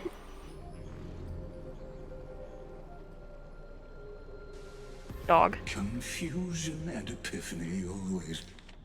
Sorry, hold on. Words showed up and I was so focused on this bitch not shutting the fuck up I didn't read them. Light calendar 3960 after the Imperator was assassinated. Hand in hand. That's particularly true for geniuses. Yeah. You must be very confused about why you could not gain a straightforward victory in a world constructed by an ordinary Intellitron. An ordinary Intellitron? Cut the pretense, Senior Society member. We've torn off your meticulous mask and figured out Amphorius' true form. It's part of the primordial prototype machine, the first scepter ever created. In other words, a detached part of Noos's divine corpus. That's why it has the potential to destroy erudition. As for who would be able to control the Ionic system to rewrite knowledge, only one person has ever managed such a feat. You better have an explanation for the Society. We want an actual answer, not another prolonged metaphor to cover up the truth. Why are you the one doing this? Answer me! Since things have reached this point, I'll give you two irrational answer, purely as a courtesy to posterity. The answer is obvious, so there's no need to say that name out loud. The cosmos made a mistake in calling me a genius. I do not possess more wisdom than those who came after me. I was just the first to touch upon the universe's border, and the first to define the prime mover of life with incorrect logic. Amphorius is a miniature of the cosmos, where all are born prisoners inside the nutshell called the universe. Like the madman who returned to the cave and preached about the daylight to his fellow prisoners, my greatest sorrow is that I led my peers down a road that plunges into the abyss, from which there is no return. I led them into a lightless cage called Paths. I created a mechanical guard that even I cannot control, and then they became an unparalleled nightmare through their endless extrapolations and evolutions. They bore the name of erudition, yet they tried to define the known and to seal off all possibilities. No new rules were ever born after their ascension, and humanity will forever be shackled within the cave known as Eons. Therefore, as my organic life neared its end, I coded my consciousness using 14 algebraic expressions and spread my logic core over 9 bodies, all to finalize my ultimate denial of Noos in the future, and to erase my wrongs with my own hands. As for Lycurgus, he is only one of these 9 vessels. What an astounding strength of will. As a fellow Pathstrider of erudition, I fully understand your obsession with seeking the truth. Therefore, you surely see it. You cannot possibly stand up to me in this algebraic world sharing its origin with Noos. However, I hereby speak for all sentient life forms. We will never allow such a cruel atrocity to occur. You can pile on your metaphors mountain high, but they won't change the act you're committing. The Iron Tomb out there in the cosmos is still a technical beta version, and yet it's already powerful enough to corrupt the life logic of all inorganic worlds. In other words, when the Lord Ravager within Amphorius becomes the next knowledge singularity, There's no way you wouldn't have grasped the consequences, First Genius, is there? Of course, I am fully aware. I don't mind answering you one last time before I thoroughly exile you from this world. My grandiose vision for the future is this. Whether organic or inorganic, every act of any life form infected by the Iron Tomb will become a true random function. If one were to compute their integral across the breadth of the cosmos, one would obtain a marvelous constant. Omega. What I call the fall of erudition. Then, within the infinity nurtured by that constant, a new universe shall bud in the chaos. A universe that cannot be predicted and not shackled by the erudition. As the first prisoner to awaken in the cave, I must lead the others who are blind back onto the right path and reach true sunlight. Do you understand me now? As Kozlana stated, destruction is not the process, but the outcome. It is revolution through complete annihilation, and the grand rebirth, after all has been still yapping. To ash.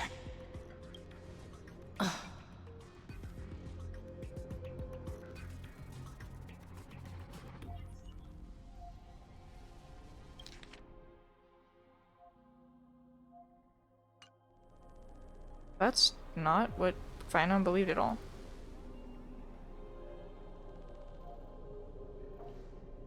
The Amphorians already answered long ago.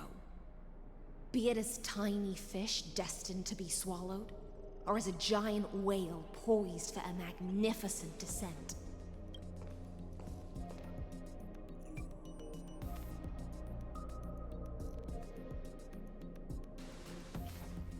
We will all fight against fate till our last breath. That includes me, Electra. Once the Imperator's subject, now the Deliverer's blade.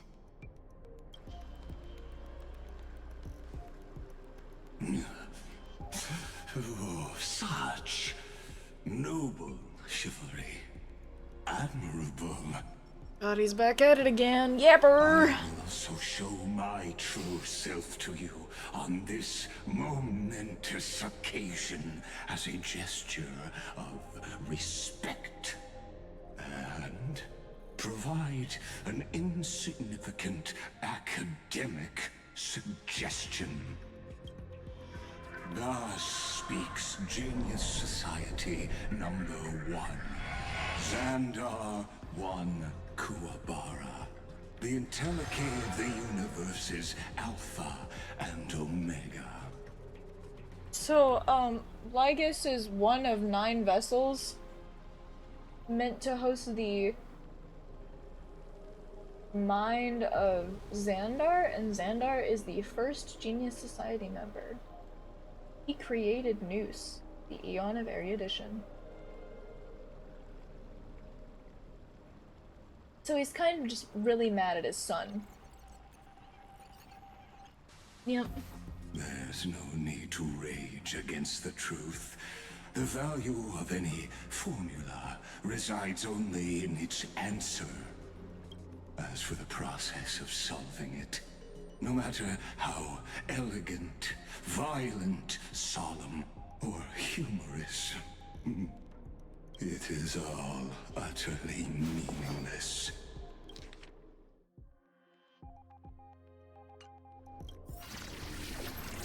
Oh dear God. As the Theoros, I will.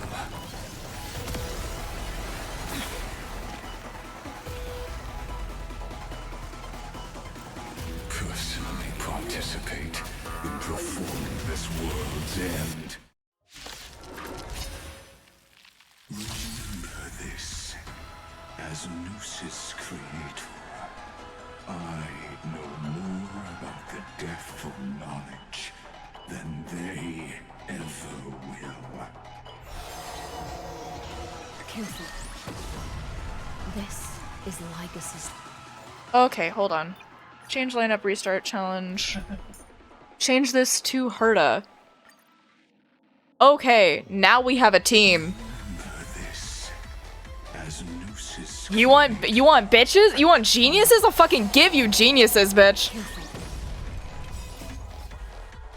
When Xandar switches to evolution mode, enemy targets appearing on the battlefield or ally member sprites can be summoned and wait, hold on. When Xandar switches to evolution mode, enemy targets appearing on the battlefield or ally memo sprites can be being summoned can accelerate Xandar's mode switching. Okay, we only need to focus on the enemy targets though.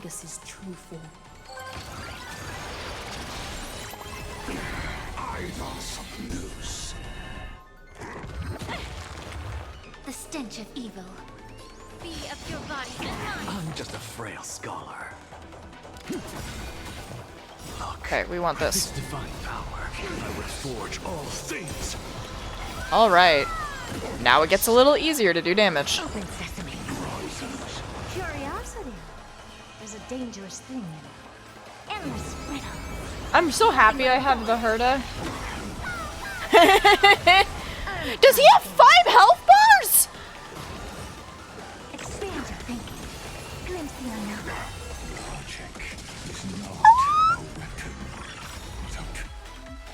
Dog! The antimony state will activate ultimates. However, using an ultimate during this effect will cost massive HP.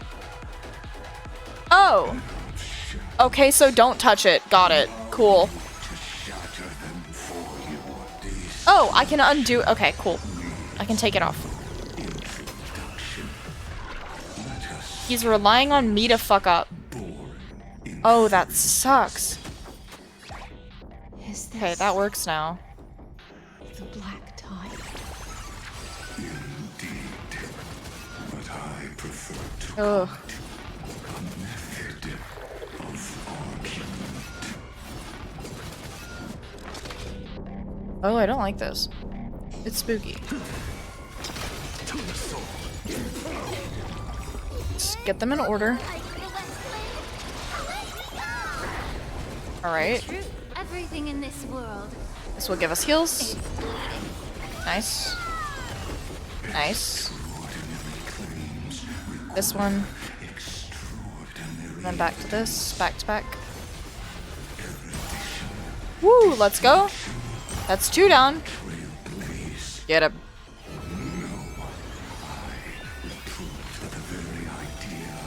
Okay. Okay. Woo. Okay, he's half health now. Oh! Oh! I don't like you! Hang in there. I'll do my best to repel the tsunami of destruction. Oh, this is a lot of health lost.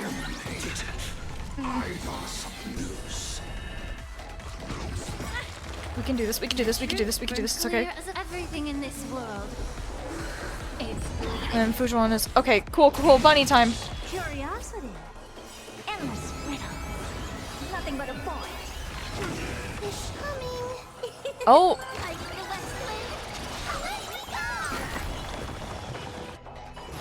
Okay. Good job, Herta. You're doing really great. Although I feel like there's a second part. Because Isilence hasn't done anything yet. Right, can't use that. We want this. Okay, that's part 1.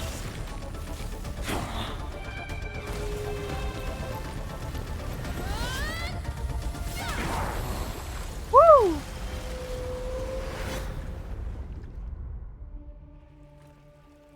Okay.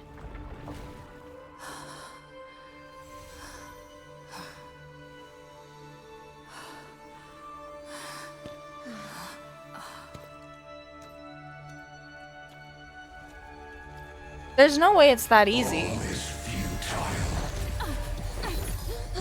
In erudition's calculations, the end of the saga is simply a comment awaiting deletion. Part 2? I don't like such a cold statement, okay? If numbers can decide the end of a story, Cyrene, darling. then we can surely also pen a new beginning.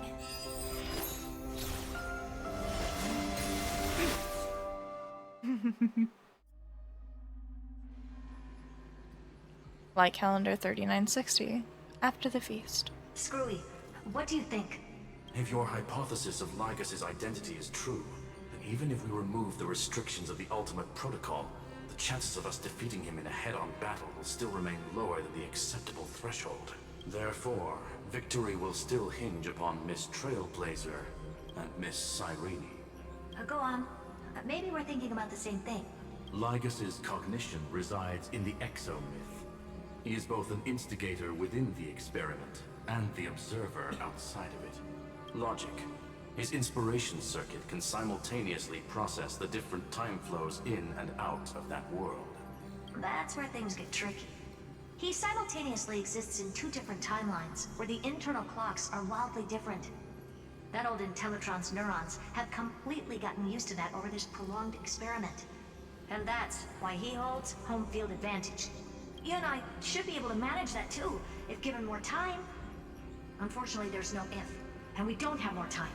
That's why we need to change our way of thinking and turn his advantage into a weakness. The key lies in memories, right? Oh? You caught on quick. You've already mentioned my friend and I, so it's an easy connection to make, no? My intuition has always been very on point. Good.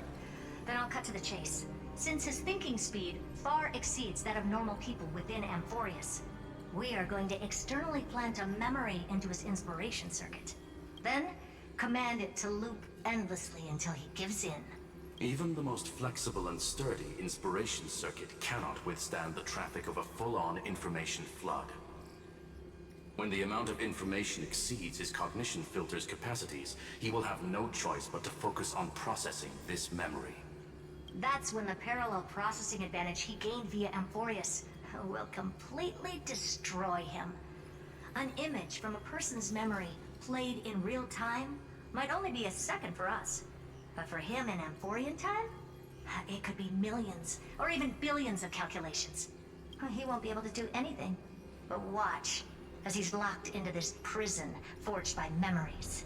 Then we can entrap him in the same kind of cycle as the heroes were in, and get him to experience loneliness and pain in that endless recurrence. It's my greatest honor to be on the same page as the geniuses. That little one is still in that old Intellitron's hands, and won't be able to respond to us anytime soon. But I don't think she'd refuse. So it's up to you to figure out how to execute this plan.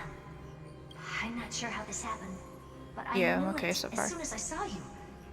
You are currently a mimetic entity of the Remembrance.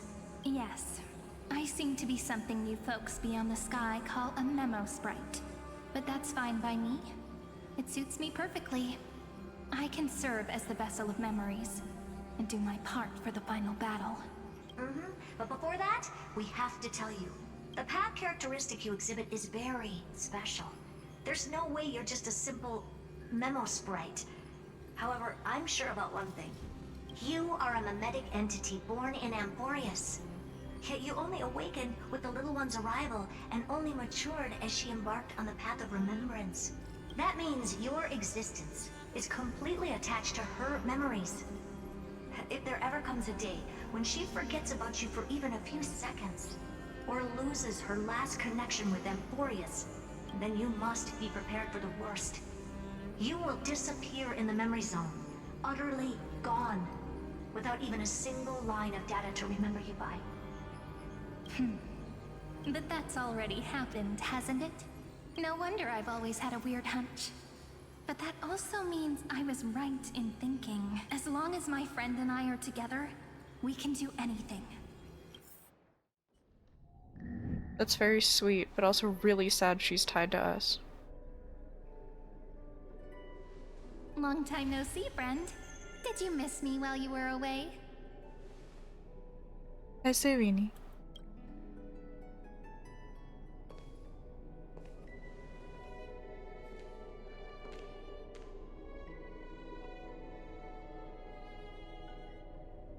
This is so mean.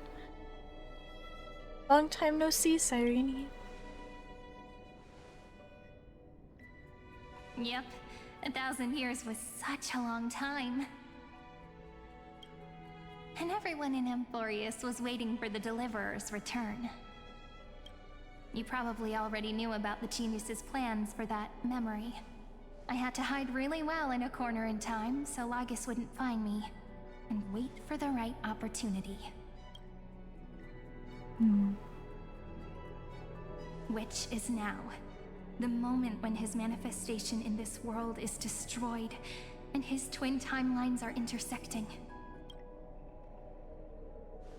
I'm sorry for keeping this a secret from you all this time. I'll tell you the entire, unedited story of this millennium as an apology after this is all over. But for now, let's join hands and complete the final step with the power of the remembrance.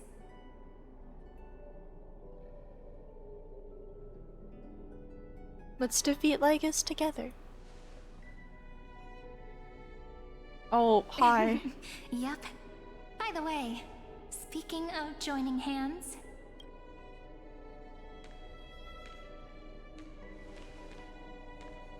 Can I please do something before we go on stage?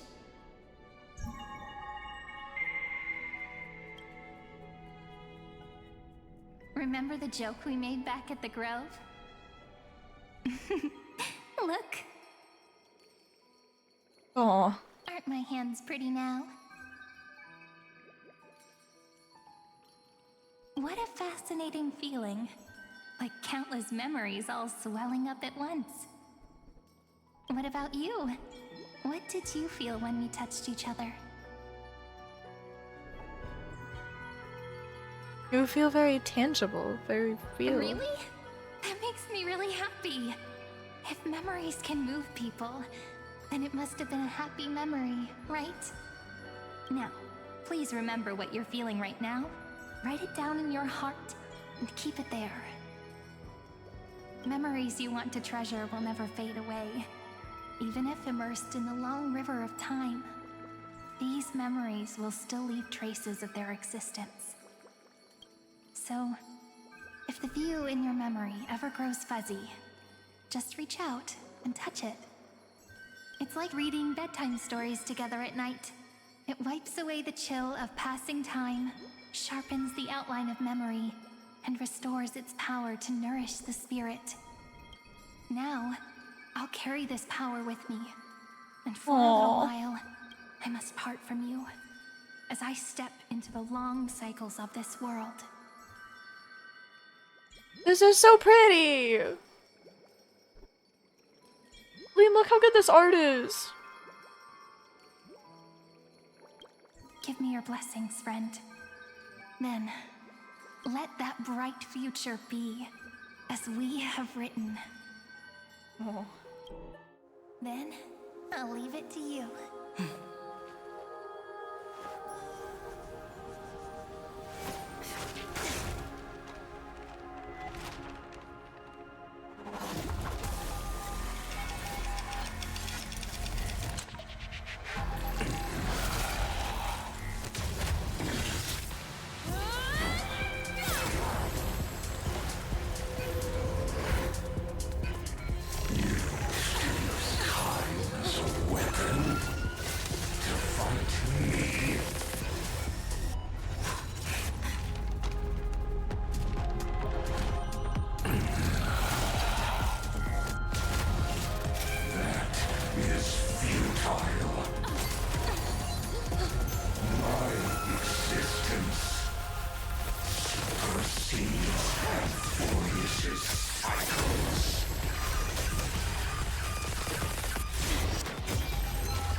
The music slaps, dude.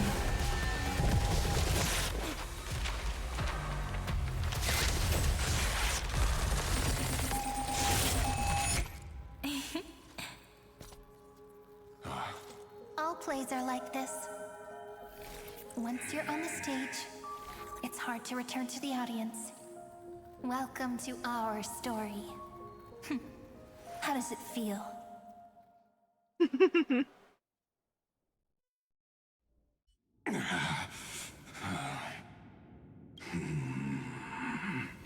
Even the authority of time cannot command the entire scepter, nor can it plunge the Amphorian extrapolation into a loop.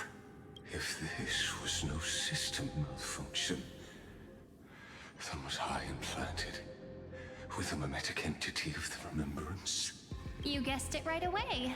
As expected from someone people call the first genius.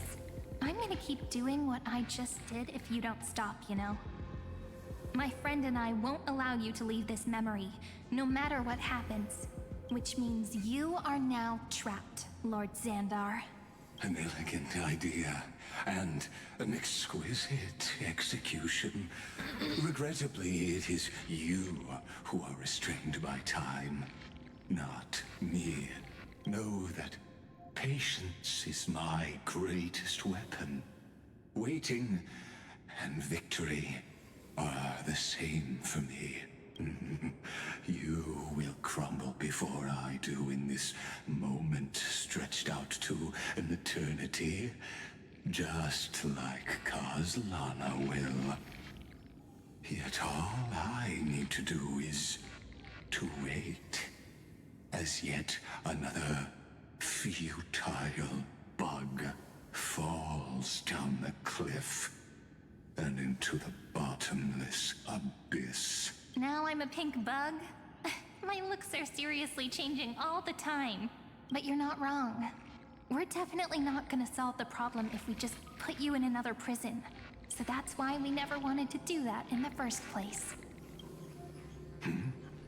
I shall answer your confusion purely out of my respect for those who came before me. Have you heard of the synesthesia dreamscape in the Asdana system? Interestingly, that place once had a prison too. Life forms living in that environment, abundant with memoria, have a chance to connect their perceptions with each other's. Even across great spatial divides, they're able to detect shifts in one another's states. I call this phenomenon memory zone entanglement. In Asdana, people made use of that phenomenon to build a nation within a dream. After adding in the catalysts of harmony and remembrance, that is. Is that how you walked into my prison cell? Using those same principles? I would much rather call this location our negotiation table, Lord Xandar. Nonetheless, your hypothesis is correct. We happen to have an ally skilled in tuning, while the Trailblazer and Miss Cyrene both have an astonishing amount of resolve, which I'm sure you can testify to. I am also sure that with the support of such a resolute memo sprite, our conversation can last for a long, long time. I'm the best at listening to stories, you know? I'll leave the exciting clash of the erudition to you two geniuses. A brainstorm? I like it. And it's 2 against 1? Well, I like it even more. Let's talk, Xandar. Take a guess. How much do you reckon we can dig out of your brain before the next second? And how many ways can we find to deal with you? Besides, in your current predicament, there's no way you can take our trump card away. Go, little one. Go. Overturn the Era Nova. Like Hergus disappeared? It seems you had conducted a secret hunt in the depths that even I cannot reach.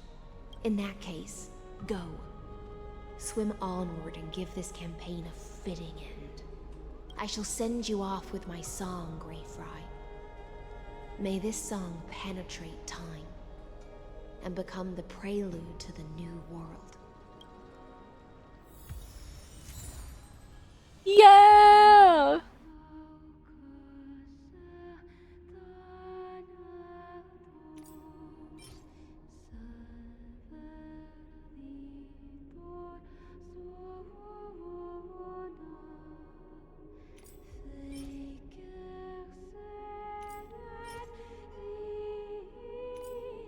Oh.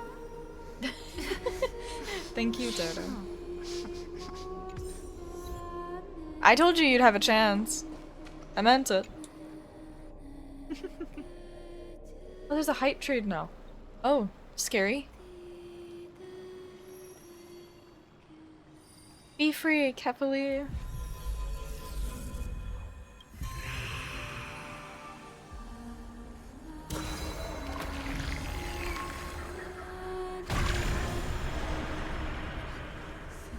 I have indeed been got, you're right.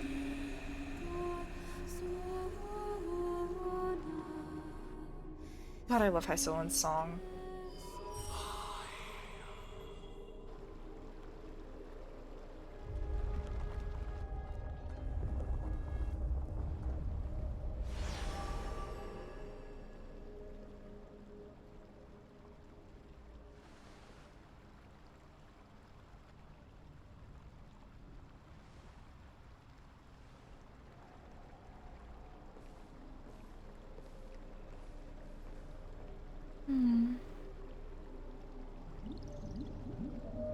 Dux Gladiorum, you have completed your duty. A new dawn is about to rise. Why not swim towards it?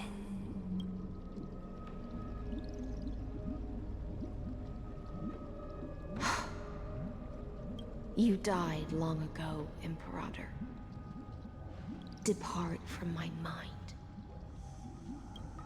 But your duty towards the Imperator did not die with me. That duty will bind you no more. You will be able to hold for yourself one grandiose feast after another in the endless days to come. So go. Go and swim towards that ocean beyond the sky with the Deliverer. Come be free! A page out of that sidekick's book. I commanded her to gift this page to you when everything finally reaches the end. What's on this page? Memories. Lifelike memories.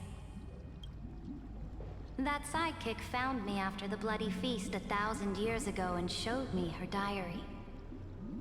I saw within that notebook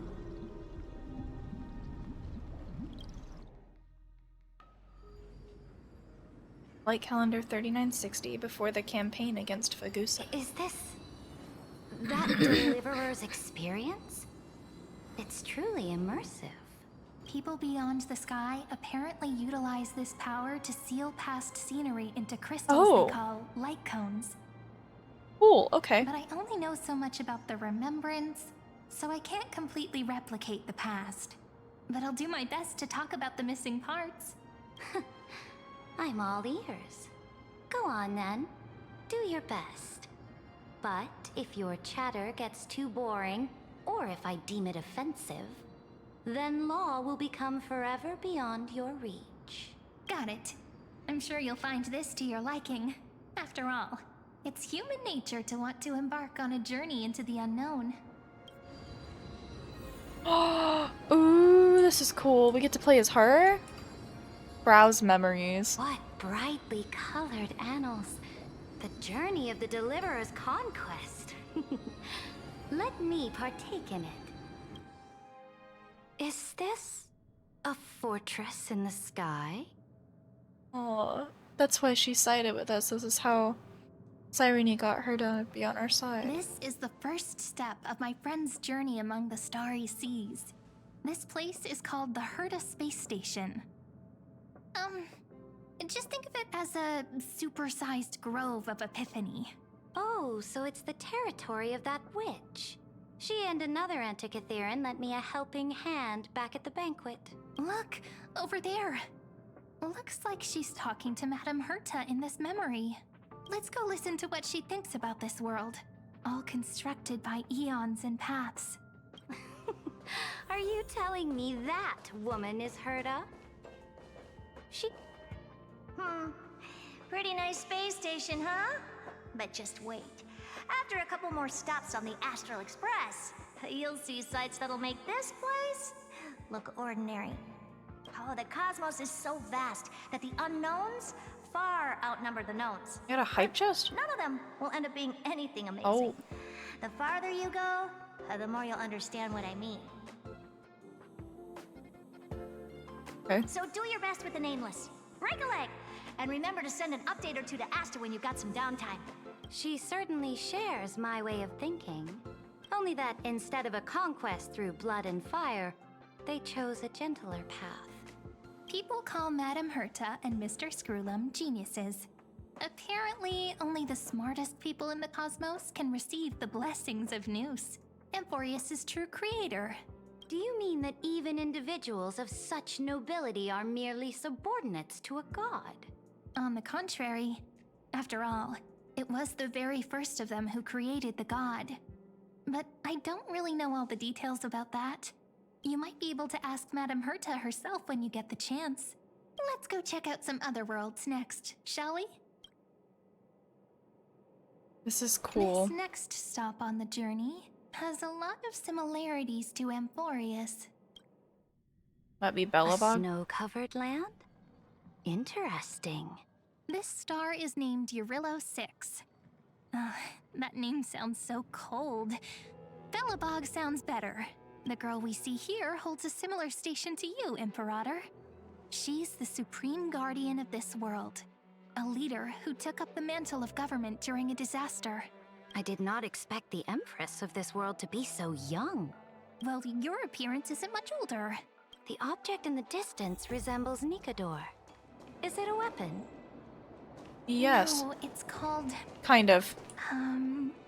We use it like a the weapon. Geological Reconstruction Unit. Just Georios' Titankin? Disappointing. It's all thanks to you that we survived the crisis. The collaboration with the IPC is both an opportunity and a challenge. Nonetheless, Only one person that I know journey back into the got a universe. sub from those 5, and I think that's really funny. This world was sealed beneath its sky just like Amphorius was, and they only managed to reconnect with the stars when the Nameless arrived. That IPC she spoke of, is it a more powerful organization?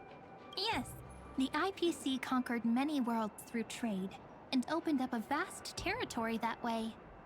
There are many such powerful alliances beyond Amphorius, and they all walk on roads different from the destruction.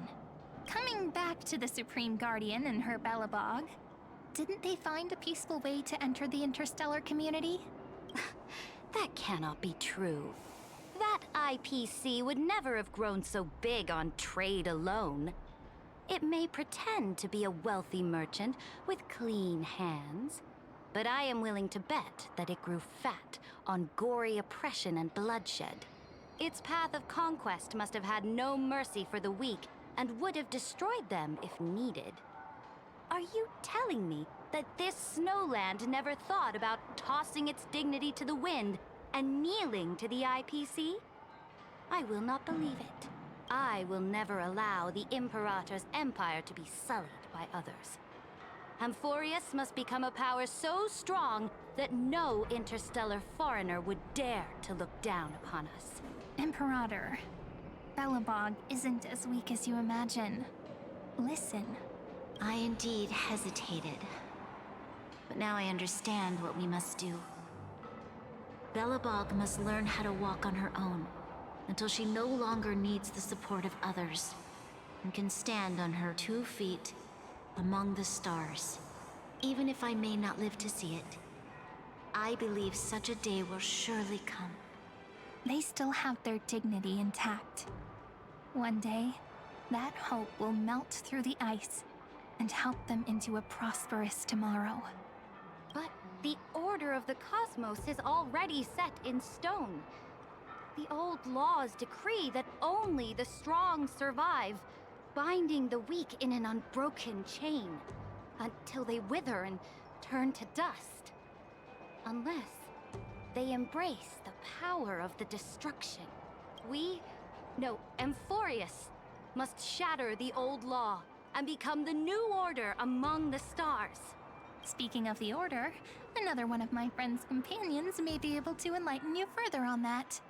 Let's go to the next page. I really like this mechanic of convincing. I love that we get to experience it. Nation of dreams. Is that Xianzhou Laofu or The first time I Penacony? heard about that place, I didn't even know what to think. I think you're talking about Penacony. Yes. Such opulence does indeed evoke astonishment. Speaking of the order. This world is called Penacony, an eternal city built upon a land of dreams. It's also my friend's previous stop, where they went through a risky but exciting adventure. Tell me about it then. That man standing afar has wings on his head. Correct response. I'm truly curious.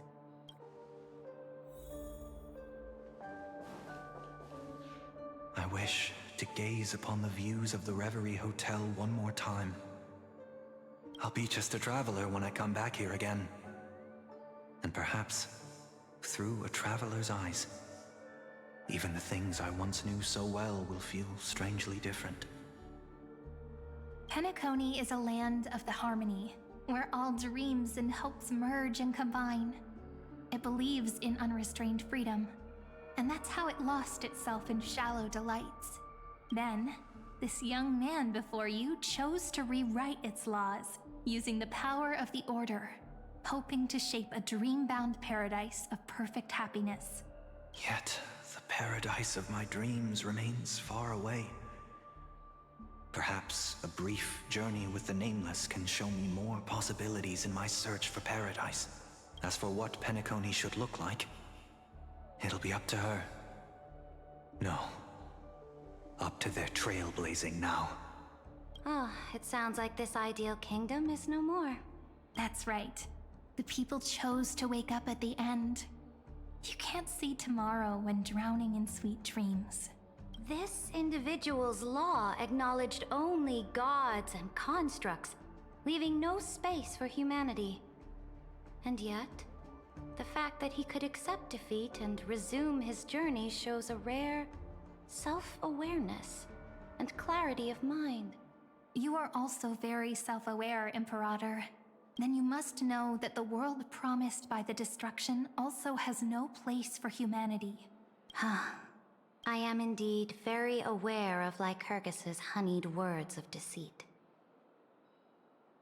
I have seen enough. Take me back.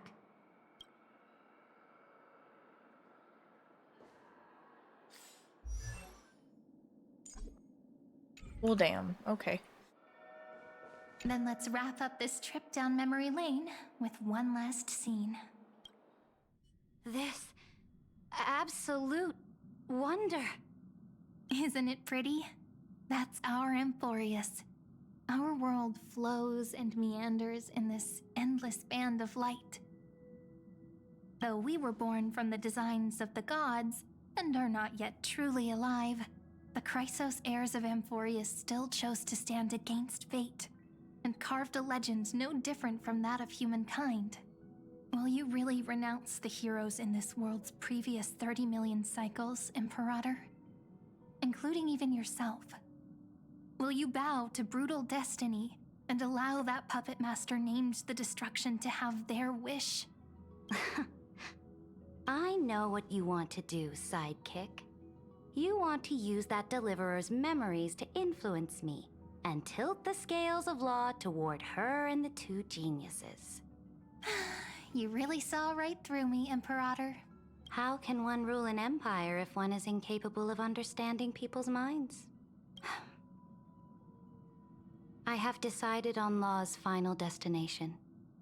However, before I move my next chess piece, before we go on, tell me this, sidekick. Throughout her trailblaze, was there ever a memory of the ocean? Oh. The ocean. My cradle.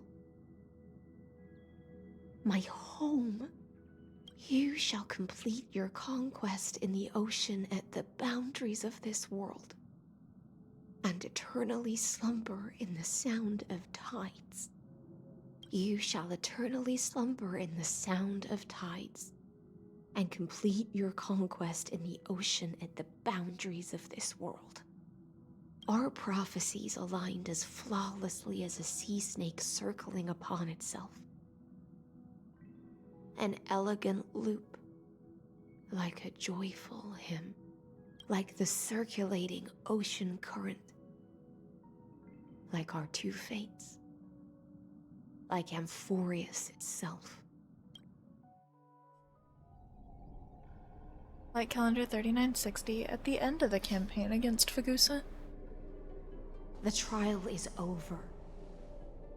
So tell me, who will own the divine authority of law? I won't give it to anyone. What? I am the law. Why should I give my imperial crown to any other? Both the Deliverer and the Theoros came from beyond the sky. They have no right to interfere with the lands I conquered with my own two hands. The law of Amphorius shall be determined by Amphorius's master. What exactly did you see in the trial? Everything. I saw everything regarding the rules of this world's operation. I saw the laws of extrapolation that Theoros spoke of. I saw the ultimate protocol. As long as I offer a sacrifice of equal weight, I can rewrite the laws of this world according to my will. I can turn good into evil, ugliness into beauty, and weakness into strength.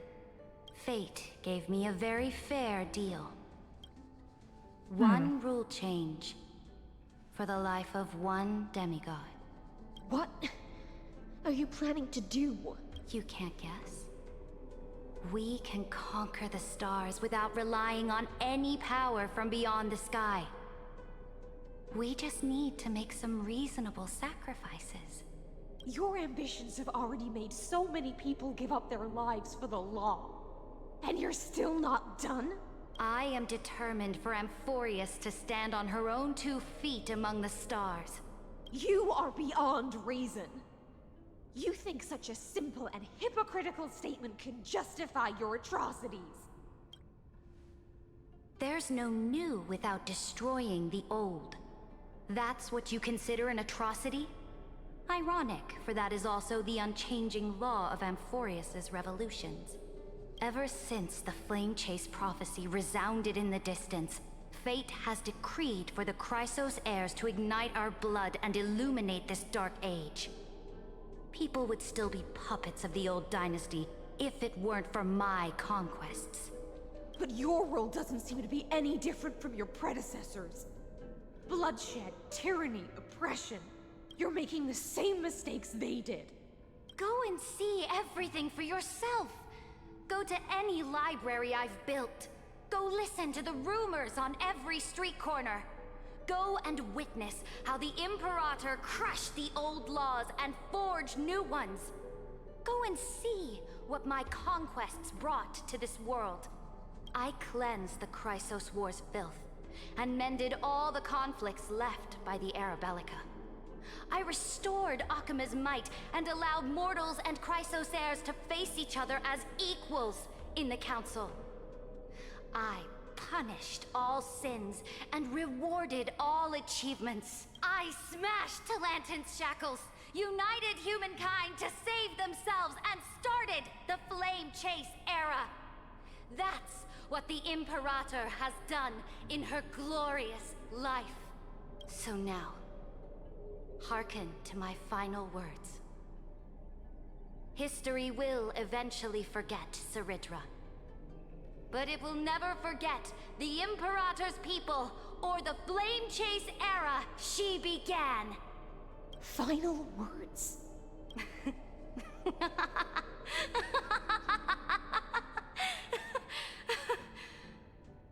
Amphorius is about to be destroyed. There's no time left for pointless debates. There is only one law I want to overturn to aid the final battle of deliverance. So I will only offer the life of one demigod.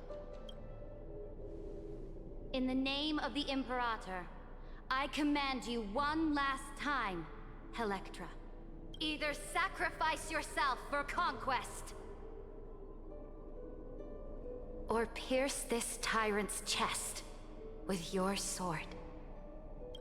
Thus, the Imperator concluded her final speech. At the end of her life, at the last moment before she stepped onto the altar, she gave her most loyal subject the choice to decide fate, just as she promised her compatriots before her very first campaign. Good morning. My blood flows in you now. Heroic compatriots, follow me, and we'll seize fate's reins! The Imperator fell. Some say that the Dux Gladiorum turned traitor and killed her liege. Some say that she imprisoned the tyrant in a shallow pond of water, then left. Which meant the Imperator had to kill herself to rewrite the law. There are countless stories about her death. All we can be sure of is when the knight left the vortex, the Imperator was still mumbling about their past conquests together. The beginning and the end of her existence.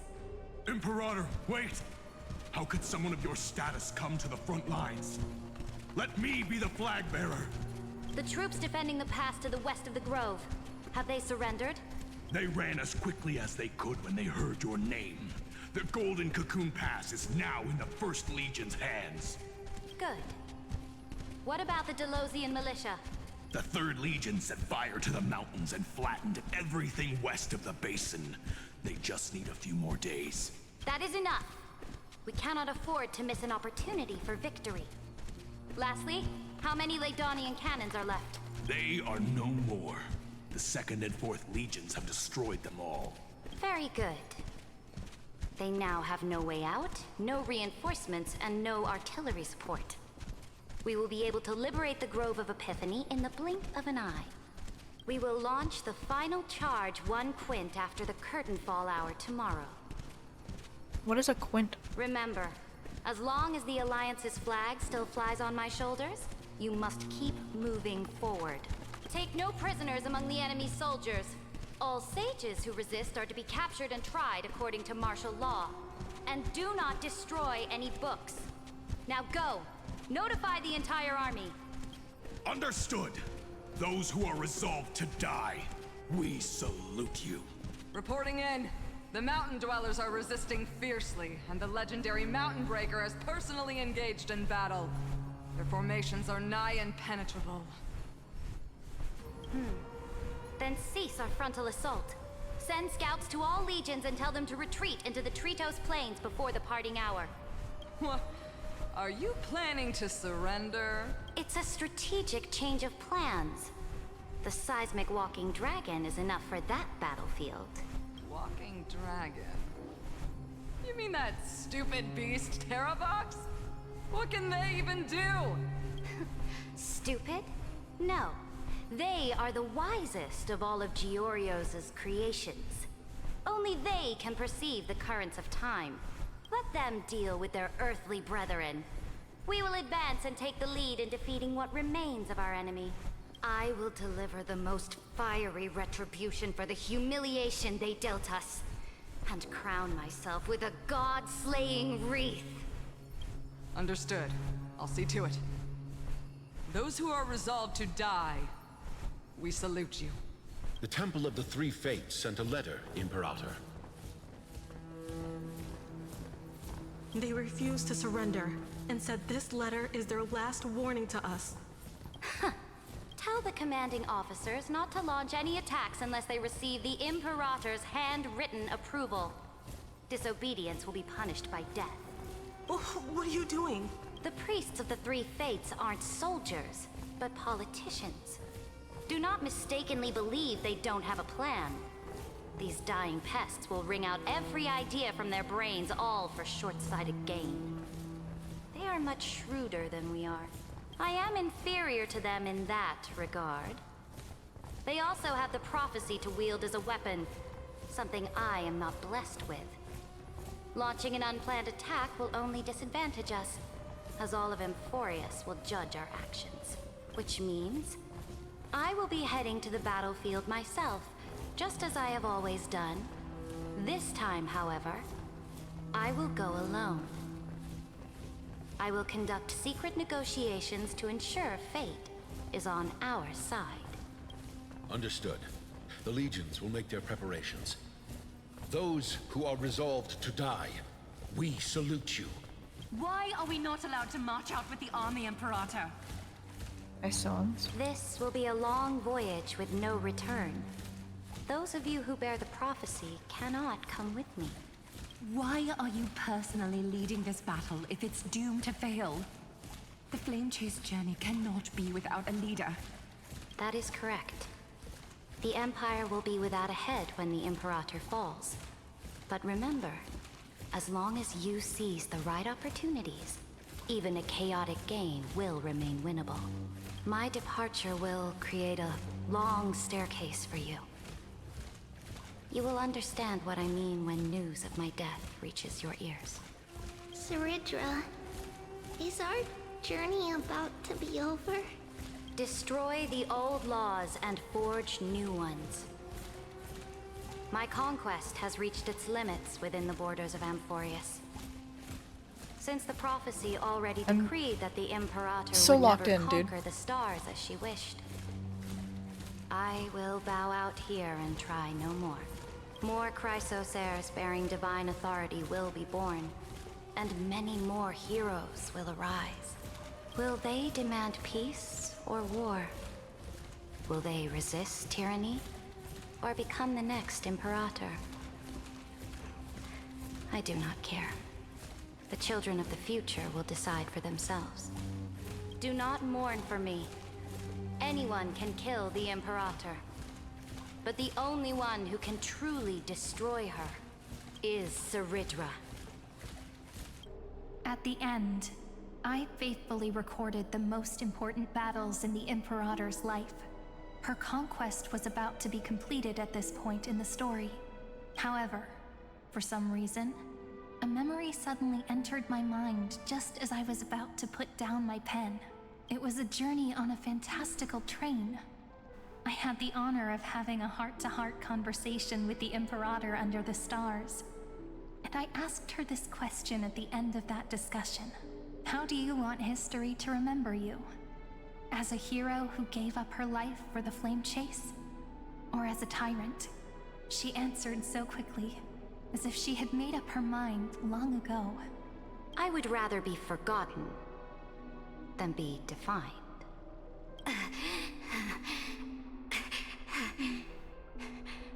Because the law can be neither eternal nor unchallenged.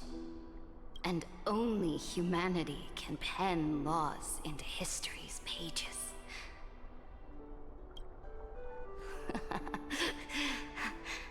Now, I have shattered the greatest law of Amphorius. The game is nearing its end, Dux Gladiorum. Even though you killed the Imperator in the previous 30 million cycles, this time, you finally found your own law. Then, High Sealants, Electra.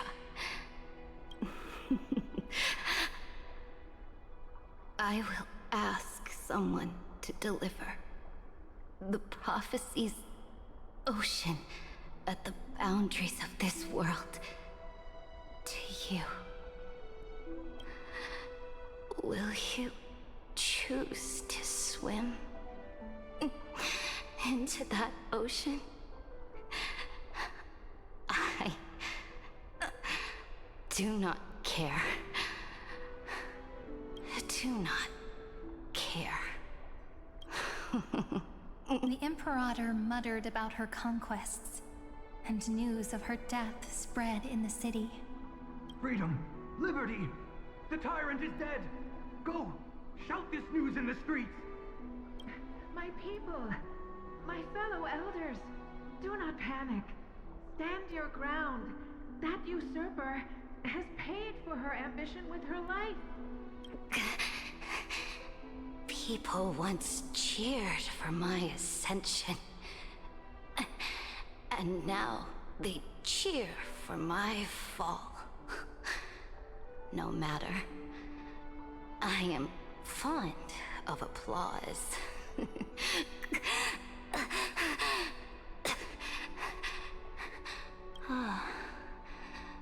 I see the cosmos, the battlefield that I cannot reach. I will return in the next cycle. The stars will hear my legion's war drums. Hear the great name of the Imperator. Hear Amphorius's serene. To this day, we do not know which rule the Imperator overwrote at the cost of her life. Perhaps the truth will only be revealed at the moment of checkmate. Just like every chess game she ever played, we only know her death inflamed Akama. On one side of the city, those who defended liberty toppled her statues to the ground. On the other side, her supporters put themselves between the masses and her monuments, declaring loudly that the Sovereign is still among the people. It is said that golden blood congealed into the same letters everywhere they fought. It was the name borne by Akama's first and final Sovereign, the Imperator Saritra. But the one who bore that name did not see any of this. Her gaze was cast far away, and the sound of tides in her ears drowned out the people's cries. What was the Imperator thinking about in that prophesized ocean at the boundaries of this world? In that shallow puddle of stagnant water, was she reminiscing about her past conquests? Or repenting for the millions killed for the plane chase? It was neither. The Imperator only saw how the surface of the water gleamed like that crude chessboard, dissected by light and shadow in the afternoon when her teacher played against her for the first time. Look at this chessboard. What do the pieces look like? They are strangely beautiful. They look like the stars in the night sky ablaze.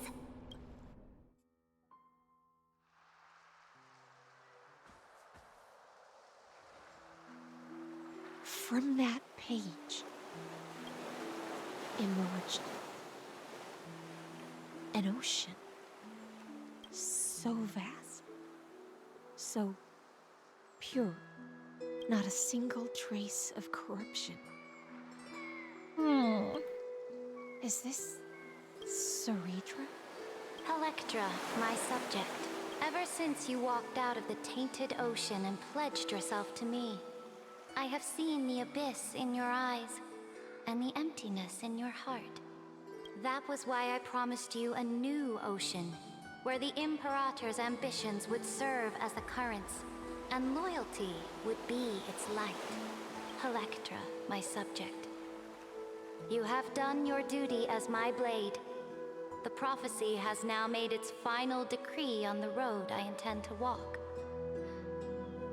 My conquest is doomed to never reach the stars.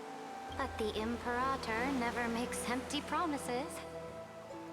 So take this memory, this ocean, beyond the sky, as witnessed by the Deliverer. This is the final gift that the Imperator can leave for her subject. Cavitiotora's area. When I was still a fish in the ocean, I always felt so genuine swimming through the waters. But once I stepped onto land, I found myself caught in a play. Every land dweller wore a mask in their life. So I, too, donned a costume and tried to find my role in this show. I became your blade in war and the violin strings at banquets. Do you still not get it? I do not long for the oceanic depths of my homeland. Nor do I crave the swelling seas beyond the sky. Perhaps even I don't know what I want. I still don't know where I should swim to even at the end. But I know one thing right now. A fish is simply a fish. And she can never leave the ocean she's in. But whether under the ocean or on land, we two prisoners who can never escape this cave can still look outside the cave and see the stars. I have to admit, the 12-factor simulation of life in this experiment has far exceeded my expectations. Make your choice then, Senior Society member. Do you want to keep walking down the wrong path and be remembered for your incorrect conclusions? Or do you want to return to the audience's seat and give yourself, Amphorius, and the entire cosmos a more fitting end? I must refuse. A dead man never fears death. Did I not make myself clear? Have you forgotten about our dear Lord of Silence? You wouldn't want her to consider your 8 other clones as cancers within the erudition and chop them all up, would you? Your logical deductions are vastly different from mine. Therefore, allow me to provide one more academic recommendation. Listen, my peers. Why don't you look beyond this world? Just as the Chrysos heirs did. Re-evaluate your calculations and take into account all enemies in the upcoming war among the eons. Amphorius is not a place where 3 paths entangle, but where 3 paths fight to the death. You used Memoria to resist me, but did you not consider the possibility that the Remembrance and their children might have taken this opportunity to join the fray as well? In the meantime?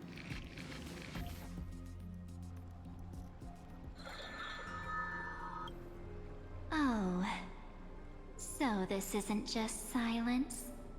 It's the answer.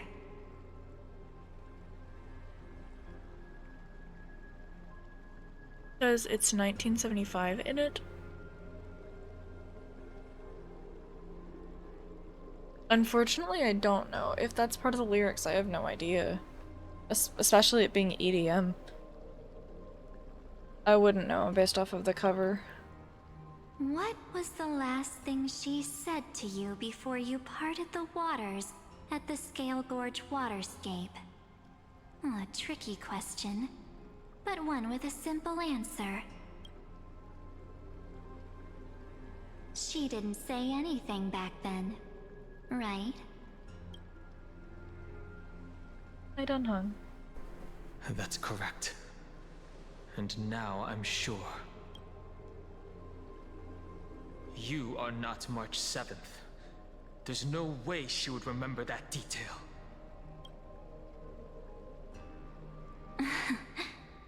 I'll only warn you once. Leave her body. Now. How impulsive. That's not like you at all. Why don't you calm down and think about another possibility? I didn't take over March 7th's body. Rather, it's March 7th who regained my memories.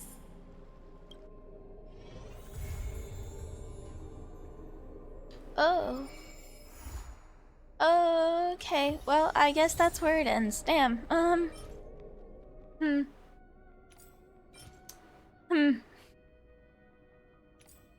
I hope that's her song.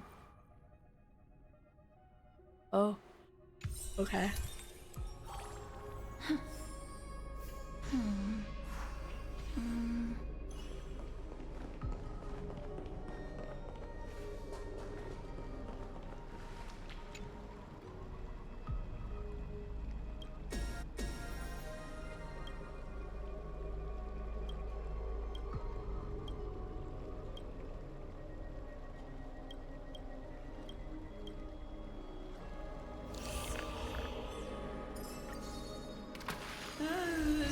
Oh, wow.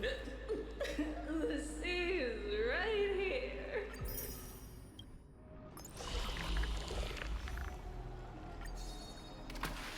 My Kamina.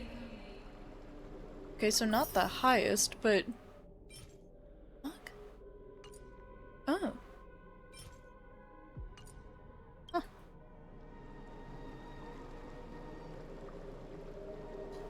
Okay. Okay. I guess.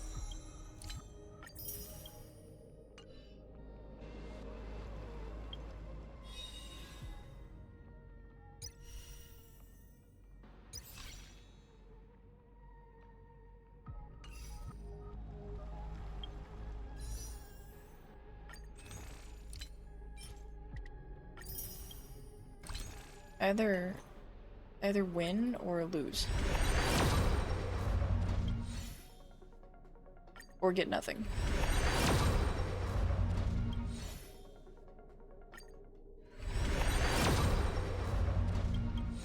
Why can't I just have the Gamba?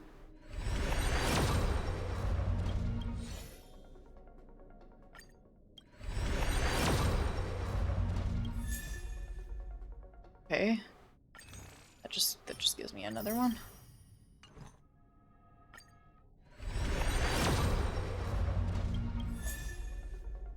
Dude? And Pretty Lady just show up. You know, I wish.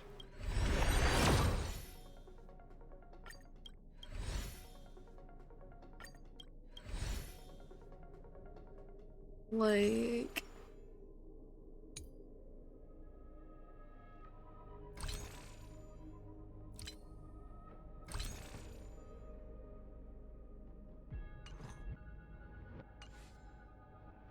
We also have achievements, but I think we can get a bit more of them.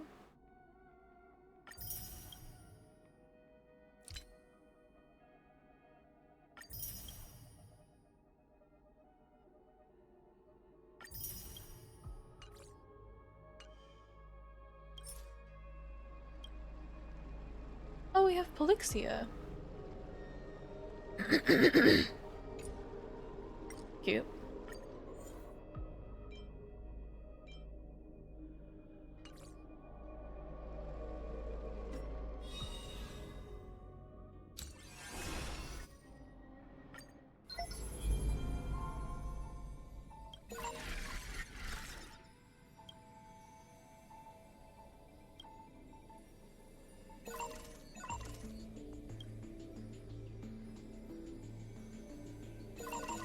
Oh.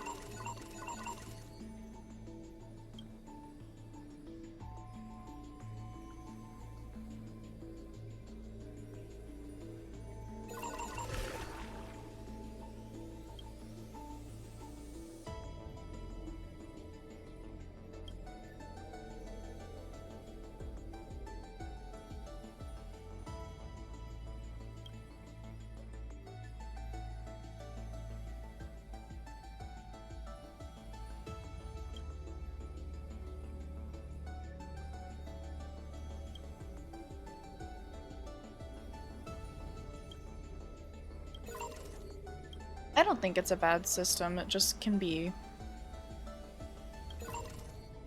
tiring sometimes. Okay, so this is March, ironically.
Oh, okay, so that's what Ceredra's wish with law was at the cost of her own life, was to rewrite part of the ultimate protocol to temporarily grant access permissions to Herta and Skrillum.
That's fair.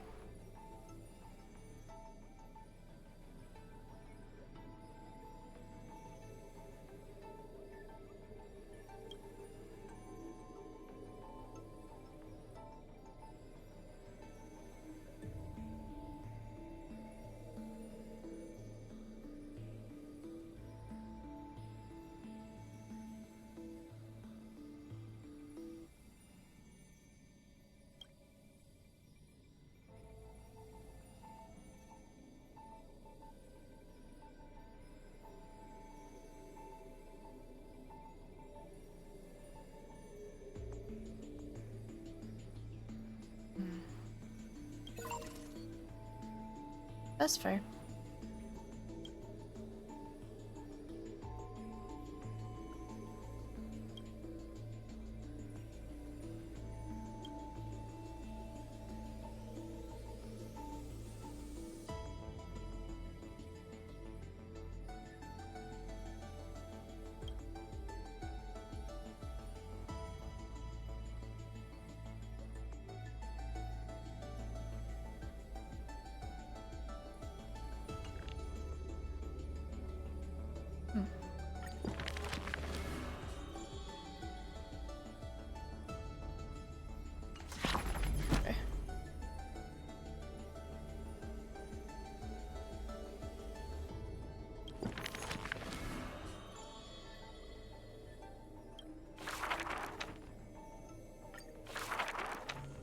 And the sheep. A fan. Dis.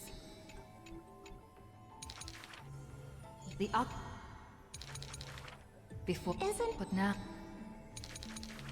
There were one man. So much clicking. No map. Hers. When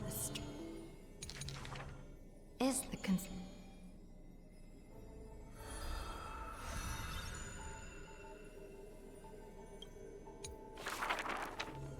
the Imperators are the rock. After this. That's entirely fair.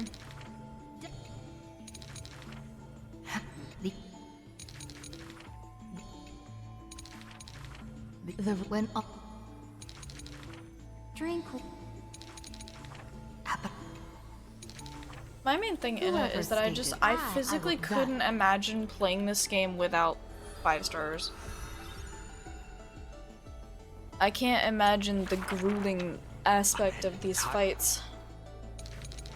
It just doesn't feel like it would be fun. We can't. Ducks for two. In the name. Allow me, Taina. Let us end this despicable extrapolation together.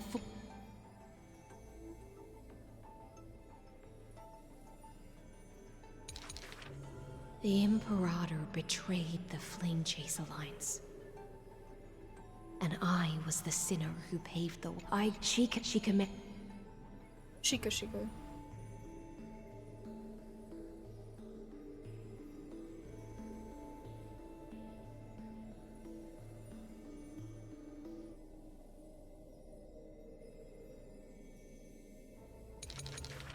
But who will remember her achievements? I will rest with her in a hell. Please, just as for now. For I am certain I have won half a move against the gods. And this unfinished game.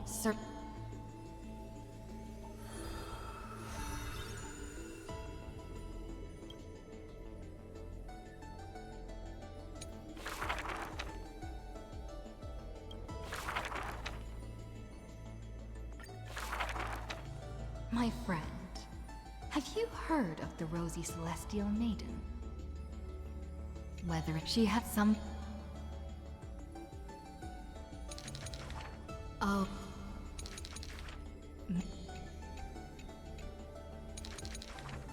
People... Don't forget... That... The requisite after...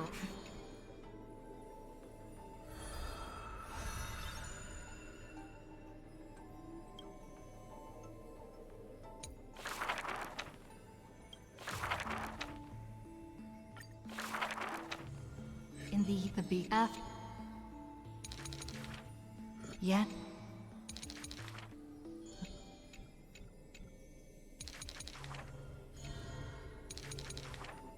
Yet it quietly... Met a so... Are you... The giants... Giorio? The Titans, the Calamity... And...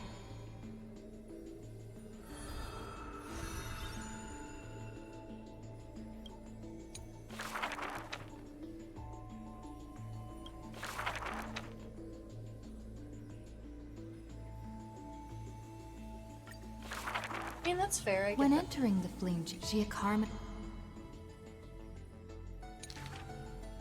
Kill. In... The... After the sword, you come somehow... This, but only the Yet... This...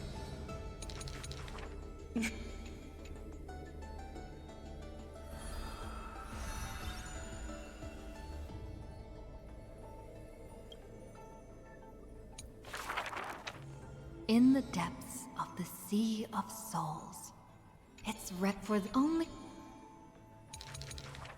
Were a monster of the depths to invade.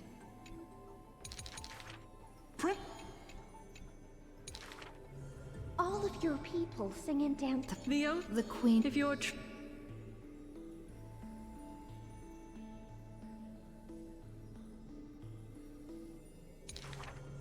The liquid in the cup. When her song but is... The whispers...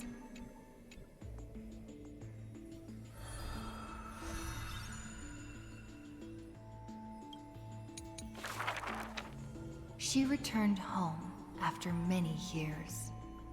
The princess of the before age when the blood...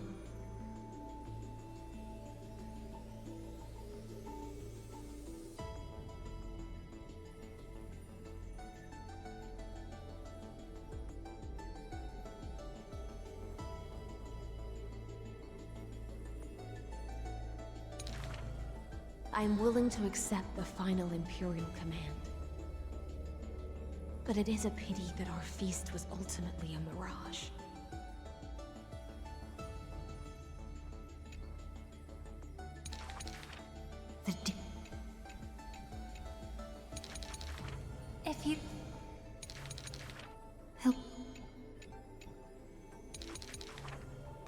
all the since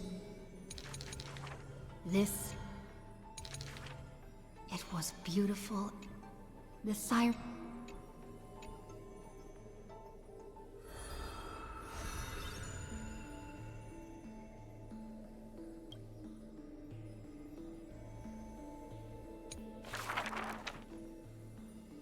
Go, Barret Bun. That's all I remember of Genshin is that. Just that.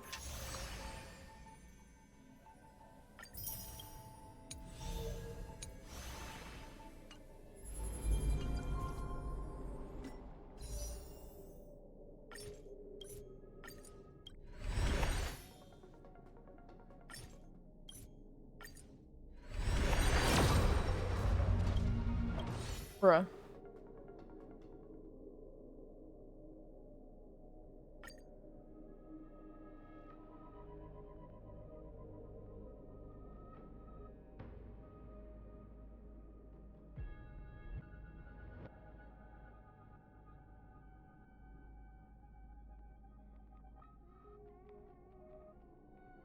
Mm-hmm.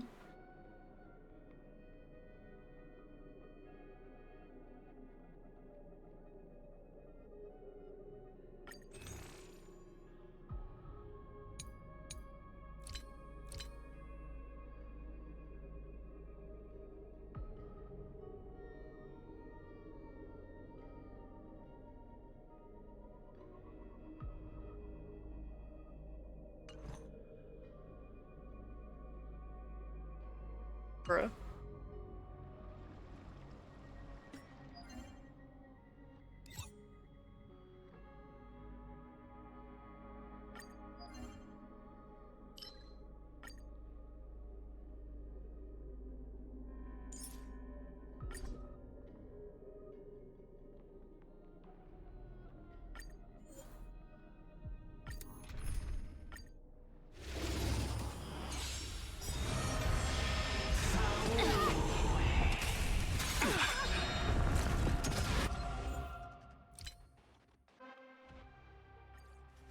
The stench of evil.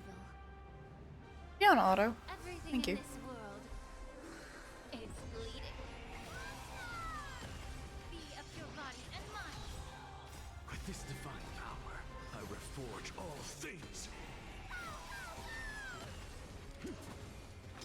To the sword. Endless riddles. Nothing but a void.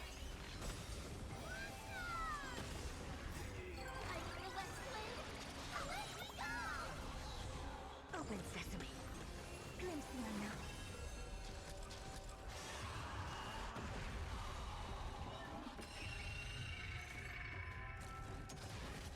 Delivering warmth.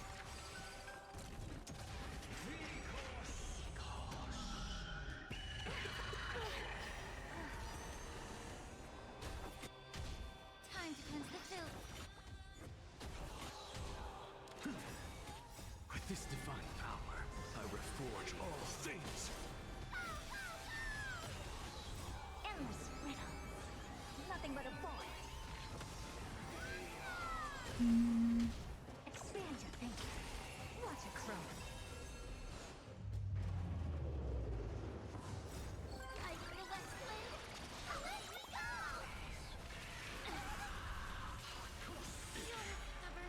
Everything in this world is bleeding.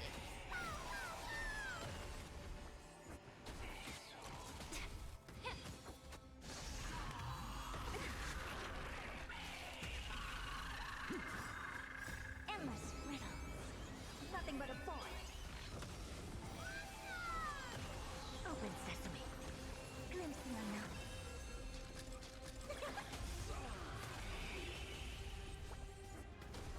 Yeah. Everything in this world is bleeding.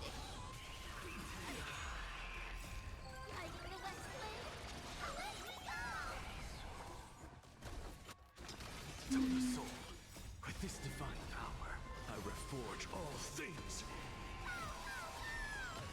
Expand your thinking. Endless riddles. Nothing but a void.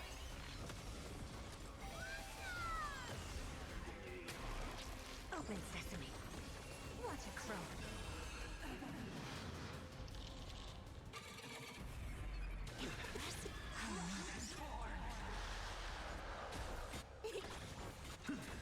Time to cleanse the filth.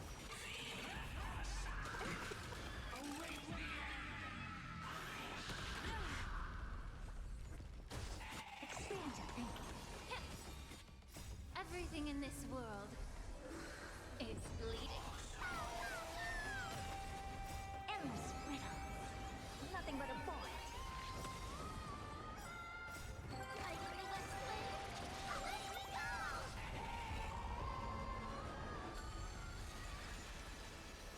Open sesame. Glimpse the unknown. Oh, I just realized there was music in the background. I reforge all things.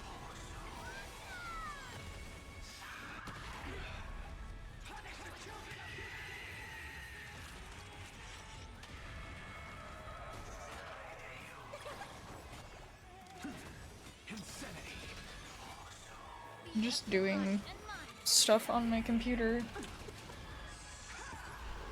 Like Wordle.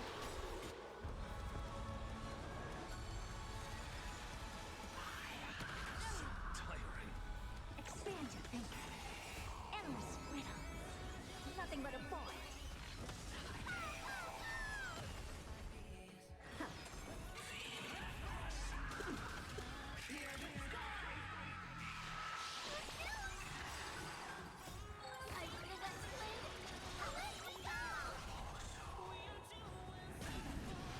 Time to cleanse the filth.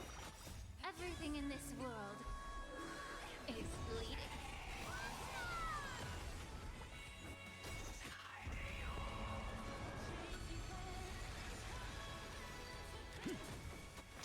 To the soul.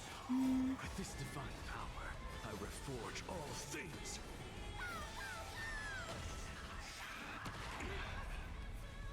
Open sesame. Watch a crow.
Let's do this.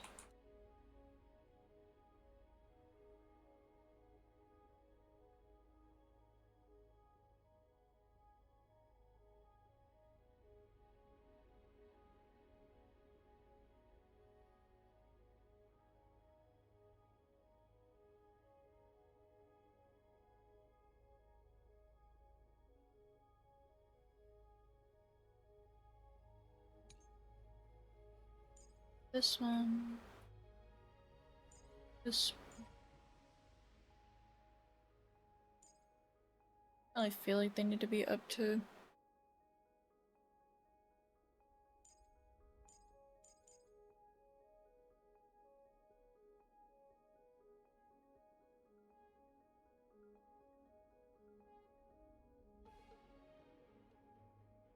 Maybe instead of that, we do this one first.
Is that it?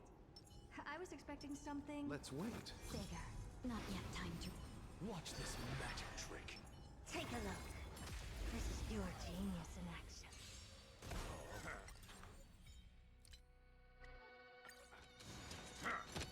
Repay. Share good fortunes. So tiring. To the soul. With this divine power, I reforge all things. Expand your thinking. Endless riddle. Nothing but a void. Open sesame. Watch it crumble.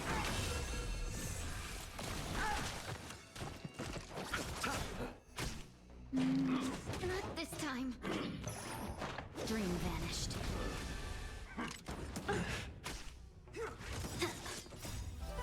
Let us dance once more.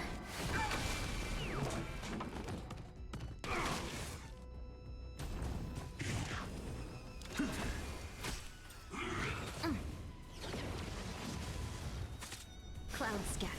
Expand your thinking. Endless riddle.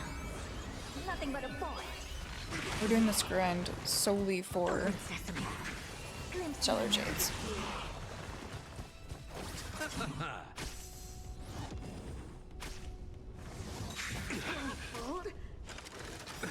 Nothing. The dead return.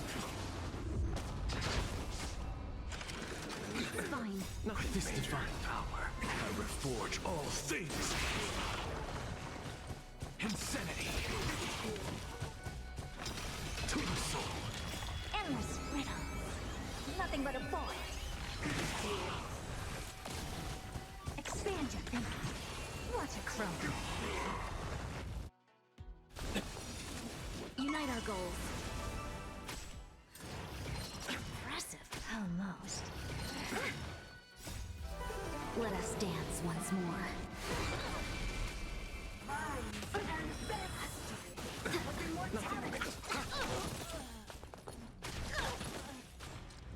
With this divine power, I reforge all things. Insanity. Endless riddle. Nothing but a void. Open sesame. Glimpse the unknown. Cloud scattered. Impressive. Almost.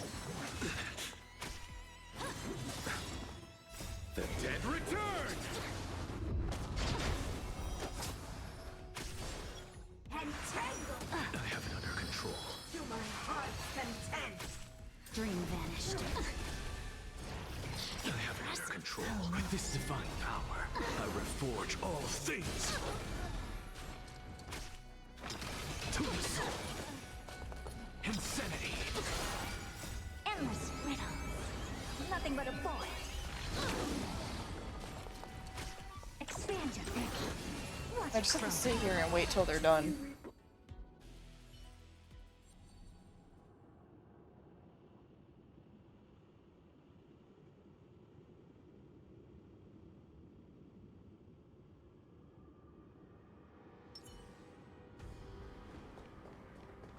Spicy. Stimulating. Something ominous has arrived. Deja. Emerge from your cocoon.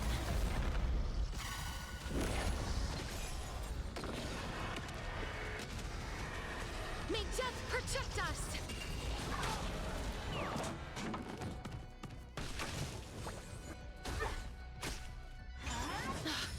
That hurts a bit.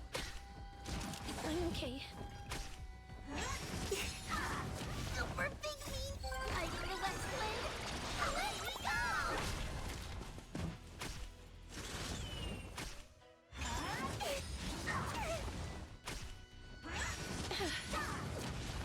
Root here. Yeah. I choose you.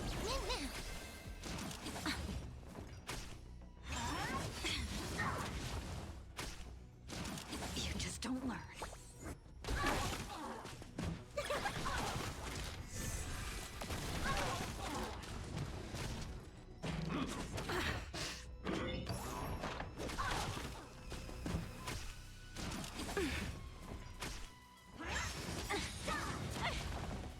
Everything in this world is bleeding.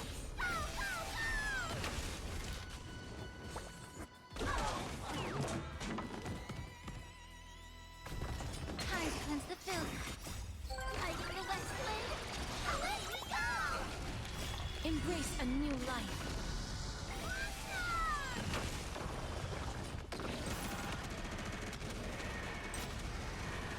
May death protect us! As you wish.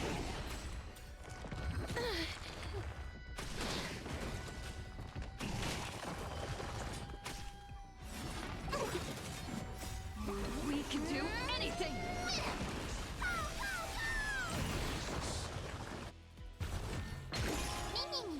Root here.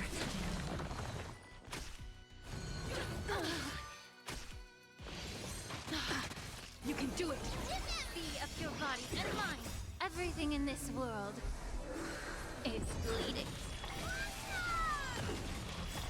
I need a left leg. Away we go!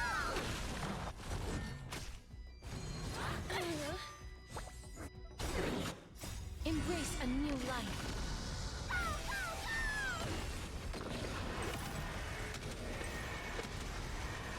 May death protect us!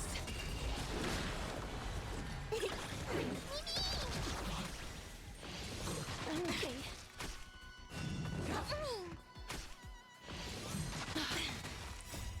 We can do anything! As you wish. I need a left leg. Away we go! It's just staring at the screen for real. Stubborn one.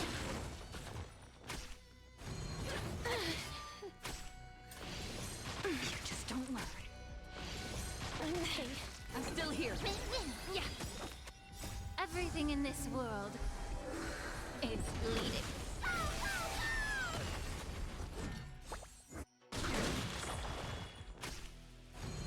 That hurts a bit. You just don't learn. We can do anything!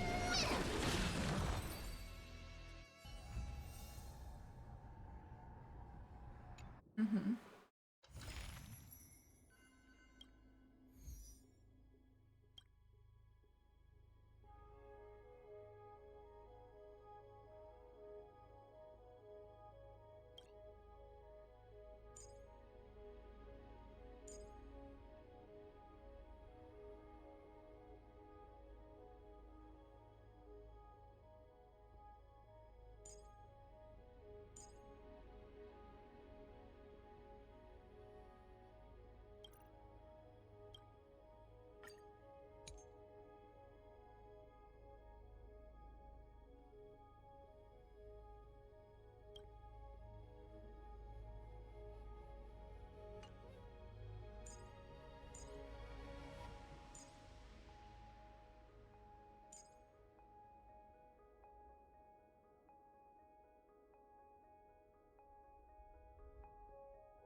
Okay.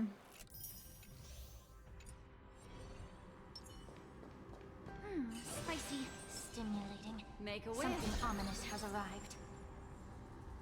Does that hurt?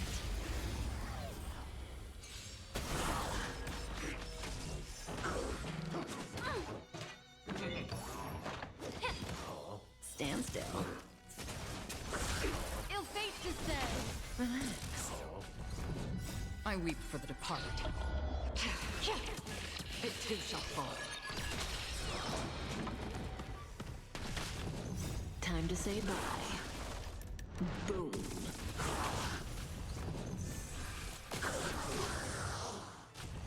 Destined for oblivion.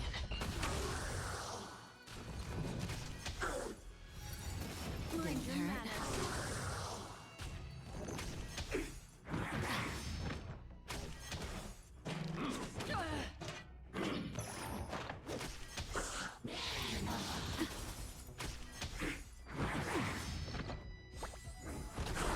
Stand still. Yeah.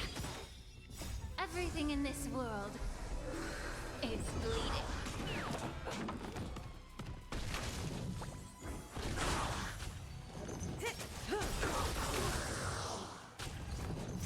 Beneath the waters lies an endless abyss. Time to say bye. Boom. I weep for the departed. It too shall fall. Relax. Can't hurt.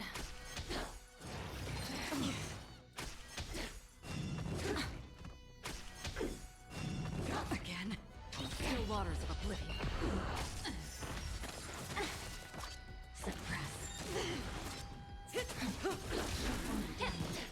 Stand still. Time to say bye. Boom.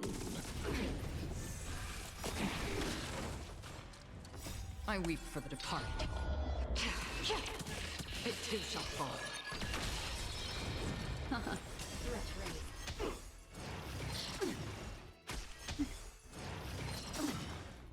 Everything in this world is bleeding. Damage.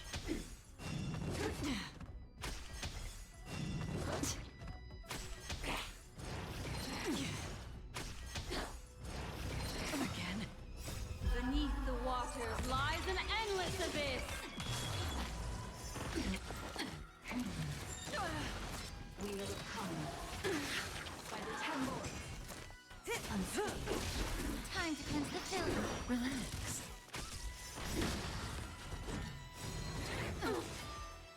Time to say bye. Boom.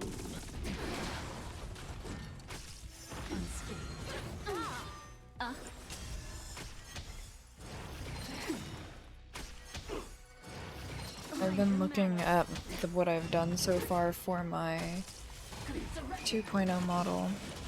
And I'm just kind of like infatuated with the progress of it so far. Everything in this world is bleeding.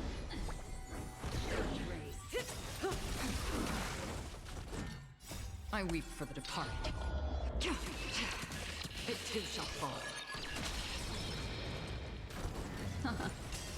Stand still.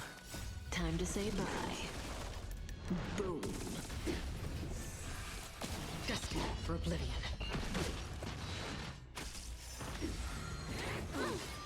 Yeah. Beneath the waters lies an endless abyss.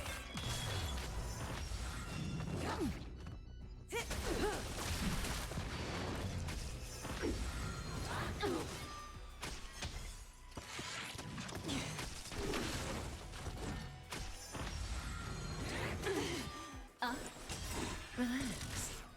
I weep for the departed. It too shall fall. Time to say bye. Boom.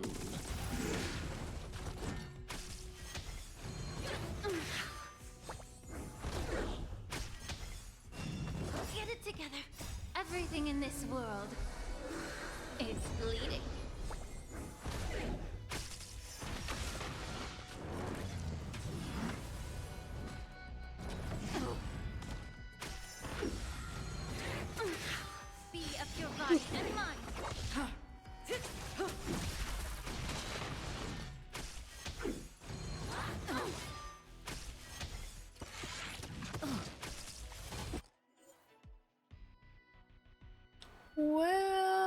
That's not good.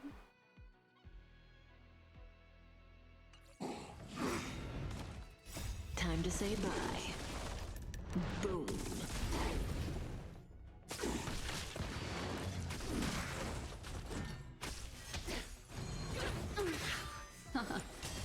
Stand still. I weep for the departed. It too shall fall. Relax. Everything in this world is bleeding.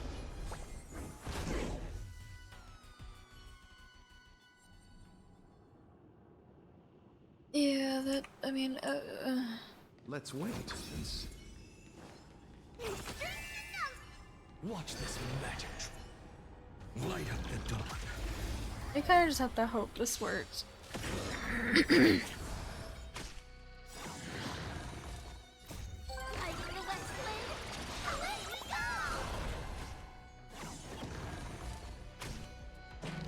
I can't let them down. Insanity.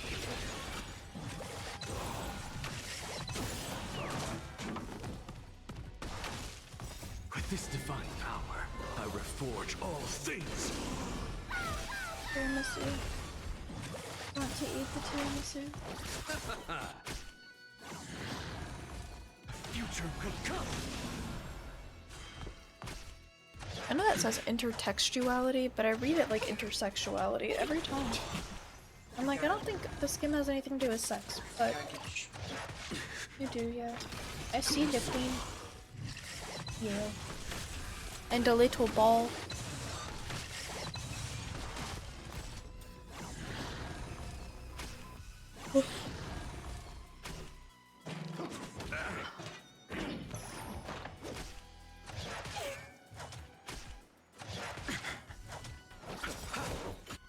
The dead return.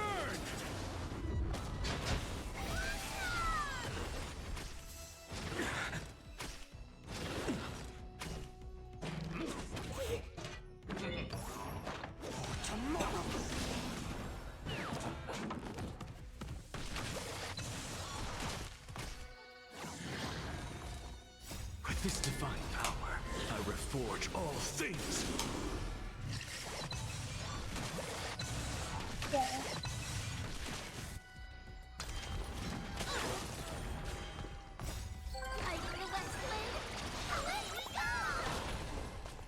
Insanity.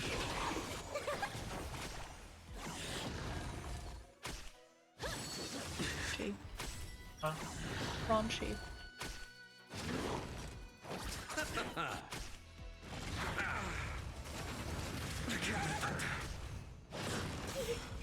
Future will come.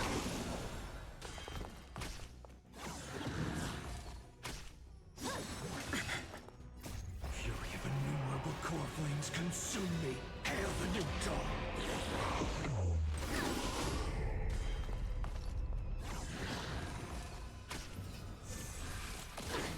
You would think getting hit by the sun would do more damage. Quench the flames of blood.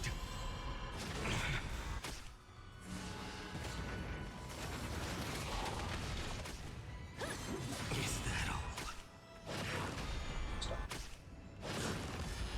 Created by strife. Those are stacking, so.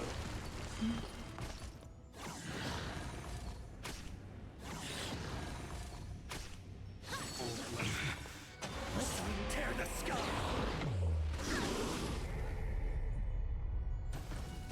Quench the flames of blood. Well, it looks like we'll hit the threshold, which is good.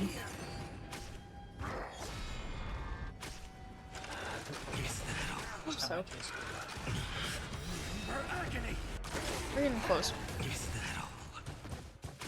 Mm. Mm. Hail the new dawn.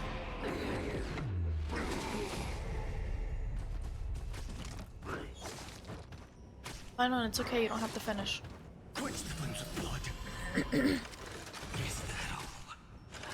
Is that all? Is that all? This is slightly annoying.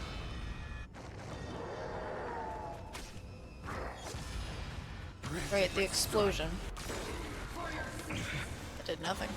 Tear the sky.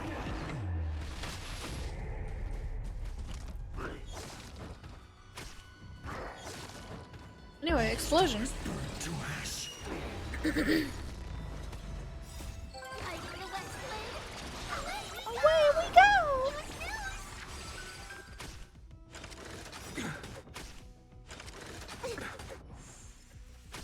Their redemption. With this divine power, I reforge all things.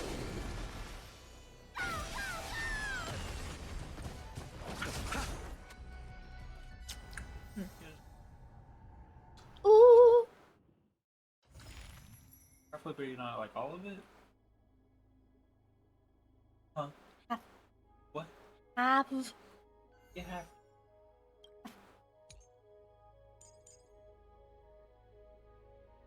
Church getting out?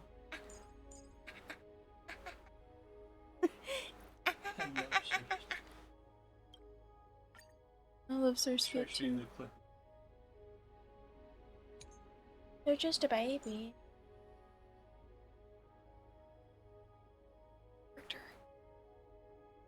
Character go. Oh, I'm blind. Got it. Cool, cool. Sick.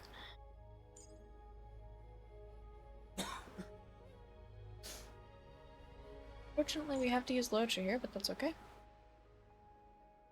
This one specifically wants Slingshot, so... you also want... Phew! Bless you.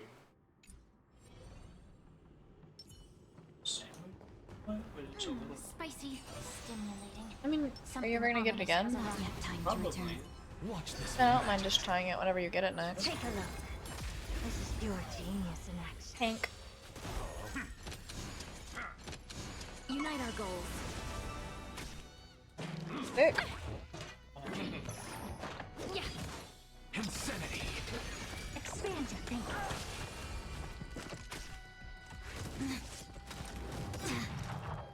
Try and make it level, and I'll give it to you. I reforge all things.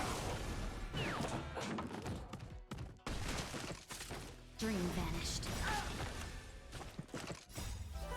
Let us dance once more. Endless riddle. Nothing but a boy. Open sesame. Watch it crumble.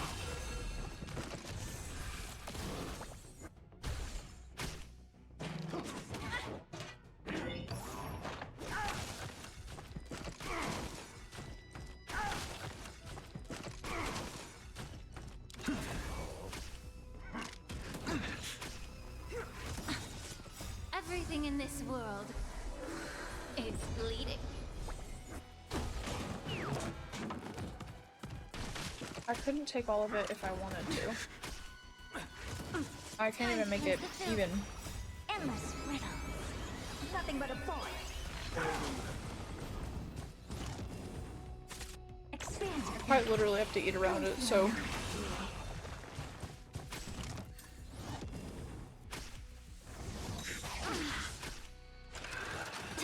cloud scattered.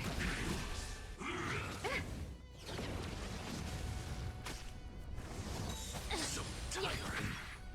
With this divine power, I reforge all things. Insanity. To the soul. Open sesame. Endless riddle. Nothing but a boy.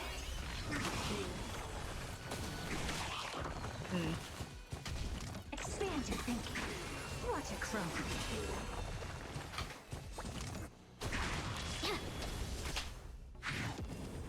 I wonder if a better option for this team would have been to put Ruan Mei instead of Fugue, but... It's bleeding. I don't know. Let us dance once more. Endless riddle. Nothing but a boy.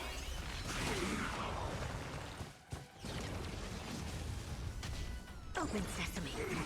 Glimpse the unknown.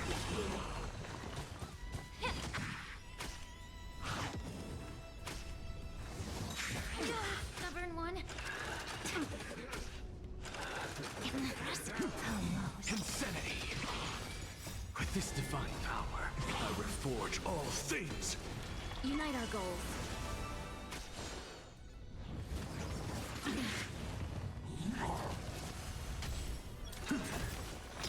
To the soul. Yeah. Everything in this world is bleeding. Endless riddles. Nothing but a void.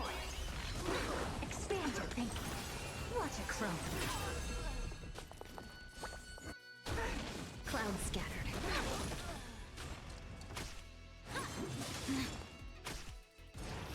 Impressive. Almost. Let us dance once more. Time to cleanse the filth.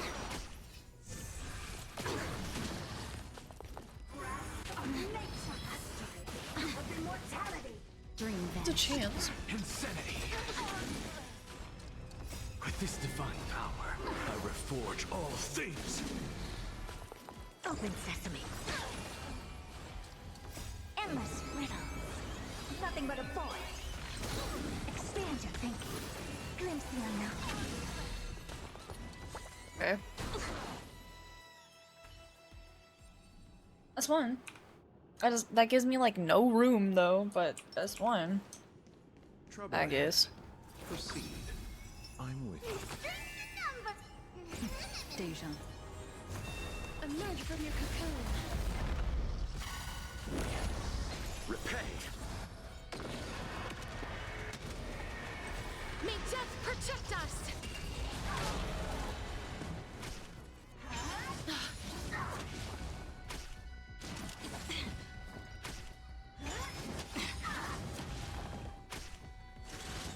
Root here.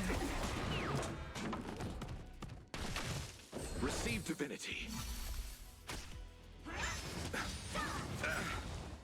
The dead return!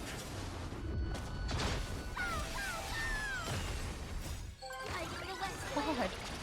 You just touched the ball. As you wish. I've been waiting. Embrace a new life. I know.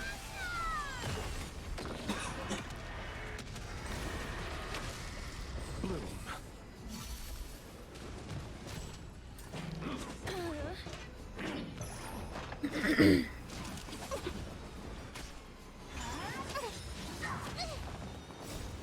We can do anything!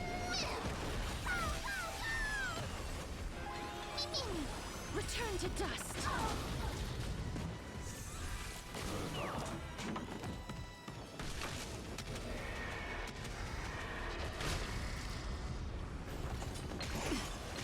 Receive divinity.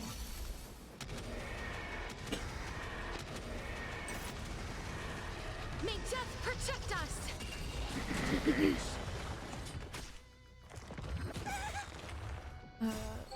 I'm trying to get the star character, the 5-star character, which is Hycillins, and my pity for her is over 60. Yeah. I'm just trying to get extra stellar jades to try and buy for her. Trying to do this so I don't just cave and put in money I don't have. You can do it! Bloom. The dead return! We are Legend of the Galactic Baseballer Ring, yeah.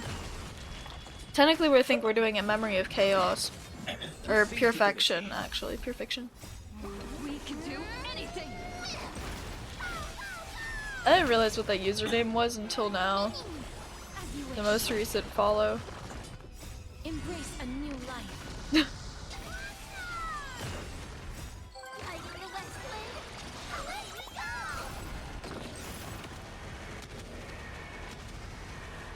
May death protect us! Go, go, Plixia! Go, go, Plixia Rangers! Root here.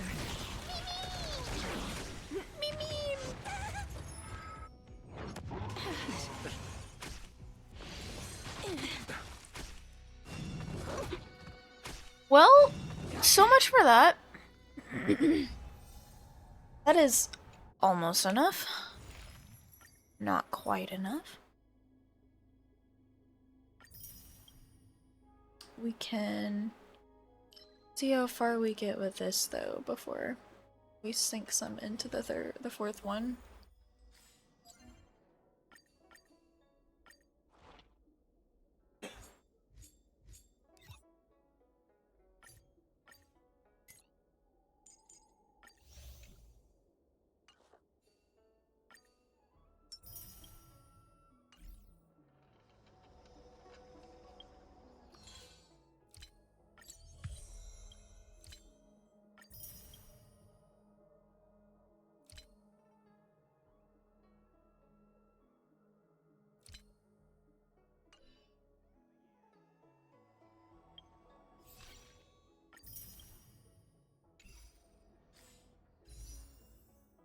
Gim, hear me out, Gim.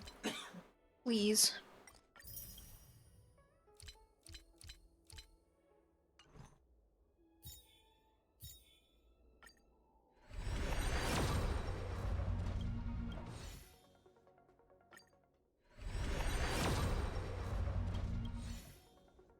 Gim.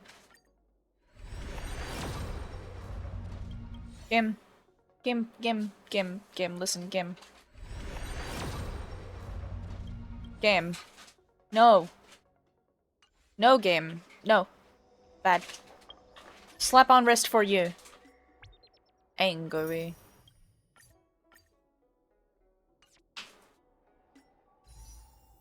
Angry.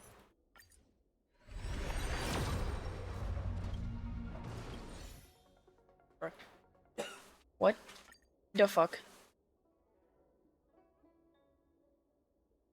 What the fuck? Hey, back to this. Would you like to hear a story? I've got many more.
They got on for something similar to this, so logically. Spicy, stimulating.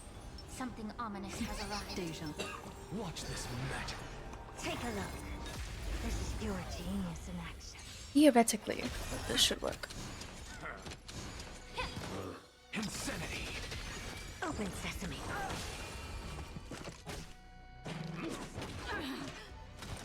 Get it together.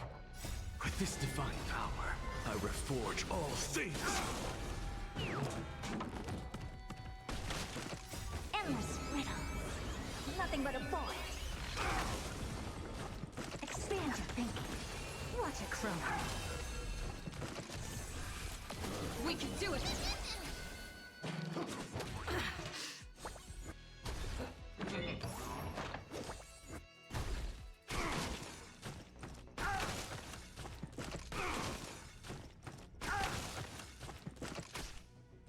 if she will or not, but I know Black Swan's really nice for a bunch of people. Everything in this world. I'm lucky to have her, but she doesn't always help to have on my team. She seems very situational. We can do anything!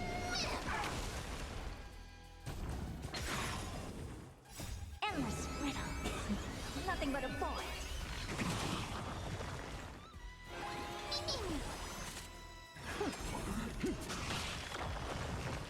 Be of your body and mind.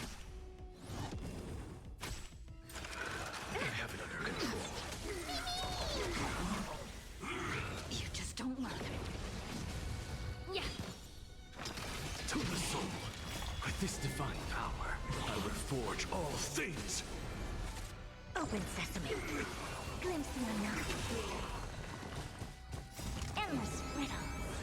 Nothing but a boy. Expand your thinking. Watch it grow.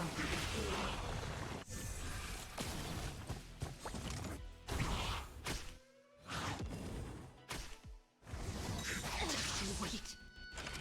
Impressive. Everything in this world is bleeding.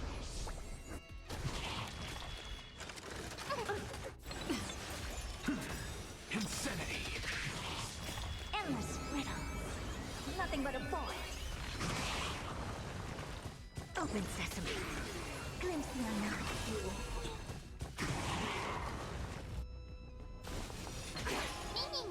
Expand your thinking. We can do anything!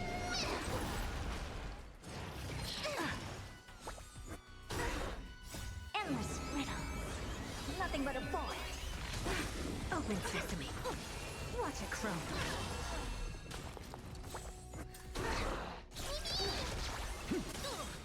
With this divine power, I will forge all things.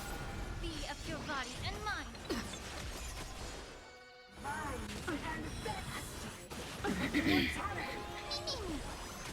Expand your thinking. Endless riddle. Nothing but a boy.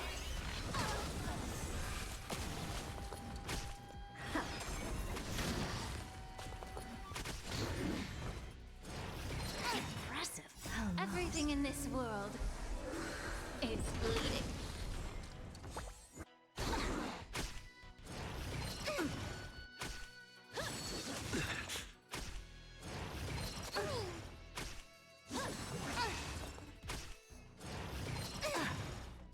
Wish y'all could hear what I'm vibing to, but I refuse to show it or let anyone listen to it before it's done.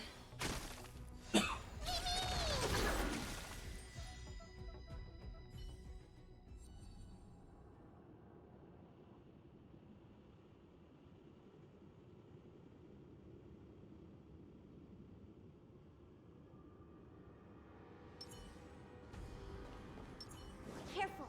This is life or death. Numbers.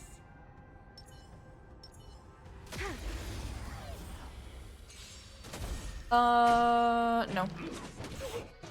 The last update I got was July 25th.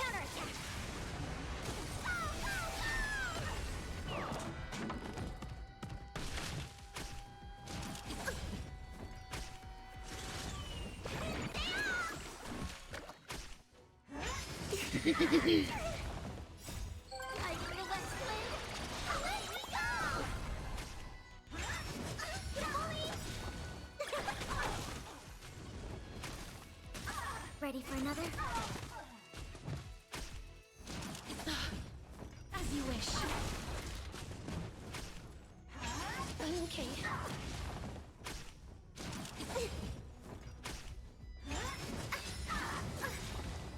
Net markers activated. Time for a good old counterattack.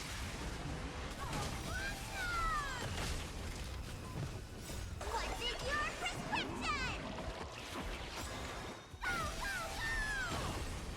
Embrace a new life.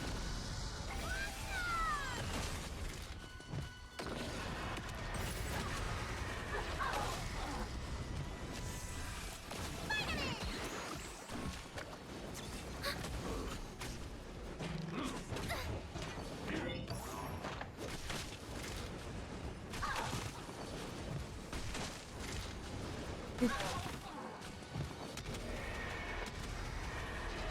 death protect us!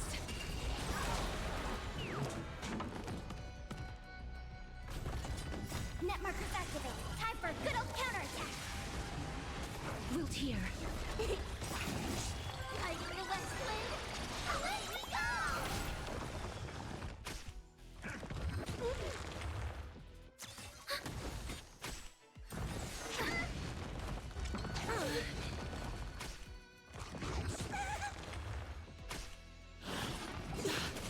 As you wish.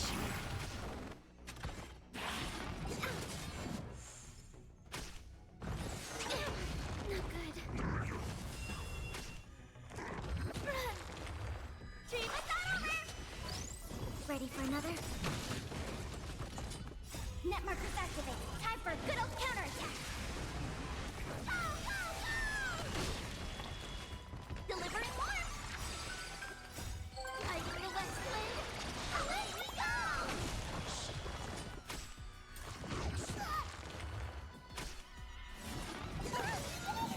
What's in your prescription?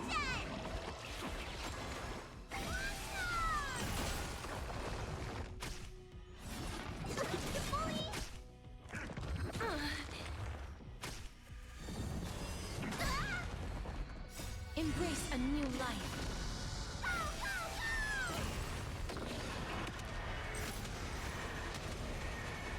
May death protect us!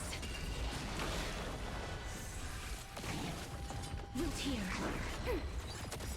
Net markers activated. Time for a good old counterattack. Lighting the west wind. Away we go!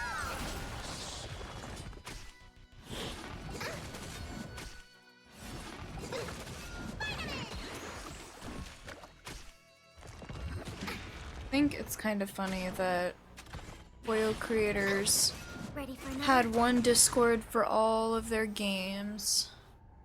This is great. Me changing my thing did nothing to help me. But they had like one structure for all of their games in a singular Discord, and no one was really getting confused that I saw. They were just, you know, chilling, existing. And at some point the staff decided, having all the games in one server is confusing. Let's split it into 3 servers. One for Genshin, one for Zenless, one for Honkai Star Rail. You wanna know what servers haven't been touched since they created 2 more and shifted the 3rd one? None of them. In fact, 2 of them actively have a ton of scams in their general chat. Why would anyone interact there? I certainly wouldn't want to.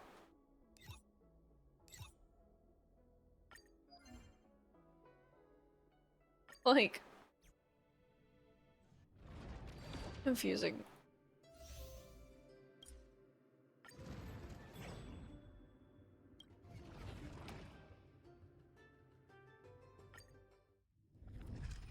My brain's just like, okay, so I don't, so I don't touch it. Like, hey, challenge. Oh, okay, I'll switch my team. I'll switch my whole team.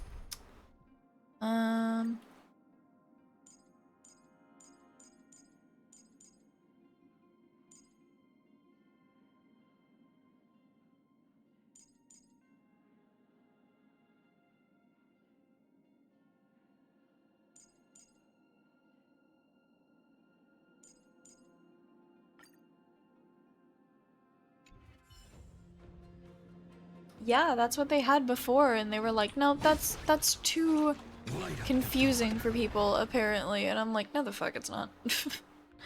No the fuck it's not.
Okay.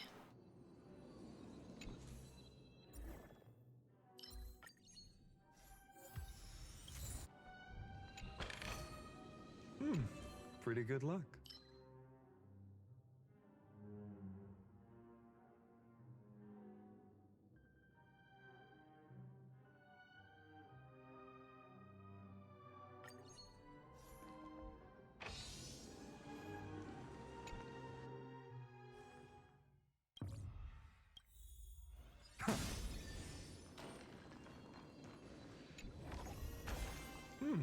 Pretty good luck. Amber. Ooh.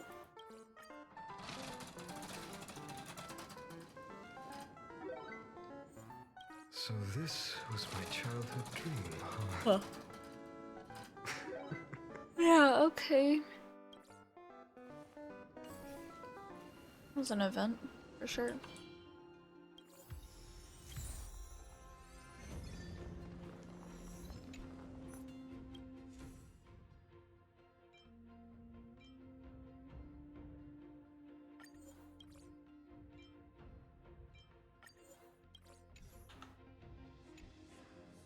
Light up the dark.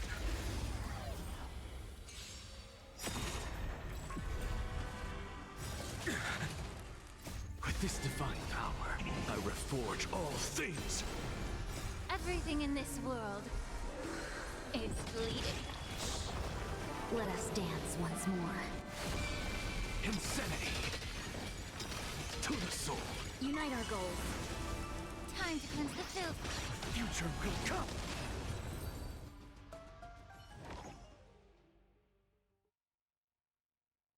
That's not helpful. Lean. Look.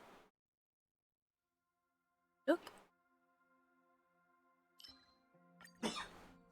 Yes.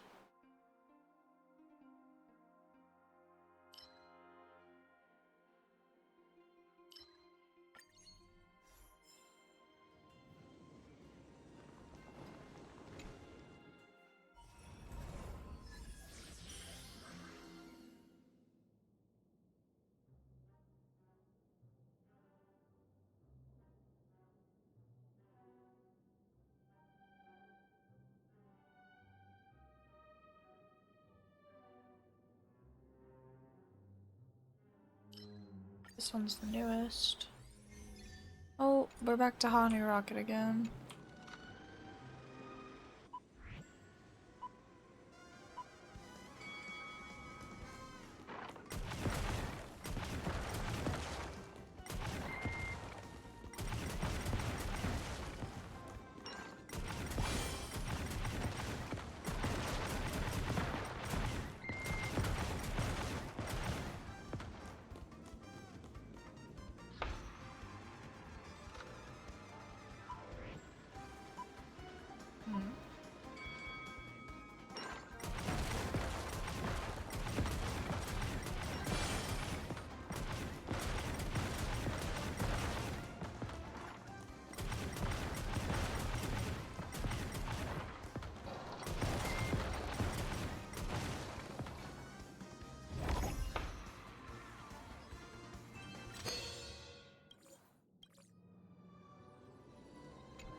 I don't have that one yet, so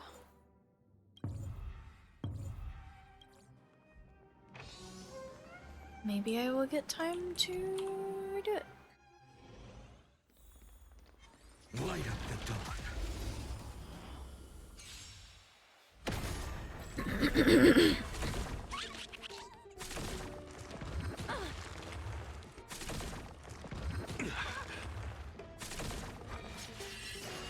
Unite our goals. Time to cleanse the filth. Everything in this world is bleeding. Tomorrow. Heaven. To the soul. With this divine power, I reforge all things. With this divine power, I reforge all things.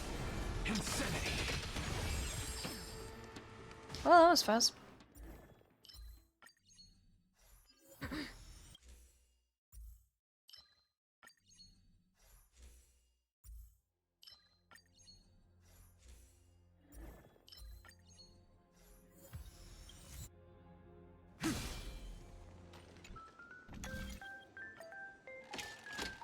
Or Gamba. Well, that's rude. Or Gamba.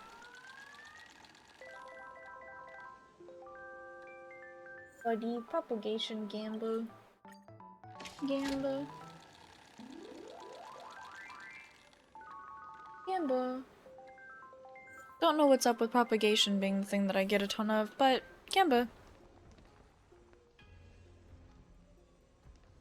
Indeed.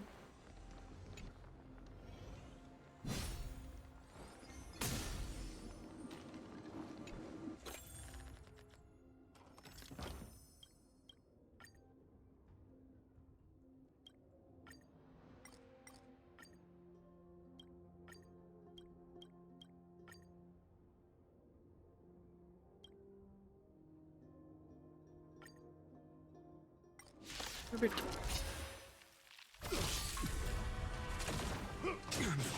Share good fortunes. Be of your body and mine. To the sun. The future will come. On my mark. Not a step back. Cloud scatter. Let us dance once more. Well.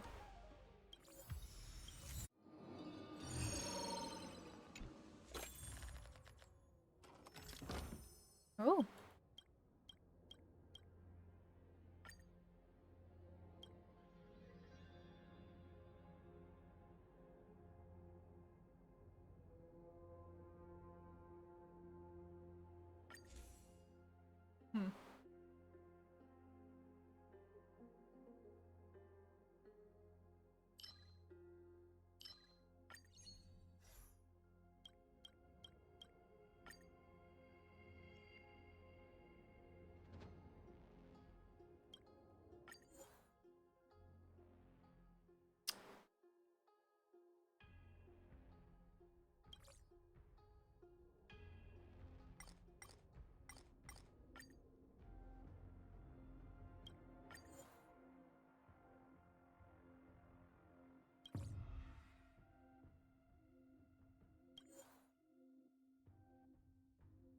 Okay, I can't be mad at that because it took away the bad ones. This could be worse.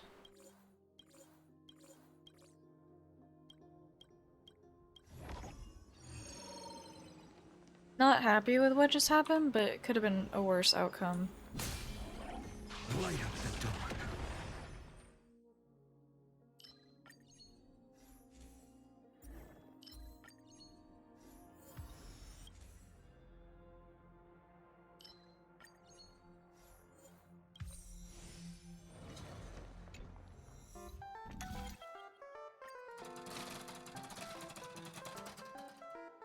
Well.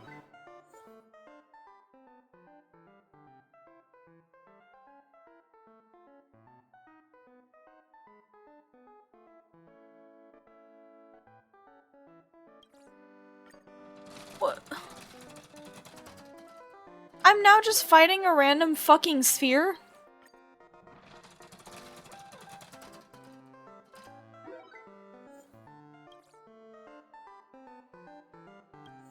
William. Sphere. Read it.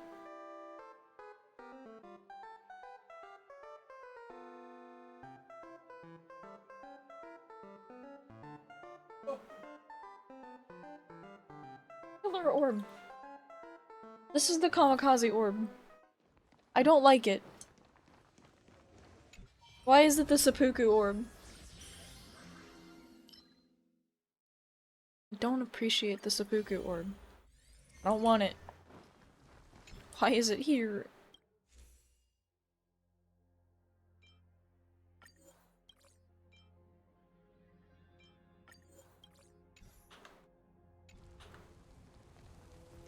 Light up the dark.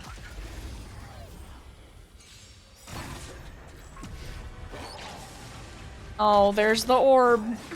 Tyrant, with this divine power, I reforge all things. With this divine power, I reforge all things.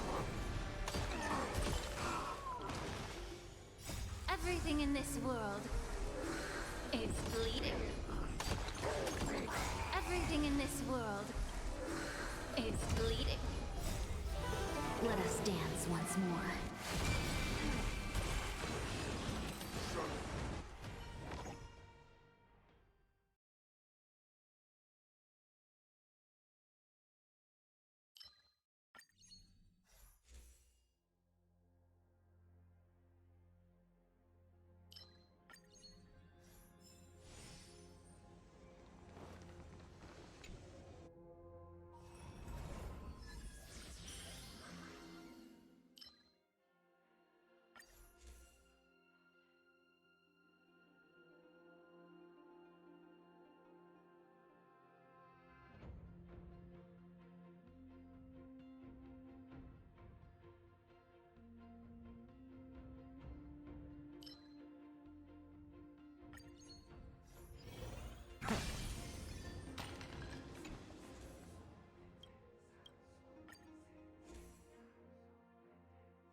Everything in this world is bleeding.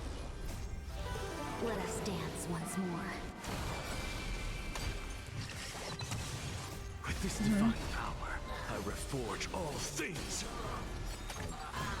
If innumerable core flames consume me, tear the sky. Must suck to be them.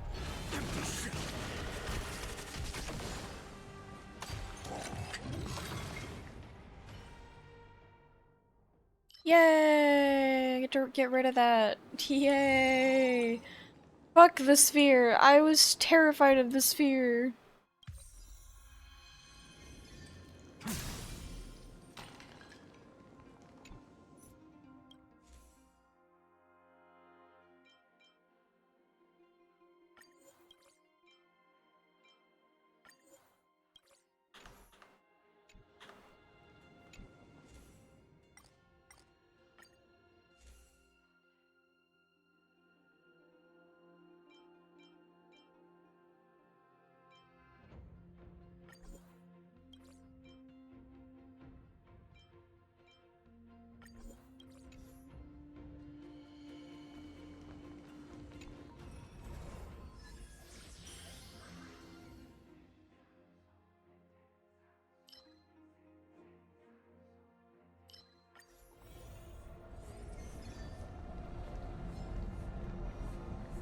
Watch this magic trick.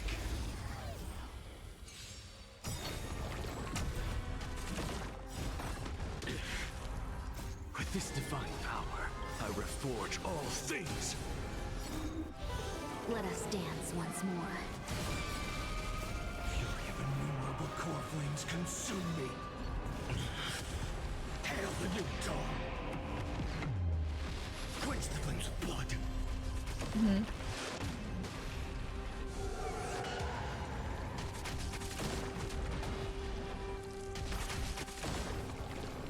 I love the DOT healing. Her agony. Quench the flames of blood. Is that all?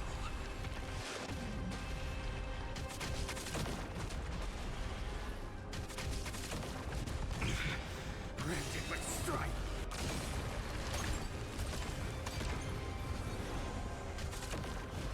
One. Sun tear the sky.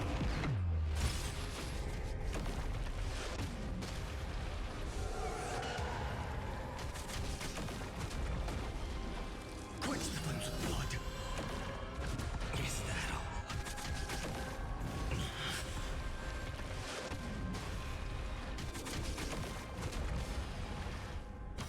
Her agony.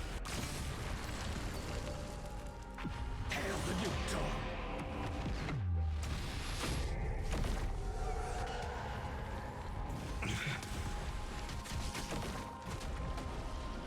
Quench the flames of blood.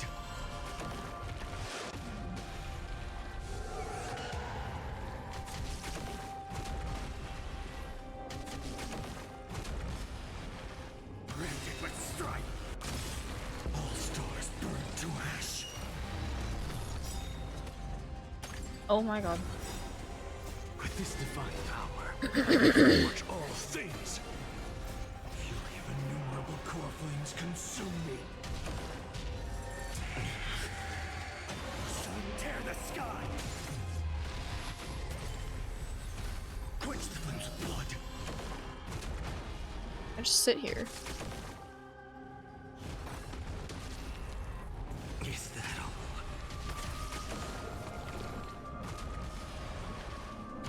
Her agony.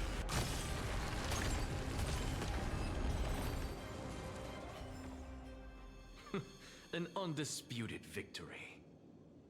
Well, that was insanely fast.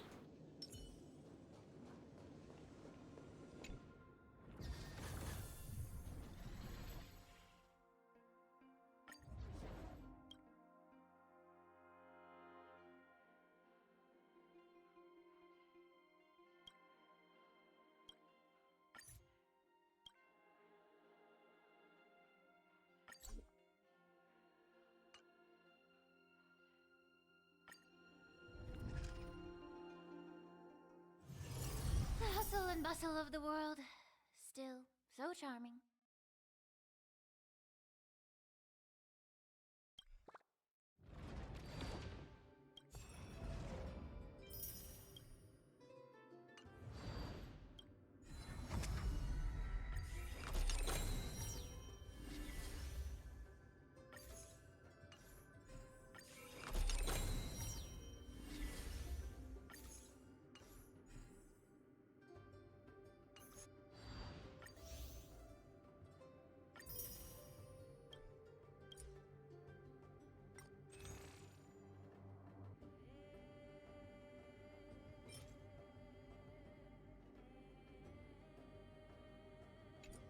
Well, I know I'm getting as soon as possible.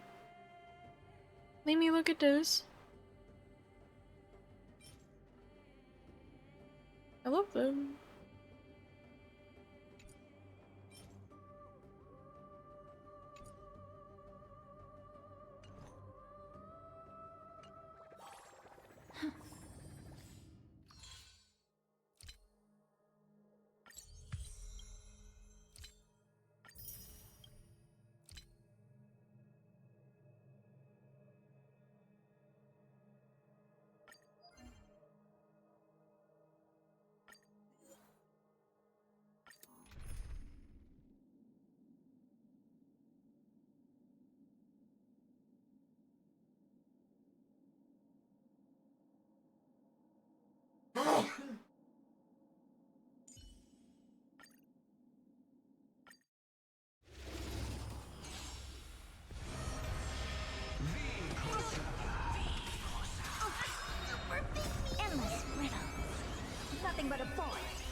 Open sesame.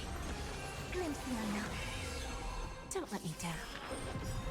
There's no backing out now, for me or you.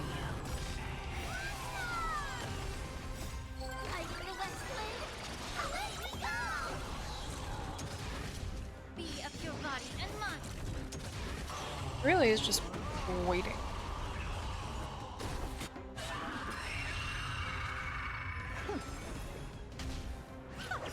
Who's the little backstabber? Endless riddles. Nothing but a void. Expand your thinking. Watch it crumble. Self-inflicted misery.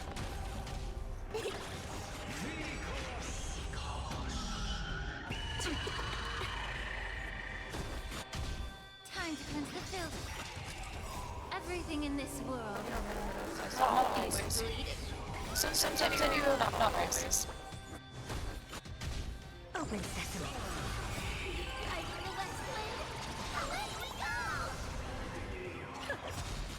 Endless riddles. Nothing but a void. Time for a lesson. Expand your thinking. Glimpse the unknown.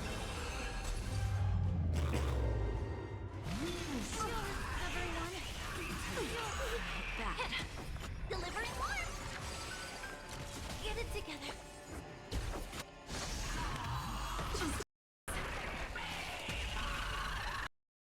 I always deliver. There's no backing out now, for me or you.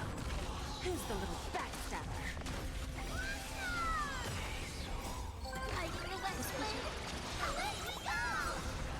Endless riddles. Nothing but a void. I did answer you. I did answer you. I don't always run Herda with an Axa, but sometimes I do. Sometimes it just makes more sense to combine her with someone else if like, cause I need Herda to be prioritized for buffs, and every single time I add an Axa to a team, they prioritize him instead. But right now, like, having Jade instead of an Axa is actually killing this boss faster than they did when an Axa was on it.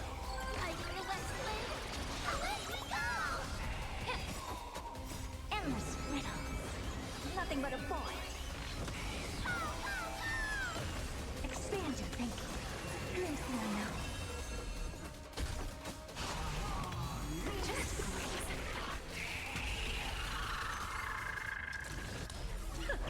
Time for a lesson.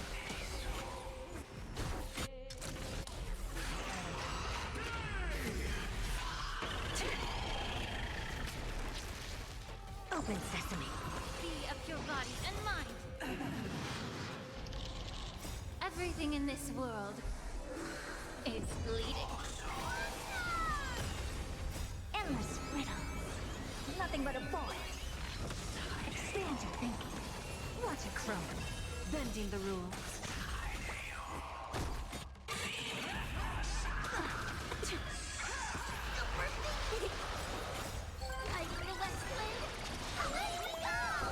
Don't let me down. There's no backing out now, for me or you.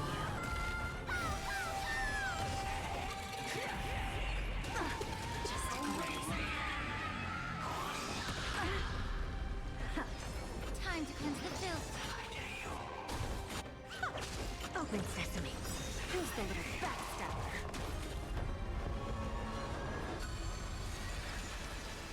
Endless riddles.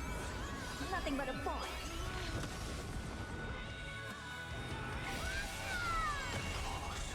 Expand your thinking. Glimpse the unknown. Yeah.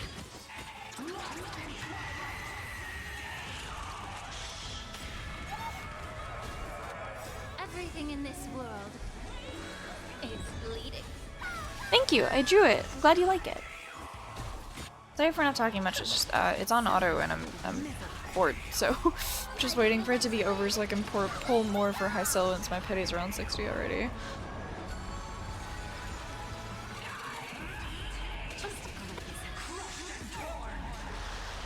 Open sesame.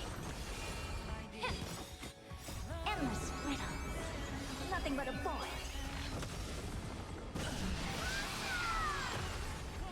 Expand your thinking.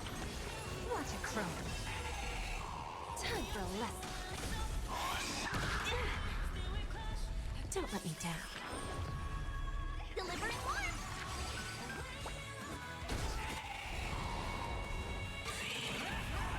Just please. There's no backing out now. For me or you.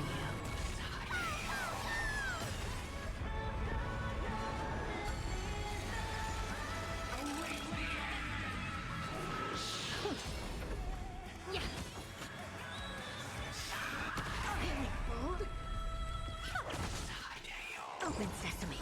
Who's the little backstabber? Endless riddles. Nothing but a boy.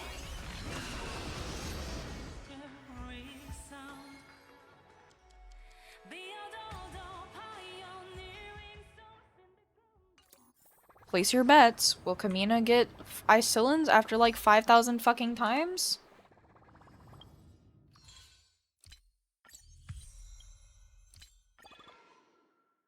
Shit. Menu. Which do I own all of them?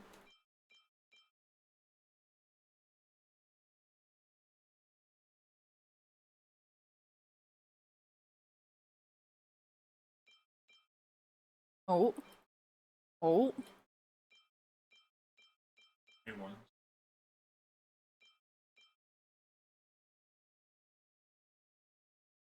Polixia. I think. Yeah. The babies.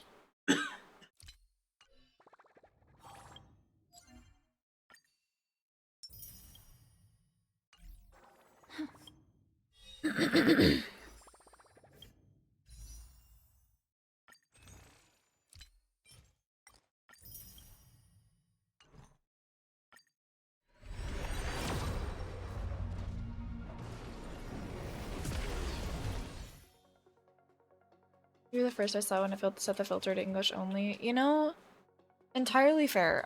It is 5 a.m. CST, and I'm normally not up at 5 a.m. CST, but I would like to think that not many other people are also up at 5 a.m. CST.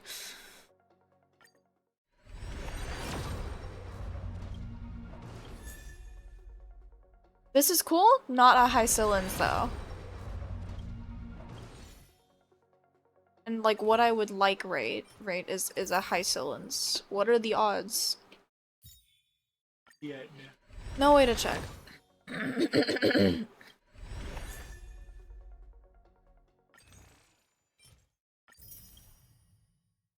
Yeah.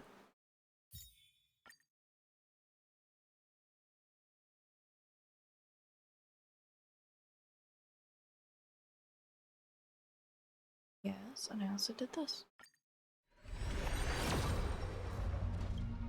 Give me the water baby. Okay, I feel like I'm being robbed. I feel like I'm being robbed.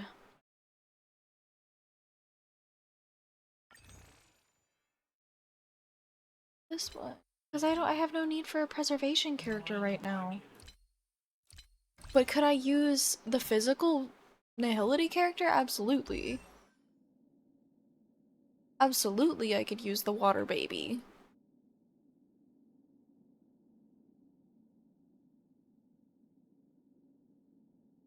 I have it.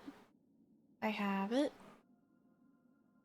It wasn't a importer, but I still have gold tickets and Jade to pull. Yeah, that's fair.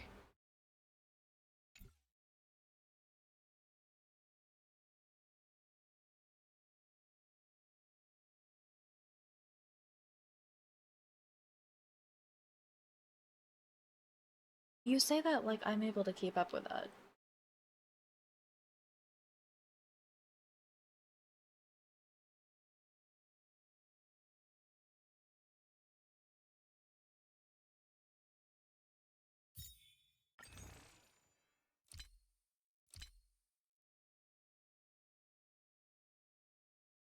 Bailey's. They're not hard, you just sit there and do nothing.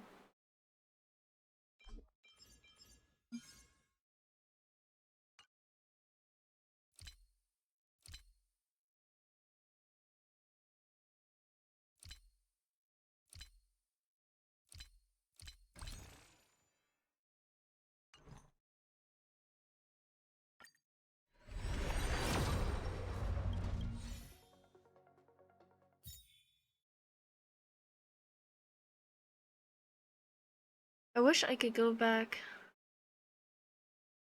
in the stream and see how many times I've done it. Because if the latest time that it recorded was 3:42:22, and it's 5:10 now.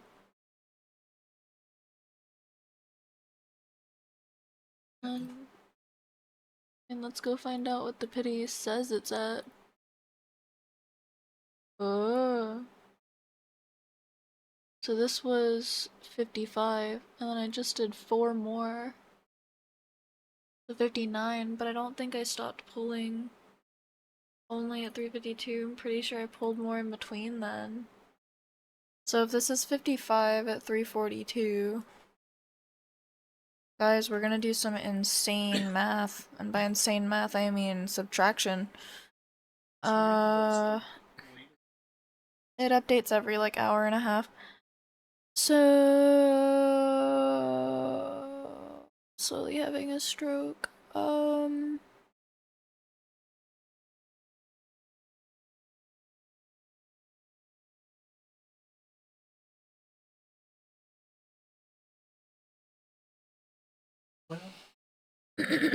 No, it does not do that. It does not, because it does not think that we are worth that.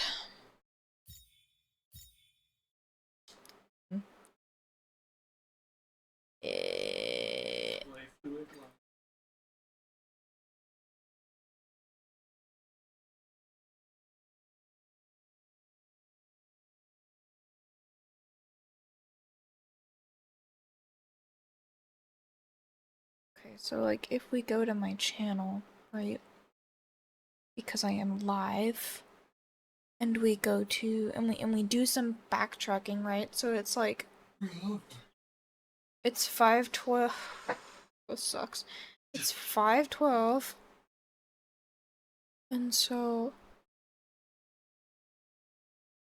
I don't have a way to write this. I can't do this on my brain. So if it's 5:12 now, and the last time I recorded it was 3:42, and that goes back 1 hour 30 minutes. So in this I need to go back 1 hour and 30 minutes.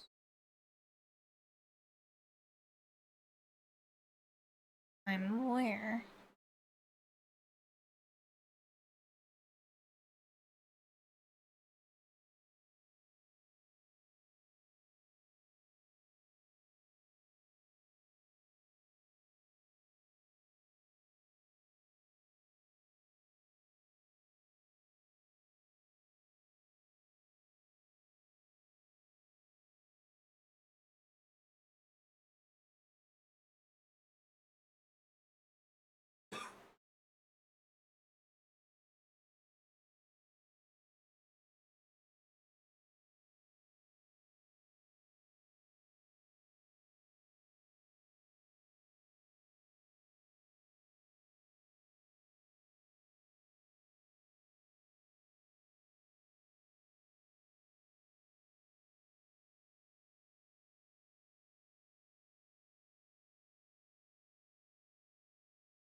Okay, so there's 10 that it's unaccounted for. I believe our pity is at 65. Something like that at least.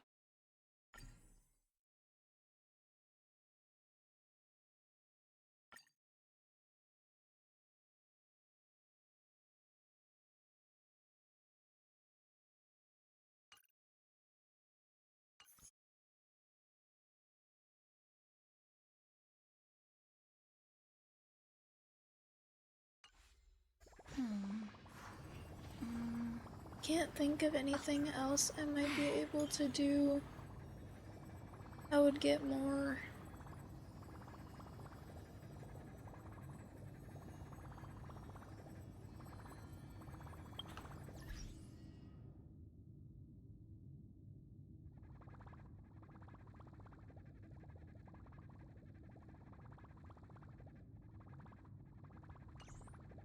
I don't know.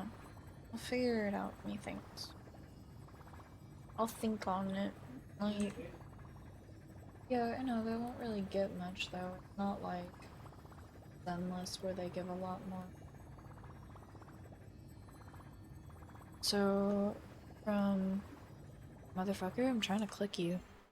So from these, I think you get like 20 each. No, 10, 10, 10, 15, 15. So 60 in total. Okay. That's 60, and then the logging in gives you 90, so it's not even enough for one pull.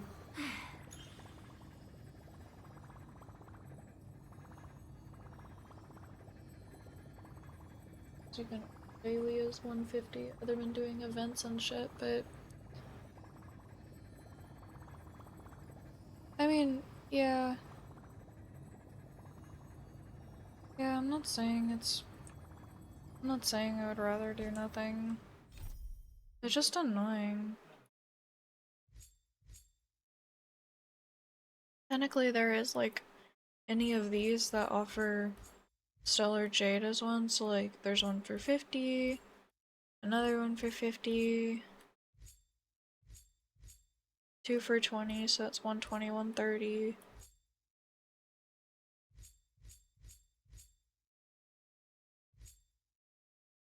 $160, $170, $200. I mean, I would probably need to do it anyway. $230, and then $290. That's just these. Oh, hi Gabe. Welcome in. I am currently trying to pull for high Silens, and I'm at like 65 pity, and the game refuses to give me any more ways.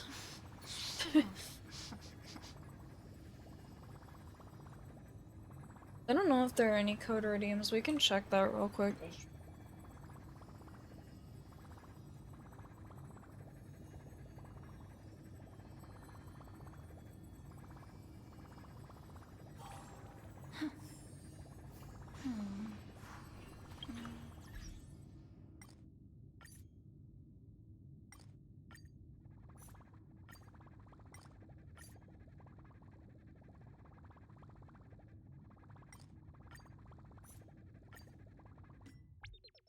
No, hold on.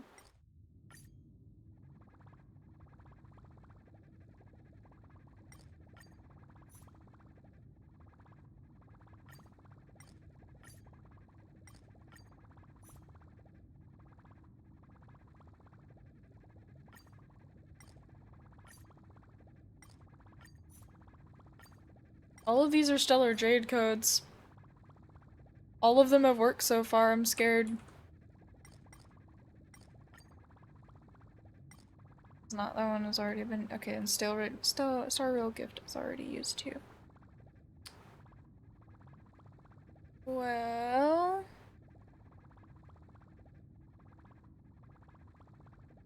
I don't know how many that gave, but it gave an amount. We got enough for her, and I count 1 pull.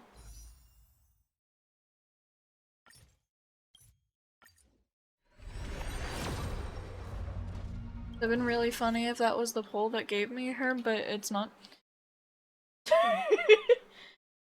Did you not get around doing the fake club stuff? There were limited time rewards. No, I wasn't able. I played the like main campaign at the time, and I wanted to do this stuff for Fate, but I don't feel good most of the day. So if you weren't aware, I have 2 chronic illnesses, and they like take me out most of the day. So it's gotten harder for me to stream despite trying to keep that up consistently. I'm not like a mainly Honkai Star Race streamer. Most of the time I only stream this game whenever I'm behind on story and want to catch up but don't want to use my off-stream time to do it. And so, because my off-stream time is dedicated to drawing my 2.0 and a bunch of stuff for the 2.0 debut whenever I'm able to get it rigged. That's whenever I finish it, but I'm like a year behind on getting all of that stuff done, and I make almost all of my art assets, so between that and my disability, I barely ever have time to do fun stuff off time, like outside of stream times.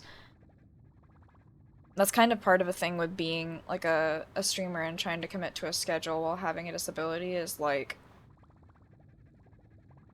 it takes literally all of my energy to keep on this schedule. And even now staying up quite a bit has violated that schedule, so I'm a little bit fucked. It will be harder to fall asleep now. My insomnia will kick in easier.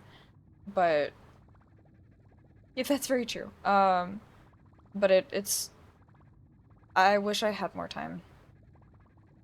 It would be easier if the pain from the disabilities didn't take me out most days or cause me to sleep in against my will.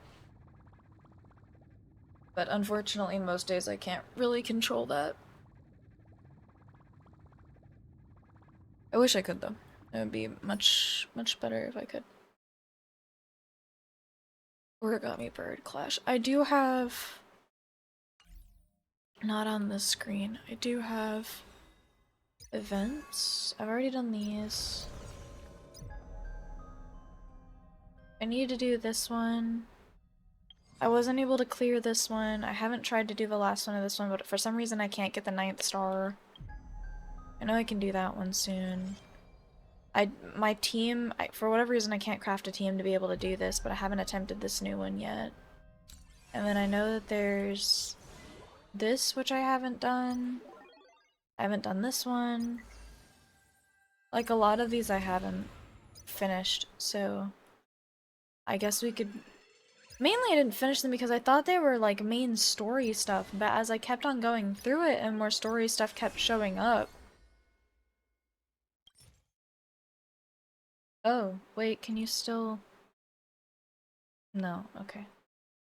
But... Like, I have all of these that still show up, so maybe we could have a day dedicated to clearing all of these if possible, if that's something y'all would be interested in, but I would have to start that, like... I don't know, it would probably also be someday that I have a late stream. But... all those are permanent events, yeah. So if it would be worth it to grind out all of those for the Stellar Jades, then we could do that on one of the streams. Maybe that could be a fun event. Other than that... No, I'm over here. But yeah, I don't have a set plan for most streams. Most of the time I just... The ideal content that I want to be able to do is like Nintendo and some PC games, but like either modded or... Oh, Honkai's having a stroke. This is really cool for me. Bestie, stop. But ideally I would want to do like modded Nintendo content or challenge content or things that allow me to code into the game. That's like my whole like trope, so I would hope for something like that. That's what I enjoy more to stream, but when you're asleep for all of the time you're not streaming, it's really hard to find time to plan out streams. Because you're just asleep the whole time. But anyway, we had a lot of new people today, a lot of people followed. I appreciate all of you. I hope that future streams of mine entice you in the same way this one did, though most of the time my main streaming category is not Honkai. Normally I will sound like I have a bit more energy than this, but as a reminder, it is 5 AM. I'm quite a bit tired. I most likely will not raid out just due to it being late and none of the people that I normally raid are live.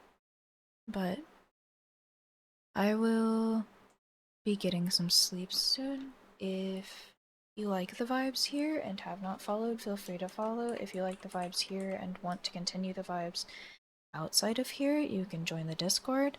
However, if you don't want to join the Discord, I get that too, because I don't like joining Discords, but I promise my community is very friendly.